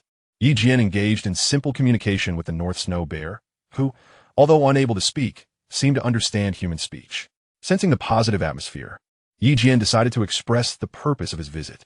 Upon producing 2 6th-level spirit stones, the North Snow Bear sprang to its feet, eliciting a surge of joy from Yi Jian. Indeed, the allure of the 6th-level spirit stones proved irresistible to the magical beast. Thus, Yi Jian addressed the Snow Bear, saying, "Brother Xianxia, I have a matter I wish to discuss with you. Would you be amenable to a conversation?" Upon seeing Yi Jian sway the spiritual stones in his hands, the Northern Snow Bear, unable to resist the temptation, nodded slightly, as if inquiring about the nature of the discussion. Observing the effect of his spiritual stones, Yi Jian eagerly proposed, "I would like to exchange these 2 spiritual stones for that treasure of yours. What do you think?" However, as Yi Jian's gaze fixed on the Millennium Ice Silkworm atop the icy platform, the Arctic Bear expressed its discontent with a different kind of growl, signaling that the exchange was unacceptable. Yi Jian was taken aback, realizing the significance of the Millennium Ice Silkworm to the Northern Snow Bear. Yet, he was not one to concede easily. He then produced a 3rd stone, asserting, "3 stones, Brother Xianxia. This is quite generous. I assure you of my sincerity." Still, the offer was met with refusal, and the bear seemed intent on expelling Yi Jian from its lair, which irked him, having just provided sustenance. The bear's sudden change of heart revealed its juvenile temperament, reminiscent of a child. Indeed, the intellect of a 7th-tier magical beast parallels that of a young child. One would hardly expect a child to part with their cherished possessions for mere trinkets. Consequently, Yi Jian contemplated deceiving the beast, a morally dubious act, but one he felt compelled to undertake. As the creature attempted to usher him away, he offered another spiritual stone, saying, "Brother Shui, the outside world is frigid. If I give you the stone, might you allow me to stay in your cave for just 1 night?" Though the Northern Snow Bear hesitated, the allure of the spiritual stone proved irresistible, and it acquiesced to Yi Jian's request, granting him a temporary reprieve within its abode, thus providing Yi Jian an opportunity to execute his plan. Yi Jian intended to wait until the beast ingested the spiritual stone, seizing the moment to strike. For both magical beasts and warriors require time to absorb the energy from such stones, much like warriors who meditate after consuming medicinal pills. Jian feigned meditation while covertly observing the creature. Initially, the beast remained wary, but as it witnessed Jian engaged in joyful practice, it succumbed to temptation and began to consume the spiritual stone. The sixth-tier stone should not be underestimated. Its energy was substantial, necessitating the beast's undivided attention for absorption. As Jian noted the seventh-tier beast engrossed in this process, he seized the opportunity to act. After consuming a high-grade concealment pill, he stealthily approached the icy platform. Though anxiety gripped him, after all, he was in the presence of a seventh-tier magical beast. He noted that the creature remained focused on its absorption. This allowed Jian to snatch the Millennium Ice Silkworm. In doing so, he nearly froze his hand in the process.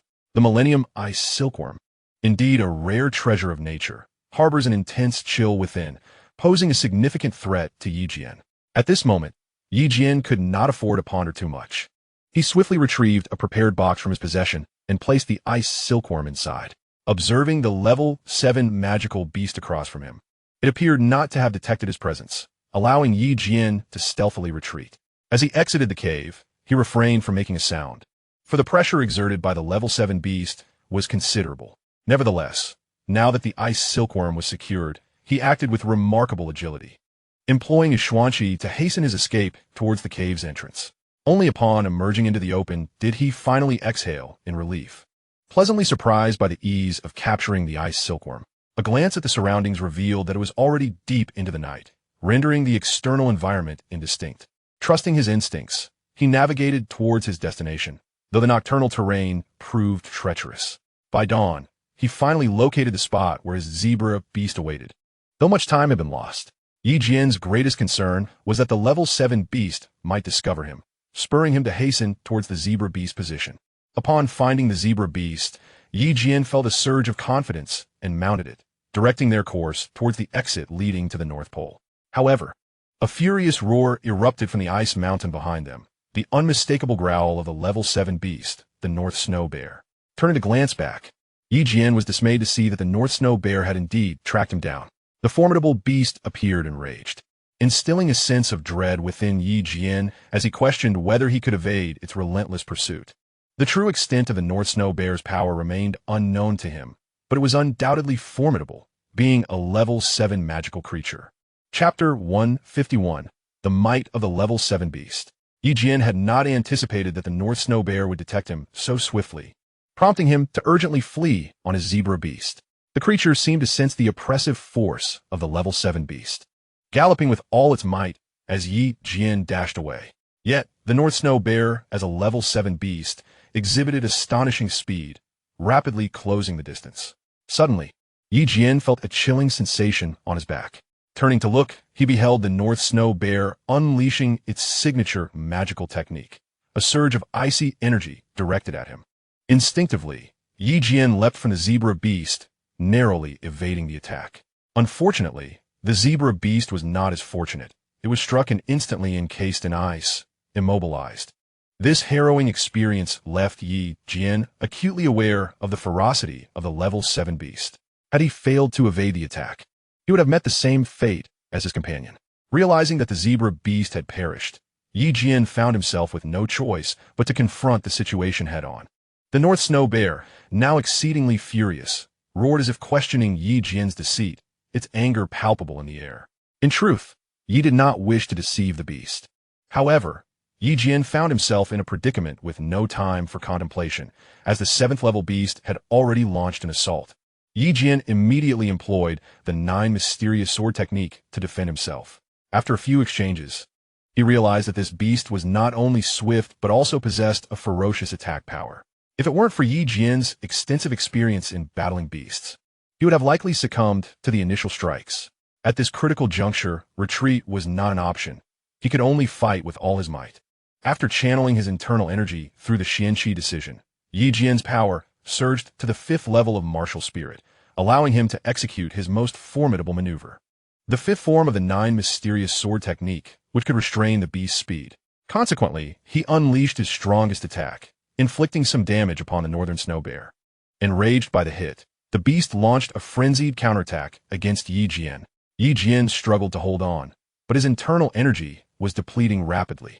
He once again executed the fifth form of the 9 mysterious sword technique, which inflicted further harm to the northern snow bear. However, his internal energy was now nearly exhausted. To Yi Jian's dismay, the technique he had most anticipated merely offered a slight resistance against the 7th level beast, leaving him utterly speechless. It was evident that this 7th level beast was indeed formidable. Seizing the opportunity while the beast was momentarily repelled, Yi Jian consumed several elixirs and re-engaged in battle. Yet the beast had already adapted to his martial techniques, rendering many of them ineffective. The beast's unique constitution meant that Yi Jian's lower-level techniques could no longer inflict damage, resulting in him sustaining injuries during subsequent attacks. The northern snow bear struck his left arm, tearing away a substantial chunk of flesh and impairing his mobility.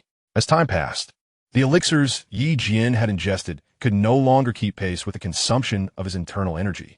At this critical moment, Yi Jian found himself alone and realized that if he did not fight with desperation now, he might never have another chance. Gritting his teeth, he faced the beast. But to his shock, his sword was knocked from his grasp, leaving him weaponless. In the absence of arms, Yi Jian could only resort to using his 5th-level fist to fend off the beast's assaults in a brutal melee, which left him severely wounded. With a resounding crash, Yi Jian was sent flying by the 7th-level beast, spitting out a mouthful of warm blood and suffering significant injury. At this point, his internal energy was entirely depleted, rendering him incapable of further movement. Nevertheless, Yi Jian persisted, barely holding on against the biting winds. Not far away, Li Tian and others had arrived, with Li Tian swiftly advancing and spotting Yi Jian. Upon witnessing Yi Jian being thrown aside, he hurried to his aid. "Hang in there, young brother Yi," Li Tian called out. Yi Jian turned to see Li Tian approaching, and a surge of excitement welled within him as he addressed the beast.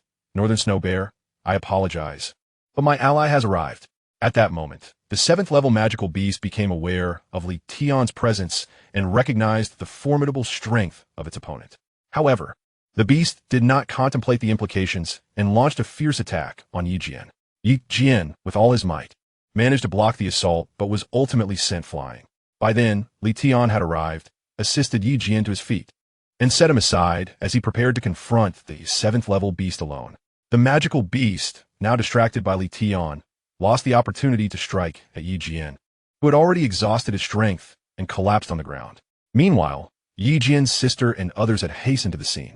Upon seeing Yi Jian lying unconscious, Yi Xueqing rushed to his side, exclaiming, "Brother Yi Jian, are you all right?" After casting a glance at her, Yi Jian managed a faint smile before succumbing to unconsciousness, evidently having sustained severe injuries. At this juncture, Li Wen joined the fray. Although the 7th-level beast was immensely powerful, it faced off against Li Tian, a martial artist of the highest caliber, and Li Wen, a peak martial spirit expert. Together, they quickly forced the beast to retreat. Recognizing the formidable prowess of Li Tian, the beast, despite its desire to seize the Millennium Ice Silkworm within Yi Jian, had no choice but to withdraw. While the magical beast was indeed formidable, Li Tian's recent ascension to the martial master level allowed him to hold his ground, inflicting significant damage upon the beast, even if it could not be vanquished outright. Aware that it could not prevail, the beast retreated, and Li Tian, lacking the time to pursue it, rushed to attend to Yi Jian. Noticing the severity of Yi Jian's injuries, he promptly began administering treatment. After securing Yi Jian in a concealed location, Li Tian focused intently on healing him. Following a tense period of care, Yi Jian began to regain some strength and, after consuming a high-grade elixir, fell into a deep slumber. This caused great concern for his sister and Jian. Eventually, Li Tian reassured them, saying, "Yi Jian is no longer in critical condition, so rest easy." Jian responded with relief, "That's wonderful news. Thank you, Senior. You must have exhausted quite a bit of energy. Please meditate and recover." Li Tian waved his hand dismissively, replying, "It's a no matter, as long as Yi Jian is fine." Yi Jian's injuries were indeed grave. He slept for an entire day before awakening, with Yi Xueqing and Jian caring for him diligently. Upon regaining consciousness, Yi Jian coughed and said, "Cough, cough, I'm still alive. What brings you here?" Ye Vunking, in tears, replied, "Brother Yi Jian, we were so worried about you. You're finally awake. We are still in the Arctic. How do you feel?" Turning to see everyone around him, Yi Jian felt a surge of joy. I am fine. It was Senior Li Tian who saved me. I vaguely remember before I lost consciousness. He attempted to rise to express his gratitude to Li Tian, but his weakened state made it difficult. Xianxia Vian's intentions. Li Tian quickly reassured him, saying, Brother Yi Jian, you need not feel indebted. I have yet to thank you for your previous assistance, so please do not hesitate. After Li Tian's breakthrough, Yi Jian joyfully exclaimed, Really? Senior, congratulations. Observing Yi Jian's delight, Li Tian suggested that he rest for a day before returning to Feiyun Palace. However, Yi Jian was unwilling, as his mission remained unfinished. In Chapter 152, The Elder's Conspiracy, after consuming some elixirs and regaining a modicum of strength, Yi Jian remarked, It was exceedingly difficult to procure this Millennium Ice Silkworm. We must hasten back, otherwise, our mission will be in jeopardy. Li Tian, Einsuring Ye Vian's comfort, Satient, Yewing. Your mission bears an unusual origin and is fraught with peril. Do you not sense that this matter is far from simple? At that moment, his sister chimed in, Brother Yi Jian, this mission is indeed suspicious. I did not anticipate such danger. Upon hearing their concerns, Yi Jian began to sense that something was amiss.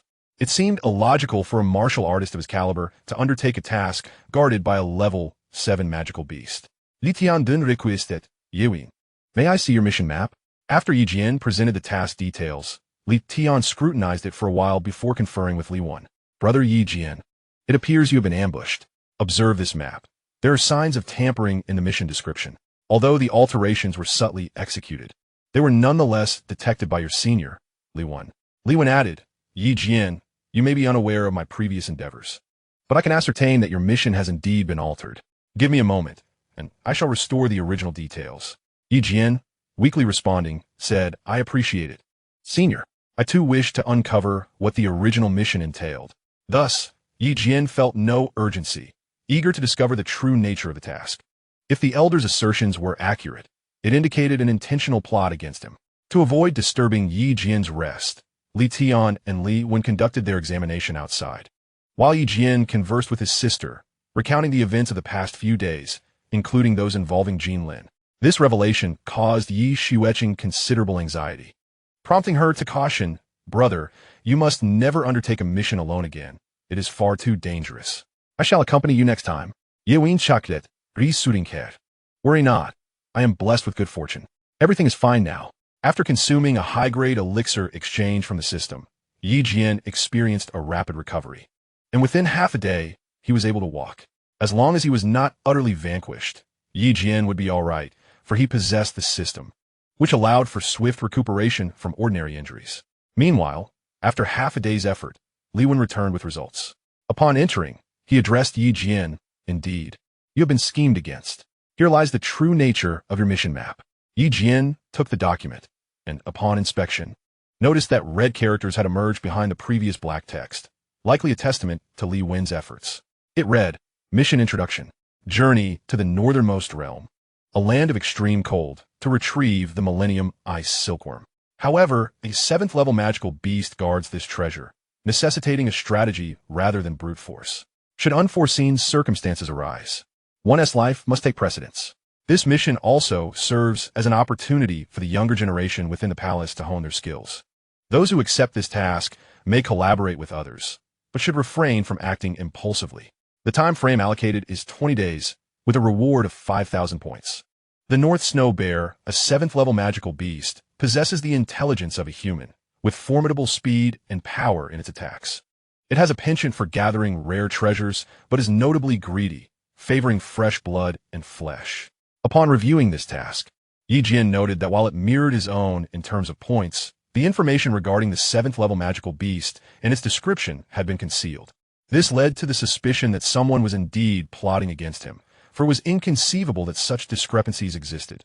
Moreover, the generous time allowance of 20 days, rather than the usual 5, raised further doubts. Had Yi Jian known the task allowed for 20 days, he would not have taken such risks. He could have cultivated a rapport with the beast, waiting for the opportune moment to strike, thereby minimizing danger. Yi Jian remarked, It seems I'm indeed being targeted. They intend to use this beast to orchestrate my assassination. I never anticipated such ruthlessness. I have much to learn. At that moment, Jian Lin interjected, Yi Jian, It must be the palace elder who has conspired against you. In Feiyun Palace, we have only offended him, and none others would stoop to such treachery. Yi Jian considered this, realizing that the only person who harbored animosity towards him was indeed the palace elder. After he had interrupted the elder's son's retreat, the elder had begun plotting against him. Without the support of his master, Yi Xueqing, Yi Jian likely would have fallen victim to this elder's schemes. This time, the elder, unable to contain his anger, had devised another plot against him. Now aware of the specific time frame for the mission, Yi Jian felt less urgency. He decided to wait until his injuries had healed before returning to Feiyun Palace, simultaneously contemplating how to deal with the corpulent elder. Given the elder's recent aggression toward him, Yi Jian, a man who believes in repaying grudges, vowed not to let this elder escape unscathed. With the formidable presence of Li Tian, a seasoned warrior of martial arts by his side, he felt emboldened against the elder's authority. In the following days, Yi Jian's wounds healed rapidly. Yet he hesitated to depart. Seizing this opportunity, he contemplated teaming up with Li Tian and others to subdue the 7th-level magical beast. Yi Jian had yet to encounter a 7th-level spirit stone and pondered whether he might obtain one. With his current points in the system dwindling, he aimed to exchange the 7th-level magical beast for additional points, lest his efforts be in vain. Yi Jian had sustained injuries. Although a magical beast was responsible for his wounds, he was unwilling to let it go so easily. After all, a level 7 magical beast was, in Yi Jian's eyes, a treasure of immense value, every part of it brimming with worth. Thus, he entertained the thought of confronting it. Once his wounds had healed sufficiently, Yi Jian shared his intentions with Li Tian, who wholeheartedly supported the endeavor. Having recently ascended to the rank of martial sovereign, Li Tian felt the need to acclimatize further, and after his previous encounter had left him unsated, he welcomed the opportunity to engage the level 7 beast alongside Yi Jian. Thus, Yi Jian and his companions set forth toward the lair of the level 7 beast, the North Snow Bear. With a group of 5, each possessing at least the strength of a 3rd-tier martial spirit, they confidently approached the den. Upon witnessing Yi Jian's audacity to return, the North Snow Bear roared in fury, evidently still harboring resentment. Yi Jian boldly declared, "North Snow Bear, your ferocity days ago nearly cost me my life. I have come to seek vengeance. Prepare yourself." Taken aback by Yi Jian's audacity, the North Snow Bear engaged him and his companions in battle. With Li Tian joining the fray, the tide shifted in their favor. After all, this was a recently injured level 7 beast, previously wounded by Li Tian, rendering it no match for Yi Jian and his allies. Meanwhile, Yi Xueqing unleashed the advanced martial techniques of the Flying Cloud Palace, demonstrating formidable lethality, while Li Wen and Li Tian exhibited fierce prowess, coordinating their attacks seamlessly with Yi Jian and Jian Lin. The North Snow Bear was forced to retreat under their relentless assault. Yet, was this level 7 beast truly so easily vanquished? Would Yi Jian and his companions succeed in their quest to slay it? Chapter 153, Slaying the Level 7 Beast. The battle raged intensely. Despite Yi Jian and his compatriots holding the advantage, the beast's defensive capabilities were formidable. The primary assailants remained Li Tian and Li Wen, with Yi Jian and Jian Lin offering support, as Yi Jian's strength was still limited due to his recent injuries, confining him to a supportive role. The level 7 beast, continuously pressed by Yi Jian and his allies, grew increasingly furious and began to retaliate. It unleashed a powerful magical technique directed at Li Tian, who braced himself against the attack. Though he emerged unscathed, the beast's counterattack was nonetheless formidable.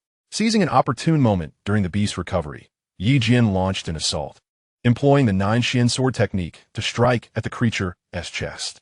Just as the beast had repelled Li Tian, Yi Jian's timely intervention incited its wrath further, having inflicted substantial damage. Now, the level 7 beast turned its ire toward Yi Jian, unleashing its most potent strike, a potentially fatal attack that left Yi Jian in a precarious position.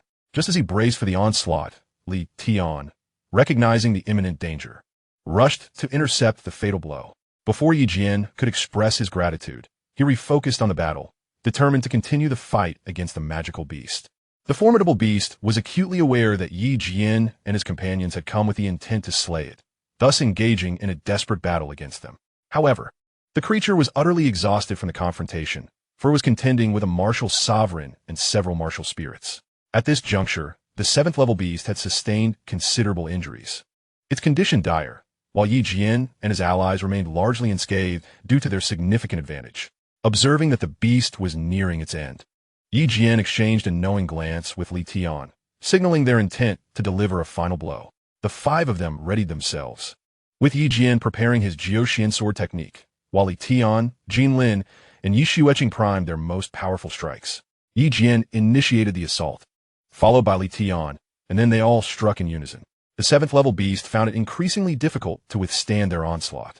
After being forced back by Yi Jian's attack, Li Tian unleashed his mightiest strike, inflicting severe wounds upon the creature. The gravely injured beast was no longer a match for Yi Jian. Realizing its impending defeat, the beast contemplated fleeing, its capacity for resistance waning. Yi Jian instructed Senior Li 1 to guard the entrance while he and Li Tian pressed the attack, determined to vanquish the beast after their prolonged struggle. Li Tian executed his most potent move at the martial sovereign level, toppling the beast to the ground, causing its unique blood essence to spill forth. Yi Jian was resolute in not allowing the beast to escape this fate, and with the Jian sword technique, he delivered the final, lethal strike. With a smile, Yi Jian turned to Li Tian and jested, "Senior, you wouldn't hold it against me for stealing your thunder, would you?" Li Tian replied, "Yi Jian, such words are unnecessary. Without your assistance, we could not have slain this 7th level beast, and it is fitting that you take the credit for the finishing blow." Yi Jian laughed heartily, acknowledging, "Since you put it that way, I shall claim this beast. Though I must admit, it was largely thanks to your support that it proved manageable." After a brief exchange, they took a moment to rest. Yi Jian extracted the beast's spirit stone, a fist-sized gem that gleamed with luster, indicative of the abundant spiritual essence contained within. He intended to reserve it for his own advancement to martial sovereign. After all, 7th level spirit stones were exceedingly rare. Having discreetly dealt with the beast's carcass, Yi Jian departed a few days later. This expedition to the Arctic region yielded substantial rewards. Not only did Yi Jian amass over 100,000 points, but he also acquired a 7th level spirit stone and successfully completed his mission. Although he had been severely wounded by the beast, the outcome was favorable. With the experience gained from battling the 7th level creature, Yi Jian's martial skills and strength had seen notable enhancement. His prowess had indeed advanced, and the pain he endured had not been in vain. Thus, it ultimately contributed to his growth. However, Yi Jian harbored a matter that weighed heavily on his heart, leaving him quite displeased. Although he had surmised that Elder Gong was behind the assassination attempt, he lacked the evidence to definitively prove this accusation. Consequently, he could not confront Elder Gong directly. Further investigation was required. With a martial arts master now by his side, Yi Jian's strength had gained recognition within the Feiyun Palace. It seemed plausible that he could handle an elder who had yet to break through to the martial sovereign level. For 3 consecutive days, Yi Jian and his companions journeyed to Beihan Town. During their return, Yi Jian was not in a rush, as they had ample time to complete their mission and did not need to hurry. Upon arriving at Beihan Town, night had already fallen, prompting Yi Jian and his companions to rest. At that moment, Li Tian approached Yi Jian, indicating that he had matters of importance to discuss. Yi Jian promptly invited the elder in, inquiring, "Elder, what brings you to me at such a late hour?" Li Tian spoke with gravity. "We are nearing Feiyun Palace, and we have deduced who conspired against you. I have come specifically to inquire about your plans." It appeared that Li Tian was concerned about Yi Jian acting impulsively, hence the purpose of their discussion. Yi Jian replied earnestly, "Elder, I understand your intentions. Having experienced such incidents, I shall not act recklessly. I will first ascertain the facts and gather evidence before confronting Elder Gong.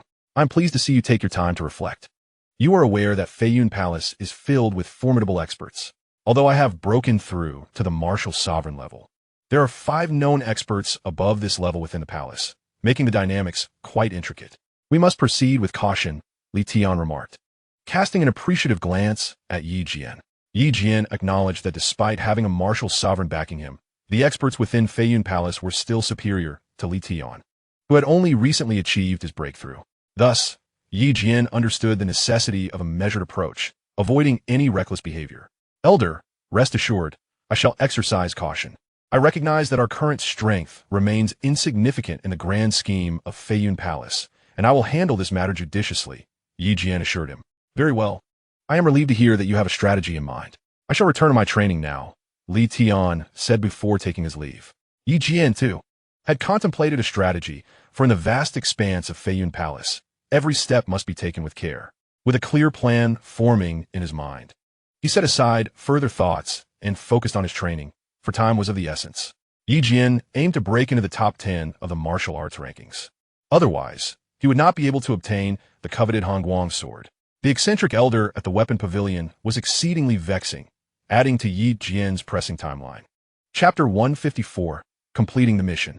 The following day, Yi Jian and his companions rose early and headed to Feiyun Palace. Yi Jian returned to the small courtyard that he had not visited for many days, while Yi Xueqing and Jin Lin went to report to their master. Li Tian and the other elders returned to their quarters to prepare Li Wen for his breakthrough. Li Wen has now reached the pinnacle of the 9th level of martial spirit, and it is anticipated that a breakthrough will soon follow. However, unlike Li Tian, Li Wen has not accumulated a substantial foundation, making his advancement quite challenging. Naturally, he must undertake additional preparations, for a breakthrough is a momentous event. Along the journey, Yi Jian has promised to assist Li Wen by preparing numerous elixirs. Should Li Wen succeed in his breakthrough, Yi Jian would indeed be able to navigate the halls of the Feiyun Palace with great confidence. Of course, such a statement may be an exaggeration. At the very least, the enemies of Feiyun Palace would refrain from oppressing Yi Jian. Nevertheless, it seems that Li Wen's breakthrough may be a distant prospect. The primary reason being that after consuming Yi Jian's Shisui Dan, he has merely ascended to the peak of martial spirit without encountering the bottleneck. Although there exists a possibility of a breakthrough, Yi Jian remains deeply concerned. With time on his hands, Yi Jian resolved to complete the task at hand, recognizing its utmost importance. Thus, he ventured alone to the task hall, seeking out the elder who had previously assigned him a mission. Upon entering, Yi Jian, noticing the somber expression on his face, found the elder alone in the room.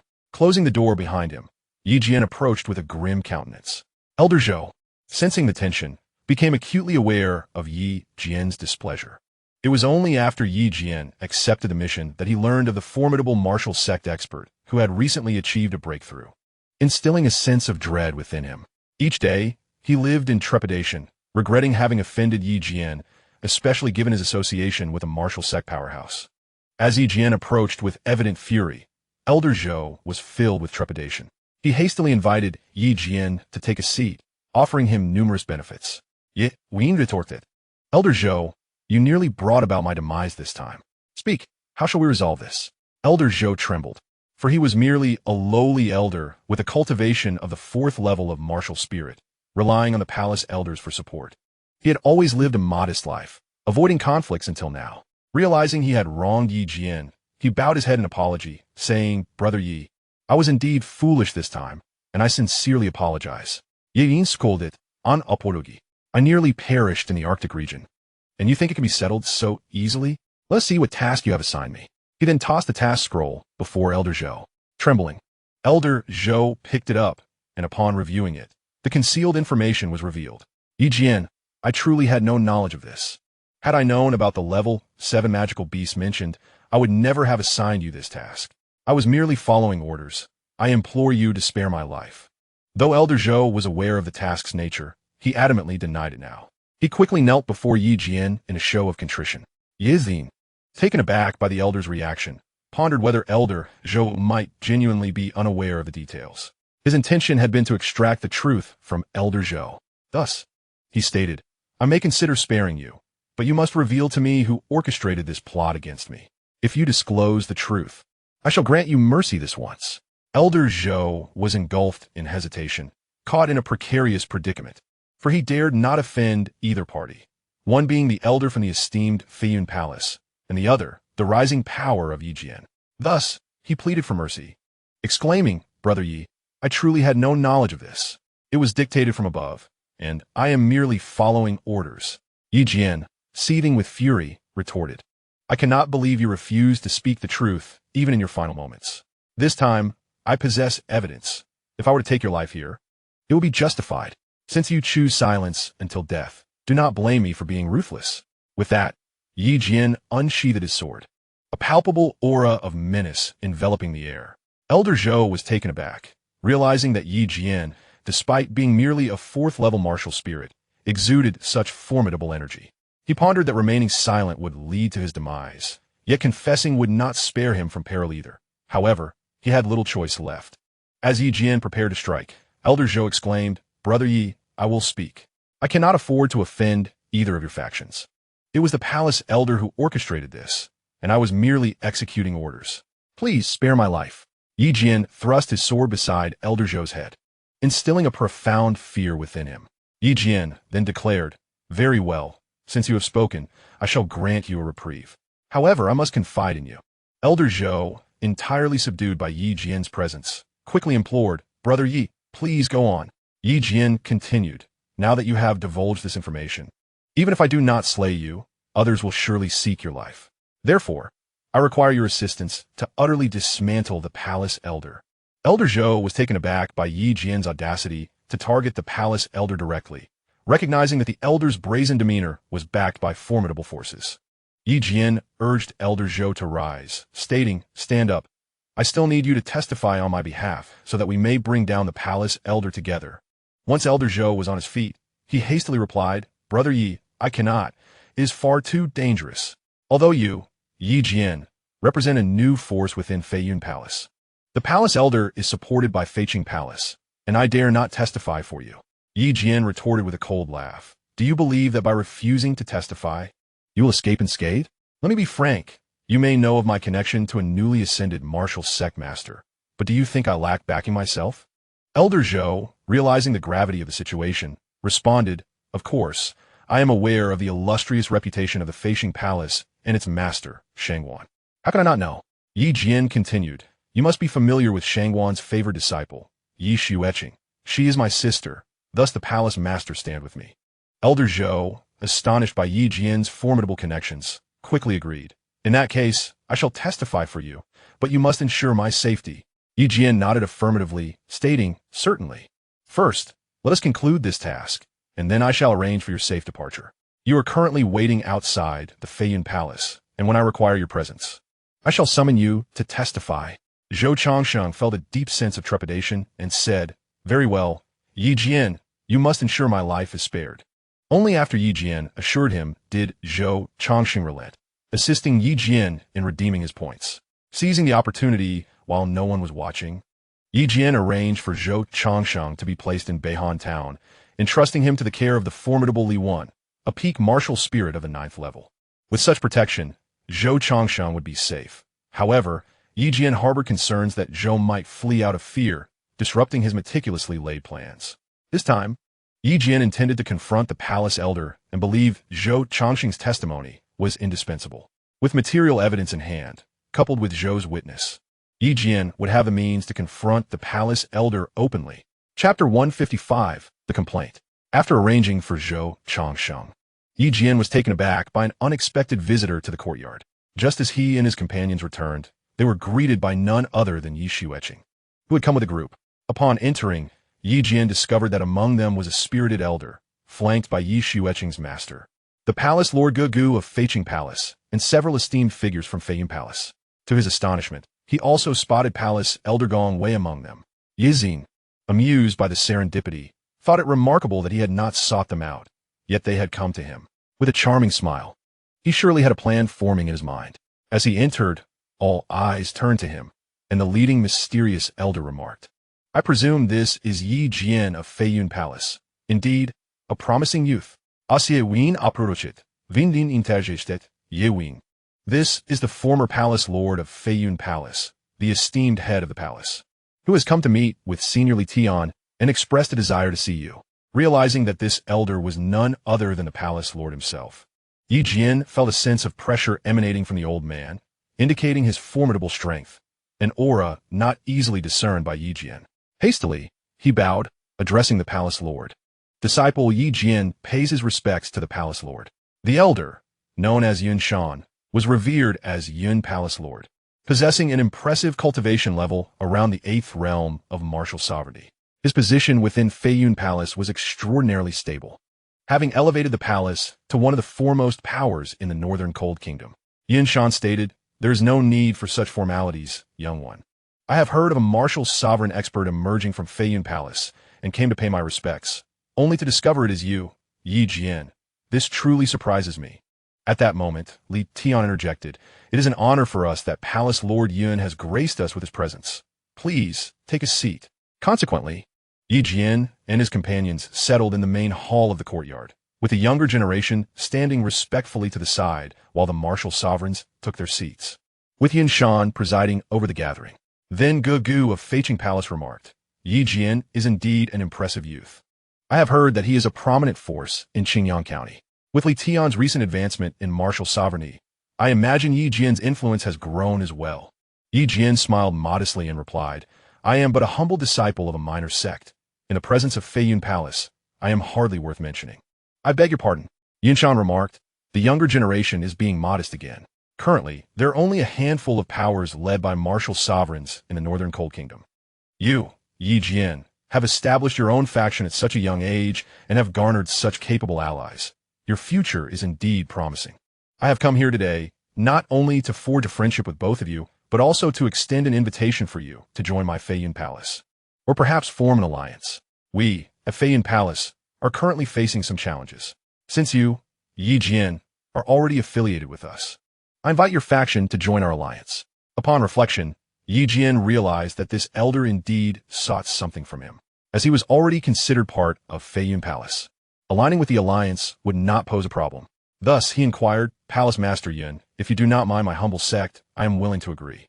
However, may I ask why Feiyun Palace is suddenly seeking an alliance?" Yinshan furrowed his brows and replied, "Since all present are core members of Feiyun Palace, I shall not withhold the truth. Let Palace Master Shangwan elucidate this matter for you."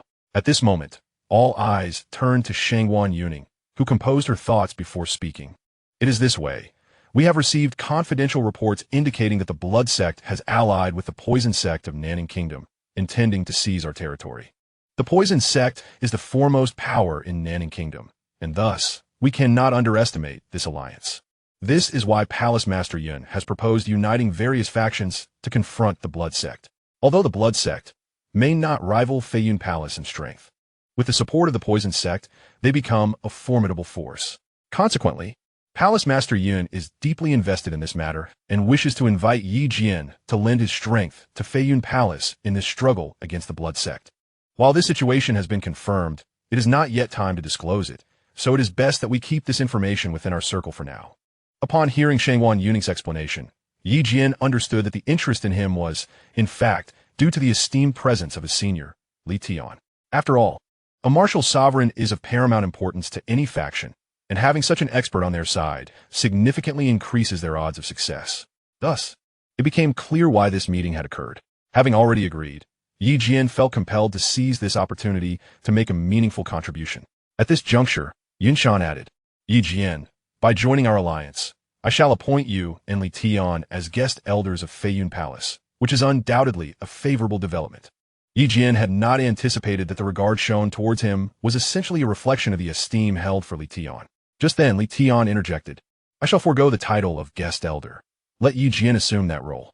Faced with Li Tian's unexpected generosity, Yi Jian felt somewhat helpless.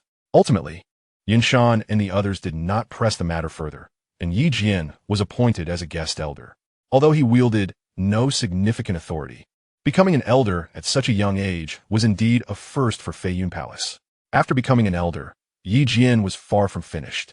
He addressed Yinshan, saying, "Master of the Cloud Palace, I believe I have demonstrated my sincere intention to join the Feiyun Palace, as I am now one of its elders. I am undoubtedly committed to contributing to our esteemed palace. However, I am apprehensive that my dedication may be undermined by treachery from behind." At this moment, Yi Jian cast a glance towards Elder Gongwei. Yinshan, perplexed, inquired, "Oh, what is the matter? Please elaborate, Yi Jian."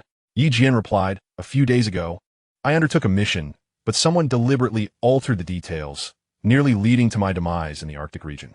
My sister and Jean Lin can attest to this." At that moment, Yi Xueqing interjected, "Master of the Cloud Palace, on that day, Senior Li Tian had just achieved a breakthrough and learned that my brother had ventured into the Arctic. Had it not been for Senior Li Tian's intervention, my brother would likely have fallen to a 7th-level magical beast. We can all bear witness to this." Yi Jian then presented the mission diagram to Yinshan.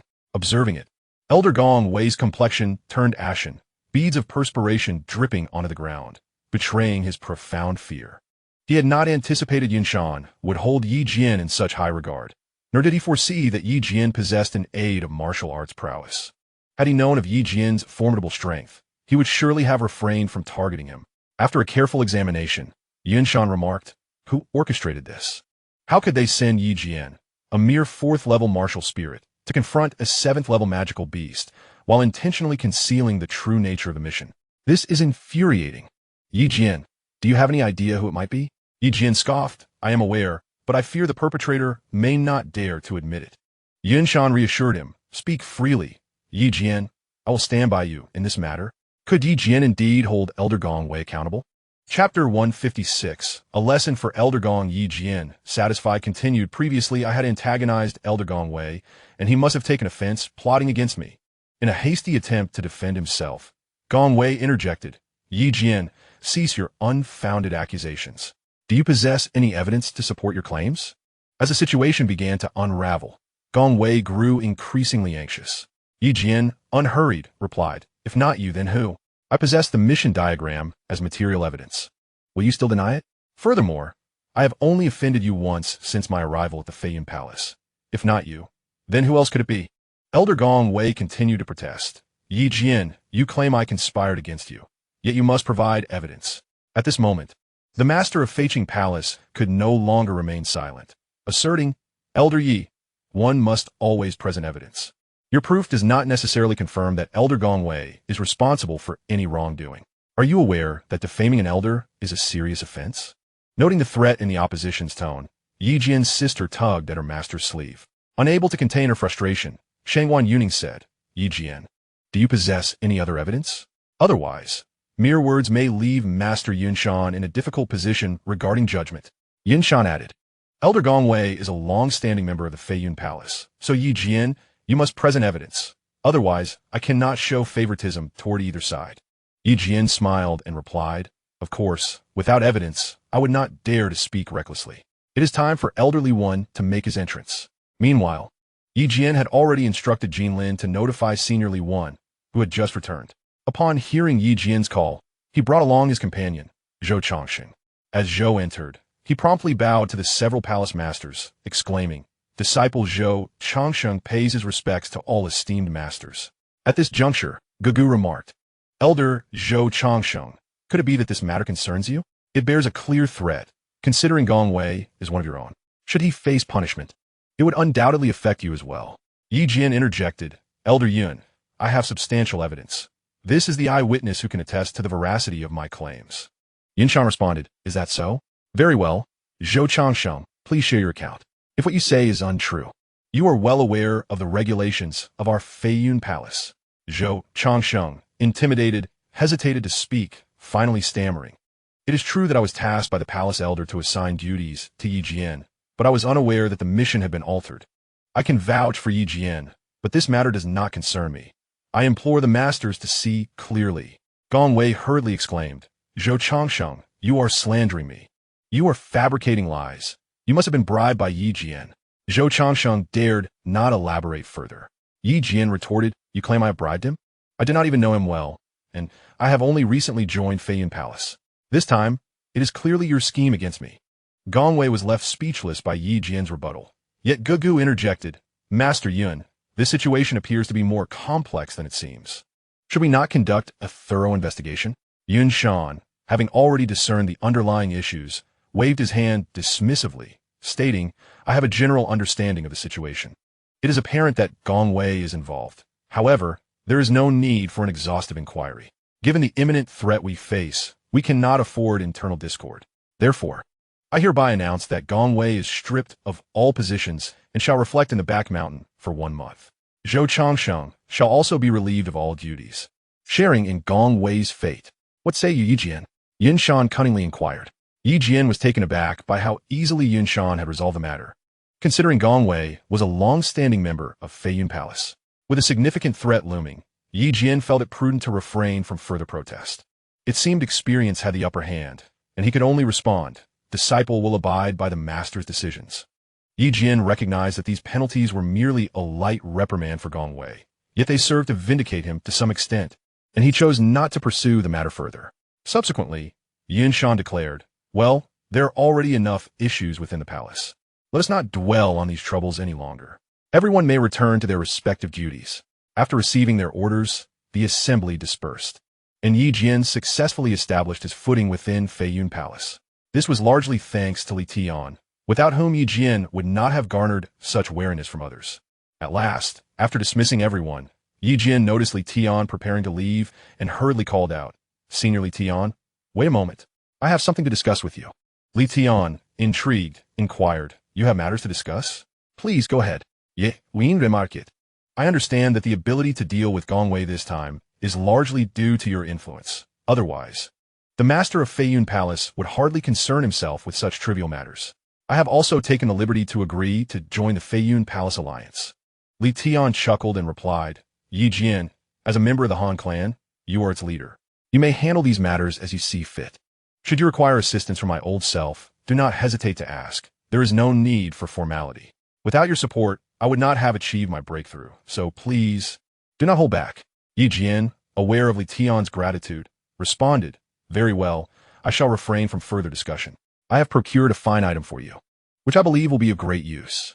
After a brief pause, Yi Jian returned from his quarters with a prized earth-tier sword that he had previously exchanged for a hefty sum of 40,000 points, intending it as a gift for Li Tian. The sword emanated a chilling aura, befitting Li Tian, who was known as the Mad Blade Li Tian. Previously, he had wielded a mere ordinary broadsword, and Yi Jian wished to express his gratitude through this exchange. Yi Jian presented the sword, saying, "Elder, what do you think of this blade? It is called the Snow-Hidden Blade, an earth-tier weapon of low rank, rumored to be a treasure left behind by a master warrior." Upon receiving it, Li Tian exclaimed, "Yi Jian, this is indeed an earth-tier weapon, a rare and exceptional blade. Quite impressive." Yi Jian then surprised Li Tian further by stating, "Here, this is for you. As a key pillar of strength for our Han clan, you deserve a weapon that suits your prowess, do you not?" Li Tian, taken aback by Yi Jian's generosity, expressed his excitement. "I am deeply grateful for your kindness, leader. I truly admire this blade, and I shall accept it without hesitation." Seeing Li Tian's joy akin to that of a child, Yi Jian felt a surge of happiness himself. He then departed, leaving Li Tian alone to study his new weapon. As a guest elder of Feiyun Palace, Yi Jian may not wield significant power, yet he had gained considerable recognition, earning the admiration of the master of Xianxia and garnering skilled subordinates from the martial realm, which sparked extensive discussions within the palace. However, this incident also incurred the ire of Gugu, the master of Feiyun Palace. Although Xianxia did not publicly criticize Gugu, he did express his discontent privately, much to Gugu's chagrin. Being a palace master and a formidable warrior of the 4th rank, Gugu was not inclined to regard Yi Jian's connections with Li Tian.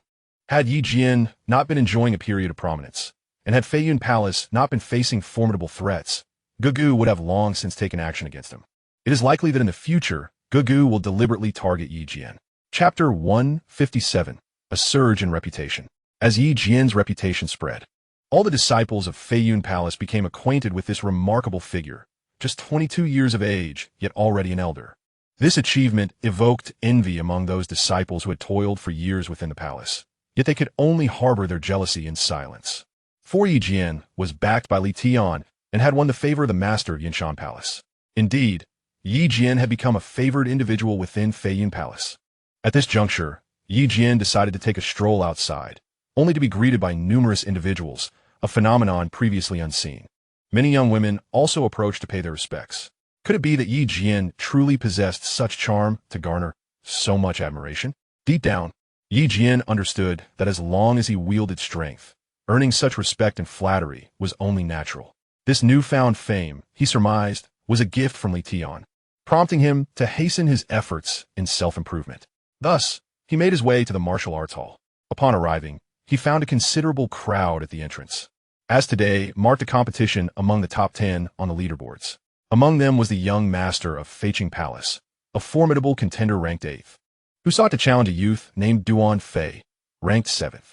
Duan Fei had made quite a name for himself in Feiyun Palace, boasting an impressive record of 33 consecutive victories. He had ascended from the 100th to the 67th rank over the course of a month, engaging in nearly daily duels, which had endeared him to many young women.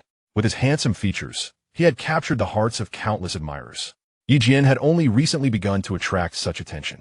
As he approached the entrance, he overheard a few young women discussing him. One, with a dignified appearance, remarked, "Is this Yi Jian? He seems rather unremarkable."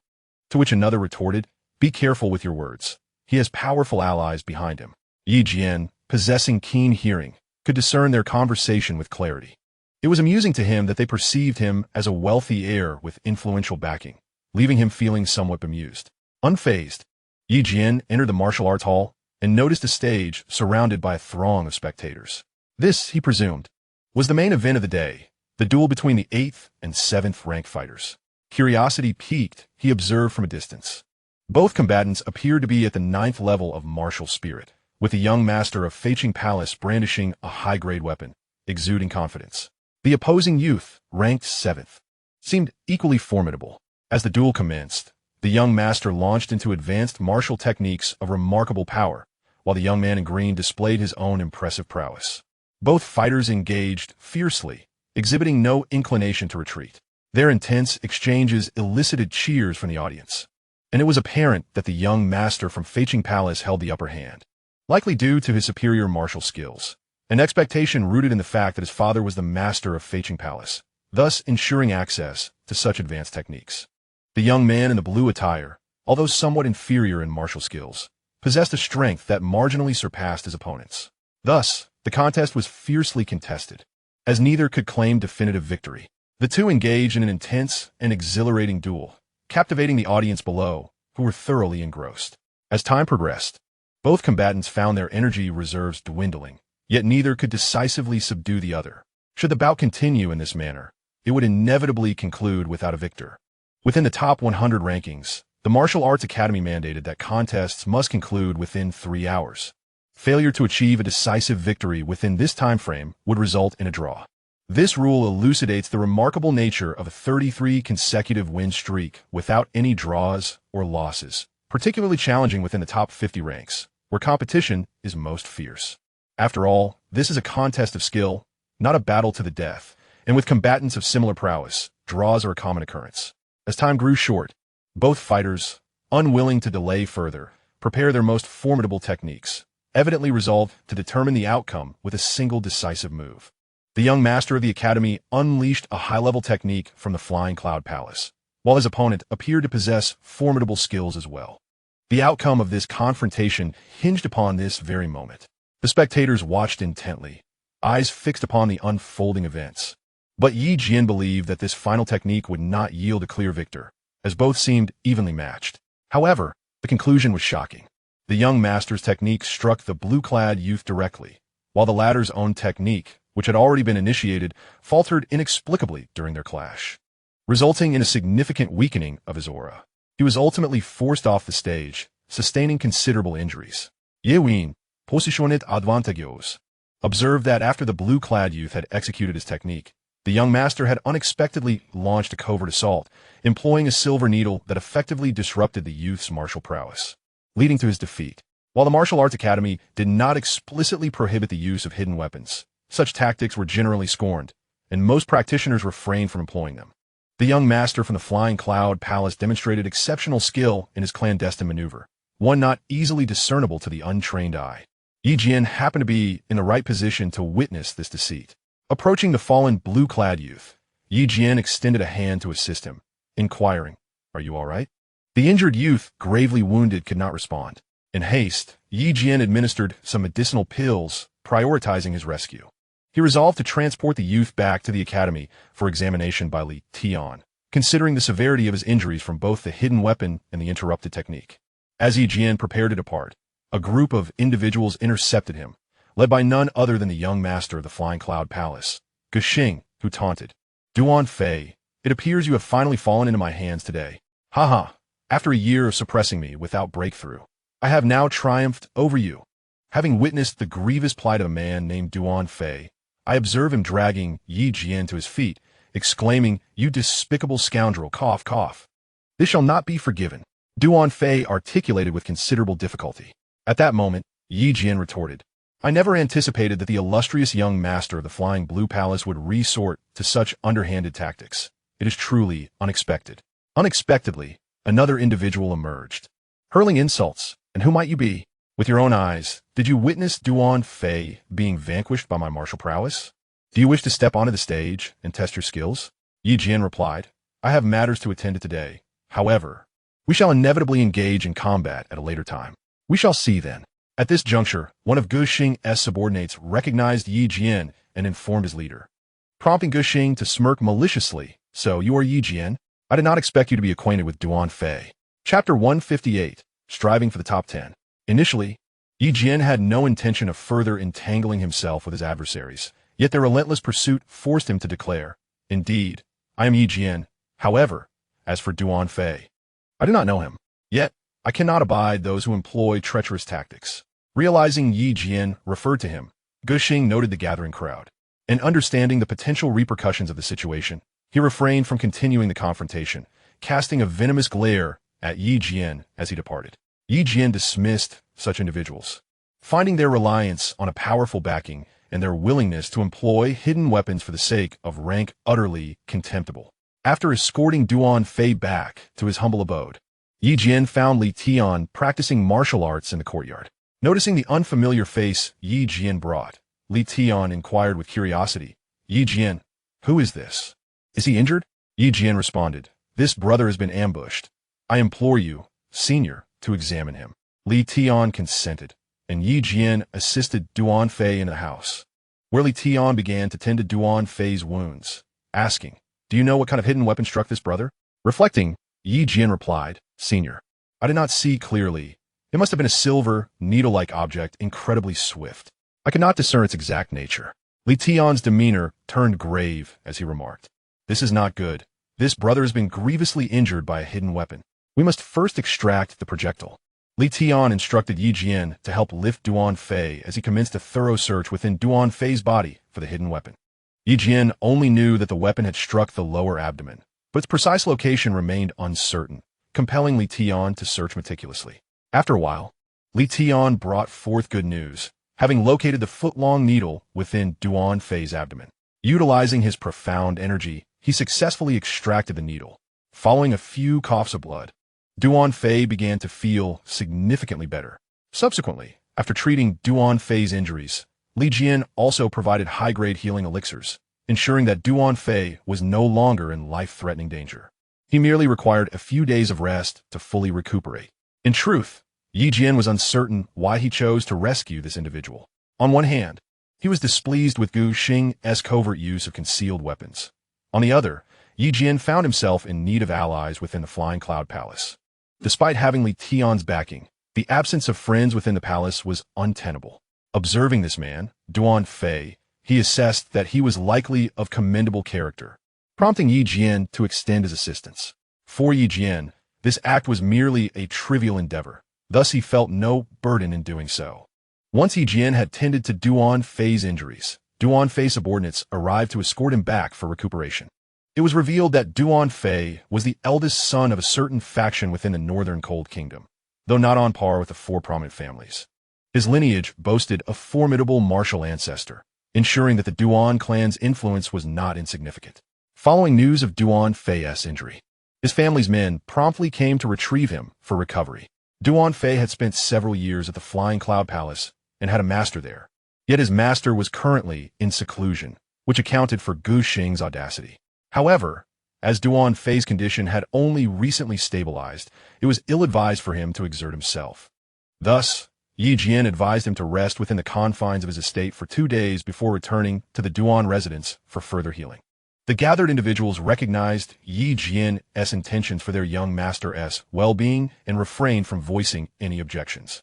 During the days of Duan Fei's recovery, Yi Jian continued to challenge opponents ranked 99th and 98th at the martial arts hall. After engaging in combat with a 7th-level magical beast, Yi Jian's prowess had significantly improved. Both opponents were at the 5th level of martial spirit, yet Yi Jian triumphed over them with relative ease. Coupled with the 5,000 points awarded for task completion and his recent victories, Yi Jian had amassed over 9,000 points with an additional 90,000 needed to exchange for his coveted Frostlight sword. He recognized the challenge ahead. To achieve his goal, Yi Jian needed to secure victories in 2 matches daily. Otherwise, he would struggle to keep pace.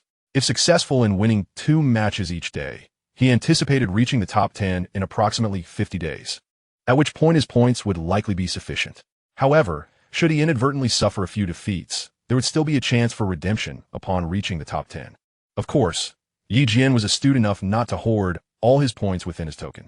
He planned to convert these points into elixirs or martial skills and exchange them through discrete transactions with those in the Flying Cloud Palace who dealt in points. Despite the palace's lack of support for such methods, provided there was no stringent scrutiny, Jian believed this strategy was viable. He resolved to retain no more than 10,000 points in his token, which he deemed prudent. Retaining an excessive amount could prove disastrous should he encounter setbacks. Historically, the highest win rate in the Flying Cloud Palace was 80, indicating that one individual had triumphed over 80 opponents without a single defeat. This figure now served as Jian's aspiration. Remarkably, the person who achieved this feat was a woman, currently ranked second on the leaderboard. Though Jian was unaware of her name, nevertheless, the denizens of the Flying Cloud Palace were abuzz with curiosity, as it was rumored that she was on the brink of breaking through to martial ancestor, truly a paragon among the elite of the Flying Cloud Palace. Certainly, it has been rumored that she may be associated with royalty, suggesting that this highly ranked woman could indeed have royal connections. Due to the impeccable confidentiality surrounding this matter, Jian has been unable to uncover any information. Were Jian to enter the top 10, it stands to reason that he would have access to such knowledge. Fortunately, Jian has someone to consult, none other than the recently awakened Duan Fei. Upon learning of Duan Fei's recovery, Jian visited him, only to find that Duan Fei had already risen. Though still quite weak, Duan Fei, in a gesture of gratitude towards Jian, made the effort to thank him in person. With great emotion, Duan Fei expressed, "Brother Yi, I owe you a great debt of gratitude for your timely assistance. Without you, my fortune would not have been so favorable." Jian, smiling, replied, "There is no need for such formalities, Brother Duan. It was merely a trivial matter for me to bring you back to the courtyard. The true healing was accomplished by others. So do remember to express your thanks to them as well." Duan Fei nodded in agreement, adding, "Indeed, gratitude is owed to many." At the time, there were numerous individuals present at the martial arts hall, yet none came to my aid in my moment of defeat. Had it not been for your intervention, Brother Yi, I shudder to think where I might be now. Jian, dismissing the matter lightly, responded, "Such trivialities should not concern you, Brother Duan." However, I was taken aback by Guxing's ruthless tactics. Upon hearing Guxing's name, Duan Fei's face contorted in disdain as he retorted, "That scoundrel Guxing resorted to underhanded means. Had he not employed hidden weapons, he would never have triumphed over me. He truly is a despicable character. Were it not for his reliance on his father as a shield, I would have dealt with him long ago." Intrigued by this revelation, Jian inquired, "In typical contests, if one is caught using hidden weapons, they are met with disdain from their peers. Is it possible that there lies a deeper enmity between you and Guxing?" It was then that Jian learned the full extent of their history, discovering that Duan Fei had previously garnered considerable fame before entering Feiyun Palace, which had incited Guxing's ire. Following a contest in which Duan Fei emerged victorious over Guxing, the latter found himself in a most embarrassing position. He was unable to best Duan Fei in skill. Consequently, he resorted to covertly undermining Duan Fei, leveraging the influence of his father, who held a prominent position as a palace master within Feiyun Palace, while Duan Fei, despite having a respectable background, was far removed from the palace's reach. Nonetheless, Duan Fei was not one to shy away from confrontation. He consistently maintained a superior position in the martial arts rankings over Guxing. When Guxing ranked 20th, Duan Fei secured the 19th position. When Guxing reached the 10th spot, Duan Fei was right above him. Despite Guxing's attempts, he was unable to surpass Duan Fei, leaving him in a state of frustration. The martial arts hall also enforced strict regulations against challenging individuals ranked above oneself. Thus, Guxing could only direct his efforts towards Duan Fei. This latest bout was yet another challenge from Guxing, who regrettably resorted to unscrupulous tactics by employing hidden weapons, which ultimately led to Duan Fei's defeat. Thus, Jian gained a rough understanding of the situation. He was taken aback to discover that Guxing was a petty individual, and it seemed he would need to exercise caution moving forward. For such people delight in employing underhanded tactics. Jian had never been on amicable terms with those from the Feiyun Palace, and his assistance to Duan Fei only deepened the rift between them. Nevertheless, Jian maintained a nonchalant attitude towards these matters. He would not shy away from confrontation should anyone dare to challenge him. After 2 days of recuperation within Yi Jian's residence, Duan Fei learned that Yi Jian was none other than the illustrious Elder Yi, who had recently been the center of attention within the Feiyun Palace. As the youngest elder in the palace, Yi Jian had garnered considerable interest. Duan Fei expressed profound gratitude upon discovering that it was Yi Jian who had intervened, and their rapport flourished as they engaged in pleasant conversation. Though Duan Fei appeared to be a rather serious individual, he was rather straightforward and lacked the cunning one might expect, making him susceptible to the schemes of a scoundrel like Tian. In this regard, Yi Jian shared similarities with Duan Fei. Both preferred to conduct their dealings openly rather than resorting to surreptitious maneuvers and treachery. However, it must be noted that while Yi Jian's approach mirrored Duan Fei's in terms of transparency, he would not hesitate to employ ruthless tactics when facing adversaries. For when confronted with foes, Yi Jian would spare no consideration. Duan Fei was also aware that Yi Jian had a formidable backing, including support from the martial sect, which further solidified his respect for Yi Jian. Their burgeoning friendship within the Feiyun Palace proved to be advantageous for both.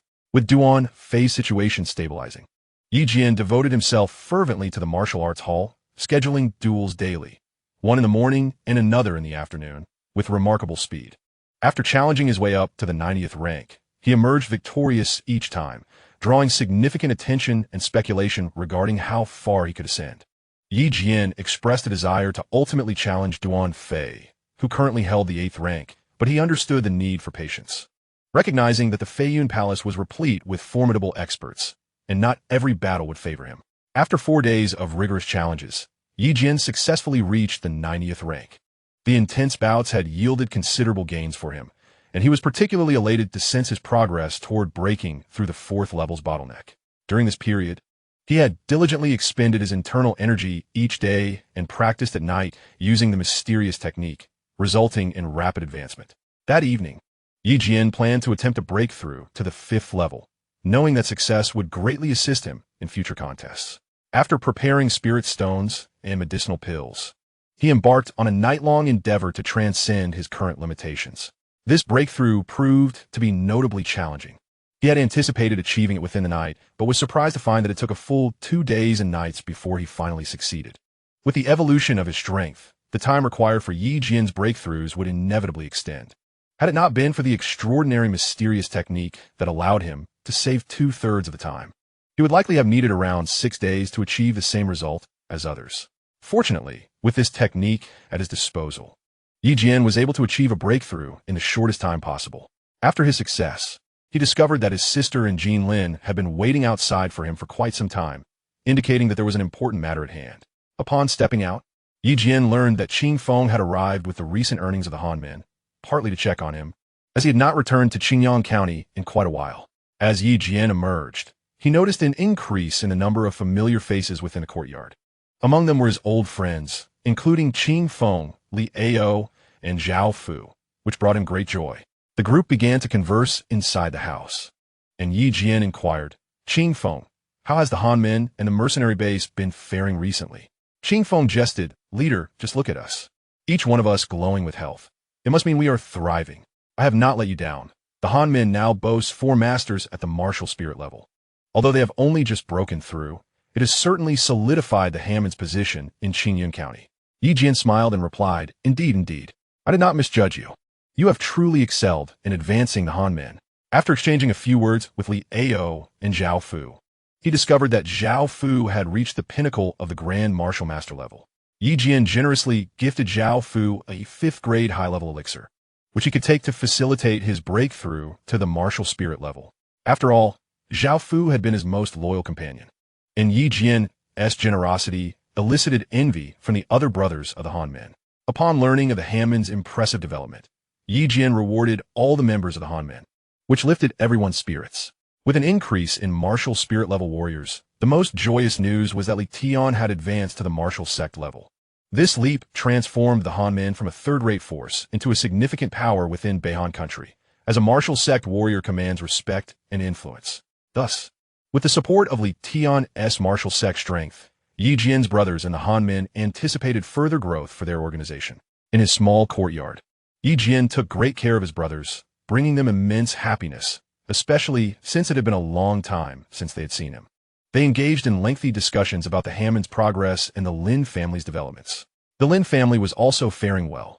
Previously, they had outpaced the Han men. However, with the addition of Li Tian's martial set capabilities, the Han men had surpassed the Lin family. Zhao Fu mentioned that Lin Xiaotian had entered seclusion to cultivate after receiving Yi Jian's elixirs, likely hoping to enhance his strength. Of course, Yi Jian's amicable relations with the Lin family meant that the Hammond's growth would also benefit them, as the entirety of Qingyun County had become the domain of Yi Jian and the Lin family. The development of the Han men would undoubtedly prove advantageous for Yi Jian in the future. Chapter 160. Encountering a rival.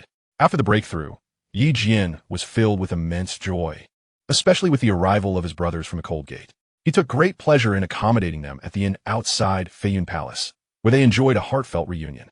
Aware of the Cold Gate's recent flourishing, Yi Jian decided to make some adjustments to the positions within the organization. Those who had demonstrated exemplary performance during this period were promoted to significant roles within the Cold Gate and the mercenary base, while those who had not met expectations were relieved of their duties. Yi Jian entrusted all appointment decisions to Qing Feng, as he had been away from the Cold Gate for some time and was not well acquainted with the personnel changes. His focus was to maintain an overarching control while allowing Qing Feng to handle the details. Furthermore, Yi Jian provided a substantial supply of elixirs to the Cold Gate. With the system at his disposal, the exchange of elixirs was remarkably convenient. Every 3 months, the members of the Cold Gate would meet with Yi Jian to receive elixirs and some martial skills. The Cold Gate's progress was undeniably linked to Yi Jian's support. Without the system, he would not have been able to transform the spiritual stones, spiritual herbs, and profits from shops acquired by the mercenary base into the sought-after resources for everyone. After all, elixirs and martial skills are consumables, and without Yi Jian, it would have been impossible to amass such quantities, even though they had nurtured some alchemists alongside the Lin family. However, the development of these alchemists proved challenging, as they were not adept at enduring hardships or working efficiently. Yet there was little choice, for alchemists held a high status in the Xianling continent. Consequently, Yi Jian planned to cultivate alchemists himself and assigned this task to Qing Feng, allocating substantial resources for the training of their own alchemists. This became the next developmental direction for Yi Jian. Given Yi Jian's proximity to Qingyun County, the Cold Gate could still rely on his system to exchange elixirs, although the process was undoubtedly time-consuming. Therefore, Yi Jian envisioned fostering some low-level alchemists within his faction, eliminating the need for him to exchange for low-level elixirs. The Cold Gate needed to achieve self-sufficiency, which was essential for their progress. Yi Jian would focus on utilizing his system to exchange for high-level elixirs, as cultivating alchemists capable of producing such elixirs was no simple task. As long as the Cold Gate could supply low-level elixirs, Yi Jian considered it a significant achievement. Yi Jian subsequently tasked Qing Feng with the mission of investing considerable resources to train 20 alchemists and develop 10 martial artists at the martial spirit level. In the Xianling continent, martial artists at the martial zone level held a middle-tier status, while those at the martial spirit level were considered mid-tier in the Northern Cold Kingdom. Yi Jian had yet to establish a strong foothold in the Northern Cold Kingdom, so it was already commendable to elevate the Cold Gate to a respectable force there. As for the Xianling continent, Yi Jian did not intend to make any considerations at this time. The Feiyun Palace was not regarded as a formidable force in the Xianling continent, making the Cold Gate even less noteworthy. Thus, it was imperative to develop gradually. After assigning tasks to Qing Feng, Yi Jian devoted an entire day to meticulously preparing all martial techniques and medicinal elixirs. He instructed Qing Feng and the others to return to Qingyun County, as matters concerning the Han family were numerous, and they did not have the luxury of lingering at Yi Jian's side. Simultaneously, Yi Jian promised to return to the Han family by the end of the year. Calculating the time, it would be precisely 2 months later. As long as Yi Jian ranked within the top 10, he could exchange for the Han Guang sword. By then, his schedule would not be as constrained, allowing him the opportunity to revisit.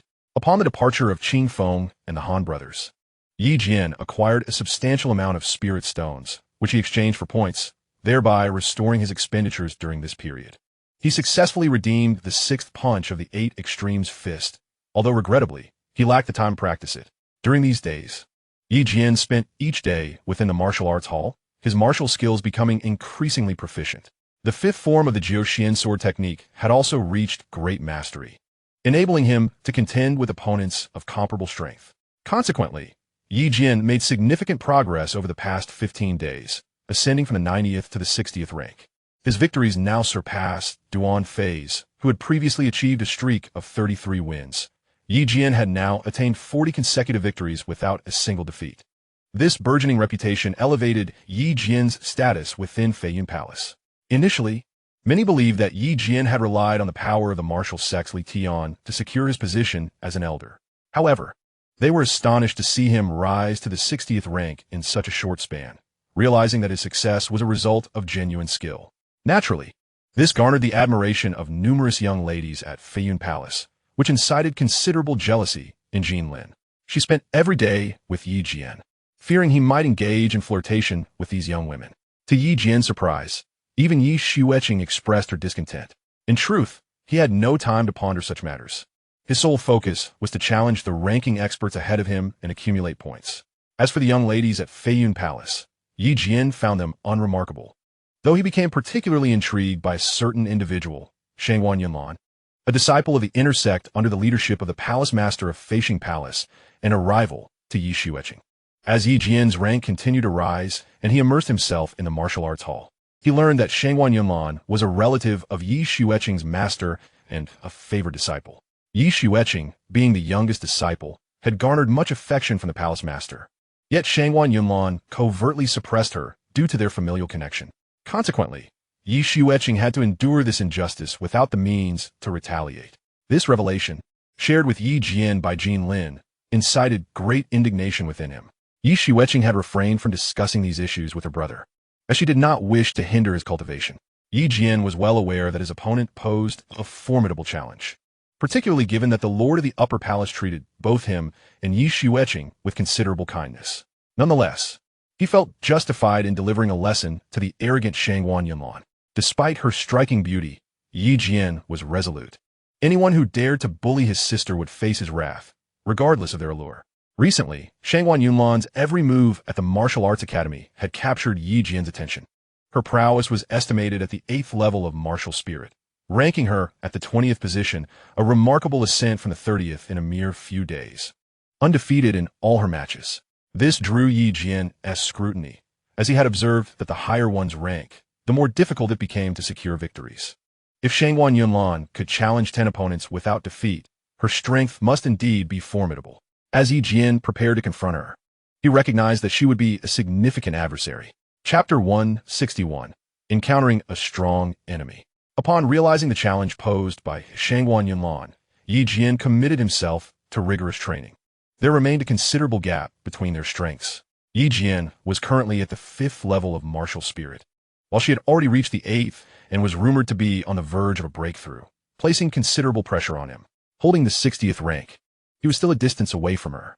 With half the allotted time elapsed, he knew he had to exert himself even more. As he trained diligently, Yi Jian successfully challenged 10 opponents, advancing his rank to 50 within just 3 days. This rapid progress sparked discussions among his peers, prompting those ranked above him to discreetly spend their points, leaving only a meager amount, far beneath Yi Jian's expectations. However, he could not compel them to forfeit their points, as points were freely expendable. Consequently, despite his recent challenges yielding fewer points than before, he had amassed 30,000 points, still needing 70,000 to exchange for weapons. Others believed Yi Jian was motivated by rank, as each year some would challenge the leaderboard, while those reluctant to risk their points would spend them beforehand to minimize losses in subsequent matches. What they failed to grasp was that Yi Jian's true objective lay in acquiring points, not rank. To him, the superficial prestige of ranking held little significance. Had he not been pursuing points, he would not have contended for this ranking at all. Currently, at the 50th rank, Yi Jian had achieved an impressive streak of 50 consecutive victories, a commendable record within the historical annals of Feiyun Palace. Apart from a few anomalies occupying the top 3 positions, Yi Jian aspired to surpass their achievements, knowing that by completing 30 more victories, he could reach a total of 80, comparable to the second-place contender. However, for Yi Jian, reaching the 50th rank is already a remarkable achievement. His primary issue, nonetheless, remains time. Unlike others who can train thoroughly before embarking on challenges, Yi Jian must persist in a state of relentless exertion. This renders his journey considerably more arduous. Nevertheless, He continues to persevere. After 3 consecutive days of challenges, he made slight adjustments and resumed his endeavors. This fervor astonished everyone at the martial arts pavilion. Witnessing such tenacity was unprecedented. While most would take a respite of 10 to 15 days after a successful challenge, Jian would merely return after a few hours of basic training and promptly register for another bout. As challengers arrived, Jian began to spar immediately, affording his opponents no opportunity for respite, primarily due to his pressing time constraints. Consequently, he faced a martial artist of the 6th level of martial spirit, currently ranked 42nd, while Jian held the 43rd position. Upon stepping onto the platform, Jian discovered that his opponent had no intention of engaging in combat, leaving him somewhat perplexed. In mere moments, his adversary was toppled from the stage. This unexpected ease in defeating a 6th level martial spirit left Jian bewildered until he heard applause from Duan Fei below, revealing that Duan Fei had orchestrated the event. It turned out that this individual, intimidated by Duan Fei's threats, was coerced into deliberately conceding to Jian. After descending from the stage, Jian remarked, "Brother Duan, if you truly respect me, please refrain from resorting to such tactics. They benefit neither of us." Duan Fei was taken aback by Jian's earnestness. What he intended as a gesture of goodwill had inadvertently transformed into a source of discontent for Jian. Duan Fei had observed Jian's recent struggles and sought to expedite his ascent in the rankings, only to find that Jian abhorred such methods, resulting in a reprimand. Duan Fei conceded, "I acknowledge that my actions were inappropriate. I only considered your recent hardships, and this was the only solution I could devise." Jian understood that Duan Fei's intentions were rooted in goodwill, so he refrained from further criticism. After expressing gratitude for Duan Fei's concern, he asserted his desire to rely solely on his own strength for victory, as anything less would lack significance. Duan Fei replied, "Then I shall eagerly await your rise into the top 10. We must have a proper duel then." Jian affirmed, "Certainly. I shall not hold back when that time comes." Duan Fei echoed the sentiment, and thus, Jian continued to lead his daily routine.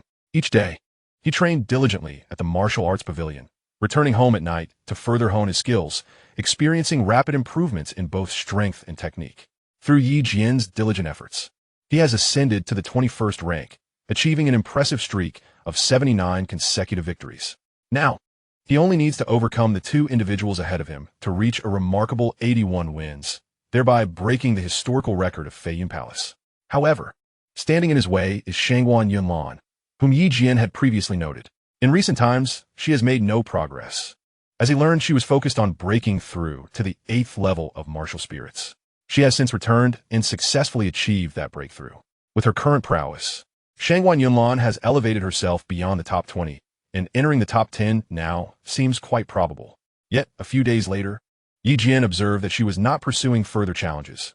Rather, she expressed a desire to test her skills against the man with 79 consecutive victories.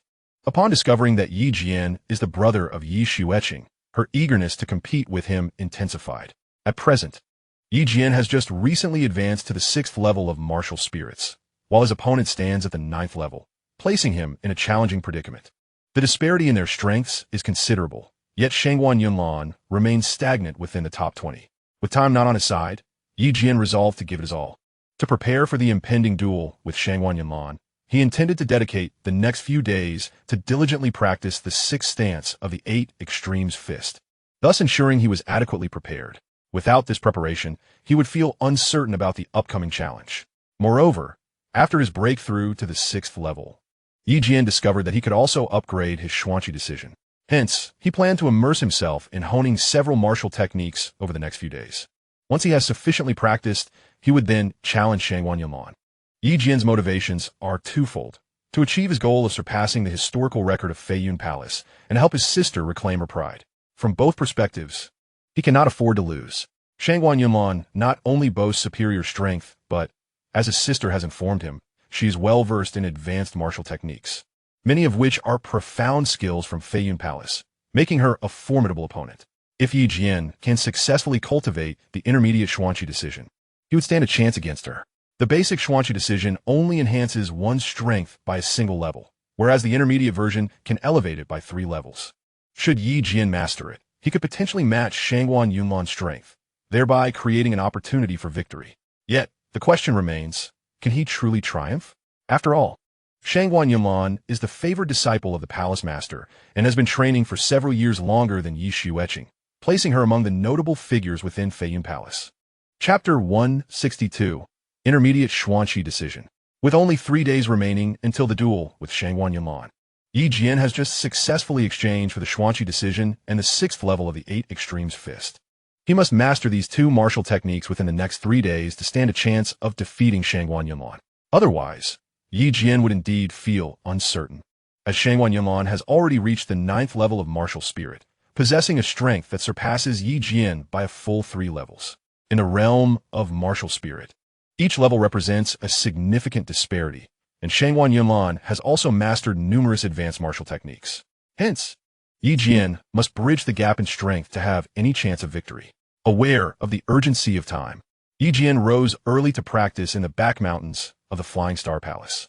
He has become exceedingly proficient in the remaining 5 punches of the 8 Extremes Fist due to recent competitions. The 6th level punch merely adds an additional strike to the 5th level punch. If Yi Jian can successfully execute the 6th level punch continuously, it would signify a minor success. After a period of accumulation, Yi Jian reviewed the specific training content and found it not overly difficult.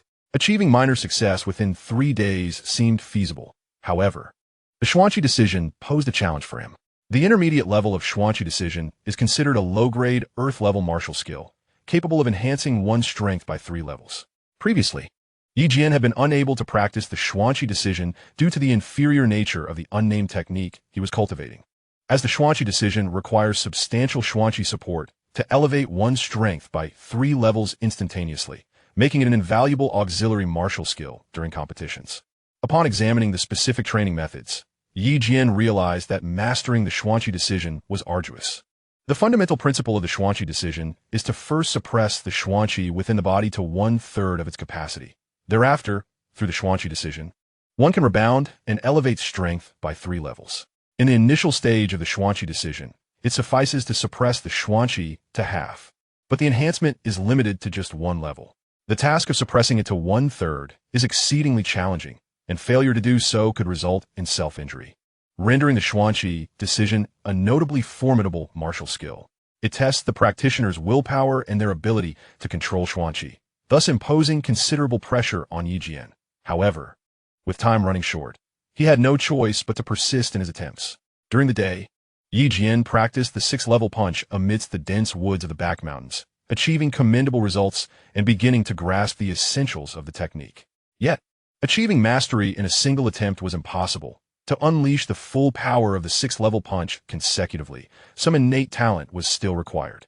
As the level of martial skills increases, it no longer solely tests the practitioner's diligence, but increasingly assesses their innate talent. Some individuals may struggle for half a year to break through a martial skill, while others may achieve mastery in just a day, such as the influence of innate talent. Yi Jian considered his own talent to be quite commendable, and coupled with his adept control of the 8 Extremes Fist, his progress in training was swift. In the forest, Yi Jian stood alone, eyes closed, attuning himself to the changes in his internal Xianxia. Initiating with the 1st level punch, a resounding crash echoed as a large tree before him was cleaved in 2. This was merely the 1st level punch, yet its power was impressive, as Yi Jian's strength increased. What was once a feeble 1st level punch could now unleash considerable force. To an onlooker, it was no longer merely a low-grade martial skill. Following the conclusion of the 1st level punch, Yi Jian transitioned seamlessly into the 2nd level punch. Bang! Bang! With 2 resounding crashes, the force struck straight through the trees, severing the one behind with remarkable power. After a vigorous shout, Yi Jian executed a 3rd level punch, cleaving through a 3rd tree effortlessly. It was only after successfully delivering a 5th level punch that he paused, as he sought to grasp the essence of the 6th level punch. Following the completion of the 5th level technique, Yi Jian briefly recuperated, preparing himself to unleash the 6th level punch. In that moment, he resembled a poised tiger, exuding an aura of ferocity. As the energy within him coalesced into his right arm, with a masterful application of martial skills, he initiated the 6th level punch. As his fist connected with a colossal tree, it trembled violently, causing the subsequent trees, 1, 2, 3, 4, 5, to collapse in rapid succession. However, the 6th tree remained eerily still, prompting Yi Jian to feel a moment of bewilderment. suspecting that he had failed in his practice. Irritated, he approached to inspect it closely, only to find no trace of impact, as if the sixth-level punch had left the tree completely unscathed. Leaning back for a moment of contemplation, pondering where he might have erred, an unexpected occurrence transpired. Upon merely leaning against the tree, it suddenly toppled over. Jian was taken aback, contemplating whether this was the true power of the sixth-level punch. Upon examining the punch manual with meticulous attention, he discovered that it stated, "Once mastered, the power of the sixth-level punch transcends mere visibility, delivering profound internal damage to the target." In that instant, Jian comprehended the essence of the sixth-level punch. It inflicted devastating internal harm, far surpassing external injuries in severity. He was elated to realize that after just one day of practice, he had achieved a considerable mastery of the sixth-level punch, feeling a surge of pride in his exceptional talent. Once he felt confident in his grasp of the sixth-level punch, Jian began to prepare for the practice of the Xianxia decision that evening. Unlike the 8 extremes fist, the Xianxia decision required him to meditate with closed eyes, utilizing it to suppress the energy within his body to a third of its capacity. By harnessing the rebound effect of the Xianxia decision, he could instantaneously elevate his strength threefold. However, there was a notable drawback. The duration was limited. With his current martial spirit at the 6th level, he could only maintain it for 10 minutes, after which he would enter a temporary state of internal vacuum, characterized by a complete depletion of energy. Should the Xianxia decision not resolve the conflict within that brief window, it would grant his adversary an opportunity, a potentially fatal flaw. Thus, Jian had but 10 fleeting minutes to conclude the battle. Failure could lead to peril. During the practice of the Xianxia decision, he would need to continuously suppress his internal energy, gradually compressing it until it reached half its potential, a process that demanded time and patience. Jian could only reach this level through relentless practice. Once he managed to suppress his energy to 1/3, he was able to utilize the Xianxia technique. Fortunately, Jian's unnamed cultivation method proved to be remarkably effective, facilitating a smooth suppression process and serving as an excellent ally. As time passed, Jian successfully compressed his Xianxia throughout the night, followed by a brief restoration of his energy, for the extensive suppression had indeed taken a considerable toll.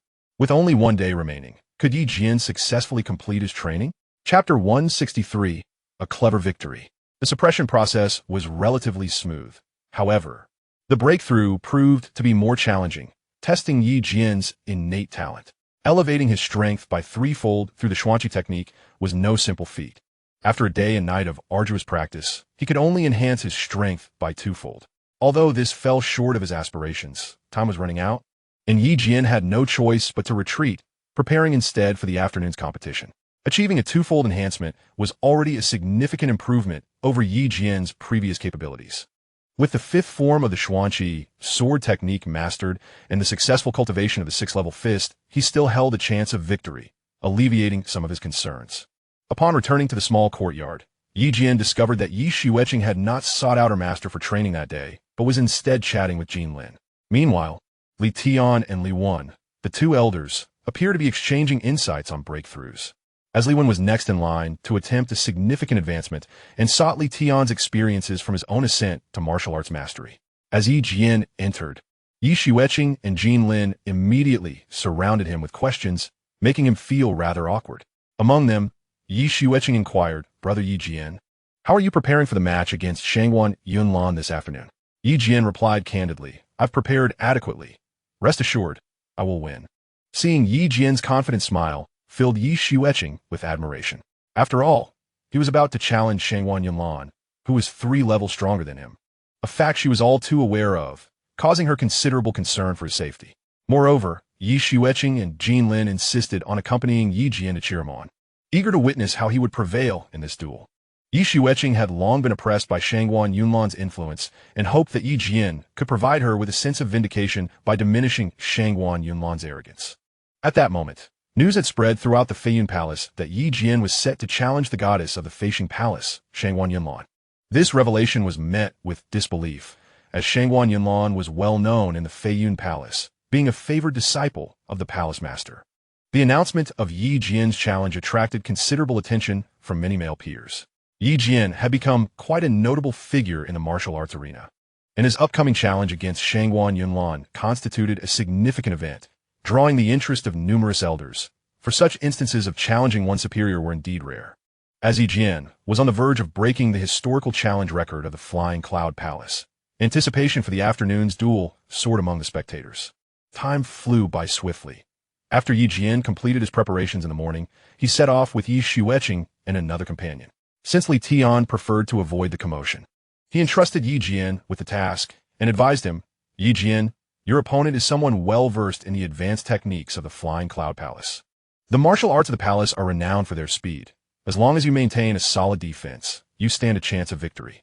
After absorbing Li Tian's counsel, Jian realized the wisdom in his words. The martial arts of the Flying Cloud Palace are famed for their swiftness, precision, and ferocity, albeit at the cost of significant energy consumption.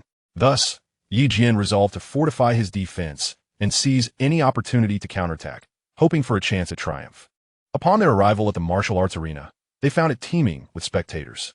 The elders of the palace had arranged for the duel to take place outdoors, constructing a designated fighting area for Jian and Xianxia so that everyone could witness the spectacle. This left Jian somewhat exasperated. Should he lose, it would be a considerable embarrassment for him at the Flying Cloud Palace. Thus, he was determined not to falter in this contest. Once both sides were prepared, the duel commenced at the elder's command. Xianxia courteously addressed Jian, saying, Elder Jian, I look forward to your guidance. Though her words were polite, Jian detected a hint of disdain in her eyes, which irked him. He thought to himself that he might allow her some leniency, considering her beauty, to spare her from a humiliating defeat. Jian replied, Guidance is not necessary. It is merely a contest. Please enlighten me. Just as he finished speaking, Xianxia sprang into action, employing the unique footwork of the Flying Cloud Palace. Observing her movements, Jian assessed that her energy technique was comparable to his own 8 steps of mystical energy, prompting him to match her with his own. However, Jian focused primarily on defense rather than offense. He recalled Li Tian's advice that if he could diminish the opponent's offensive advantage, victory might be within reach. Additionally, he had prepared a substantial supply of energy-replenishing elixirs, resources exclusive to him. These elixirs were of at least 5th-grade quality, unattainable for most, including Xianxia, who was a favored disciple of the palace master and could not restore her energy as Jian could. Thus, Jian resolved to engage in a protracted battle. With the duel limited to 3 hours, he aimed to endure until the final moments before launching a counterattack. This strategy seemed the most straightforward path to victory. In contrast, Xianxia intended to conclude the fight swiftly. She was taken aback, however, as Jian darted around like a rabbit, evading direct confrontation, which left her utterly speechless. However, Xianxia is also a formidable expert with extensive combat experience, which posed a considerable challenge for Jian, who chose primarily to defend without retaliating. At this moment, Xianxia unleashed a high-level martial technique, a wide-ranging attack that left Jian with no avenue for escape, compelling him to absorb the blow. Yet, demonstrating his cunning, Jian adeptly employed the breaking body sword technique to counter the attack, skillfully mitigating its impact. As time passed, 2 hours had elapsed, and Jian's internal energy was nearly depleted. He resorted to consuming 2 5th-grade pills, unaware that Xianxia had witnessed this act. She scolded him, Jian, are you not a man?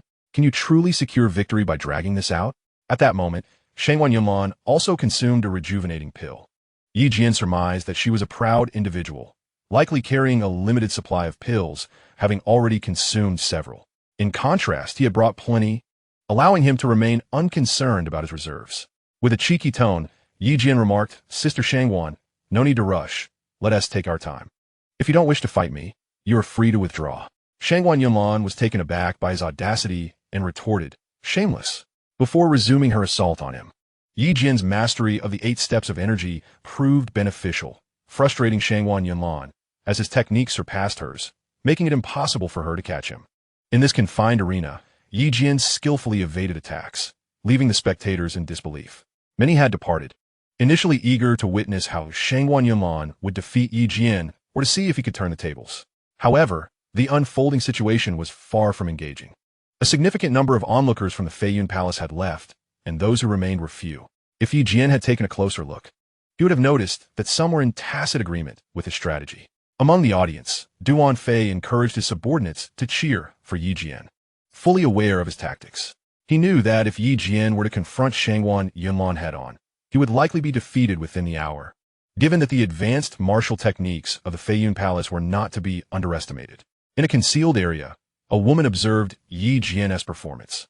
Dressed in resplendent attire that starkly contrasted with the palace garments of the Feiyun Palace. A nearby maid remarked, "Princess, what is there to admire? That young man on stage is utterly shameless, unwilling to engage in direct combat." The mysterious woman replied, "This is precisely what you fail to comprehend. I am certain that this young man will emerge victorious in this competition." Subsequently, the elegantly attired princess departed with her entourage, as the competition drew to a close. With merely a few minutes remaining, Xianxia Yunlan found herself devoid of elixirs. Yi Jian, having observed the opponent's intent to consume a potion, felt a surge of joy upon realizing her resources were exhausted. After ingesting 3 elixirs, he prepared to launch a counterattack. "Sister Xianxia, I am about to strike back. Do be cautious," he exclaimed. At this moment, Xianxia Yunlan's mystical energy had dwindled to half its original strength. With her elixirs depleted, she was taken aback by Yi Jian's audacity to retaliate at such a crucial juncture. Nevertheless, she felt no fear and readied her advanced martial skills to confront him. Yi Jian opted for the 5th form of the 9 Xian technique to counter Xianxia Yunlan. This particular form represented the pinnacle of his speed and power, and he had reserved it for this decisive moment. Xianxia Yunlan was unprepared for the swiftness of Yi Jian's execution of the technique, and their formidable martial skills clashed with a resounding energy resonance that captivated the audience below, who erupted in applause, exclaiming, "Now this is truly engaging." As Yi Jian unleashed 3 consecutive strikes of the 5th form, he soon found his mystical energy depleted. However, with the aid of the elixirs, his power gradually began to replenish. In the wake of enduring those 3 relentless assaults, Xianxia Yunlan felt the strain, primarily due to the rapidity of Yi Jian's techniques. She, too, required advanced martial arts to respond, which consumed her mystical energy significantly. Thus, she found herself with little energy left. Yet, Xianxia Yunlan was not one to concede easily. She swiftly employed her most formidable martial skill, intent on determining the victor in this duel. Yi Jian, recognizing the urgency, harnessed his mystical energy to enhance his strength twofold and prepared the 6th level fist.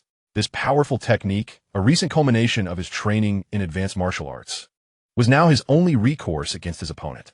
Yi Jian's speed was remarkable as his technique collided with Xianxia Yunlan's, generating a tremendous backlash. The force nearly propelled him off the stage, affirming the prowess of a warrior at the 9th level, inflicting considerable damage upon him. Xianxia Yunlan, astonished by Yi Jian's formidable martial art, had succeeded in wounding him, yet victory remained elusive. At this juncture, her mystical energy had been entirely expended, and she had not anticipated the immense power of Yi Jian's 6th level fist, leaving her bereft of any capacity to counterattack. As time drew to a close, Yi Jian gritted his teeth and made his final move, successfully pushing Xianxia Yunlan off the stage and clinching victory in this contest. The audience was left in stunned silence, murmuring criticisms of Yi Jian's shamelessness. Yet, he remained unmoved by their remarks, for to him, securing victory was the ultimate truth. Had he not fortified his strength with the mystical energy enhancement, he would undoubtedly have faltered against his opponent's most powerful strike. Nonetheless, he persevered and emerged triumphant. Although the method of victory this time was somewhat questionable, Yi Jian found himself with no other option, as he could not afford to lose. The token contained a significant amount of points, and a defeat would mean a complete loss of effort. After triumphing in this contest, Yi Jian was pleasantly surprised to discover he had earned 10,000 points, significantly enriching his reserves. With a total of 70,000 points now, he was only 30,000 short of exchanging for the Frostlight Sword. Currently ranked 20th, Yi Jian estimated that with a few more days of effort, he could easily break into the top 10. This victory, while somewhat ignoble, provided a sense of vindication for his sister. Had Yi Jian faced off against Xianxia Yunlan directly, victory would have been elusive. However, in a life-or-death scenario, Xianxia Yunlan would likely not prove to be Yi Jian's equal. Having endured numerous battles for survival, Yi Jian typically refrained from risking everything in ordinary contests, focusing solely on winning. Should he choose to fight with all his strength, he would not hold back. In the following days, unimpeded by Xianxia Yunlan, Yi Jian dedicated 5 days to challenging opponents, successfully breaking into the top 10 with a remarkable record of 90 consecutive victories, establishing himself as one of the most formidable figures in the history of Feiyun Palace. With only a few days remaining until the agreed-upon date, Yi Jian found himself just a few thousand points shy of his goal. A single additional victory would suffice to secure the necessary points. However, an intriguing development unfolded during these days. Xianxia Yunlan relentlessly pursued Yi Jian's ranking, publicly challenging him to a fair duel without resorting to underhanded delaying tactics. Every time Yi Jian ascended in rank, she was quick to follow. This predicament left Yi Jian somewhat speechless. He could not afford to face her in combat, as a loss would negate all his hard work. Thus, for 5 consecutive days, he devoted himself to challenging those ahead of him, striving to create distance between himself and Xianxia Yunlan. Despite his efforts, she remained closely on his heels, leaving Yi Jian at a loss for what to do. Now ranked 10th, he faced a formidable expert at the 9th rank, rumored to possess considerable strength, while Xianxia Yunlan lingered behind him. Yi Jian had to challenge one of them, but both were formidable opponents, instilling a sense of doubt within him. It wasn't that he lacked confidence. Rather, he simply could not afford to lose. Had he been without any points, his attitude would have been different, but now his mindset was affected, leaving him uncertain about how to proceed. Just as Yi Jian grappled with this dilemma, Duan Fei offered him a clever strategy to help alleviate this considerable trouble. Chapter 165, Duan Fei's Assistance. Yi Jian found himself hesitating between challenging the opponent ahead or engaging in a match with Xianxia Yunlan, as both possessed similar strengths, causing him great indecision. He was truly at a loss for what to do. Upon learning of Yi Jian's predicament, Duan Fei inquired, "Brother Yi, what troubles you? You appear quite distressed. Share your concerns with me. Perhaps I can offer assistance." Yi Jian, feeling at a loss, replied, "Brother Duan, the situation is as follows. I am on the verge of accumulating enough points. Yet unexpectedly, that little woman, Xianxia Yunlan, has been relentlessly pursuing me for a match. My previous victory against her was merely fortuitous. This time she is undoubtedly well prepared, leaving me uncertain of how to proceed." Upon hearing Yi Jian's explanation, Duan Fei was taken aback, realizing that Yi Jian's pursuit of points had propelled him into the top 10. "So, Brother Yi, your endeavor is solely for points. Pray tell, how many more do you require?" Yi Jian responded, "I still need 3,000 points to reach a total of 100,000.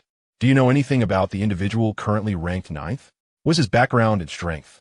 Duan Fei grimaced, stating, "That individual is a fierce competitor, possessing strength at the 9th level of martial spirit, much like myself, and he is indeed a formidable rival.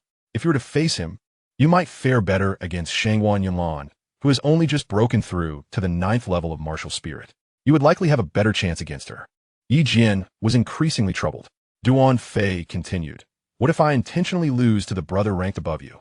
That way, you could defeat me and acquire the necessary points. Though this plan may seem a bit unorthodox, it is worth considering, especially after your relentless efforts over these past days. If an unexpected setback were to occur, it would be quite unfortunate." Yi Jian pondered this, recognizing that they had reached a critical juncture. Failure was not an option, and since he was already in the top 10, purchasing points from others was no longer feasible. The only path left was to challenge the individual ranked above him and secure a victory to gather the required points. They agreed to engage in a duel the following day, with Duan Fei feigning defeat to allow Yi Jian to accumulate points. Meanwhile, Duan Fei had also arranged a match with Yi Jian's opponent. Initially, the brother ranked 9th was reluctant to challenge Duan Fei, but after enduring some insults, he could not contain his anger and agreed to fight. To everyone's surprise, Duan Fei lost, a result that was part of his deliberate strategy to aid Yi Jian. Yi Jian hurried to schedule the duel with Duan Fei for the next day. At that moment, Xianxia Yunlan arrived, intending to challenge Yi Jian for a match. However, the martial arts hall had a ruling that favored Yi Jian due to his higher rank, allowing him to reserve the match first, while Xianxia Yunlan would have to wait until he either succeeded or failed. This infuriated her, but she had no choice but to wait until Yi Jian completed his challenge. Upon learning that Yi Jian would be facing Duan Fei, she wished him good luck, saying, "Elder Yi, I wish you success in your endeavor tomorrow." Yi Jian waved his hand and assured her, "I shall not disappoint you, fair lady." Subsequently, Yi Jian departed from the martial arts hall. After several days of intense challenges, his prowess had markedly improved, nearing the threshold of the 6th level of martial spirit. He believed that with a bit more time, he would undoubtedly break through to the 7th level, at which point he could engage in a proper duel with Xianxia. Jian was confident that once he reached the 7th level, he would be capable of defeating Xianxia, especially since his profound energy techniques were far from trivial. That evening, Jian continued his training through the unnamed technique, realizing that his recent advancements were indeed attributable to the cultivation method. Without it, his progress would not have been so swift. Jian had scheduled a match with Duan Fei for that morning, and he arrived at the martial arts hall early. To avoid arousing suspicion among the elders of the hall regarding their acquaintance, both he and Duan Fei feigned unfamiliarity. As the match commenced, although neither exerted their full strength, the combat was still quite spectacular. Jian discerned that Duan Fei's abilities were indeed formidable. Should he engage Duan Fei with all his might, he would likely find himself at a disadvantage. The two engaged in a riveting exchange for 2 hours, after which Jian exchanged a glance with Duan Fei, who understood that their performance had reached its peak. Seizing the opportunity, Jian launched a clever surprise attack that successfully landed. With that, the match concluded, and Jian emerged victorious. He was elated to gain 5,000 points, bringing his total to 102,000 points, allowing him to redeem the Frostlight sword from that eccentric elder in the afternoon. Just as they planned to leave, unexpectedly, Guxing arrived, mocking Duan Fei. "Oh, look who it is, Duan Fei and Jian. I didn't expect you two to spar. And Duan Fei, I can't believe you lost. How amusing." Duan Fei, incensed, retorted, "Guxing, don't get ahead of yourself. I will make sure to teach you a lesson. Just wait." Guxing arrogantly replied, "You couldn't even defeat Jian, a mere 6th level martial spirit. I think it's best for you to reconsider. By the time you challenge me, I will likely be in the top 3. Seeing Guxing's audacity, Jian felt a twinge of discomfort, vowing to avenge Duan Fei one day. Afterward, Duan Fei and Jian left the martial arts hall. And along the way, Jian expressed, "Brother Duan, I truly appreciate your support during this ordeal. I feel rather guilty for the ridicule you've endured." Duan Fei, with a hearty laugh, replied, "Brother Yi, let's not stand on ceremony. It is my fortune to aid you in this endeavor. Once you have exchanged for the Frostlight sword, we must have a proper duel. What do you say?" Jian responded eagerly indeed. "I look forward to a genuine match with you, for I suspect you have yet to unleash even half of your true strength today." Duan Fei chuckled and remarked, "Brother Yi, you two have concealed quite a bit, haven't you? I still vividly recall that final strike during your duel with Xianxia. I can only imagine you did not unleash your full potential." Both were acutely aware that they had indeed held back, each harboring their own secrets. Subsequently, Jian invited Duan Fei to accompany him to the weapon pavilion, seeking the eccentric old man there to exchange for the Hongguang sword. Acquiring the coveted 10,000 points proved exceedingly arduous. Jian had faced the formidable might of 7th-tier magical beast and, within a mere 2 months, managed to secure a position among the top 10. The struggles he endured were known only to him, rendering those 10,000 points a rare treasure indeed.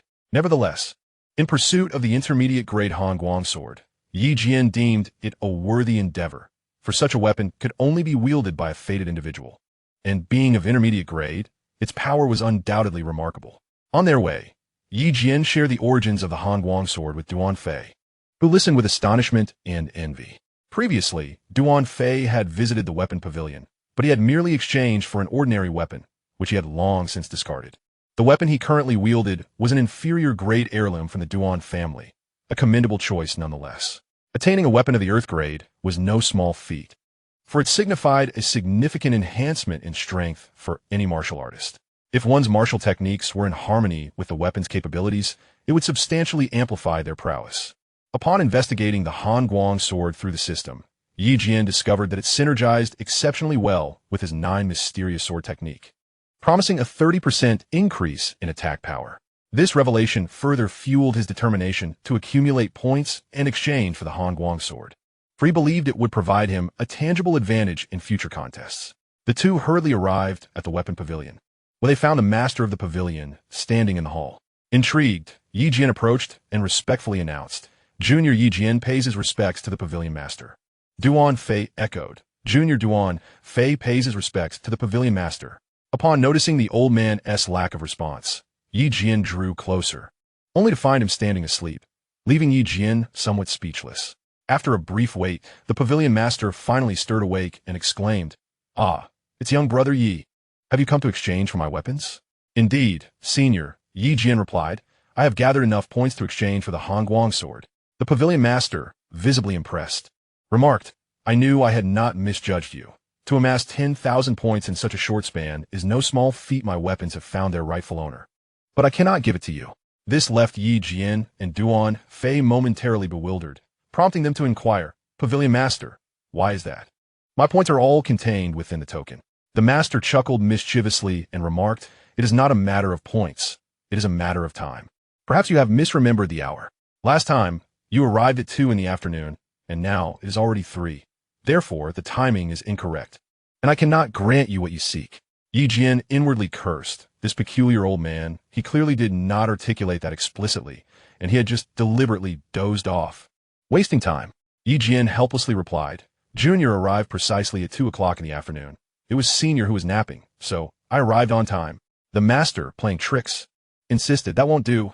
Rules are rules, unless Yi Jian pondered and realized that this old man was indeed scheming, likely seeking some other benefits. He inquired, "Master, unless what? Please clarify." The master smiled and said, "Unless you hand over those 2 6th-grade cleansing elixirs you have, I shall provide you with a weapon." This left Yi Jian speechless. The cleansing elixirs were special vials obtained from the system that concealed one's presence, generally undetectable by others.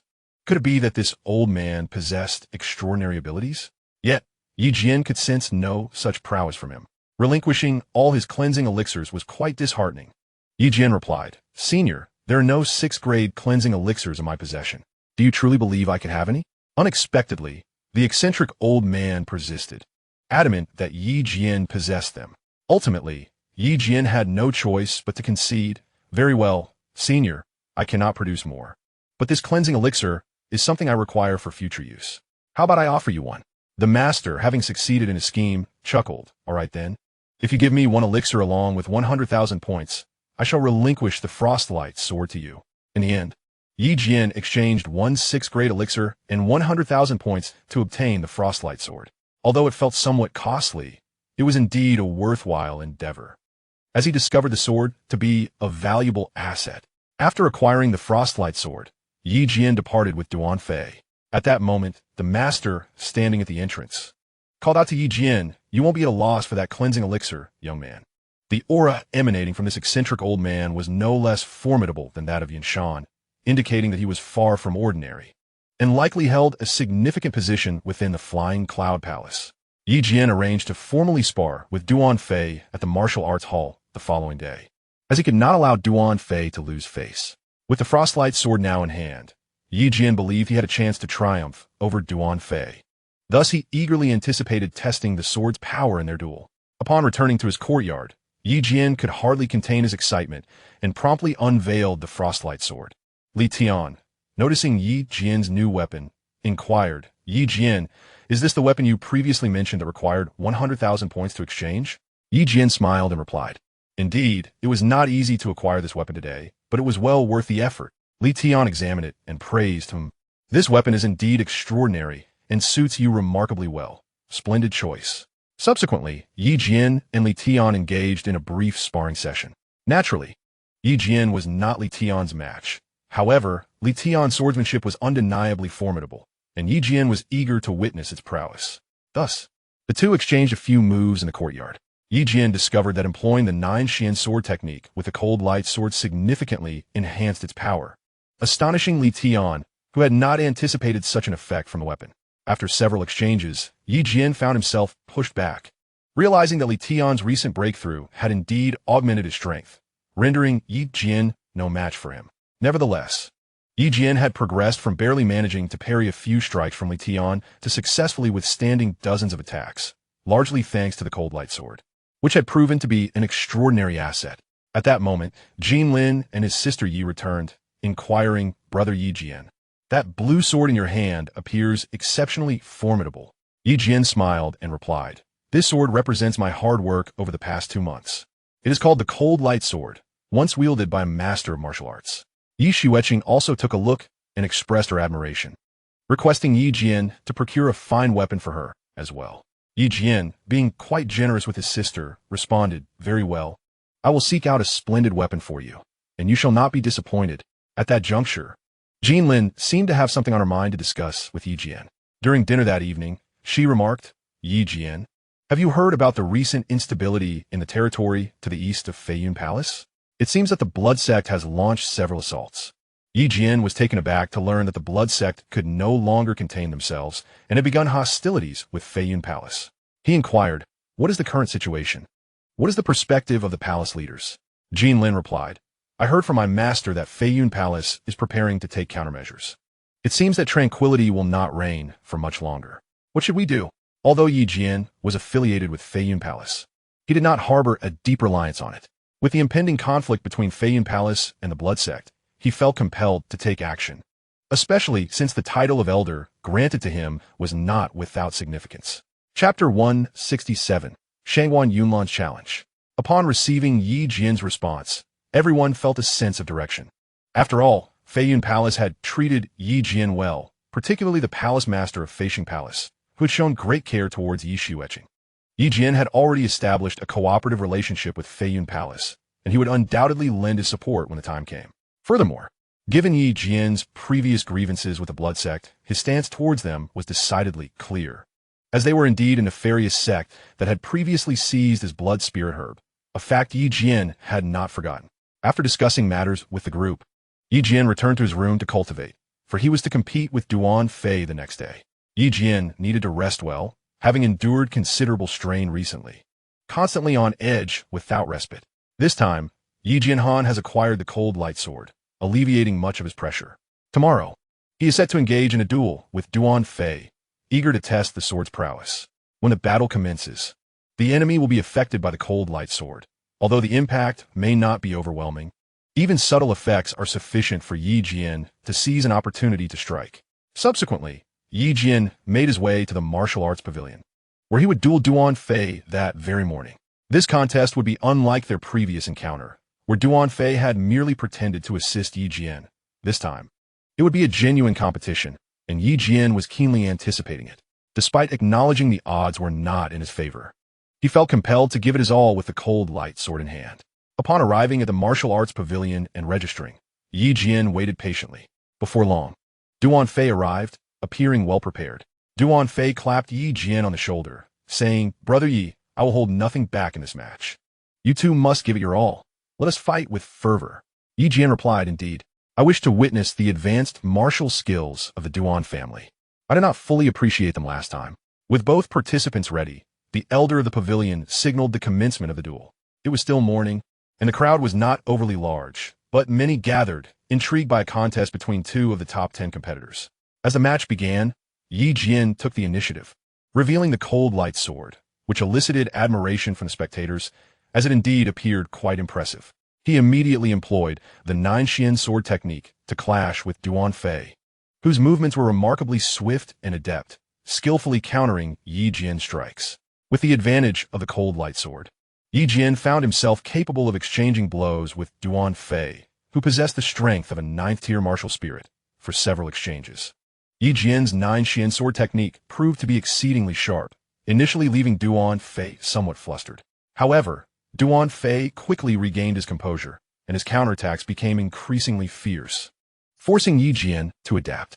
After utilizing the 8 steps of Xianxia, Yi Jian combined his footwork with his swordplay to momentarily hold his ground. Yet he realized this was not a sustainable strategy. Consequently, Yi Jian resolved to employ the Xianxia decision. Upon activating the Xianxia decision, Yi Jian experienced a significant enhancement in his abilities, and with the amplified power of the cold light sword, he found himself evenly matched with Duan Fei. The spectators were captivated, astonished that a 6th-tier martial spirit like Yi Jian could contend so closely with Duan Fei. Duan Fei exclaimed, "Brother Yi, this is exhilarating. Let us continue." Yi Jian felt a twinge of exasperation. He had not anticipated Duan Fei's enthusiasm for the fight. With the Xianxia decision boosting his strength, Yi Jian was engaged in this fierce exchange, yet he was acutely aware that time was limited, and he was struggling to keep pace. In a bid for swift resolution, Yi Jian understood that he could not afford to prolong the confrontation. Should his vital energy wane, he risked succumbing to Duan Fei. Thus, Yi Jian began to prepare his martial technique, invoking the fifth form of the nine Xian swordplay. This marked the first occasion on which Yi Jian employed the cold light sword to execute the nine Xian swordplay, and with the enhancement provided by his weapon. His martial prowess surged by at least 50%. Duan Fei, noticing the formidable power emanating from Yi Jian's technique, was taken aback by its magnitude, and thus commenced his own preparation of the Duan family's earth-grade martial arts, gathering the vital energy within him. Duan Fei readied himself to counter Yi Jian's ultimate strike. With a resounding crash, the two potent martial techniques collided, unleashing tremendous force that left the onlookers in awe. Even the usually composed elder in the audience displayed signs of surprise, astonished by the sheer power exhibited by the two combatants. At this juncture, Yi Jian had withdrawn from the vital energy decision, finding himself in a state of depletion, while Duan Fei, though injured, bore his wounds with greater resilience and was still capable of retaliating. Eager to claim victory, Duan Fei disregarded Yi Jian's dignity and struck back, ultimately forcing Yi Jian to retreat from the arena. Once again, Duan Fei emerged victorious. Yi Jian acknowledged his defeat with grace, recognizing the disparity in their strengths. Following the execution of the nine Xian swordplay, his vital energy had been exhausted, rendering him incapable of mounting a counteroffensive. Had Yi Jian's strength been elevated even slightly, the outcome might have differed. Nevertheless, this contest served to elevate Duan Fei's standing further, and Yi Jian found satisfaction in the experience. After the match concluded, both Duan Fei and Yi Jian returned to their respective courtyards, engaging in casual conversation. Duan Fei remarked, "Brother Yi, your technique is indeed formidable. Had I not relied on my family's martial arts, I doubt I could have withstood your blow." With a smile, Yi Jian replied, "Brother Duan, you flatter me. In truth, your prowess surpasses mine. I concede this time, but I shall challenge you again in the future." After arranging for their next bout, Duan Fei departed, intent on preparing for future challenges, especially after having been injured by Gu Xing previously. Despite his loss, Yi Jian felt a sense of fulfillment. He had gained insight into the might of the cold light sword, which greatly uplifted his spirits. However, before he could settle in, a disciple from the martial arts pavilion arrived, announcing, "Elder Yi, Shangwan Yunlan has summoned you for a contest 3 days hence. Will you accept?" At that moment, Yi Jian recalled the persistent challenger, who had sought to engage him in a duel ever since Yi Jian utilized strategy to defeat Shangwan Yunlan. This incessant pursuit had become quite irksome, yet Yi Jian reluctantly acquiesced to the upcoming duel. Chapter 168, Defeating Shangwan Yunlan. Ye Wien responded, "You may inform Shangwan Yunlan that I, Yi Jian, shall certainly arrive in 3 days." After receiving Yi Jian's affirmation, the young man departed. The reason the Martial Arts Academy sent someone to confirm the duel with Yi Jian was due to their regulations. Challengers wishing to contest the top 10 must seek the confirmation of the challenged. Since Yi Jian currently occupied the 10th position, Shangwan Yunlan needed to secure his approval before scheduling the challenge. As for the 3-day time frame, Yi Jian expressed that it was quite fortuitous. Following his duel with Duan Fei today, he had begun to sense the bottleneck in his cultivation. The 3 days would provide an opportunity for him to attempt a breakthrough. Should he succeed in advancing to the 7th level of martial spirit, it was conceivable that his Xianxia technique could elevate him by 3 levels in an instant. If Yi Jian were to attain the 7th level of martial spirit now, bolstered by the effects of the Xianxia technique, he could potentially reach the 9th level, bringing him closer in strength to Shangwan Yunlan. Furthermore, with the glimmering Jian in hand, Yi Jian was confident in his chances against Shangwan Yunlan. However, the prospect of achieving a breakthrough in just 3 days posed significant challenges. The ascent in strength invariably intensified the difficulty of advancement. Thus, the 3-day period would not be as simplistic for Yi Jian. Yet, Yi Jian was no ordinary individual. With the Yi Jian system at his disposal, he could address these challenges. The process of enhancement required substantial spiritual energy, prompting Yi Jian to contemplate utilizing a considerable amount of points to upgrade the refining array he frequently employed. This strategy would alleviate his concerns regarding spiritual energy. Yi Jian retrieved several 5th-level spirit stones and a 6th-level spirit stone to facilitate his impending breakthrough. Additionally, the refining array had already reached the advanced level of the Xian stage, yielding effects 3 times greater than before. With the assistance of the spirit stones, Yi Jian could disregard the issue of spiritual energy for the next 3 days. Nonetheless, he still needed to concentrate on absorbing this energy through his techniques. At this moment, he found himself reminiscing about the obsidian he had previously utilized, which required no distraction for absorption. However, obtaining obsidian was contingent upon chance, leaving Jian with no recourse.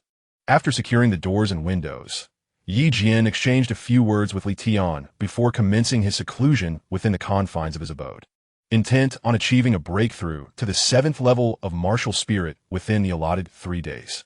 Despite the challenges ahead, Jian remained steadfast in his confidence. Thus, he devoted himself to relentless training, aided by the refining array, and made commendable progress. 3 days swiftly elapsed. Jian had yet to achieve his breakthrough, suggesting he had encountered a formidable obstacle. His expression grew serious, though he remained unaware that the 3 days had elapsed, and tomorrow would bring the duel. Should he fail to break through, he risked incurring the disdain of the public for not honoring his commitment. As time inexorably passed, Jian remained motionless, yet his countenance hinted at a subtle change, indicating that he was likely on the verge of a breakthrough. Before long, a surge of ethereal energy dissipated within the room, confirming that Jian had successfully broken through, achieving the 7th level of martial spirit. As he sensed the changes within his body, he felt a significant increase in his ethereal energy. If he were to employ his ethereal techniques now, he might potentially elevate his strength by 3 levels in an instant. However, time was of the essence, as the competition was imminent. Upon emerging, Jian realized that he had been in seclusion for over 3 days, and there was little time left before the contest began. He hastily made his way to the martial arts hall, determined not to tarnish his reputation with a missed appointment. Such a lapse would be utterly regrettable.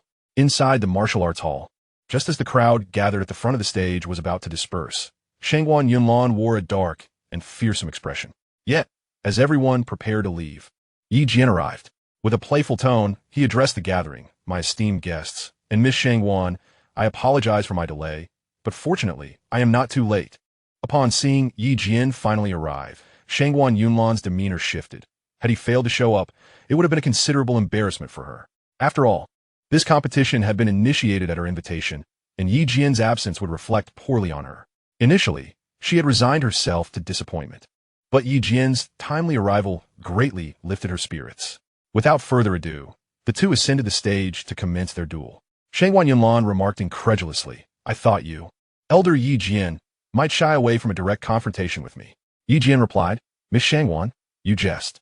Last time, I only utilized half of my strength. This time, I shall allow you to witness my full capabilities." Though Shangguan Yunlan intended to grant Jian some semblance of respect, his audacity surprised her. "Very well. Today I shall showcase the advanced martial techniques of Feiyun Palace," she declared, launching an immediate attack. This time, Jian chose not to employ any delaying tactics. It was clear that Shangguan had prepared an ample supply of medicinal pills to replenish her ethereal energy. Thus, he resolved to confront her head-on. Jian activated his ethereal techniques, elevating his prowess to the 9th level of martial spirit. He felt the transformation of his techniques.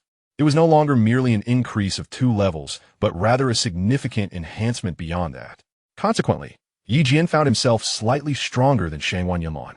Elated, he unleashed the 9 sword technique, launching a vigorous assault against her. Taken aback by the ferocity of Jian's attack, Shangguan Yunlan realized that his strength had escalated beyond her expectations, far surpassing his previous capabilities. Her mind raced with questions. Could it be that Jian had been feigning his abilities all along? This thought piqued her curiosity, but there was no room for distractions in the arena. Jian's 9 sword technique, augmented by the cold brilliance of his sword, proved exceptionally formidable, compelling Shangguan Yunlan to resort to her advanced martial arts to defend herself. Despite Jian's impressive offensive prowess, he found himself constrained by time, with only a fleeting 10 minutes to resolve the battle. Prolonging the confrontation would inevitably lead to his defeat. With a taunting edge, Jian remarked, "Is this truly all the strength you possess, Miss Shangguan? I am utterly disappointed." Shangguan Yunlan, taken aback by Jian's mockery, felt a surge of anger and initiated her counterattack, unleashing a series of advanced martial techniques that momentarily caused Jian to reconsider his approach. Nevertheless, Jian's strategy was proving effective, and he began to prepare for his own offensive. His intent was to provoke his opponent into a fit of rage, allowing him to expedite the conclusion of the duel, as lingering in the fight left him feeling uncertain. Indeed, Shangwan Yunlan, still youthful and inexperienced, could not withstand Yi Jian's provocation and commenced her own advanced martial techniques. In response, Yi Jian readied the fifth form of the Nine Xian sword technique. Having mastered the Nine Xian sword technique, Yi Jian launched a swift assault that caught Shangwan Yunlan off guard. By the time she was ready to defend herself, his strike was already upon her. Although her technique had taken shape, its power was insufficient, and Yi Jian's might disrupted her efforts, forcing her to stagger back several steps, sustaining injuries in the process. Gritting her teeth and refusing to concede, Shangwan Yunlan's expression revealed to Yi Jian that she was on the brink of defeat. Following Yi Jian's strike, Shangwan Yunlan could no longer mount a substantial defense, which determined the outcome of their contest. After consuming a chi-restoring pill, she resolved to continue battling Yi Jian. To his surprise, even in her wounded state, Shangwan Yunlan exhibited stubbornness, compelling Yi Jian to refrain from delivering a decisive blow. And they became entangled in a struggle once more. Seizing an opportune moment, Yi Jian skillfully knocked Shangwan Yunlan off the platform, choosing not to inflict further harm. At that point, she fully acknowledged her defeat, astonished by Yi Jian's formidable strength, which starkly contrasted with their previous encounter. Could it be that Yi Jian had truly experienced a breakthrough in just a few days? With a mixture of doubt and indignation, Shangwan Yunlan withdrew. Meanwhile, Yi Jian was not without his own struggles. Had he failed to defeat her within the 10-minute time frame, victory would have eluded him. He owed a debt of gratitude to his Xianxia technique and the cold light sword. Without them, he would have hesitated to challenge an opponent several ranks above him. Thus, the cold light sword had proven invaluable to him. With Shangwan Yunlan's entanglement now resolved, Yi Jian's journey in the competition reached a conclusion. He had successfully obtained the cold light sword and enhanced his strength, marking a significant achievement during this recent period. Upon returning to the courtyard, Yi Jian noticed the absence of one individual, Li Wen, whose whereabouts were unknown. Upon inquiry, Yi Jian learned that Li Wen had been exceedingly busy of late, leaving no time for the amusement of mocking others. With Li Wen on the verge of a breakthrough, Yi Jian had prepared a selection of elixirs and spiritual stones, though he had not made many other arrangements. Indeed, the role of the leader had proven to be rather irresponsible. Fortunately, his sister and Jian were there to assist. Li Wen was assigned to the same secluded location where Yi Xueqing had previously entered seclusion, thus securing a favorable environment for him, one devoid of disturbances, remarkably safe, and abundant in spiritual energy, a true treasure of Feiyun Palace. Yi Xueqing had invested considerable effort to persuade her master to grant this opportunity, and upon hearing this, Yi Jian was filled with joy, praising Yi Xueqing for her commendable actions. Thus, Li Wen embarked on his journey of seclusion, hoping for a successful breakthrough.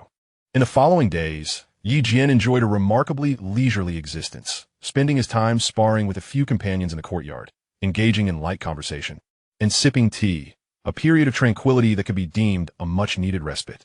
Given the recent strain, this opportunity for relaxation was indeed rare. However, the prevailing circumstances no longer permitted him such indulgence. At that moment, Jian returned, her face etched with concern, and informed Yi Jian, a conflict has erupted over at the Blood Sect. Feiyun Palace intends to dispatch some skilled individuals to assist, and there will be a selection of disciples to accompany them. Curious, Yi Jian inquired, "Oh, is that so? Please elaborate. Who will Feiyun Palace send, and how will the disciples be arranged?" Jian replied, "Currently, the situation is not overly dire, so it is unlikely that they will dispatch those at the martial sovereign level. They will probably select a leader from among the academy disciples to lead a contingent to provide assistance." After Jian's detailed explanation, Yi Jian comprehended that Feiyun Palace aimed to send a portion of its disciples for two reasons: to hone their practical combat abilities and to demonstrate the strength of Feiyun Palace to the Blood Sect. It was said they would choose a leader from among the top 10 in the martial arts pavilion to guide the team. This operation would be classified as a mission, rewarding successful participants with 30,000 points and a special martial technique or cultivation method, rumored to be an advanced skill passed down within Feiyun Palace. Upon hearing this, Yi Jian's spirits soared. The selection process involved a straightforward competition where only the top participant would have the chance to lead the team against the Blood Sect. As this was a support operation, Feiyun Palace would not impose strict requirements, resulting in a considerable number of participants. However, few managed to rank among the top 10. To Yi Jian's surprise, the first-place individual did not participate, which was to be expected due to the ambiguity surrounding their origins. Yet, the second-place mysterious woman chose to take part, piquing Yi Jian's curiosity. In the end, he discovered that this woman was named Huangpu Yanran, reputed to possess extraordinary beauty, and considered the most stunning in Feiyun Palace. Among the disciples of the Feiyun Palace, none dared to pursue a particular young woman, not due to any shortcomings on her part, but because of her esteemed status. Huangpu Yanran, the royal princess, stood as the sole princess of formidable prowess. It was said that this generation of royal males was scarce and lacked significant capability. In the Xianling continent, where strength reigned supreme, only those endowed with power and ability could assume leadership roles within the royal family. Thus, Huangpu Yanran was most likely to ascend as the leader in the next generation. Moreover, she had a formidable ally in her grandfather, the foremost expert of the Beihan kingdom, whose mastery had reached the pinnacle of the martial sovereign realm. Should he achieve a breakthrough in his lifetime, the entire Beihan realm would benefit immensely from his strength. Even the leader of the Yunshan sect showed deference to Huangpu Yanran. Yi Jian had not anticipated her exceptional prowess, as she herself was already at the peak of the martial spirit realm, on the brink of a breakthrough. Among the participants in the selection, for were ranked in the top positions, Yi Jian, Huangpu Yanran, one ranked 9th, and another ranked 5th. To conserve time, the competition was to be concluded in a single day, with the matches scheduled for the following morning, conducted by drawing lots. The victors would lead a 100-member squad to assist in the task at hand. Initially, Yi Jian was confident in leading the squad to confront the blood sect. However, with the emergence of Huangpu Yanran, he felt disheartened. Nevertheless, he was unwilling to forego the rewards and martial techniques offered by the Feiyun Palace, so he decided to participate. It presented an opportunity to venture out and confront the blood sect, providing a means to vent his frustrations. Yet, to Yi Jian's astonishment, on the second day, he found himself engaged in a riveting match against Huangpu Yanran, capturing the attention of the entire Feiyun Palace and notably intriguing her, as her perception of Yi Jian differed from that of others. What could be the reason behind this? Chapter 170, A Draw. This election of team leaders was of great importance to the upper echelons of the Feiyun Palace, with the competition taking place in the central square of the palace. The palace master, along with the 4 major leaders, was present. Although only the top 10 were permitted to participate in the contest, the level of attention it garnered was substantial. Early in the morning, the central square was bustling with people, creating a lively atmosphere. The task at hand was one of the few assignments from the Feiyun Palace, as the palace had seen a significant reduction in enemies due to its growing strength, resulting in decades without large-scale conflicts, only minor skirmishes. The friction with the blood sect appeared to be yet another minor altercation. The Feiyun Palace dispatched a contingent to provide support, not to instigate a major confrontation, but merely to apply some pressure on the blood sect. Typically, such matters were resolved through brief engagements followed by negotiations, avoiding large-scale battles. In the event of a large-scale conflict, it is certain that numerous lives would be lost and vast resources expended. Therefore, both the Feiyun Palace and the blood sect are not without wisdom. Yi Jian speculated that it might merely be a minor skirmish. Thus, this competition and the ensuing missions were intended for the younger disciples to hone their skills. However, the individual who posed the greatest challenge to Yi Jian in the selection for team captain was none other than Huangpu Yanran, a royal princess at the pinnacle of the martial spirit 9th realm, which left Yi Jian feeling rather uncertain about his chances of victory. As the competition was set to commence, Yi Jian and his companions stepped forward to draw lots and select their opponents. The various leaders and elders present were filled with curiosity, eager to see who would emerge as the captain of this small team. Upon concluding the drawing, it was revealed that Yi Jian's opponent would be Bai San, who ranked 9th and possessed strength in the martial spirit 9th realm.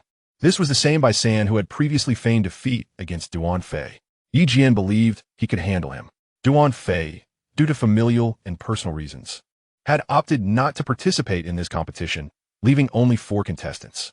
Huangpu Yanran's opponent was a dark-skinned man ranked 5th, whose name Yi Jian was unfamiliar with, but he assumed that any contender in the top 5 would not be lacking in skill. Among the top 10 competitors, all but Yi Jian were at the martial spirit 9th realm, yet Yi Jian's own strength was not significantly inferior to those ranked above him. If Yi Jian were to exert himself fully, he could likely ascend to at least the 7th position, currently held by Duan Fei, while the 6th was occupied by Ge Xing, whom Duan Fei had been pursuing in combat. Previously, Yi Jian had suffered defeat against Duan Fei when he was at the martial spirit 6th realm, Now, having reached the martial spirit's 7th realm, he felt he would stand a better chance in a rematch. With the drawing complete, the competition began promptly, and Yi Jian took to the stage to face Bai San. Following mutual bows, the contest commenced. Yi Jian opted for a cautious approach, engaging in tentative exchanges initially. Bai San's strength was commendable, yet his speed was lacking. His practiced footwork did not compare to Yi Jian's. After several exploratory encounters, Yi Jian discerned Bai San's capabilities. Though Bai San possessed the strength of the martial spirit 9th realm, his deficiency in speed prompted Yi Jian to resolve to conclude the battle swiftly. Despite Bai San's inadequate speed, his martial techniques were formidable, delivering a relentless barrage of attacks. It was not until Yi Jian employed the 9th Xian sword technique that he managed to suppress Bai San's onslaught. The cold luminescence of Yi Jian's sword seemed to impede Bai San's execution of techniques, causing him to falter momentarily. Seizing the opportunity, Yi Jian unleashed a series of the 5th style of the 9th Xian sword technique, and Bai San began to waver. Elated, Yi Jian pressed his advantage, ultimately delivering a decisive 6th level punch that sent Bai San crashing off the stage. With this victory, Yi Jian was met with enthusiastic applause from the onlookers. The white clouds above and several elders on the stage nodded in acknowledgement of Yi Jian's prowess, seemingly affirming his strength. After a brief interlude, the next match commenced, featuring Huangpu Yanran against the 5th-ranked dark-faced man. Yi Jian perceived the outcome as rather predictable. Huangpu Yanran's advantages were substantial. He also contemplated that when the time came for him to duel with Huangpu Yanran, he would likely not be her match. Thus he approached the contest with a mindset of experimentation. Winning or losing held little significance for him. The duel between the two unfolded swiftly, with Huangpu Yanran effortlessly bringing down her opponent without even drawing her sword. To onlookers, it appeared as though she had not exerted herself fully, dispatching him with merely a few simple moves. Yi Jian was astonished. It was evident that Huangpu Yanran possessed formidable strength, and her martial arts skills and techniques were surely of a high caliber. Defeating a 9th-level martial spirit expert without breaking a sweat was indeed impressive. Following her victory, Xianxia took a moment to commend her with a few congratulatory words, leaving Yi Jian somewhat speechless. After a brief respite, it was time for Yi Jian to face Huangpu Yanran. This time, he resolved to give it his all, viewing it as an opportunity to challenge his limits. After all, a worthy opponent was a rare find, and Yi Jian placed great importance on this match. With a resounding thud, the duel began. Yi Jian struck first, but his adversary skillfully evaded his attack. It dawned on Yi Jian that her footwork was not merely a notch above his. Her speed was palpable, rendering him momentarily at a loss. The previously defeated, dark-faced man had similarly succumbed to her agility. Determined not to meet the same fate, Yi Jian promptly adjusted his strategy. Realizing that close-range combat was ineffective, he opted for a long-range assault, drawing upon the cold light sword and enhancing his energy technique. Yi Jian unleashed the 4th form of the 9 mysterious sword technique, a broad-spectrum offensive maneuver. This forced Huangpu Yanran into a corner, leaving her no choice but to unsheath her sword and engage him directly. In that moment, Yi Jian noted that her weapon was a delicate purple-hued blade, radiating an impressive power that suggested it was far from ordinary. At this juncture, Xianxia remarked, "The purple star sword. I didn't expect the old Huangpu to pass the sword to her. Quite impressive." It was evident that this weapon possessed significance, as Xianxia had repeatedly praised it. Yi Jian's 4th form of the 9 mysterious sword technique was easily countered by Huangpu Yanran with a single strike, indicating that she regarded him with a measure of seriousness and was now preparing to unleash her own techniques. Yi Jian could perceive the martial techniques of his opponent, which filled him with considerable pressure. With the advancement of his Xianxia technique, Yi Jian had reached the formidable realm of the 9th level of martial spirit. Thus, he typically regarded ordinary martial skills with indifference. However, upon the opponent wielding the purple star sword and unleashing their martial prowess, Yi Jian sensed an extraordinary presence.